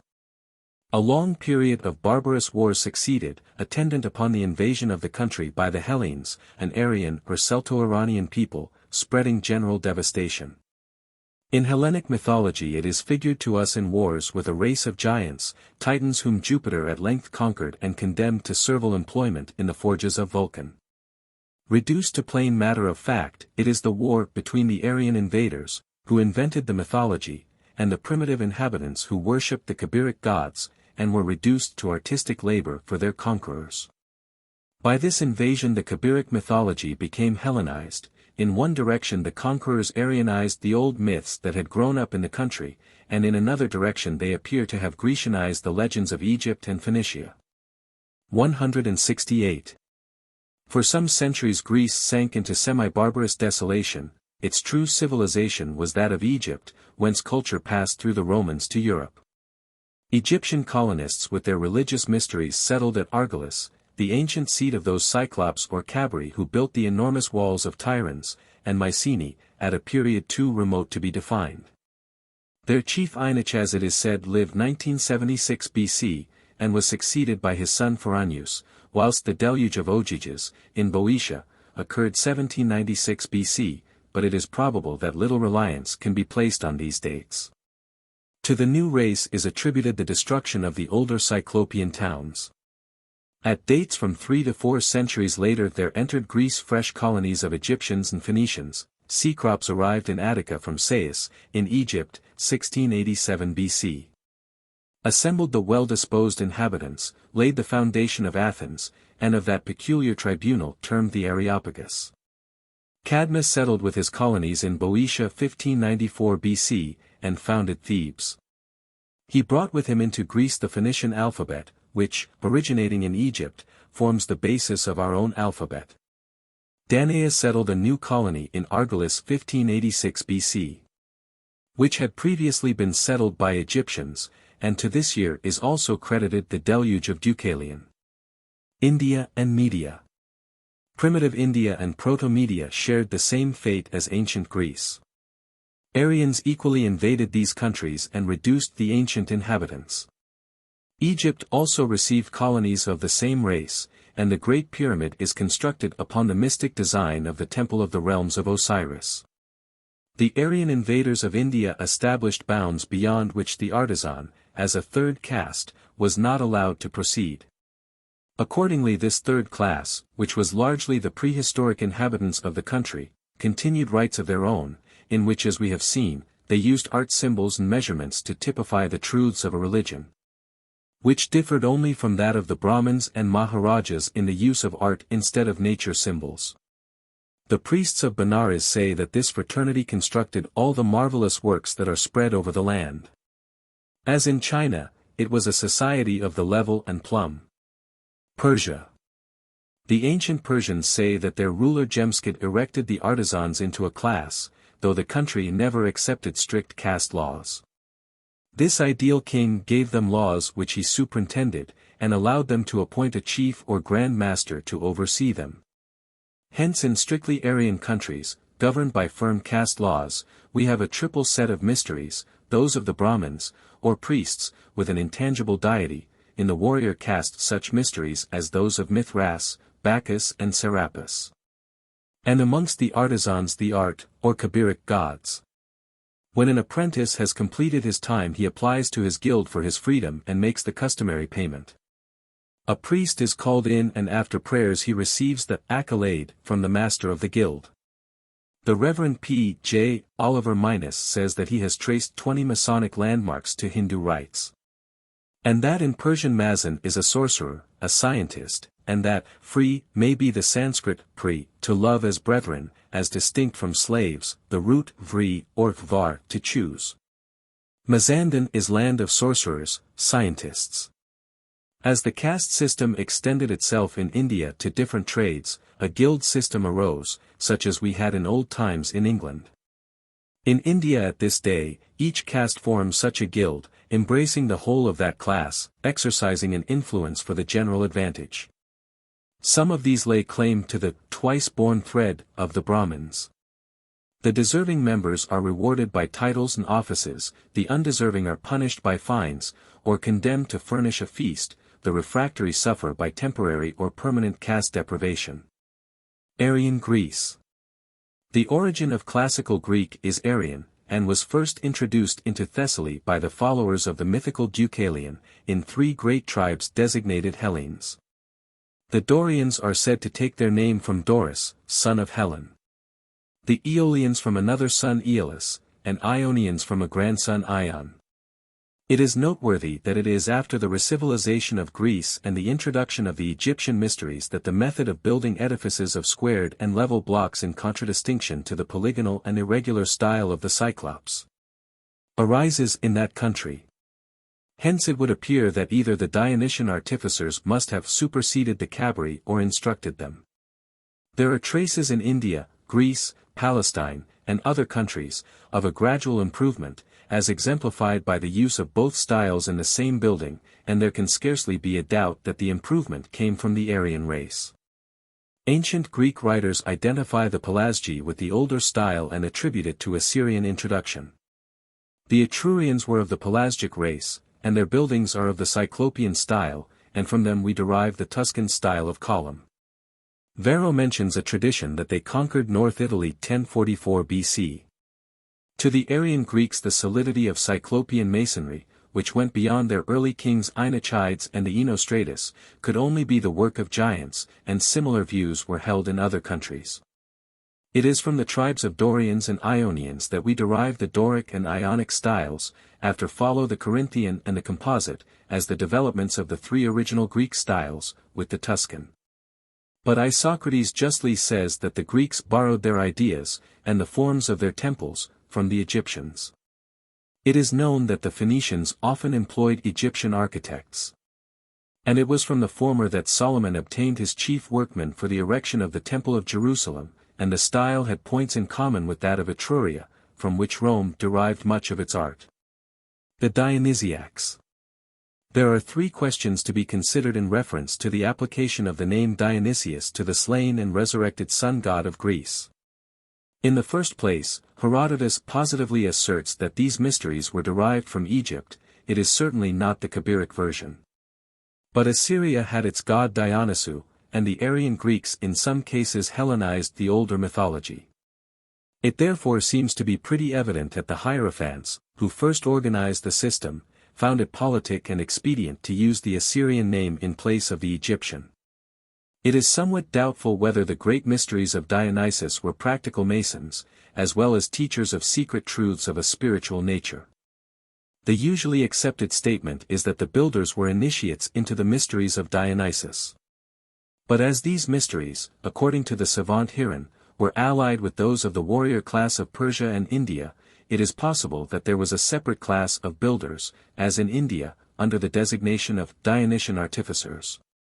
For though neither Egypt nor Greece were caste-ridden, and the latter left the Aryan home before caste laws were promulgated, yet both in Egypt and Greece there was a custom of hereditary transmission of art, as honorable in itself. The probability of the evidence is that the Dionysiacs were an operative body who had their initiated masters or chiefs appointed by the Hierophants of the mysteries, and who taught them and superintended their labors. And that they developed in Greece the method of building with flat, squared blocks. As the priests of the mysteries in early times had the superintendence of the erection of their temples, they may have reserved the right of initiating masters. And the echo of this may be found in the old Mizas, which caused King Athelstan to grant a master's charter in Witnagemot, which new body then proceeded to add points for the governance of subordinate workmen. We read that in the year 1263 BC. The Council of Amphictyons built the Temple of Apollo, a combination of architects 2 centuries before the time of Solomon. These Dionysiacs existed in Greece above 3,000 years ago, hence Kabiric art fell into abeyance, and became a tradition. On the Ionic emigration they carried their art into Asia, and the erection of the Temple of Heracles at Tyre has been attributed to them, and which had 2 pillars, one of gold, the other of emerald.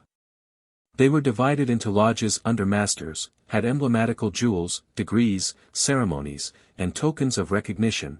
They also admitted amateurs as honorary members. They became a powerful body which exercised much political influence, and were incorporated as a society of architects by the kings of Pergamos. At one time they were termed Daedality, from Daedalus, the architect of Crete, and the Labyrinth, respecting whom there is a myth which has some analogy to Masonic legend. He is often represented with the square and compasses in his hand, hence the Greeks fabled that he invented these working tools and that he was father of architecture in general, and was banished for murdering a fellow out of jealousy. Lord Bacon, in his Wisdom of the Ancients, allegorises the legend as to Daedalus, coupled with the death of his son Icarus by falling from a flying machine which his father had invented, by the labyrinth, he says, is typified art in general. It is admitted that the Dionysiacs were attached to the Osirian legend. And one of the walls of Thebes has a representation of the Ark of Osiris, with a sprig of 5 branches, and the legend Osiris sprouts forth, being an analogue of the Jewish Ark, and the rod which budded. A symbolic ladder had its place in the Greek temples, and Aelian says that Pittacus of Mytilene introduced a ladder into the temples of his country to imply the rise and fall in the vicissitudes of fortune, according to which the prosperous might be said to climb upwards, the unfortunate to descend. This is but the exoteric explanation of an esoteric spiritual mystery. We mentioned in our 3rd chapter a mosaic table of a Masonic character found at Pompeii. There can be no doubt that we have in the Book of Chronicles the Hebrew equivalents of the divisions of labor in the great building operations of other nations. These cannot be a Hebrew invention, but equally represent the organizations of Chaldea, Egypt, and India. We read, 1. Of Ish-Chotseb, or men who hew at the quarries, 2. Giblim, stone cutters or artists, 3. Ish-Sabel, or men of burdens, 4. Bonai, the builders or setters. 5. Manatskim, the comforters or foremen. 6. Haredim, rulers or princes, who superintended the whole levy. It may be noted that Jebel, where Solomon's masons wrought, was a seat of the Adonisian mysteries, and that he was said to have been slain in Lebanon. Even the more ancient Job, according to our modern translators, though said to be incorrect, may have had a knowledge of masons' marks, for he says, in the hands of all men he, God, putteth a mark, that every man may know his work. Solomon's temple was completed in the year 1004 BC, and the Old York Lectures taught that its erection occupied 7 years, 7 months and 7 days. Josephus, in his treatise against Apion, informs us on the testimony of Menander, that Hiram rebuilt the temple of Melkart, the city king, which, if Herodotus is correct in his data, must then have existed for over 17 centuries. Hiram then abandoned Old Tyre and took up his residence on the adjacent island, and encompassed the city square with high walls of cut stone. Hence the temple which Herodotus saw was that of Hiram, then near 6 centuries old.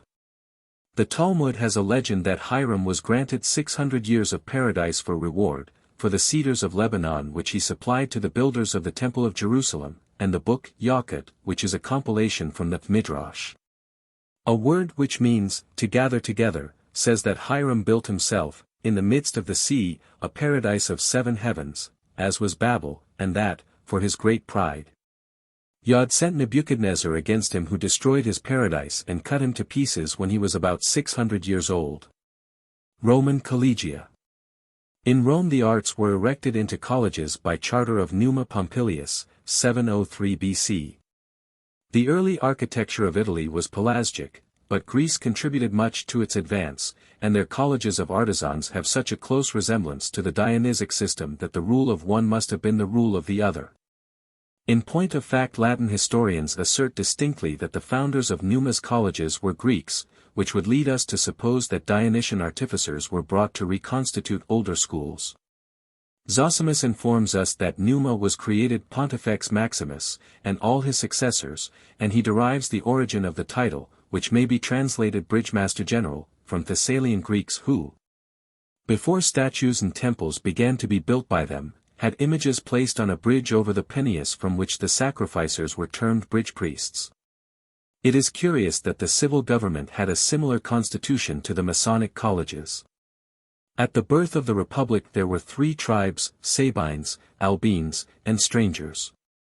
Each was divided into 10 curies, these into decuries, at the head of which were placed curians, or decurions, and above these 100 century. Gradually, however, this gave way to an enlargement. The Umbrians were the most ancient population, and the Dacians, Thracians, and Italian Celts were Aryans, but not closely related to the Hellenes of Greece. It is believed that Numa was an initiate of the Etruscan priests, and Salve Root holds that he was acquainted with electricity and used it in his rites. Herodian says that the Romans obtained from the Phrygians a statue of the Mother Goddess, by representing that they were of the same blood through the colonies of Aeneas, 1270 BC, when Troy was destroyed by the Confederate Greeks. The Roman formula was that 3 form a college, but when formed one might continue it. According to the laws of the 12 Tables, the collegia had the right to make their own laws, and were also permitted to form alliances amongst themselves.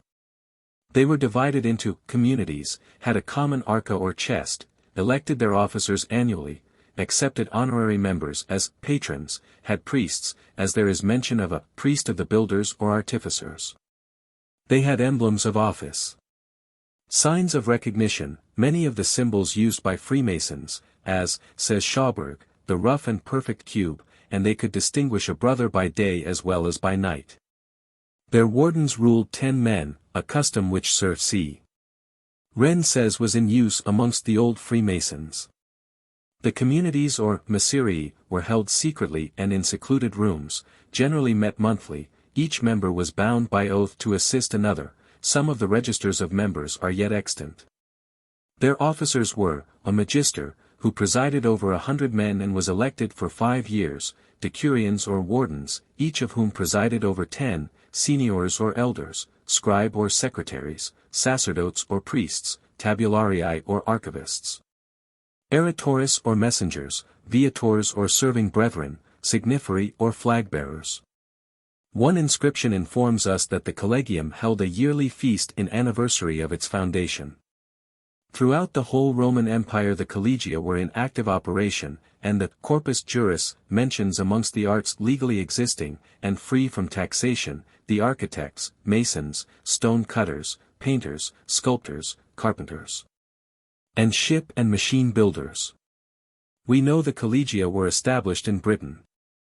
For in the 18th century an inscription was found in Chichester which says that the Collegium Febrorum had erected a temple to Neptune and Minerva and the safety of the family of Claudius Caesar, circa 52 A.D. The great architect Vitruvius defined the art of masonry, 2,000 years ago, as a science arising out of many other sciences, and adorned with much and varied learning.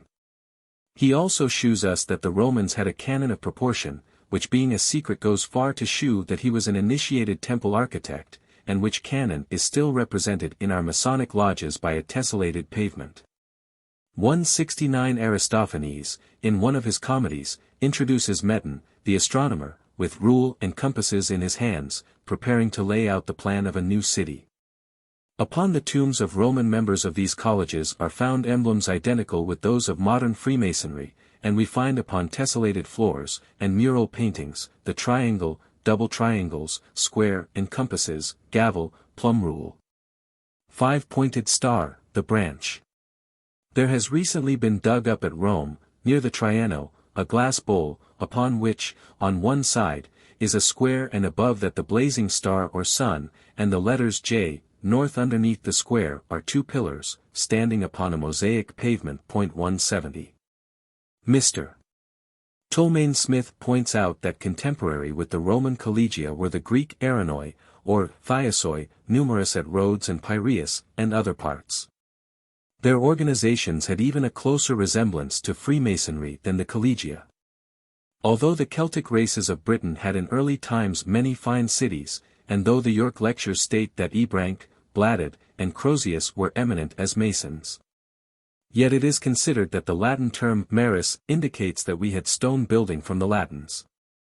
This Ebranc is Ebroc, the great founder of York. Bladud founded Bath, and brought from Athens 4 philosophers whom he located at Stamford. He is said to have been a great mathematician, and having invented a flying machine fell from the Temple of Apollo on the site of St. Paul's, London, and was killed. Crozius will be Carausiers, once Emperor of Britain, and patron of the Collegia. We mentioned in our last chapter the Benedictine monk Henry Bradshaw, of St. Werburgh Monastery, Chester, before 1513. Speaking of that city he has the following lines. The founder of this city, as saith Polychronicon, was Leon Gower, a might strong giant, which builded caves and dongions many a one. No goodly building, any proper, any pleasant. But King Lear of Britain fine and valiant, was founder of Chester by pleasant building, and was named Gower Lear by the king. Syria. It is not improbable that a Masonic school continued to exist in Palestine during the centuries. The Maccabees were considerable builders. Recent discoveries in Jerusalem shew that stones of a remote, but uncertain, antiquity bear Masonic marks, some of which are cut in the stone and others painted thereon in red. Some of these marks are assumed to be Phoenician characters. In the Talmud, in Sabbath 1:14, it is said that the wise men are called builders because they are always engaged in the upbuilding of the world. The Essenes were called Banaim or builders because it was their duty to edify or build up the spiritual temple in the body. Chief Rabbi Hermann Adler says that the Jewish sages followed all professions, including Masonic, and that Shammai is, on one occasion, represented with the cubit rule in his hand. The sages were termed Shabarim, associates, friends, brethren. There is found represented the triangle, square, and circle, as constructive rules, as, for instance, in the erection of the Sekuth, or booths, at the Feast of Tabernacles. 171 In the Book of Maccabees 172 there is a very interesting paragraph which says, For as the master builder of a new house must care for the whole building, but he that undertaketh to set it out and paint it, must seek out fit things for the adorning of it, even so I think it is with us. To stand upon every point, and go over things at large, and to be curious in particulars, belongeth to the first authors of the story, but to use brevity, and avoid much laboring of the work, is to be granted to him who will make an abridgment. Now although such passages as these, which are fairly common amongst Jewish and Christian writers, may not prove that the authors were Masons, as the term is now understood, it confirms the belief of those writers who assert that the arcane schools of Christians did make use of building symbolism. And indicates moreover that the art of building, or masoning, was one which the learned thought to be symbolically useful, and how much more then by the builders themselves, to whom it would recommend itself so aptly.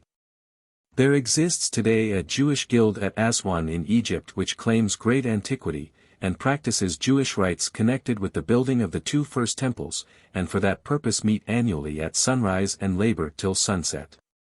An architect who is now out there, and received initiation in Derbyshire, 1866–75, says that they practice the very same ceremonies which he there received. Of course in a Jewish guild circumcision is necessary for reception. The native Copts have similar guilds, but their ground diagrams are designed for the square pyramid and not for a 3-to-eye temple like that at Jerusalem, but they assert that Solomon had his initiation from Pharaoh, to whom he paid a great price. The triplicity of a pyramid is one of their symbols, as it is equally in the ancient guilds of this country and in the modern Royal Arch degree of Freemasonry. Of course in the building of the first temple Yah was the god of Jedediah. Baal of the king of Tyre, and On, which is both Egyptian and Greek, if not also Hindu, the god of Hiram the Abiv. Plato has a line which says, "Tell me of the god On, which was, is, and shall be," it is therefore the equivalent of the Tetragrammaton. Oliver quotes in the like sense, Rev I, 4, gr, Omicron Omega Nu, Kappa Alpha Iota, Omicron Eta Nu, Kappa Alpha Iota, Omicron, Epsilon Rho Omicron Mu Epsilon Upsilon Omicron Sigma, God, On, is, and was, and is to come. We are told that Herod, king of Judea, employed 10,000 masons besides laborers, in rebuilding the temple of Zerubbabel, and it is quite certain that recollections of the Temple of Solomon had not died out.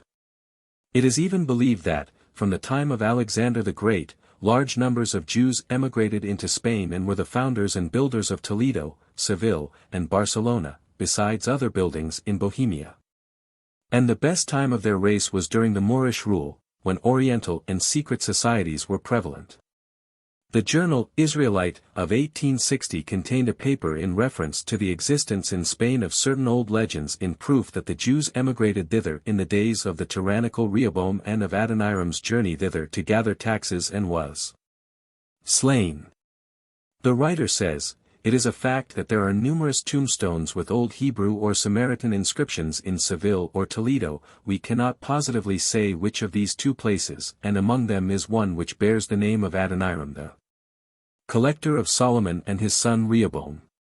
The Jews were the founders and builders of most of the ancient cities of Spain, Toledo, Seville, Barcelona, and others, and also that the Jews were the inhabitants of these places at the time when the Ostrogoths invaded the peninsula. Al-Tanai synagogue is of great antiquity, neither Greek or Gothic. The most ancient chronicle of Bohemia says that this building was found there when the founder of the city of Prague laid the first cornerstone of it. There is an ancient Hebrew book, certainly 1,500 years old, entitled the Testament of Solomon, which gives a full account of the legions of demons employed by Solomon in the construction of the temple, and the positions assigned them. But it is more than probable that these Talmudic legends originally referred to the 72 Suleiman of pre-human times, and were engrafted in Babylon upon the personality of the Israelite king. Sir Charles Lemon informed his P.G. Lodge in 1846, that when visiting Poland he saw an ancient Jewish synagogue which was built 600 years B.C., where he found Masonic emblems now used by the fraternity. See Freemason, 1814 page 176. The Mishnah, or oldest portion of the Jewish Talmud, preserves the measurements and details of the first temple, with its utensils, and, very recently, a representation of it was found in the Roman catacombs. According to Josephus, Clemens, and Eusebius, each and all its details were symbolical of the universe. The third temple, or that of Herod, was destroyed in the year 70, and the Emperor Hadrian erected in 136 a fourth temple upon its site which he dedicated to Jupiter Capitolinus, and compelled the Jews to pay taxes for its maintenance.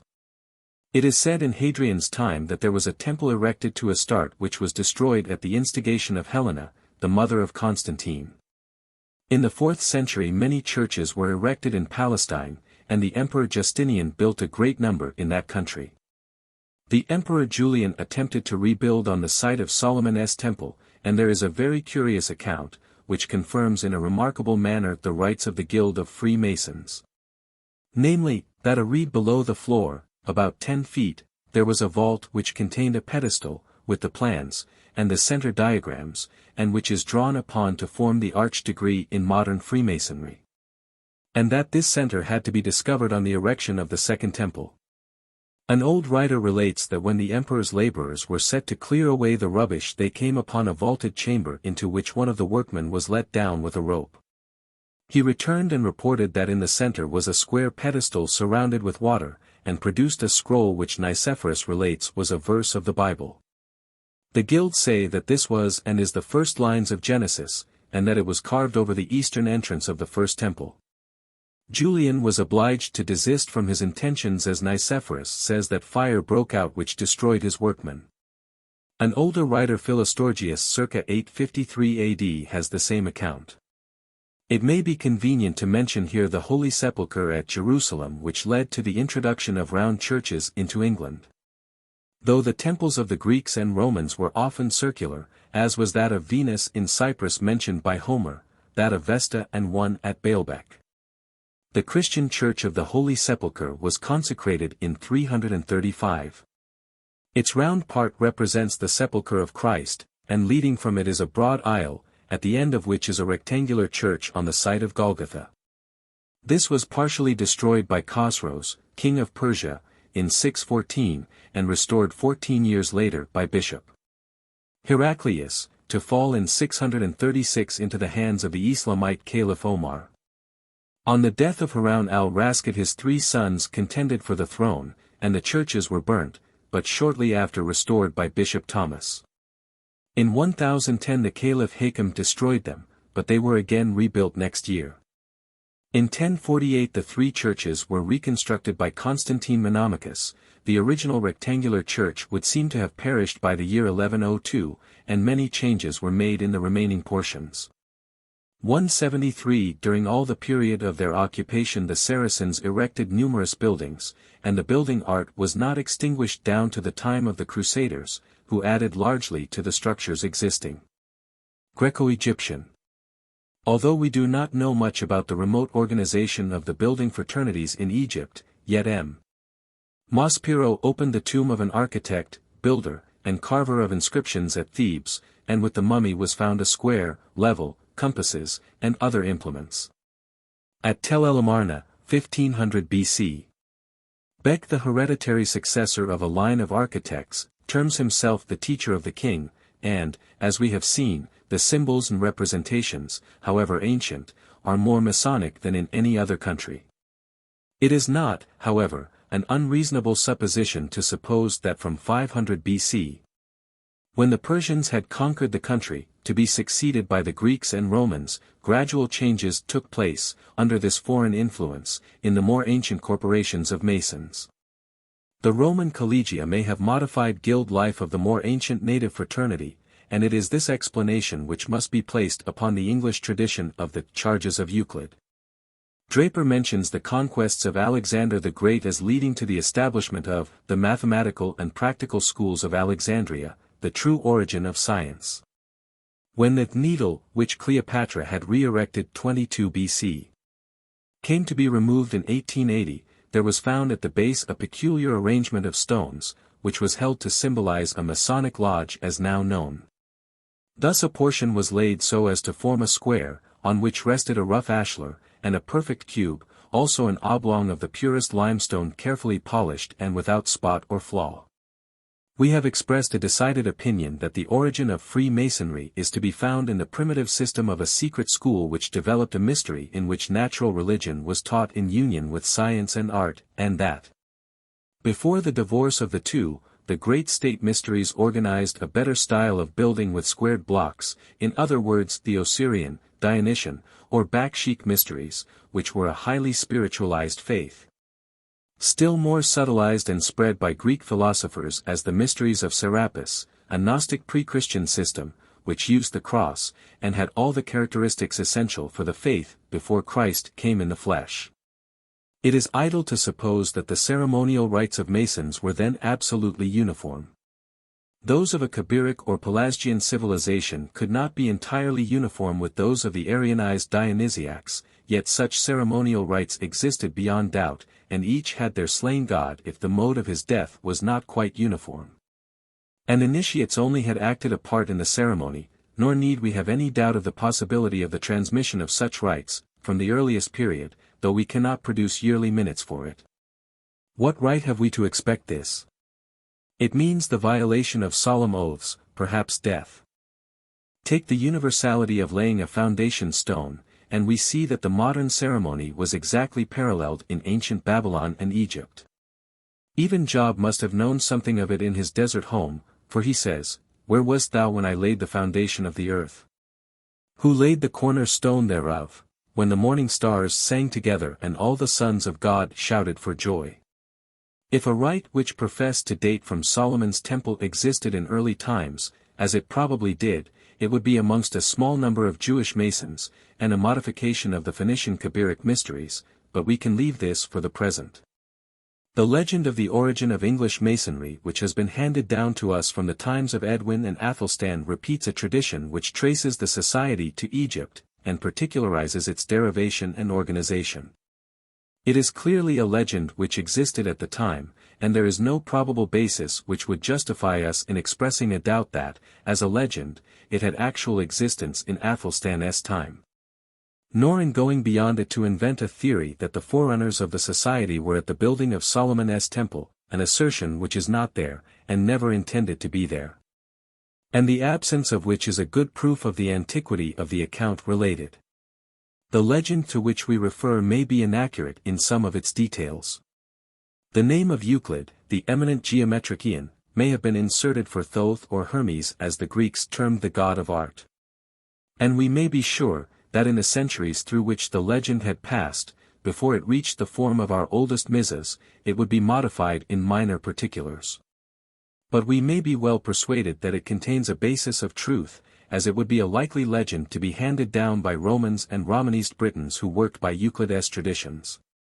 And onward through Chaldee monks who taught the rules of handicraft to the people at York, and other places, practiced the teaching of the mysteries of Serapis in the arcane discipline of the Church, and even superintended, built, and labored with their own hands at the erection of their churches and monasteries. This tradition alleges that Egypt, finding her people to be generating a too numerous population of well-born youths, for whom it was difficult to find suitable employment, sought anxiously for a remedy. A proclamation was made, and Euclid, an initiate of Serapis, of the Platonic Academy, and it may even be of the colleges of builders, undertook to provide a remedy. For this purpose he accepted these lords' sons, and taught them geometry, as the most honest art of all, and when they were capable proceeded to organize them into a brotherhood, and give them a charge, which examination will shew to agree in all essential points with the Roman collegia. There may be something in the alleged grand mastership of Euclid, who is said in Anderson's Constitutions of Masonry to have acted as the architect of some noble edifices in Egypt. But it is more probable that he owes the rank assigned to him from his eminence as a geometrician, about 276 B.C., and it is noteworthy that in the old Masonic Misas it is not claimed for Masonry that it was exclusively a society of sculptors and stonecutters but embraced all arts that work by the rules of geometry. There is good reason to accept judiciously this alleged Alexandrian descent of Masonry into England. We are told that the original builders of St. Mark's at Venice were Alexandrian refugees, and, it may be, the style of the palace of the Doge, which is called Moorish but is not so. The Byzantine style was probably Alexandrian, and when the Saracens took Egypt the artists were dispersed over Persia, Greece, and Europe. In the light of what has preceded, the traditional legend resolves itself broadly into this, that besides the great state mysteries, but derived from them, there were minor schools of philosophers, and colleges of the arts and sciences. All with special, but similar, ceremonies of their own, and that Euclid held a prominent position in all these. Further, that the Masonic association was of Greco-Roman introduction into England, a genealogy which attaches itself to the divine Father, Mother, and Son of Old Egypt. Nor was art itself in Egypt confined, in its practice to mere artisans, for there were sacred images which could only be wrought by the priests of the mysteries. Synesius, bishop of Ptolemy, has a peculiar passage, Calvet, in which he writes, "The prophets or hierophants, who had been initiated into the mysteries, did not permit the common workmen to form idols or images of the gods, but they descended themselves into the sacred caves, where they have concealed coffers, containing certain spheres, upon which they construct their image secretly, and without the knowledge of the people, who despise simple and natural things, and wish for prodigies and fables." We see from this that there was a craft secret in symbolism known only to the priests, and that like the four-crowned martyrs of Christian Masonry, they were capable of practical sculpture. The sacred caves were the crypts of their temples. And the word translated sphere is indefinite, for there are yet drawings to be found in Egypt which shew that the canon of proportion was a checkered tracing even from the time of the very ancient 5th dynasty. The primitive canon divided the human figure into 19 squares, of which the head occupied 3 squares, the pubis began at 9.5, and the knee joint at 6 square from the bottom one. A seated figure occupied 15 squares. But the proportions varied in the course of ages. 170 for the learned Dr. Stukeley was of opinion that the Isaic tablet of Cardinal Bembo 175 was a tracing board of the Egyptian mysteries, a temple spread out in plain, and that it could be divided into porch, sanctum, and sanctorum. In the time of Euclid one of the most beautiful buildings in all Egypt was in progress and dedicated to the divine triad, namely, the re-erection, on its ancient site, of the Temple of Philae, which was begun about 300 BC. And continued for 2 centuries. Mr. James Fergusson thus eulogizes it: "No Gothic architect, in his wildest moments, ever played so freely with his lines and dimensions, and none, it must be added, ever produced anything so beautifully picturesque as this. It combines all the variety of Gothic art, with the massiveness and grandeur of the Egyptian style. In it are 9 sculptured tablets on the wall which portray the death, resurrection, ascension, and deification of the god to whose honor it was erected. The most sacred oath a Copt could swear was, by him that sleeps at Philae, and by him that sitteth upon the throne." The mysteries of the god continued to be celebrated in this temple until about 450 AD. After which it was probably used for Christian worship. 176. Another building of great extent was erected by Ptolemy Philadelphus as a temple of Serapis, the Greco-Egyptian triad in an eclectic form. It was the most magnificent temple then in existence, and had numerous subterraneous passages and caverns, artificially constructed for the rites of the mysteries. It contained a library said to consist of all known books in 700,000 volumes. A library destroyed by the Moslems in 638 AD. It was partially destroyed previously by the Christians when emblems of a cruciform character were exposed. The steady advance of Christianity, developing into a ferocious intolerance, necessitated even greater secrecy in the celebration of the mysteries, followed by persecutions of the initiates by the later emperors. Made it essential to reorganize them under other names, with the assumption of a humble disguise. It is in this way that we renew our acquaintance with them in the colleges of art, and in the Gnostic and occult fraternities. So far as this country is concerned, we know nothing from documents of a masonry dating from Solomon's temple until after the Crusades, when the constitution believed to have been sanctioned by King Athelstan gradually underwent a change. To advance an opinion amongst well-read people, that all craft masonry must necessarily date from Solomon's temple, can only raise a smile. The building was erected by Phoenicians and partly of wood, and its magnificence is no doubt greatly exaggerated in the Talmud, and the Jews, with a special god for their own race, were unpopular with all other nations. And far more extensive and magnificent buildings, of which the ruins exist to this day, are found in Egypt, India, and the Americas. It is, however, a curious thing, in regard to Solomonian legends, that there seems to have existed amongst the oldest Proto-Aryan races, we have knowledge of, a dynasty of Solomai, or Suleiman, entitled kings. And it has also been discovered amongst the ruins of Babylon as the name of a god of these ancient people, whilst the real name of King Solomon was Jedediah, or the beloved of Jah.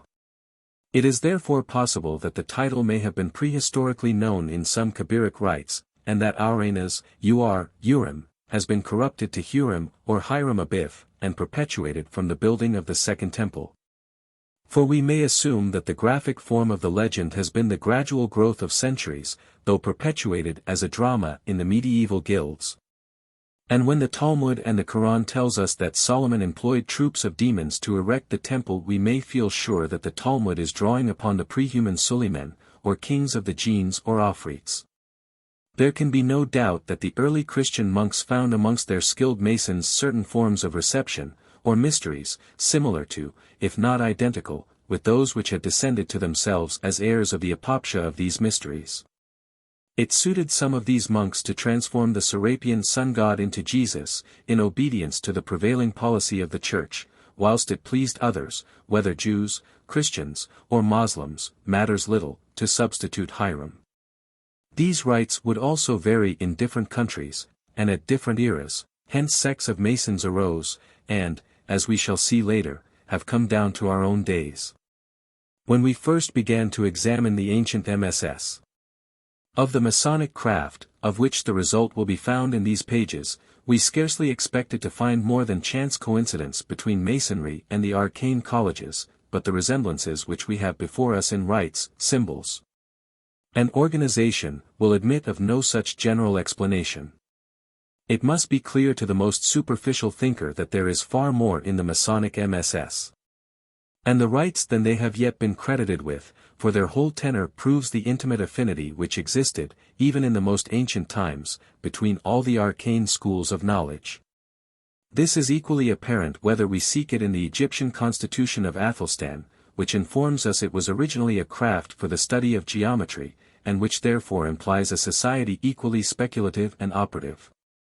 Or in the Semitic constitution which came into England later, for such a distinction only shews the transmission of certain rites, with the same aim, through two different channels.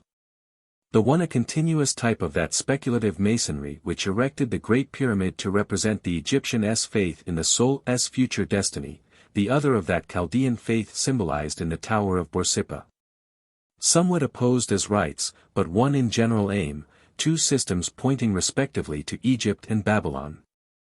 In this chapter we have lent rather to the Greco-Egyptian than the Semitic view. But when we reach Anglo-Norman times of the Masonic guilds we shall see much change in this respect, and that a close connection with Palestine introduced new legends and their concomitant rites. 8. Masonry in Saxon England. During the period embraced in this heading, which includes British times, all the manual arts were clerical professions in so far as this, that the monks acted as teachers and directors of lay associations, more or less attached to the monasteries. Architecture was exercised under the shadow of the church, and M. Blanqui in writing of the French monasteries observes that they were the true origin of industrial corporations. Their birth confounds itself with the convents where the work was arranged. It is thence that serving with the Franks liberty and industry, long enslaved by the Romans, goes out free to establish itself in the bosom of the towns of the Middle Ages. Nor is this all. From the earliest times of Christianity a community of interests, and of knowledge and art, was maintained by means of couriers journeying to and fro throughout the world, amongst the whole Christian fraternity, which may account for the sudden and widespread adoption of particular styles, in countries distant from each other. There is no doubt that, even in Druidical times, the Romans organized in the chief cities of this country colleges of artificers on the Latin model, although the Britons were themselves, at the time, noble architects. These colleges were continued by Romanist Britons after the withdrawal of the Roman troops near the middle period of the 5th century, and though the wars with the Saxons must have greatly retarded the labors of the societies, the Saxons interfered but little with city life, contenting themselves with rural affairs. We may therefore conclude that the art fraternities were continued, even if influenced by the clergy and by such guild life as the Saxons may have brought over with them. Arranmore has some ancient fortresses. One of these, built 2,000 years ago, had walls 220 feet long, 20 feet high, and 18 to 20 feet thick, and is built on a cliff hundreds of feet sheer to the sea, 3 sets of massive walls surround the largest fort.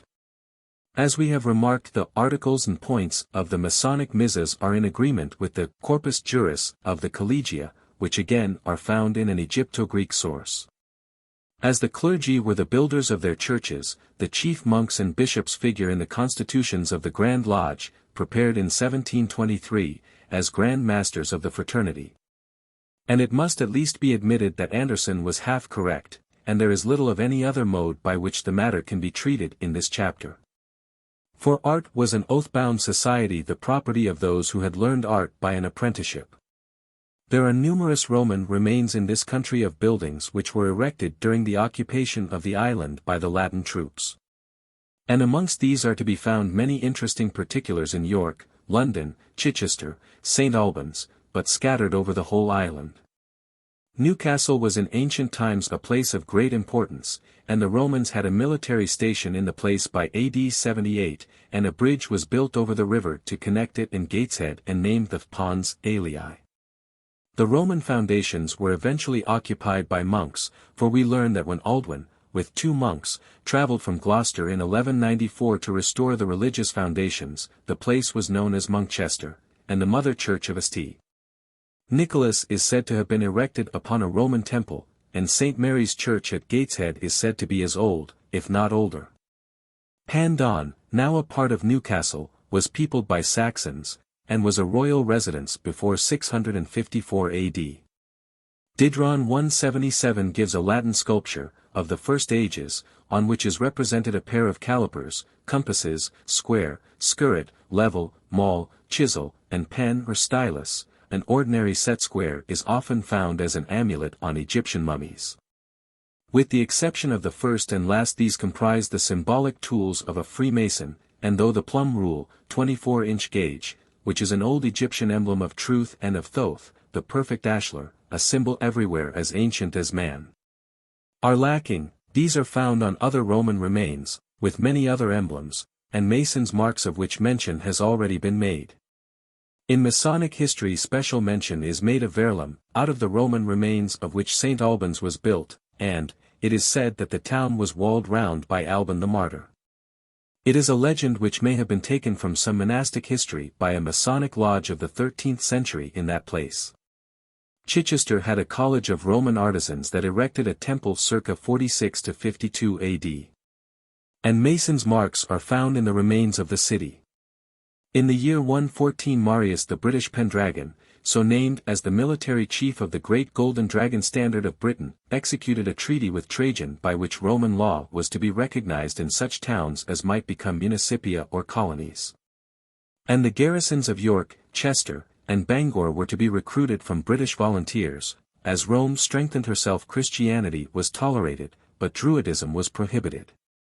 A quantity of Roman coins was found in the South Basin at Chichester in 1819, and 3 with the following emblems: Nerva 96 AD, 2 joined hands, and Concordia Execretus, encircling. Hadrian, 117 AD, moon and 7 stars. Antonius Pius, 138 AD, 2 joined hands, 2 ears of corn, cost 178. We might assume that Chichester in Sussex was the centre of the Roman fraternity, and Verulam a branch. Upon St. Rook's Hill is the remains of an ancient building with entrenchments which during the last and the previous century was used as a place of Masonic assembly, and near this, at Lovant, are caves with a series of chambers where a very curious copper level, intended to be worn, was discovered. 179. York has a multitude of Roman remains dating from the time of Adrian and Severus, 134 to 211 AD, and later under Constantius. There was discovered at Toft Green in 1770 beneath the foundation of a Roman temple of brickwork a stone with this inscription: Deo Sancto Serapi Temple Masolo Facit Cl Hieronymianus Leg. 6. Vic. This temple, sacred to the god Serapis, was erected, from the ground, by Claudius Hieronymianus, lieutenant of the 6th Conquering Legion. On each side of the inscription are 2 identical ornaments which it is difficult to describe. Each is of 3 circles with a rod, or straight line drawn through them, the other is a peculiar tricula having in its center a star of 6 points. At the bottom is a circle with an 8-pointed star in the center, and in that a point. There was also found in Micklegate in 1747 a piece of sculpture said to represent Mithras sacrificing a bull. And in 1638 was found an altar erected to Jupiter by the prefect Martianus. A semi-subterranean temple of Mithras was discovered in 1822 at Housesteads in Northumberland, containing an altar dedicated in 235 AD. And there are other remains in Chesterholm and Rutchester in the same county. At the latter place is a recess hewn out of the solid rock, called the Giantess Grave, measuring 12 x 4.5 by 2 feet deep. At one end is a hole. This seems to resemble St. Patrick's Hole, in Donegal. Several altars have been found in Cumberland and Westmoreland dedicated to Balcodries. Acta Latimorum and Rebold give a very probable explanation of the Masonic legend of Verulam. Carausius caused himself to be elected and proclaimed Emperor of Britain by the Channel Fleet in 284 AD, and braved all the efforts of Diocletian to dethrone him. He renewed the privileges of the collegia in their entirety as these had been much curtailed in the course of centuries, and is therefore supposed to have appointed Albanus as his inspector. An inscription to Carausius was found at Carlisle in 1894, and his coins are numerous. He was assassinated at York in 295 AD, and Constantius Chlorus took up his residence there, and confirmed the privileges of the guilds or collegia. Brother Giles F. Yates states that an old MS of the life of Saint Alban, the proto-martyr, in British characters was found in the 10th century, and Matthew Paris refers to a book of great antiquity as existing in the monastery of St. Albans. Britain had clearly attained architectural distinction in the time of Carausius and was able to send competent men to instruct the Gauls, for Eumenius, the panegyrist of Maximium, congratulates the emperor on behalf of the city of Autun, which he informs us was renovated by architects from this country, in the following words: "It has been well stored with artificers since your victories over the Britons, whose provinces abound with them. And now by their workmanship the city of Autun rises in splendor by rebuilding their ancient houses, the erection of public works, and the instauration of temples. The ancient name of a Roman brotherhood which they long since enjoyed is again restored by having your imperial majesty as their second founder." 180. Christian architecture, however, is not much in evidence until Saxon times, though the new superstition, as the Romans termed it, is said to have entered Glastonbury in the apostleship of Joseph of Arimathea. Welsh historians assert that Christianity was accepted in a national council held by King Lucius AD 155, when the archdruids of Evroc, Lud, and Leon became archbishops and the chief druids of 28 cities became bishops. It is further asserted that of the British captives carried to Rome, Claudia and Pudens are addressed by name in the Gospel. King Lucius is said to have been educated at Rome by St. Timotheus, the son of Claudia, to have been proclaimed king in the year 125, and to have been baptized by Timotheus 155 AD, after which he proceeded to erect churches at Winchester, Llandaff, St. Peter S., London, and St. Martin S., Canterbury. The faith was then styled Regius Domus, or Royal House. British history says that at this time there were in existence 59 magnificent cities, and numberless handsome residences. Of monasteries the Triads say, there are 3 perpetual choirs in the Isle of Britain, Great Bangor, Caersalig, Salisbury, Avillon, Glastonbury. The first named was munificently endowed by King Lucius. It covered a square of 5 miles, had 10,000 teachers, and every graduate had to learn some profession, art, or business. Minucius Felix comments upon the absence of temples and altars amongst the Christians of the 3rd century, and of the uselessness of such works in honor of an all-embracing deity. And then says, "Is it not far better to consecrate to the deity a temple in our heart and spirit?" It was not until about the year 270 that Christians were allowed to assemble in buildings of their own at Rome, and these appear to have been first erected in imitation of the scoli, or lodge rooms, of the artisans. But in Britain there was but 1 year's persecution of the Christians, when Socrates, Archbishop of York, the Bishop of St. Albans, and others lost their lives. About the year 300 church was erected at Verulam over the martyred body of Saint Alban, which Bede says was a handsome structure. And Tanner says that there was a church at Winchester, dedicated to Amphibolus who converted him. There was an Archbishop of York at this time, for Eborius in the year 3I4 attended the Council of Alls in Gaul and is described as Episcopus de Civitate Eboracum Provincia Brit. The same council was attended by Restitus of London, and Edifius of Caerleon on Usk, which is Lincoln. These Christian Britons, monks, priests, and bishops, were known as culdees, servants of God. They established monasteries and churches in various parts of England, Wales, Scotland, and Ireland, and there is no doubt that many of them were converts from the Druidical faith. In these countries they opened colleges, and schools where handicrafts, arts, sciences, and religion were taught to the people. Their faith was heretical according to the standard which the Church of Rome had adopted after the succession of Constantine, and they were what Cardinal J. H. Newman terms Platonising Christians, or of the esoteric arcane discipline. They believed in the immortality of the soul, but not in the Jewish doctrine of a resurrection of the material body, which was the teaching of Judaizing Christians.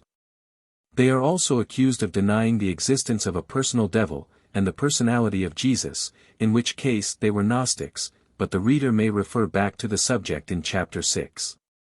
St. Patrick is said to have been born a Druid and to have left Dumbarton for Ireland in the year 432. Both ancients and moderns charge them with possessing a secret doctrine, and when in 589 Columban went to Burgundy with 12 companions from Ireland, as Columba had previously done in 561 to Iconculai, the arcane mystery gave offense. The king demanded of him, why, as in his own country, access to their secret enclosures was not granted to all Christians, upon which the Culdee sternly replied, that if he sought to destroy the Cenobia of God his kingdom would assuredly perish. This mission founded the Abbey of Luxville, and others in France and Italy. In England their principal seat was York, in Wales Bangor, in Ireland Donegal, in Scotland the Hebrides. Those Masons who possess intuition, and the faculty of reading between the lines of such writers as we have quoted, will perceive that philosophy found it essential, and safe, to openly embrace Christianity. Whilst secretly conforming to their old ideals, had it been necessary we could have given plain proof of this. Even Eusebius says, in order to render Christianity more acceptable to the Gentiles, the priests adopted the exterior vestments and ornaments used in the pagan cult. Philosophy thus secured the survival of its secrets, hence we find the 12 sons of Jacob assimilated to the zodiacal signs, and much Gnostic symbolism is found in church architecture, lions, serpents, and things to be named in due course. The Rev. W. L. Alexander in writing upon Iona, says that whilst the Roman armies were harrying the Druids at Anglesey there was a college of them in the Scottish Islands situated 56 degrees 59 NL. Designated Ulnisnan Druid Niche, the Isle of the Druids, and that priesthood prevailed over all the other islands until the year 563-4 when Columb or Columba arrived with 12 companions who were continued in that number till after ages. It is said that there existed there certain Druidical priests who professed to be Christians in the hope of inducing Columb to withdraw, and after the settlement of Columb and his friends. The island began to be known as Lee Columb Chill, the island of Columbus Cell, corrupted to Icalmkill, and we have also Lee Shona, the Holy Island, corrupted to Iona. We may now say something in reference to the construction of their churches. Prior to the 5th century, all Christian churches were after the model of the ancient temples of Egypt divided into 3 parts, and which corresponded with the secret or esoteric doctrine. And we need have no doubt that the emblematical significance of the architecture was a close-tiled mystery of the initiated builders, and that as in the ancient temples, they were built to symbolize a spiritual doctrine, which ordinary Christians were unacquainted with. The first part, or anti-temple, was for the catechumens, disciples, and penitents, the second part or nave was for the lay members and the faithful. The third part or sanctuary was a semicircular recess with an arched roof, raised above the floor by steps. It represents the sanctuary of the ancient gods, open only to the priests. Within it was the throne of the bishop, which was usually veiled, and placed besides it were smaller thrones for the clergy. In the center of this most holy place was the altar. In Gothic buildings, of a later date, this part is called the chancel, and was separated by a rood screen of carved wood or other material. And it is remarkable that the carvers, at times, took great liberties with the monks and priests, in the representation of their vices. There is even much recondite symbolism to be found on the outer walls of such buildings. The secret discipline, at these early dates, regulated the symbology of the edifices, and the vesicapiscus, so often found on ancient temples, and churches of all eras, is held to be the great secret of constructive measurements, and, as has been stated, the sign of the epochs both in philosophy and Christianity. In regard to early erections, a small church of rough stone was raised at Perranzabulie in Cornwall about the year 400 by the Col de Pirot, an Irish saint, over whose tomb was found an equilimbed cross of the Greek form. When the building was disinterred in 1835, after having been covered over for 10 centuries. Thong Castle in Lincolnshire was erected for the Saxons about the year 450, it must have been a British labour. A church of stone was erected at Candida Casa, by the Col de Bishop Ninian 488 AD. And Matthew of Westminster tells us that the British King Aurelius Ambrosius, who slew the Saxon Hengist at Conisborough in 466, repaired the churches, travelling to and fro for that purpose, and sent for cementerii or masons, and lignarii, or carpenters. Legends state that he erected Stonehenge with blocks brought from Ireland by the engineering skill of Merlin, and that both himself and his brother Uther the Pendragon were buried within its circle, but Norman Lockyer, examining it as a planetarium, dates it, by the sun, at 1680 B.C. He defeated Hengist's sons at York in 490. In 524 Arthur, son of Uther, defeated the Saxons, and at Christmas of that year he held a council at York to consider ecclesiastical affairs. And methods were taken to restore the churches and the ruined places at York, which had been occasioned by his wars to expel the Saxons. Though Arthur the Pendragon is alleged to have been buried at Glastonbury, the legends of the prince seem to belong chiefly to Cumberland and the adjacent parts, which formed the kingdom of the Strathclyde Britons. The names used in the romances of his Round Table and in the connected tales are Cambrian. And Blasé of Northumberland is said to have registered his doings. Denton says that near Street Cuthbert's Church, Carlisle, in Cumberland, stood an ancient building called Arthur's Chamber, taken to be part of the mansion house of Arthur, the son of Uther Pendragon, of memorable note for his worthiness in the time of ancient kings. 181 The prince was no doubt a Romanist Briton, though his name does not belong to the Celtic language. And that he was a real person who strove to unite the British Christians against the Saxons is beyond serious question. The allegorical history of the Round Table, and the Knight's Quest of the Sangreal, or Cup of the Blood of Christ, is supposed to refer, in mystic terms, to Culdee rites, and in spite of the efforts of Rome the Culdee cult continued to exist in England, Wales, Scotland, and Ireland down to the Norman conquest, and, in places, until long afterwards. At Caerleon on Usk were 2 churches, and an important Culdee college of 200 philosophers learned in astronomy, and in all the sciences and the arts. It is more than probable that the peculiarities of the Culdee system arose from the engraftation of Druidical beliefs upon the Christian faith. Many learned writers have sought to derive Freemasonry both from a Druidical and Culdee establishment. The latter is not at all improbable for one of the branches. The following may be pointed out at random: the custom of symbolizing craft officers by the sun and moon. For the arch-druid bore the sun and crescent moon on his head dress, whilst the bard was designated by the crescent moon. Equally the tonsure of a Culdee monk went from ear to ear, in crescent, as opposed to the coronal tonsure of the Romans. A Culdee origin has also been claimed for the Templars, and the modern ceremonies of that body commemorate the 13 of Iona. St. Cebes, as asserted by Sir John Stanley, was founded in 550 on a Roman temple at Holyhead. It was, however, rebuilt, Temp. Edward III, and again in the reign of Henry VII. Toland says that the Druidical College of Derry was converted into a Culdee monastery. About the year 561 Columba and 12 companions left Ireland to build the monastery of Iconkill, and Masonic legend assigns the lectures of the mastership of Herodom to this monastery. They founded colleges at Govan and Kilwinning. And Aidan, one of the 12, established the original Abbey of Melrose. The fraternity had other establishments in Scotland, at Abernethy, St. Cerf in Lachleven, Dunkeld, St. Andrews, Moneymusk in Aberdeenshire, Dunblane, Dunfermline, and Aberdeen.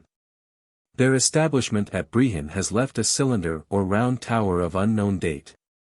At each side of the western entrance, near an ancient gateway, is carved in relief an elephant having the feet of a lion and a horse. Brother R. Tytler, M.D. In a paper read before the Antiquarian Society of Scotland 182 makes a precise comparison between this and an astronomical allegory, in like situation, in various Hindu temples. Above this carving is an apparently later crucifixion scene with two monks. It is said that during the life of Columba 100 monasteries were erected, and the Irish claim to have sent architects to Britain some centuries before this time. The voyage of Bran, son of Feeble, a MS of 1100, to the island of Joy, or the land of the living, is attributed to Adamnan, abbot of Ionia, who died in 703. It mentions 9 grades of heaven in 3 steps, and that a fiery circle surrounds the land of the blessed. The throne is a canopied chair with 4 columns of precious stones, and beneath it are 7 glassen walls. The sect in England had seats at Lindisfarne, York, and Ripon. Mr. Grant Allen in his Anglo-Saxon Britain, 1884, says, "It is possible that the families of craftsmen may at first have been Romanist Welsh inhabitants of the cities, for all the older towns, London, Canterbury, York, Lincoln, and Rochester were almost certainly inhabited without interruption from the Roman period onward. The Roman law, and therefore the guilds or collegia, never became extinct in any place where the Romans had once had a footing. They entered Germany with the sack of Rome by the Goths, a country unconquered by arms." Alaric II. Of the Wisegoths, 484–507, commissioned Roman jurists to compile a code on the basis of the Lex Theodosii which was adopted by all Gaul. Theodoric the Ostrogoth in the year 500 promulgated a similar code, which aimed at fusing Roman and Goth into one people. A third compilation of Roman law called the Burgundian Lex Romano was promulgated about the year 520 by Sigmund. 183 It follows from this that, so far from the Roman collegia being extinguished with the empire, they spread throughout Germany. Smith further says, these colleges are evidently the guilds of the Middle Ages. In the Roman disciple we may detect the modern apprentice, and in the hereditary obligation to follow a particular trade, we may discern the origin of freedom by birth, or by servitude, in corporate towns. The leading idea in Roman institutions was municipal. Every franchise was the result of belonging to some college, and we thus infer that the franchise of cities owe their origin to Rome. Thus to the Municipia of Rome, not to German institutions, are to be ascribed the origin and form of the municipal corporations of the Middle Ages. 184. Apropos of this quotation is the existence of the magistri commissaires, settled near the Lake of Como, who hired themselves out to build for the Lombards and are mentioned by the Reverend Charles Kingsley. 185 They are supposed to have fled to a small island on Lake Como, on the sack of Rome by the Goths, where they kept alive the ancient rules of their art, whence was developed the various Italian styles, the Norman, and the Saxon. Not only was their organization that of the collegia but the ornamentation of their architectural work. They venerated the 4 crowned martyrs, and were divided into scholia or apprentices, laborarium, operii, or those who did the actual work. The opera or fabrica, or the magistry who designed and taught the others. Leader Scott quotes an edict of the Lombard king Rotharis, dated November 22. 643, conferring privileges on the magistri commissini, and the collegantes, and this when they had been long established. She also quotes an inscribed stone of 712 to shew that they had then magistry in discipula under a Gestaldo or Grand Master, and that the same terms were kept up in Lombardy, amongst Freemasons, until the 15th century, and it is known that St. William, abbot of Benin in Dijon, a Lombard by birth, brought in his countrymen to build his monastery, and that Richard II, Duke of Normandy, employed this architect for 20 years in like work. 186 It is not so difficult to connect Freemasonry with the Collegia, the difficulty lies in attributing Jewish traditions to the Collegia, and we say on the evidence of the oldest charges that such traditions had no existence in Saxon times. In this darkness which extended over all Italy, only one small lamp remained alight, making a bright spark in the vast Italian necropolis. It was from the Magistri Commissini. Their respective names are unknown, their individual works unspecialized, but the breath of their spirit might be felt all through those centuries, and their name collectively is Legion. We may safely say that of all the works of art between 800 and 1000, the greater and better part are due to that brotherhood always faithful and often secret of the Magistri Commissini. J. A. Llorente, History of the Inquisition, London 1826. I. Maestri Commissini, Milano 1893. The conquest of Rome, by the Teutonic nations, led to a great extension of the Christian monasteries, during the 5th and 6th centuries, and these were usually placed in quiet or inaccessible situations. The better to escape from the tumults of the times. Here libraries were established and the ancient learning found a resting place. This led to the cultivation of the mystical and the spiritual in man, and it may be observed that the term mystic is derived from the rank of mysti in the mysteries, even as the term mystery was adopted by trade guilds to mean their art. And closed lips. Stowe says that in the 7th or 8th century the walls of London were rebuilt by Benedictine monks brought from Birkenhead. The founder of this brotherhood was Saint Benedict, born at Nursia in Umbria about AD 480. He went to Monte Cassino, 530, afterwards the centre of his order, and there composed his rule, which entered England between the 6th and 7th century. Archdeacon Prescott says, the finest abbeys, and nearly all the cathedrals, belonged to the order. About the year 597 Augustine came over to England from the Church of the Quatuor Coronati at Rome. His instruction from Pope Gregory was, destroy the idols, never the temples, sprinkle them with holy water, place in them relics, and let the nations worship in the places accustomed. He is said to have brought over Roman Masons, and a further number in the year 601, he died in 605. It has been supposed that he built the Church of the Four Crowned Martyrs at Canterbury, which is mentioned casually by Bede in 619. This introduction of Masons from Rome is usually taken to prove that the building fraternities had become extinct in this country, but it does no such thing. There was no doubt a scarcity of capable men amongst the Saxons for the work which the Romish saint had in view, but we cannot altogether rely upon the good faith of their historians. Nor are we at all justified in assuming that the native British masons, carpenters, and the building fraternities derived from the Romano-heathen population were extinct, and we have proofs to the contrary in the Culdee erections of St. Peter at York in 626, and in the Culdee establishment at Lindisfarne in the year 634 by Aidan, a monk of Icomkill in Iona, and in the Holy Island, Street Cuthbert was interred before the city of Durham existed. There lies, behind, the fact that Rome considered all British Christianity as heretical, and all the successors of Augustine followed his role, with the unsuccessful object of wholly destroying Culdee influence. Bede informs us that the British Christians refused either to live, or eat, with the Augustinians, and they replied to a demand for obedience, we owe obedience only to God, and after God to our venerable head, the Bishop of Curlian-on-Uskey.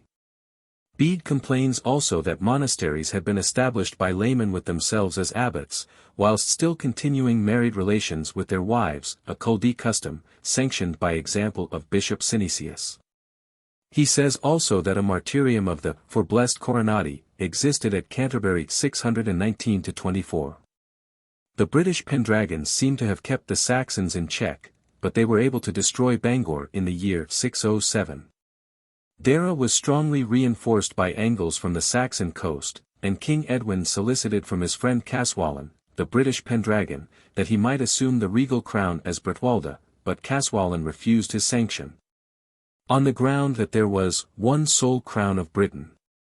Kemble says that, the Saxons neither took possession of the towns, nor gave themselves the trouble of destroying them. The heptarchial princelings and their villagers were pagans, and exercised but small influence.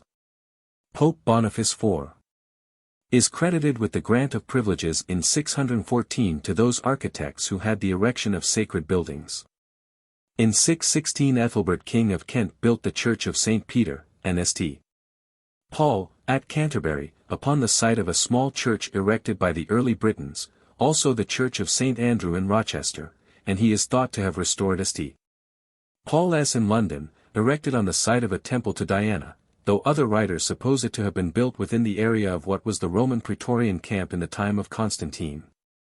Siebert King of the West Saxons, in 630, built the monastery of Westminster, on the site of a temple to Apollo, and it was repaired in the next century by Offa King of Mercia.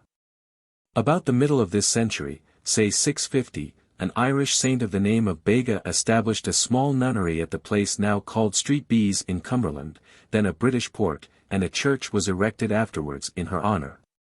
The Romans had a temple at Teignmouth, and here an important priory was erected. In the reign of Edwin over Yorkshire, Durham, and Northumbria, circa 626, a wooden edifice was erected here, similar to Aiden's church at Lindisfarne, and was followed by a church of stone erected by his successor Street Oswald, circa 663.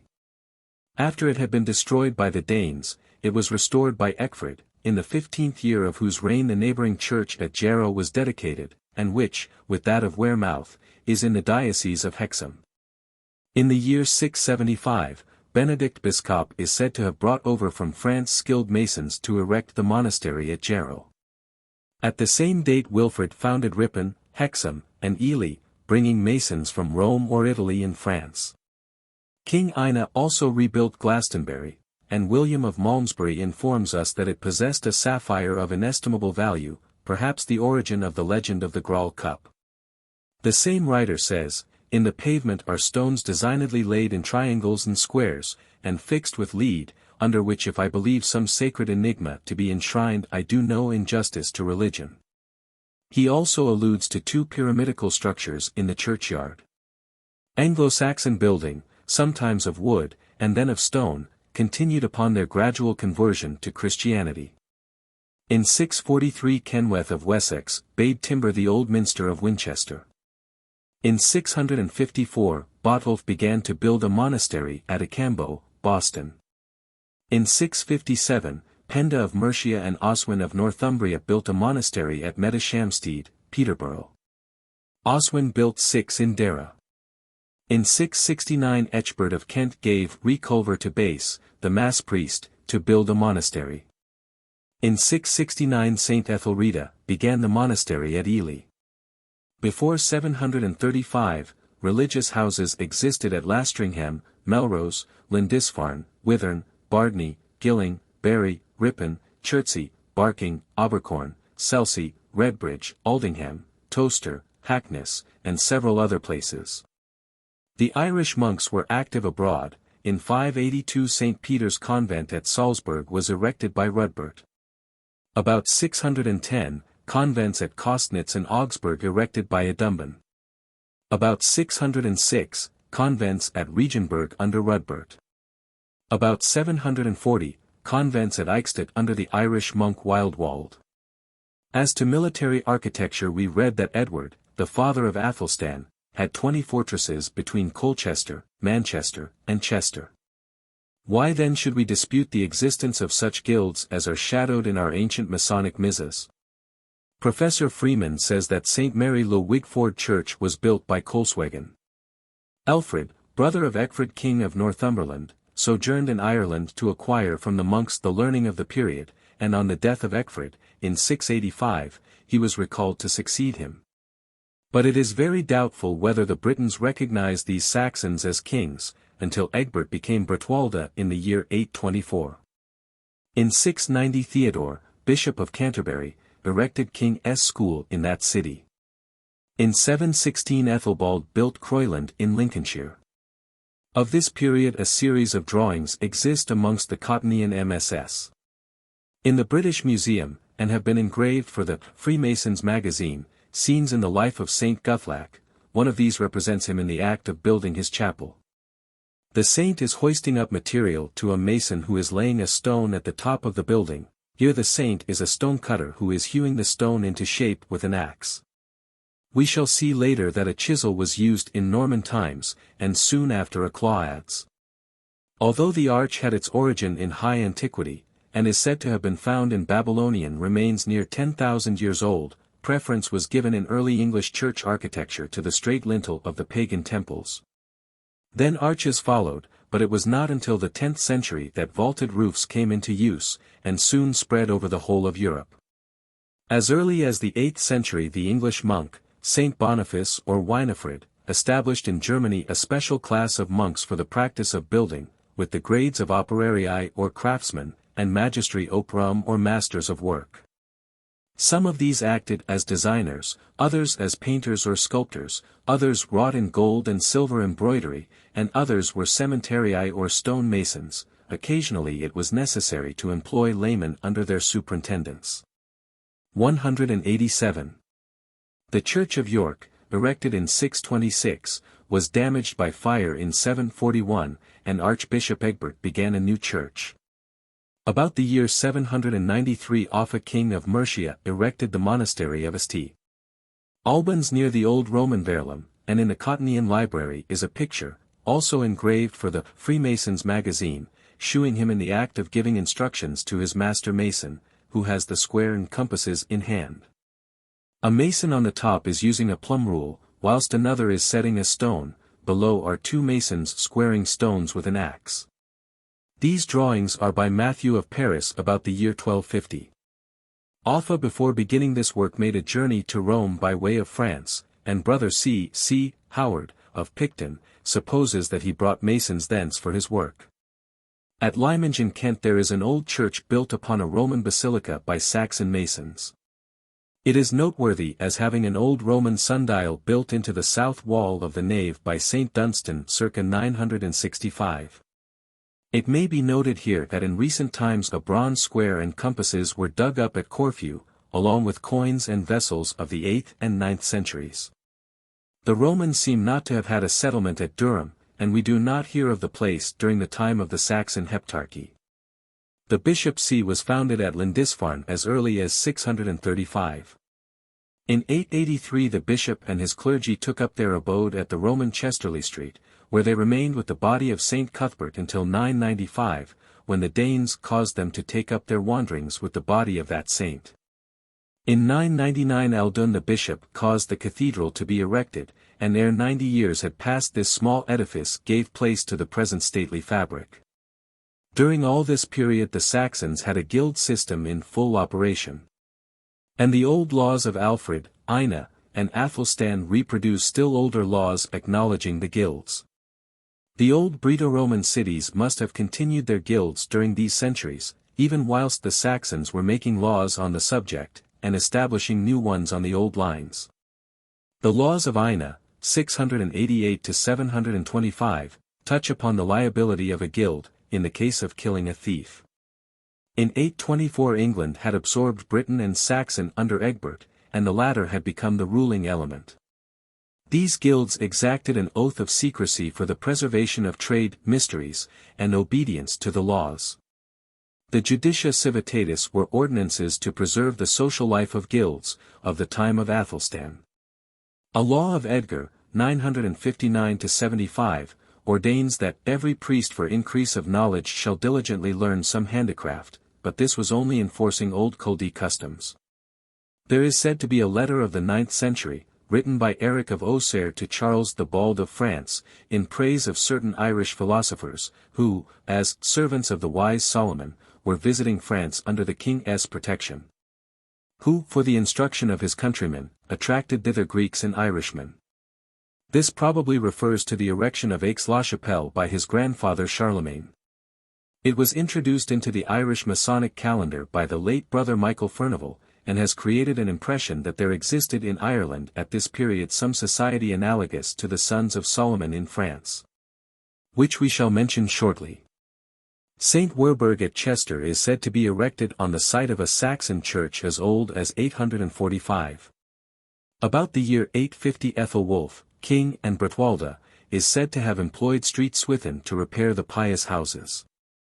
The Danes burnt Croyland Monastery in 874 and slew Abbot Theodore at the altar steps.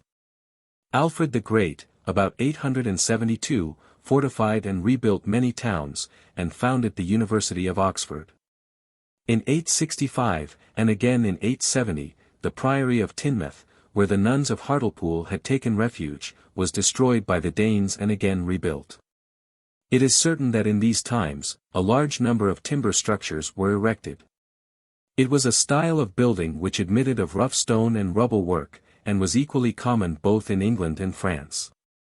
This is probably the reason why our ancient constitutions state, as they do, that the original designation of the fraternity was geometry, which was as necessary in buildings of wood as of stone, and is some evidence of the antiquity of these ancient MSS.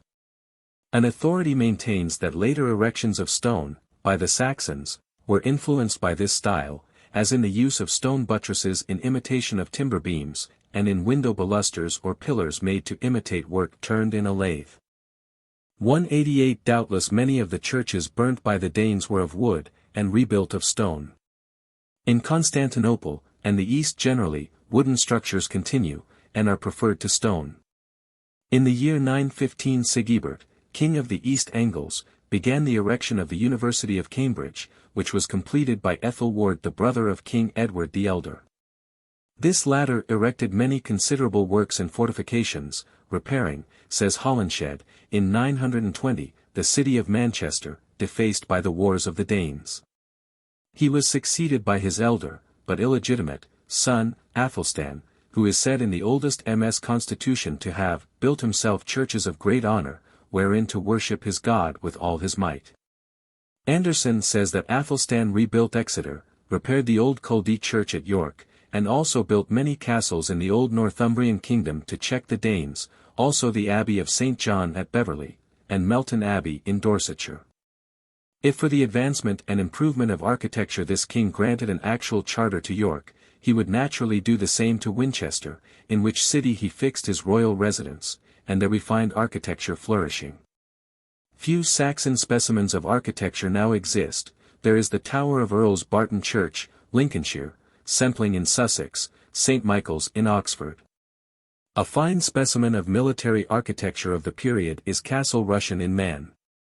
It is believed to have been begun by King Ori and completed by his son Guthard, circa 960. It resembles so closely one at Elsinore in Denmark that they are both supposed to be by the same architect. The one in Man is built of the limestone of the district, and is in a state of perfect preservation. The elements have had no effect upon the stone, owing to a hard, glass-like glaze, admitting of a high polish, from which it may be inferred that the military architects were acquainted with some chemical secrets that remain a secret to this day. In 942 Odo, Archbishop of Canterbury began the restoration of his cathedral. It was afterwards much injured by the Danes in 1011, and King Canute ordered its restoration. Again it suffered by fire in 1043. In the time of Ethelworth and St. Dunstan, who was a Benedictine monk, Anderson says, 26 pious houses were erected, and under Edgar 48 pious houses.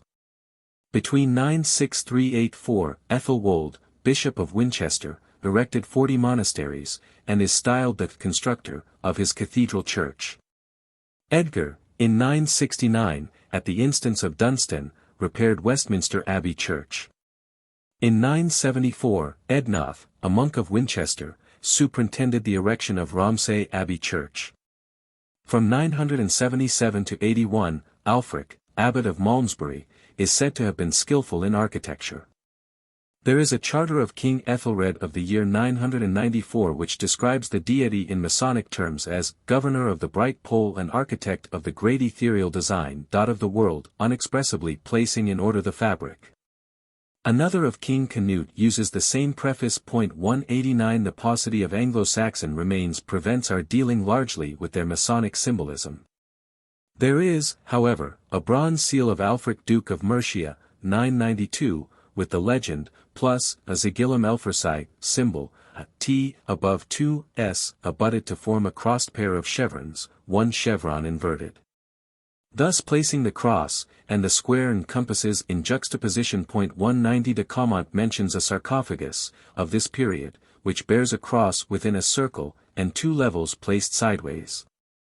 With the close of the year 1000 AD, a great impulse was given to church building, as a feeling prevailed that this year would see the end of the world. When the panic had passed, the Christian nations in thankfulness began building. The Danes had caused great havoc in this country, and especially at York, and had even revived heathen rites, which Canute proclaimed in the year 1030. There is no reason to suppose that these wars extinguished the building fraternities, and Canute in 1020 erected a stone minster at Essington, and also repaired the minsters throughout England, as we are informed by William of Malmesbury. Leofric Earl of Coventry, circa 1050, built the abbey of that city in 12 pious houses.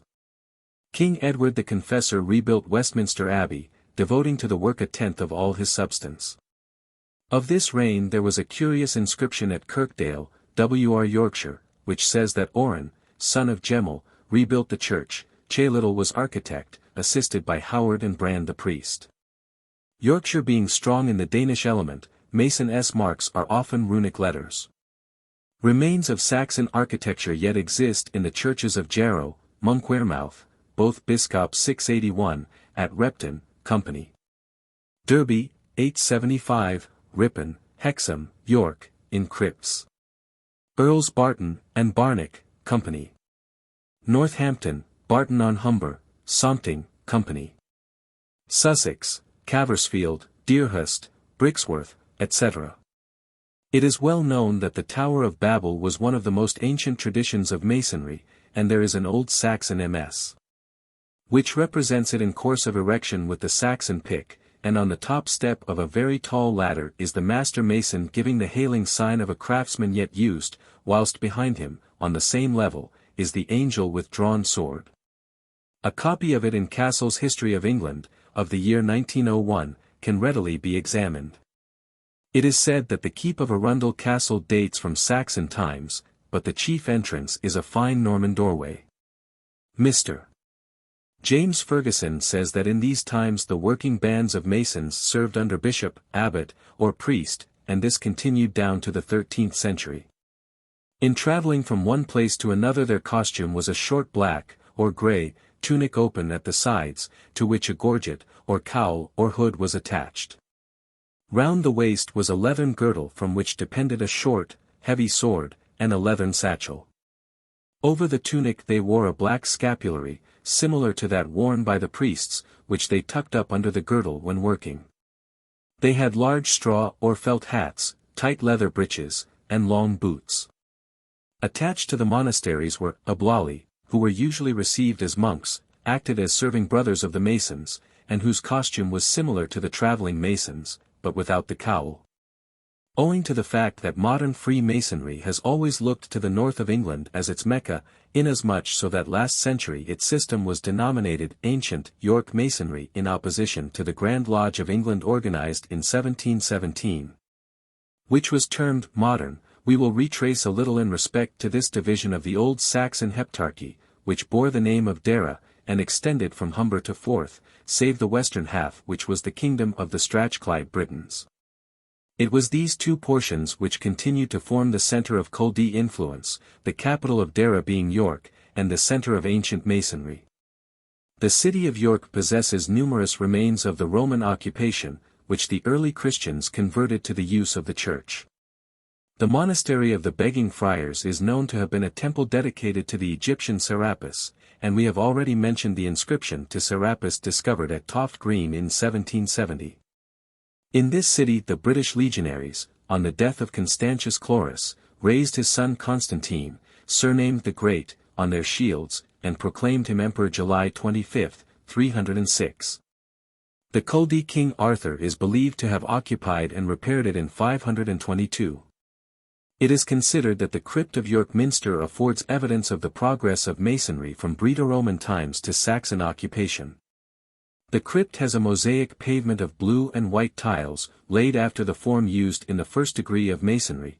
It shews the sites of 3 stone altars, and such triplication was of Egyptian derivation. But these stone altars are also said to have had seats which were used by the master and his wardens who met here, after the manner related by Synesius of the priests of Egypt, as a sacred and secret place, during the construction of the edifice. It is known that the craft occasionally met in this crypt during last century, and the alleged Masonic custom of meeting in crypts elsewhere is no doubt founded in fact. As the Christian worship at York was of Culdee origin, so the veneration paid to mistletoe was derived from the Druids. The learned brother Dr. W.M. Stukeley has this passage in his Medallic History of Carduchius. The custom is still preserved, and lately at York on the eve of Christmas Day they carry mistletoe to the high altar of the cathedral and proclaim a public and universal liberty, pardon, and freedom to all sorts of inferior and even wicked people at the gates of the city towards the 4 quarters of heaven. It follows from what we have seen that the Roman Collegia and the mysteries of Serapis existed side by side at York. And amongst the members of these it is no improbable thing to suppose, after the close connection which we have shown to have existed in Egypt, that there were Breto-Romish Christians who established the Culdee fraternities at York. Before the days of Constantius Chlorus, about 2.5 centuries before King Arthur was in possession of the city, and that these Culdees influenced the Masonic Collegia, and the same remark equally applies to other cities of the time. And though there is no absolute proof that York was the first center of Culdee influence in the north, yet everything lends itself to that supposition.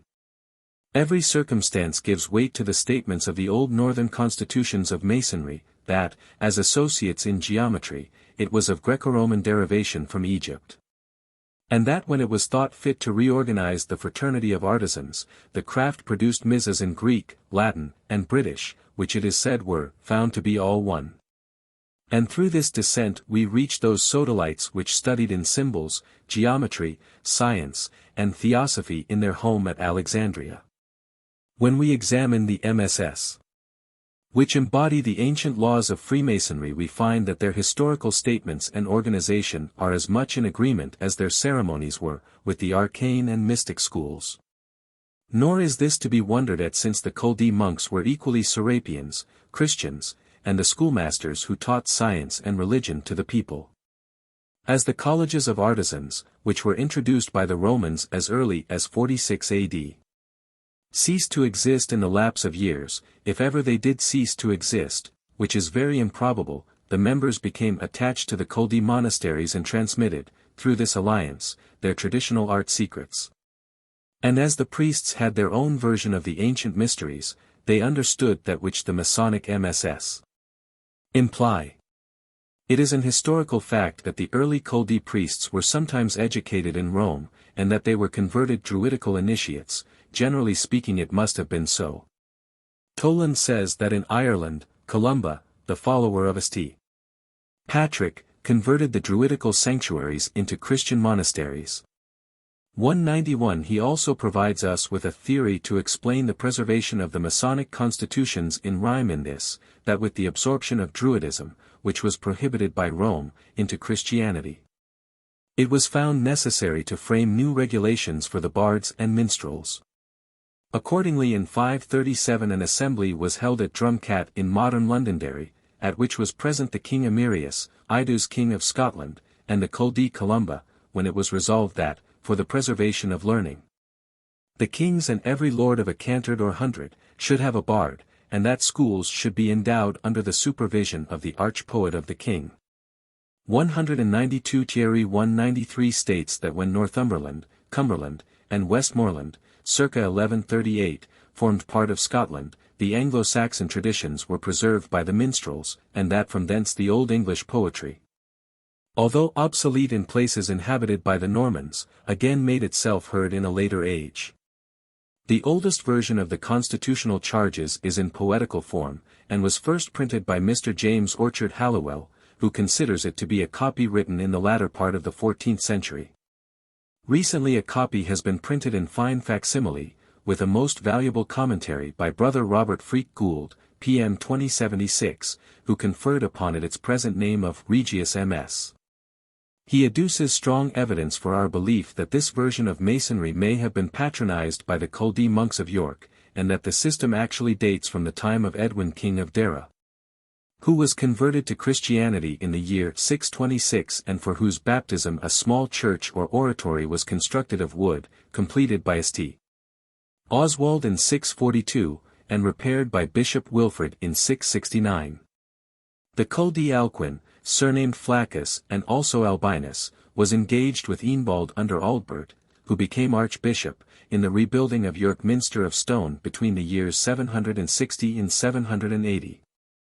Alcuin and Eanbald made some journeys to the continent together, and on one occasion at least to Rome, between the years 762 and 766, in search of books and other knowledge, and it was in the year 766-7 that Aldbert became archbishop, and converted Alcuin from a layman into an ordained deacon.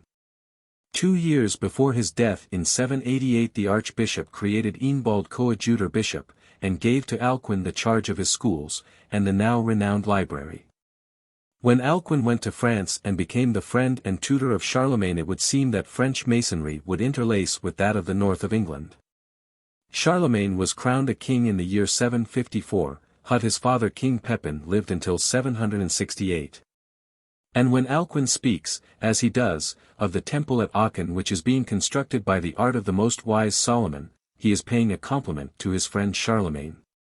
And again in his treatise, De Anime Ration, for the king's cousin Gundred he also compares him for wisdom to Solomon. Hence it seems to be possible that Alcuin might have some knowledge of a Solomonian masonry, and the Moslems then were, or had been, occupying the south of France. It is a curious fact that the receptions into the Vem, founded by Charlemagne, embraces all the salient points of Masonic reception, though the aims of the two societies were so dissimilar. And this must be considered in estimating German Masonic receptions. The ancient monasteries possessed a book of gestures, by which they could converse by signs. The Trappists in Africa use it at this day. The Masons of old seem to have had a knowledge of this. We have every just reason to believe that a Masonic organization was thus early in existence, and that it was ratified and sanctioned by King Athelstan, who now ruled all England from Winchester to Edwinsburg, now called Edinburgh, and who visited York in the year 933, and again in 937, conferring great privileges upon Beverley in Ripon, of which Saxon charters, in rhyme, are produced. He also enriched the Caldae, as they are then termed at York, where they were acting as the priests of St. Peter's, and where they continued until they were relegated to St. Leonard's Hospital by the Bastard to make room for Norman clerics at St. Peter's. According to this poetical constitution, Athelstan, in order to remedy divers defects which existed in the organization of craft geometry or masonry, invited all the men of craft to come to him with their counsel. Assemble then he cow the let make. Of divers lords yn here state. Dukies, Earleys, and Barnes also. Knyzthys, squires, and Moniamo. And the Greta Burges of that site. They were there alla yn here degree. The details of this poetical MS is confirmed by a prose copy attached to a more modern historical version in a MS. Written before the year 1450, and which is known to have been in possession of Grand Master Payne in 1721, and which was first printed in 1868 by Brother Matthew Cook and is hence termed the Cook MS. A very precise examination of this MS has been made by Brother G. W. Speth in a commentary which he has issued with a facsimile, as well as the MS itself, in book form bound in oak boards, which Brother W. J. Hughan has justly described as a gem. Brother Speth has clearly demonstrated that this MS is a copy made about 1450 by a later writer than the original compiler. The first part is a preface drawn by the author from various histories, Masonic traditions and charges, and is of a later period than the Saxon charges. To this preface has been attached an actual copy of the most ancient Book of the Charges, with some slight differences, which we will note from time to time, the poetical, Regius MS, and the closing, Book of Charges, of the, Cook MS, are in substantial agreement, and either might well be the original of the other. The prose version of the composition of Athelstan's assembly is not so ornate as that of the poetical, but informs us that, for Greta de Fought found amongst Masons, he ordained, by his councillors and other Greater Lordies of the Land, by common assent, a certain rule. A number of such old MSS tells us that Athelstan granted a charter to hold such assembly to his son Edwin, and although Athelstan had no son of the name, he had a younger brother Edwin, whom he is accused, on very insufficient evidence, of having caused to be drowned in 933. Mabillon says, on equally doubtful evidence, that this Edwin was received into the Benedictine monastery of Bath in 944-194. It has been recently held by Brother R. F. Gould, in a paper of 1892 upon the nature of the Masonic General Assemblies, that it may refer, not to a grant of their own Masonic right of assembly by Athelstan, but to the Saxon court leets, shiremotes, folkmotes, or 100 courts of the sheriffs. The author of this theory grounds it chiefly upon that part of the Misas, which we have already quoted, in regard to the great lords forming part of the Masonic assembly. But such argument can amount to no more than this, that the writers of these documents attribute the grant of the right of Masonic assembly by Athelstan at a meeting of the Wittenagemot, and that the Masonic assemblies were held, or supposed to be held, in similar form to the Falcomps, and they were in fact, a court of this nature, confined strictly to Masonic affairs. Probably Athelstan sanctioned the Master's articles, in a council of nobles, and the Masonic council added the points to govern craftsmen. The nature of the constitutions, thus alleged to be sanctioned, describe an organization which is out of harmony with what we might expect to find in Norman times, or at any period to which we might assign it after the 12th century. The Athelstan grant of Masonic assembly was held for admitting fellows, and passing masters, whilst, on the other hand, the French Masons had their masters' fraternities, to which none were admitted without much difficulty. It has also been suggested by Brothers Speth, Rylands, and Begman that the Masonic assemblies may have been held on the same day as the Wittenagemot to assure an appeal to the sheriff if necessary.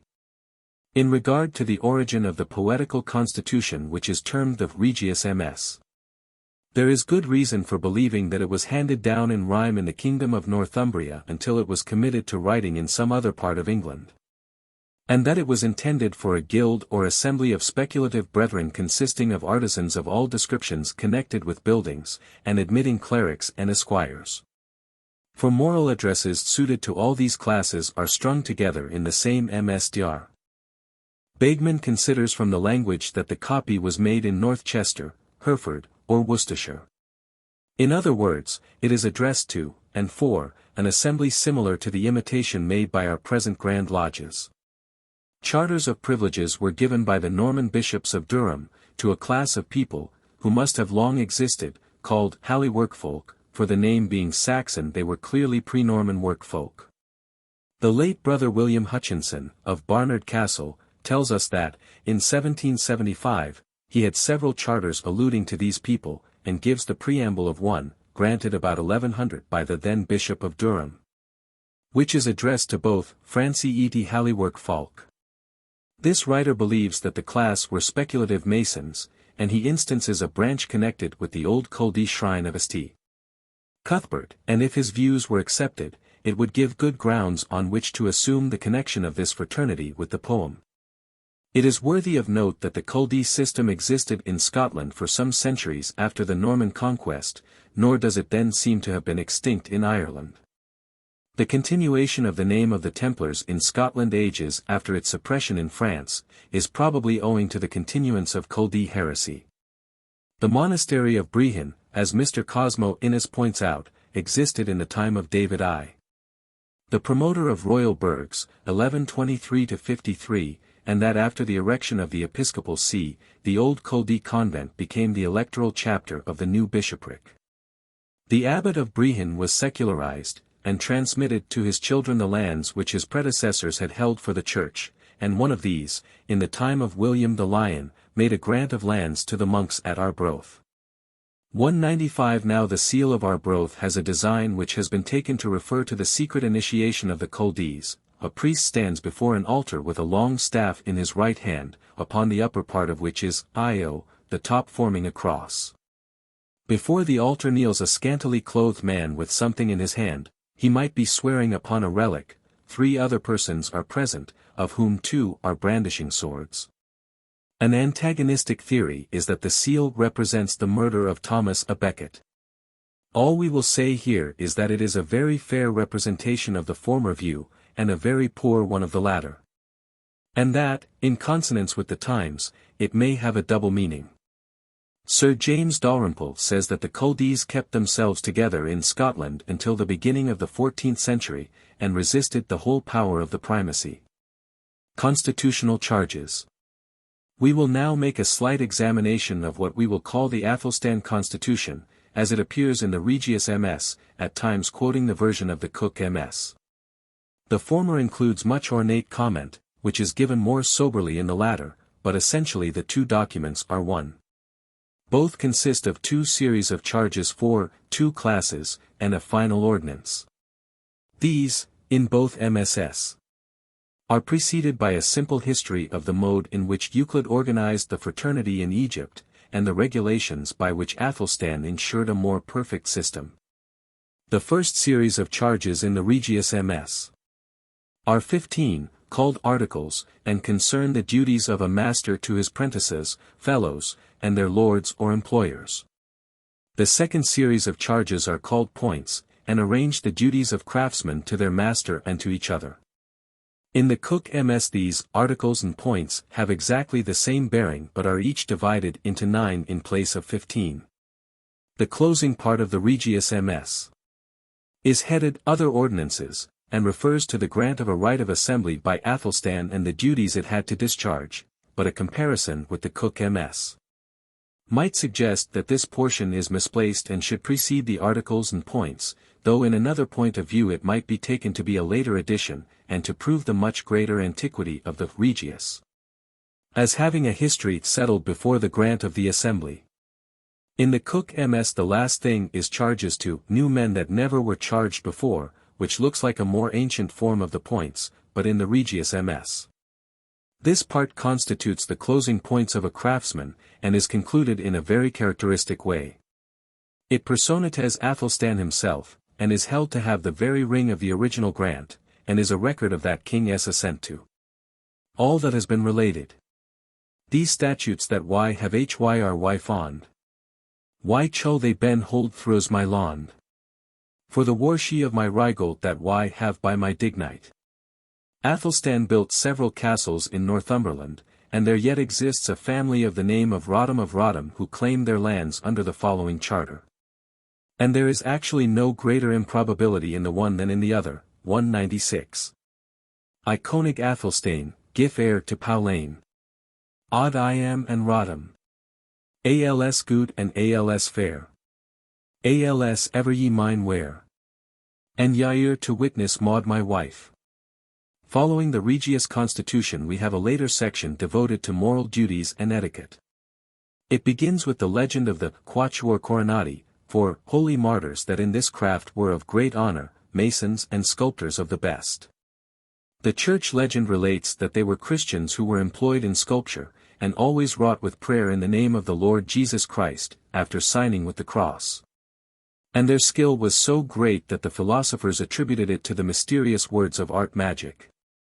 Diocletian gave them the option of worshipping the pagan gods, which they refused to do, and were put to death circa 290, and the Catholic Church canonized them as the four-crowned martyrs. After this they came to be acknowledged as patrons of the building trades, and as such are found in the Strasbourg, English, Lombard, and other constitutions. They are respectively represented with axe, hammer, mallet, compasses and square. Sometimes wearing crowns, at times a dog is represented with them. Attached to the Regius Constitutions are two other documents intended to complete the instruction in moral duties, begun in the legend just related. The first of them is equally found in a MS entitled, Instruction to Parish Priests, and concerns behavior at church. The closing part of this portion is found in another MS. termed verbanitatis, and refers to the general behavior of young persons, whether artisans or esquires, MSS. Of these two latter portions, as old as 1450 are found separately, but their actual origin is unknown, and it is supposed that they may have had Norman originals. The motto of William of Wykeham was, "Manners maketh man," and line 726 has, "Good manners maken a mon." Between the legend of the four martyrs and the other documents is a portion which has the appearance of being imperfect, but which refers to the building of Babylon and Euclid's tuition in the 7 liberal arts and sciences. It is a part of the matter forming the preface to the Book of Charges, in the Cook MS, so that it is possible there was a MS, now lost, from which the writers of these two documents respectively copied editions. In any case, both these MSS are but copies of older documents, both have many imperfections attributable to the copyists, and which prove that they were but copyists. In both MSS. Again, these constitutions clearly prove that there was a recognized Euclid charge, who is termed Penglet, in the prose copy, that these charges were ratified by Athelstan. And the value which the ancient Masons attached to these charges is proved by the general agreement which exists between two diverse documents, treated in a dissimilar manner, and no doubt used in parts distant from each other. Both documents equally allude to masters as a degree of the general or heptarchial, or provincial assembly, both assert that a congregation might be made every year or third year, as they would. There is mention also of elders, and the principle of the gathering, and both equally profess to give the laws as transmitted from Egypt, and sanctioned by Athelstan. The Regius MS. 12th point, says that at these assemblies there shall be maestries and fellows also, and other greta lords many mo. There shall be the sheriff of that contra, and also the mayor of that site. Nisties and squires there shall be, and other aldermen, as ye shall see. The prose MS. Has it, if need be, the scarif of the county, or the mayor of the site, or alderman of the town in which the congregation is holden shall be fella and sociate of the master of the congregation in help of him against rebels. That is, the sheriff and mayor were to be called to support the master's authority. This prose version also mentions the maester who is principal of the gathering. Also, that congregation scold be made by maesters of all maesters masons, and philos, in the foresaid art. And so at such congregations they that be mad masters shall be examined of the articles after written and be ransacked whether they be a bull and cunnage to the profit of the lordies them to sorrow and to the honor of the foresaid art. From this it is clear, and we shall see it more plainly as we proceed, that after the accepted fellow had developed his architectural knowledge it was the province of the congregation, assembly, or chapter to examine into his competency for mastership, to swear him to his special articles, and, according to traditional custom, to pass him by a ceremony which gave him certain signs, tokens, and words, which enabled him to prove his capacity wherever his travels might carry him.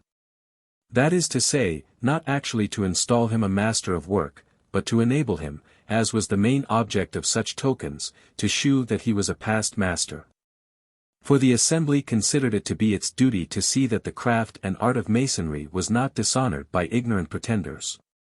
In actual practice, both in this country and on the continent, the master had to execute an approved task, or piece of work, or masterpiece, as evidence of his ability.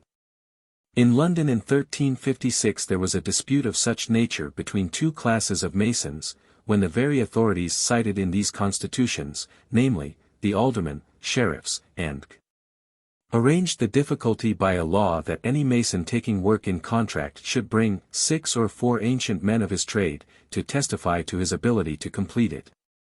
In the laws of the Haupt Hut of Strasbourg, which though of the 15th century must reproduce much older laws, and which resemble our own, it is enacted that they might be altered by 3 or 4 masters of work, when met together in chapter. And we find that a craftsman or fellow, who served but 5 years in place of the English 7, could not be made a parlourer or foreman until as a journeyman he had made 1 year's tour of the country, in order to increase his proficiency. Such duties the Regius MS gives in Norman French as cure, and later they are designated warden's duties, in guild rites sworn officers. It would seem from what has passed that originally the fellows and masters met together in assembly, but the time came when the masters met by themselves quarterly, as Findel shows in regard to Germany, whilst the fellows met monthly.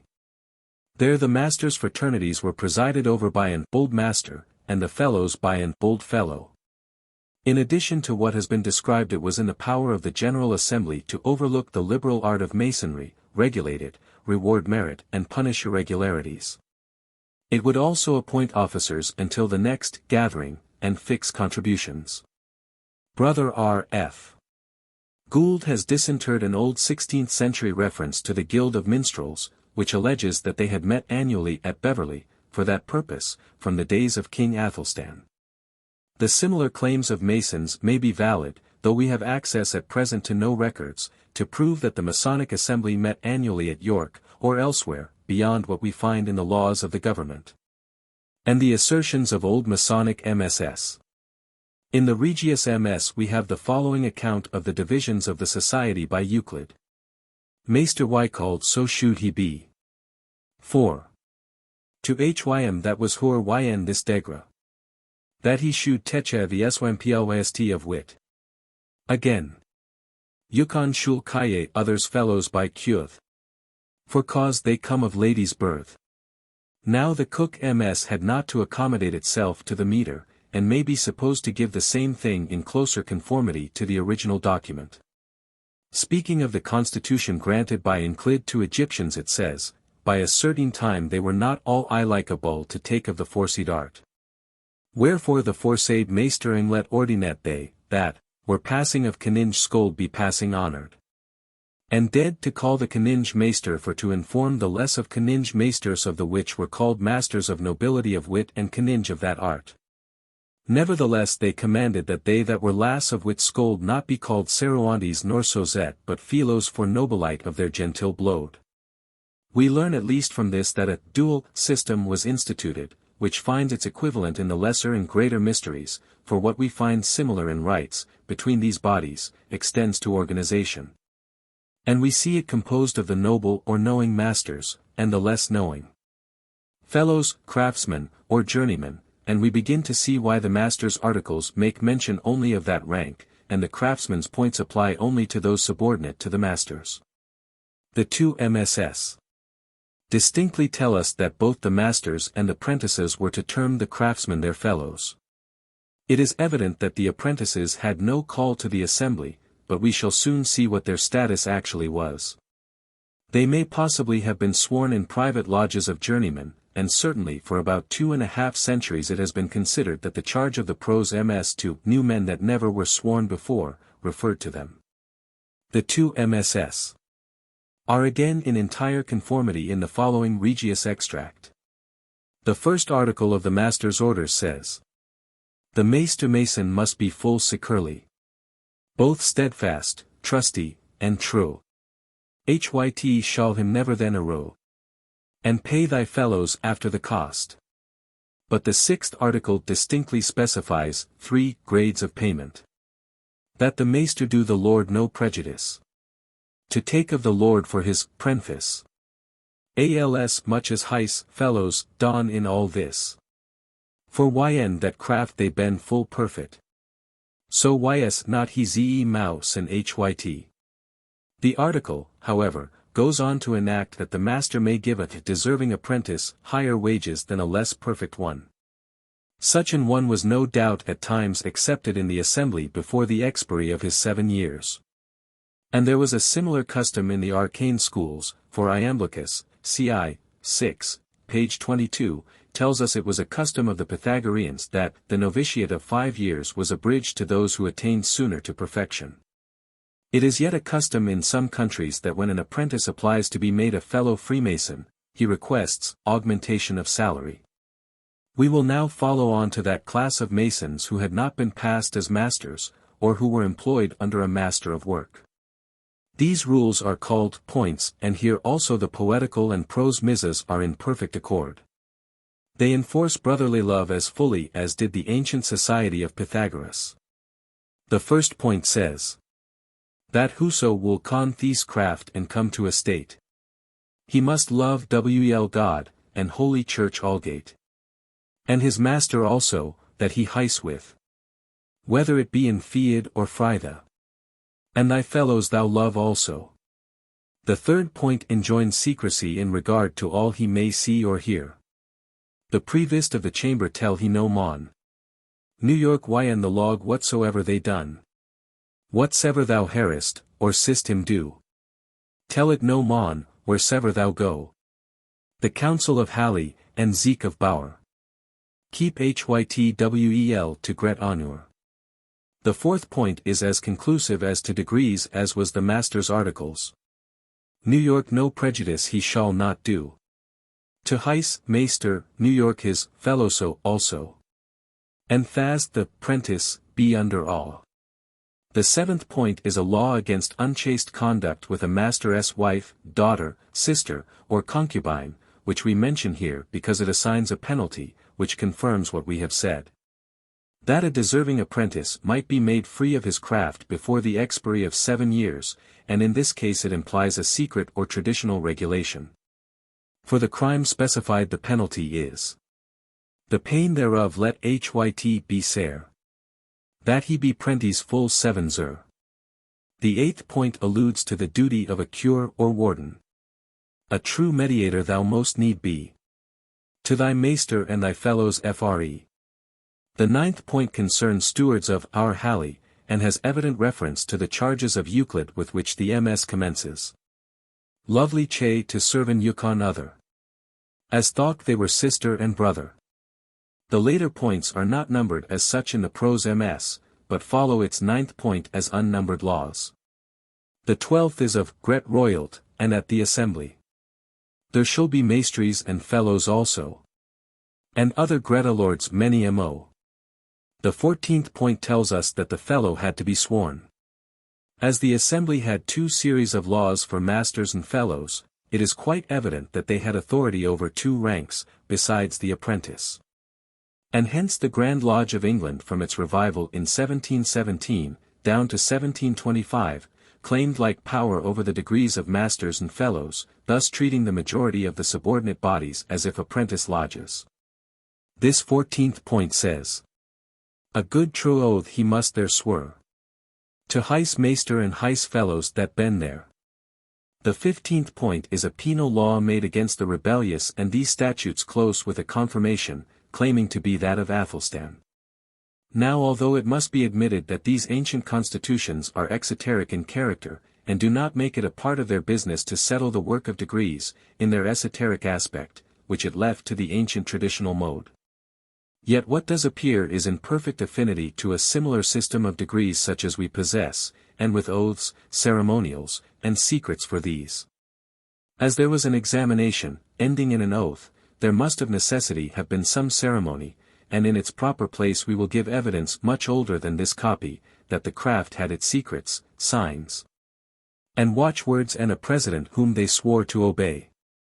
Certificates were not in use at this early date, and in common with the arcane schools these secrets did duty for a certificate, and proved as well the degree of skill a Mason possessed.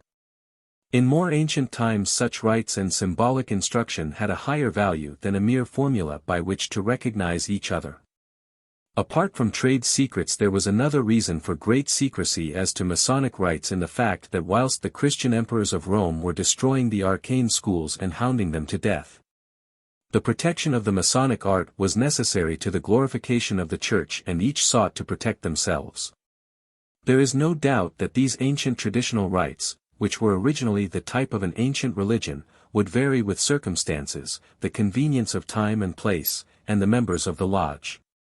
In the very early times of the society, the apprentice had no ceremony, until, with time, he merited to become a fellow. The esoteric ritual of the assembly was then dual, but there is evidence in modern times that the apprentice was sworn to a charge.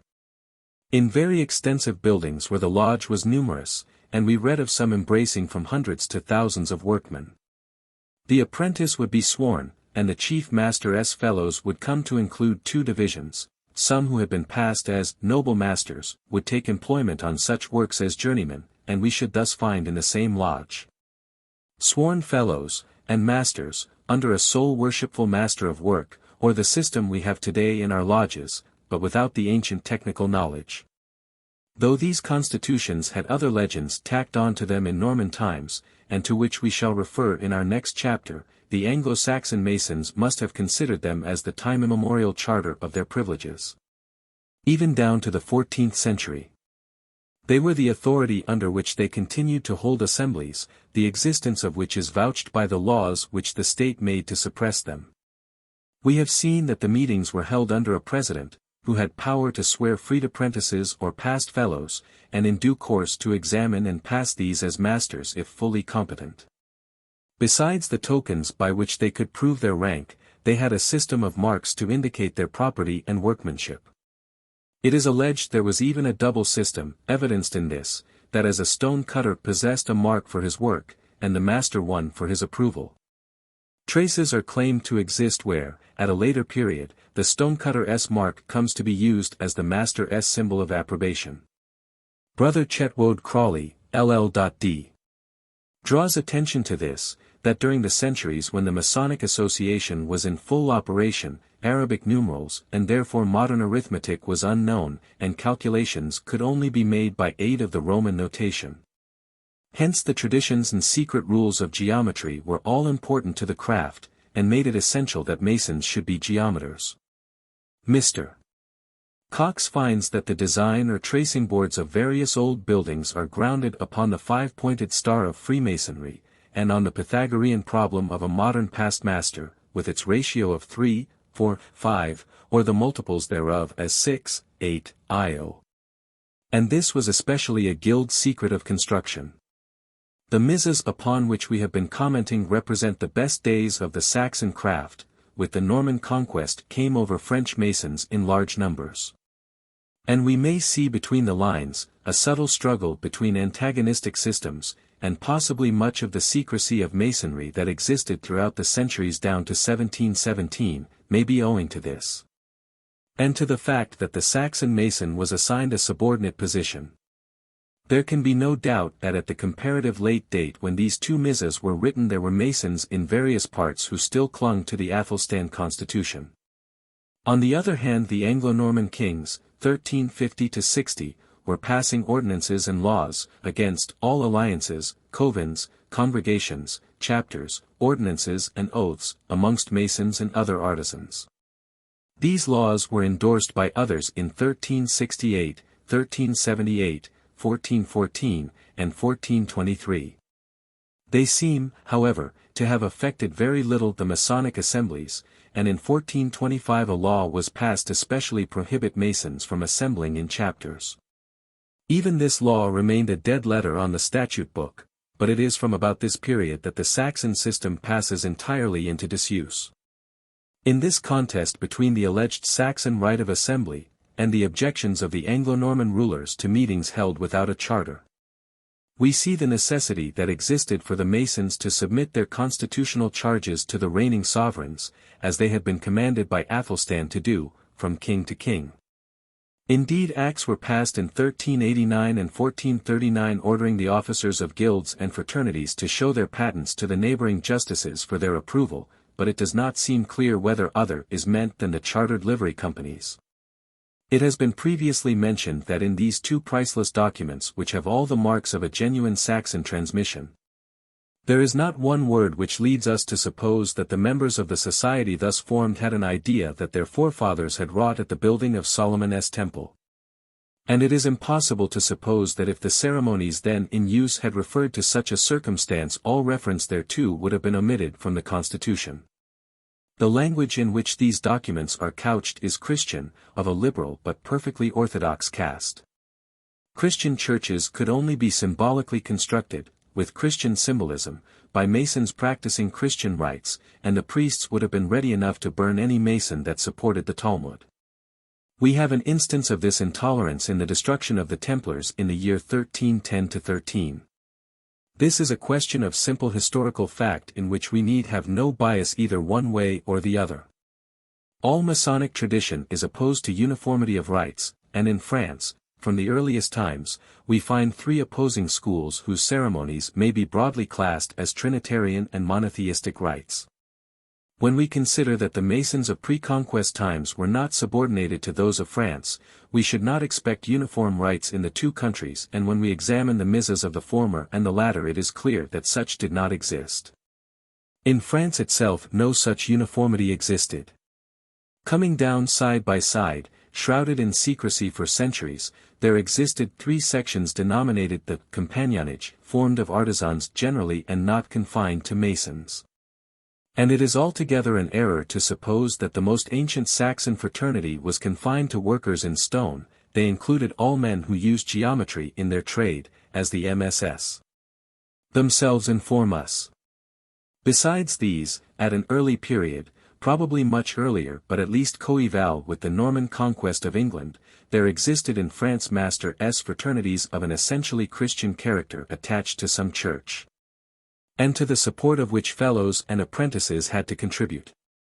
As a sodality, the Council of Rouen in 1189, and of Avignon 1326, recorded their disapprobation, against their signs, their oaths, and their obedience to a president. The English laws of the Norman kings followed this prohibition, Scotland followed suit, and it is not improbable that this circumstance led to the chartering of livery companies in England, and incorporations in Scotland. The French sects. The three divisions of the French compagnonage became chiefly journeymen, and for a period of over 500 years were in mutual dissension, and at times even at actual war, when many lives were lost. These were, and still are, 1. The children of Master Jacques, which is represented in Anglo-Saxon Christian Masonry, 2. The sons of Solomon, classed with our present system. And it is quite possible they may derive a Semitic system from Spain in very early times, for the Moslems were in possession in the south until Martel expelled them. 3. The children of Father Sonbais, who were chiefly carpenters, as many of the most early builders must have been, and whose name is supposed to have some affinity with Sabazios, one of the names of Bacchus or Dionysus. Each of these sections had their own peculiar ceremonies, in which is the drama of an assassination, all somewhat similar but apparently arranged in such manner as to cast odium on their opponents. One peculiarity is that the members assume the name of some animal, and branches are known as wolves, werewolves, dogs, foxes, which reminds us of the masks of animals worn in the religious mysteries of Greece and Egypt. And we saw that the sun was compared to a wolf in the mysteries of Bacchus. Brother Gould has expressed an opinion that the carpenters were the oldest association, the followers of Jacques the town association, and the sons of Solomon the privileged corporations that set out from the monasteries, after the Crusades, when architecture became a lay occupation. It is perhaps as probable, though not irreconcilable with THL's view, that the sects arose out of the successive developments of civil, sacred, and military architecture. Brother F. Schnitger expresses an opinion that the Masons belonging to a domus civil were unfree, those attached to the castle of a lord would be glebe proscripti military, and that it would only be the traveling church Masons, sacred, free to work anywhere, that would be actual Freemasons, and that these would be likely to have different ceremonies, even if the two first named were allowed any. The probabilities are exceeding strong in France for the transmission of old Roman rites, and the fraternities would seem to possess traditions or customs common to the Gnostics and Saracens. Like the Manichees, they reverence the reed, and like the Dervish sects they allege the receipt of a charge by the act of receiving some particular garment of the master. Thus one received his cap, another his mantle, and a third his girdle. The same is alleged in the Moslem sections. It is a right or claim that has the appearance of derivation, though possibly from an ancient common source, and would scarcely arise accidentally. In the legend of Master Jacques, that personage is slain by the followers of Soubise. The sons of Solomon have a relation in regard to the death of Hiram, or Adoniram, the collector of tribute to Solomon, and Rehoboam, who was slain by the incensed people, and the account relates that his body was found by a dog. This sect claims a direct charge from King Solomon and admits all religions without question, in contradistinction to the other sects which require their members to be orthodox. Prediger says of its initiation, that, in it are crimes and punishments. In reference to the cause of the ill feeling between the sects the legends vary. One account carries back this hostility to a period when a section placed themselves under the patronage of Jacques de Molay, Grand Master of Templars 1308 to 1310, and immediately before the destruction of that order by Philip le Bel. Another account attributes these dissensions to the time of a Jacques Moller, who is said to be the builder in 1402 of the towers of Orleans Cathedral.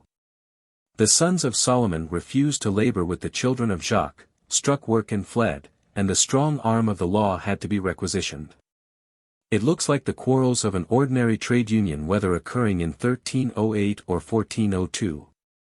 If the Jacques Moller version is historical, it is possible that some of the sons of Solomon may have left that society and joined an already existing fraternity of Jacques, thus adding a building program to the many already represented in that fraternity. The traditions would seem to possess the same reliability as our own Masonic legends, and the one tends to prove the antiquity of the other. For as the Compagnonage and English Masonry have each their ceremonies, degrees, oaths, and tokens of recognition, they have had a derivation in common, for there has been no alliance between the two at any period. In regard to rites, the children of Master Jacques admit only Roman Catholics, and say that they accept Jacques as their mortal father and Christ as their spiritual father, and adopt the sensible maxim that, whilst Solomon founded them, other men modified them, and that they live under the laws of these last. We have endeavored, however imperfectly, to shew what Anglo-Saxon Masonry was, and consider this system to assimilate with it. And we must bear in mind that the continent was much indebted to this country at one time. Thus Diocletian sent artists from Britain to Gaul, Columban journeyed to Burgundy, Alcuin of York to the court of Charlemagne, Saint Boniface to Germany. The first step is termed attendant or affiliate, and corresponds to our apprentice. He is a young workman, protected and looked after, but considered to be outside any mystic rites as was the Saxon apprentice. The second step is termed received companion, which is equivalent to the term accepted and the fellow of the Saxon assemblies. He has certain secrets and takes part in a dramatic ceremony of the assassination and burial with lamentations as in the old mysteries, of Master Jacques, whose corpse was discovered supported by reeds. It is practically a disguised drama of the betrayal of Christ. The third step probably points to a time prior to the establishment of masters' fraternities, and corresponds with the past masters and heredom of the guilds. It is termed finished companion, in which the aspirant passes through a dramatic representation of the Passion of Christ, and this ceremony, as was doubtless the case in old times in England, rendered and still renders its possessor eligible for offices of dignity and honor, and may be classed with the noble, knowing, or worshipful master which formed the chief rank of the Saxon congregations, save those who had been the maester who is principal of the gathering. It is curious that the names should agree so closely with those of the Persian Magi, in the time of Cyrus, which were in translation, disciple, master, complete master. Two other circumstances point in the same direction for the descent of this branch of the society, namely the use of the reed, and of some article of clothing to confirm a charge. Both the Manichees and the Dervish sects are descendants of the Persian Magi. This ceremony in the grade of accepted companion represents the heroic and pre-Christian antitype, and as such is parallel with the pedestal point of Herodom Rosy Cross, where the candidate is led up a pinnacle and sees a word that is prophetical of what is given in the degree of finished companion, which is the explanation and complement of the antitype. English Masonry has lost much by the refinements of the learned, or by those who imagine themselves to be learned, and in any case it is easy for such to influence the ignorant. The French have lacked this in the several sects, and have therefore transmitted what they received without understanding it. So have English stone masons. There is a peculiar system of salutation called the Gilbret, to meet, cross their wands and embrace. It has its analogue in all guilds both east and west. The legends as to the schism, though old and in writing now, are of course traditional, and cannot be unconditionally accepted. We learn something of what their ceremonies consisted 250 years ago, as the doctors of the Sorbonne examined some traitorous members between 1648 to 50, and accused the companionage of profaning the mystery of Christ's passion and death. Of baptizing in derision, of taking new names, using secret watchwords, obligating to mutual assistance, with other accursed ceremonies. 197 Much of THLS we have seen was common to the arcane discipline of the Church, and the charges read very similar to those made by the Fathers when they desired to have the ancient mysteries suppressed. In the same spirit they have destroyed all literature that made against themselves and their acts.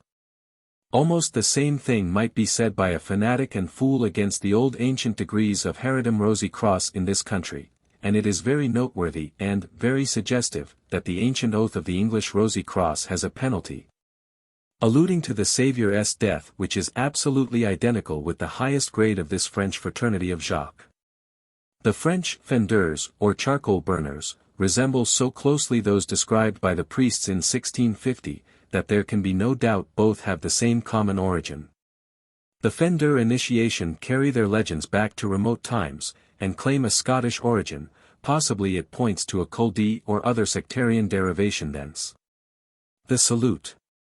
Most of the mystic sects which derive from what we term the arcane schools, seem to have a salute by way of recognition, that is, a phrase by way of salutation, and this is probably what Breto-Saxon Masonry possessed. Before Semitic legends and Hebrew words were introduced in Norman times, this greeting went with the word until it was abandoned last century. A Christian system that had no allusion to Solomon's temple would have the greeting, and is therefore probably one of the most ancient parts of our rites. Brother J. G. Findel in his History of Freemasonry, professes to give the catechism in use amongst the Masons of the Haupt-Hut of Strasbourg, which termed their assemblies chapters, after the usage of the Benedictines.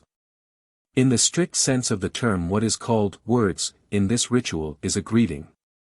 The questioner asks, how many words has a Mason? 7.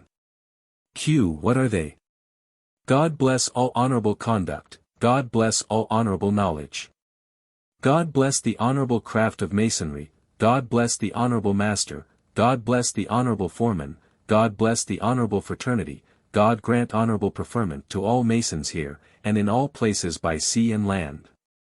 We have here 7 prayers easily remembered, and the following passwords were elicited by the questioner: Kaiser Karl II, Anton Hieronymus, Walcan.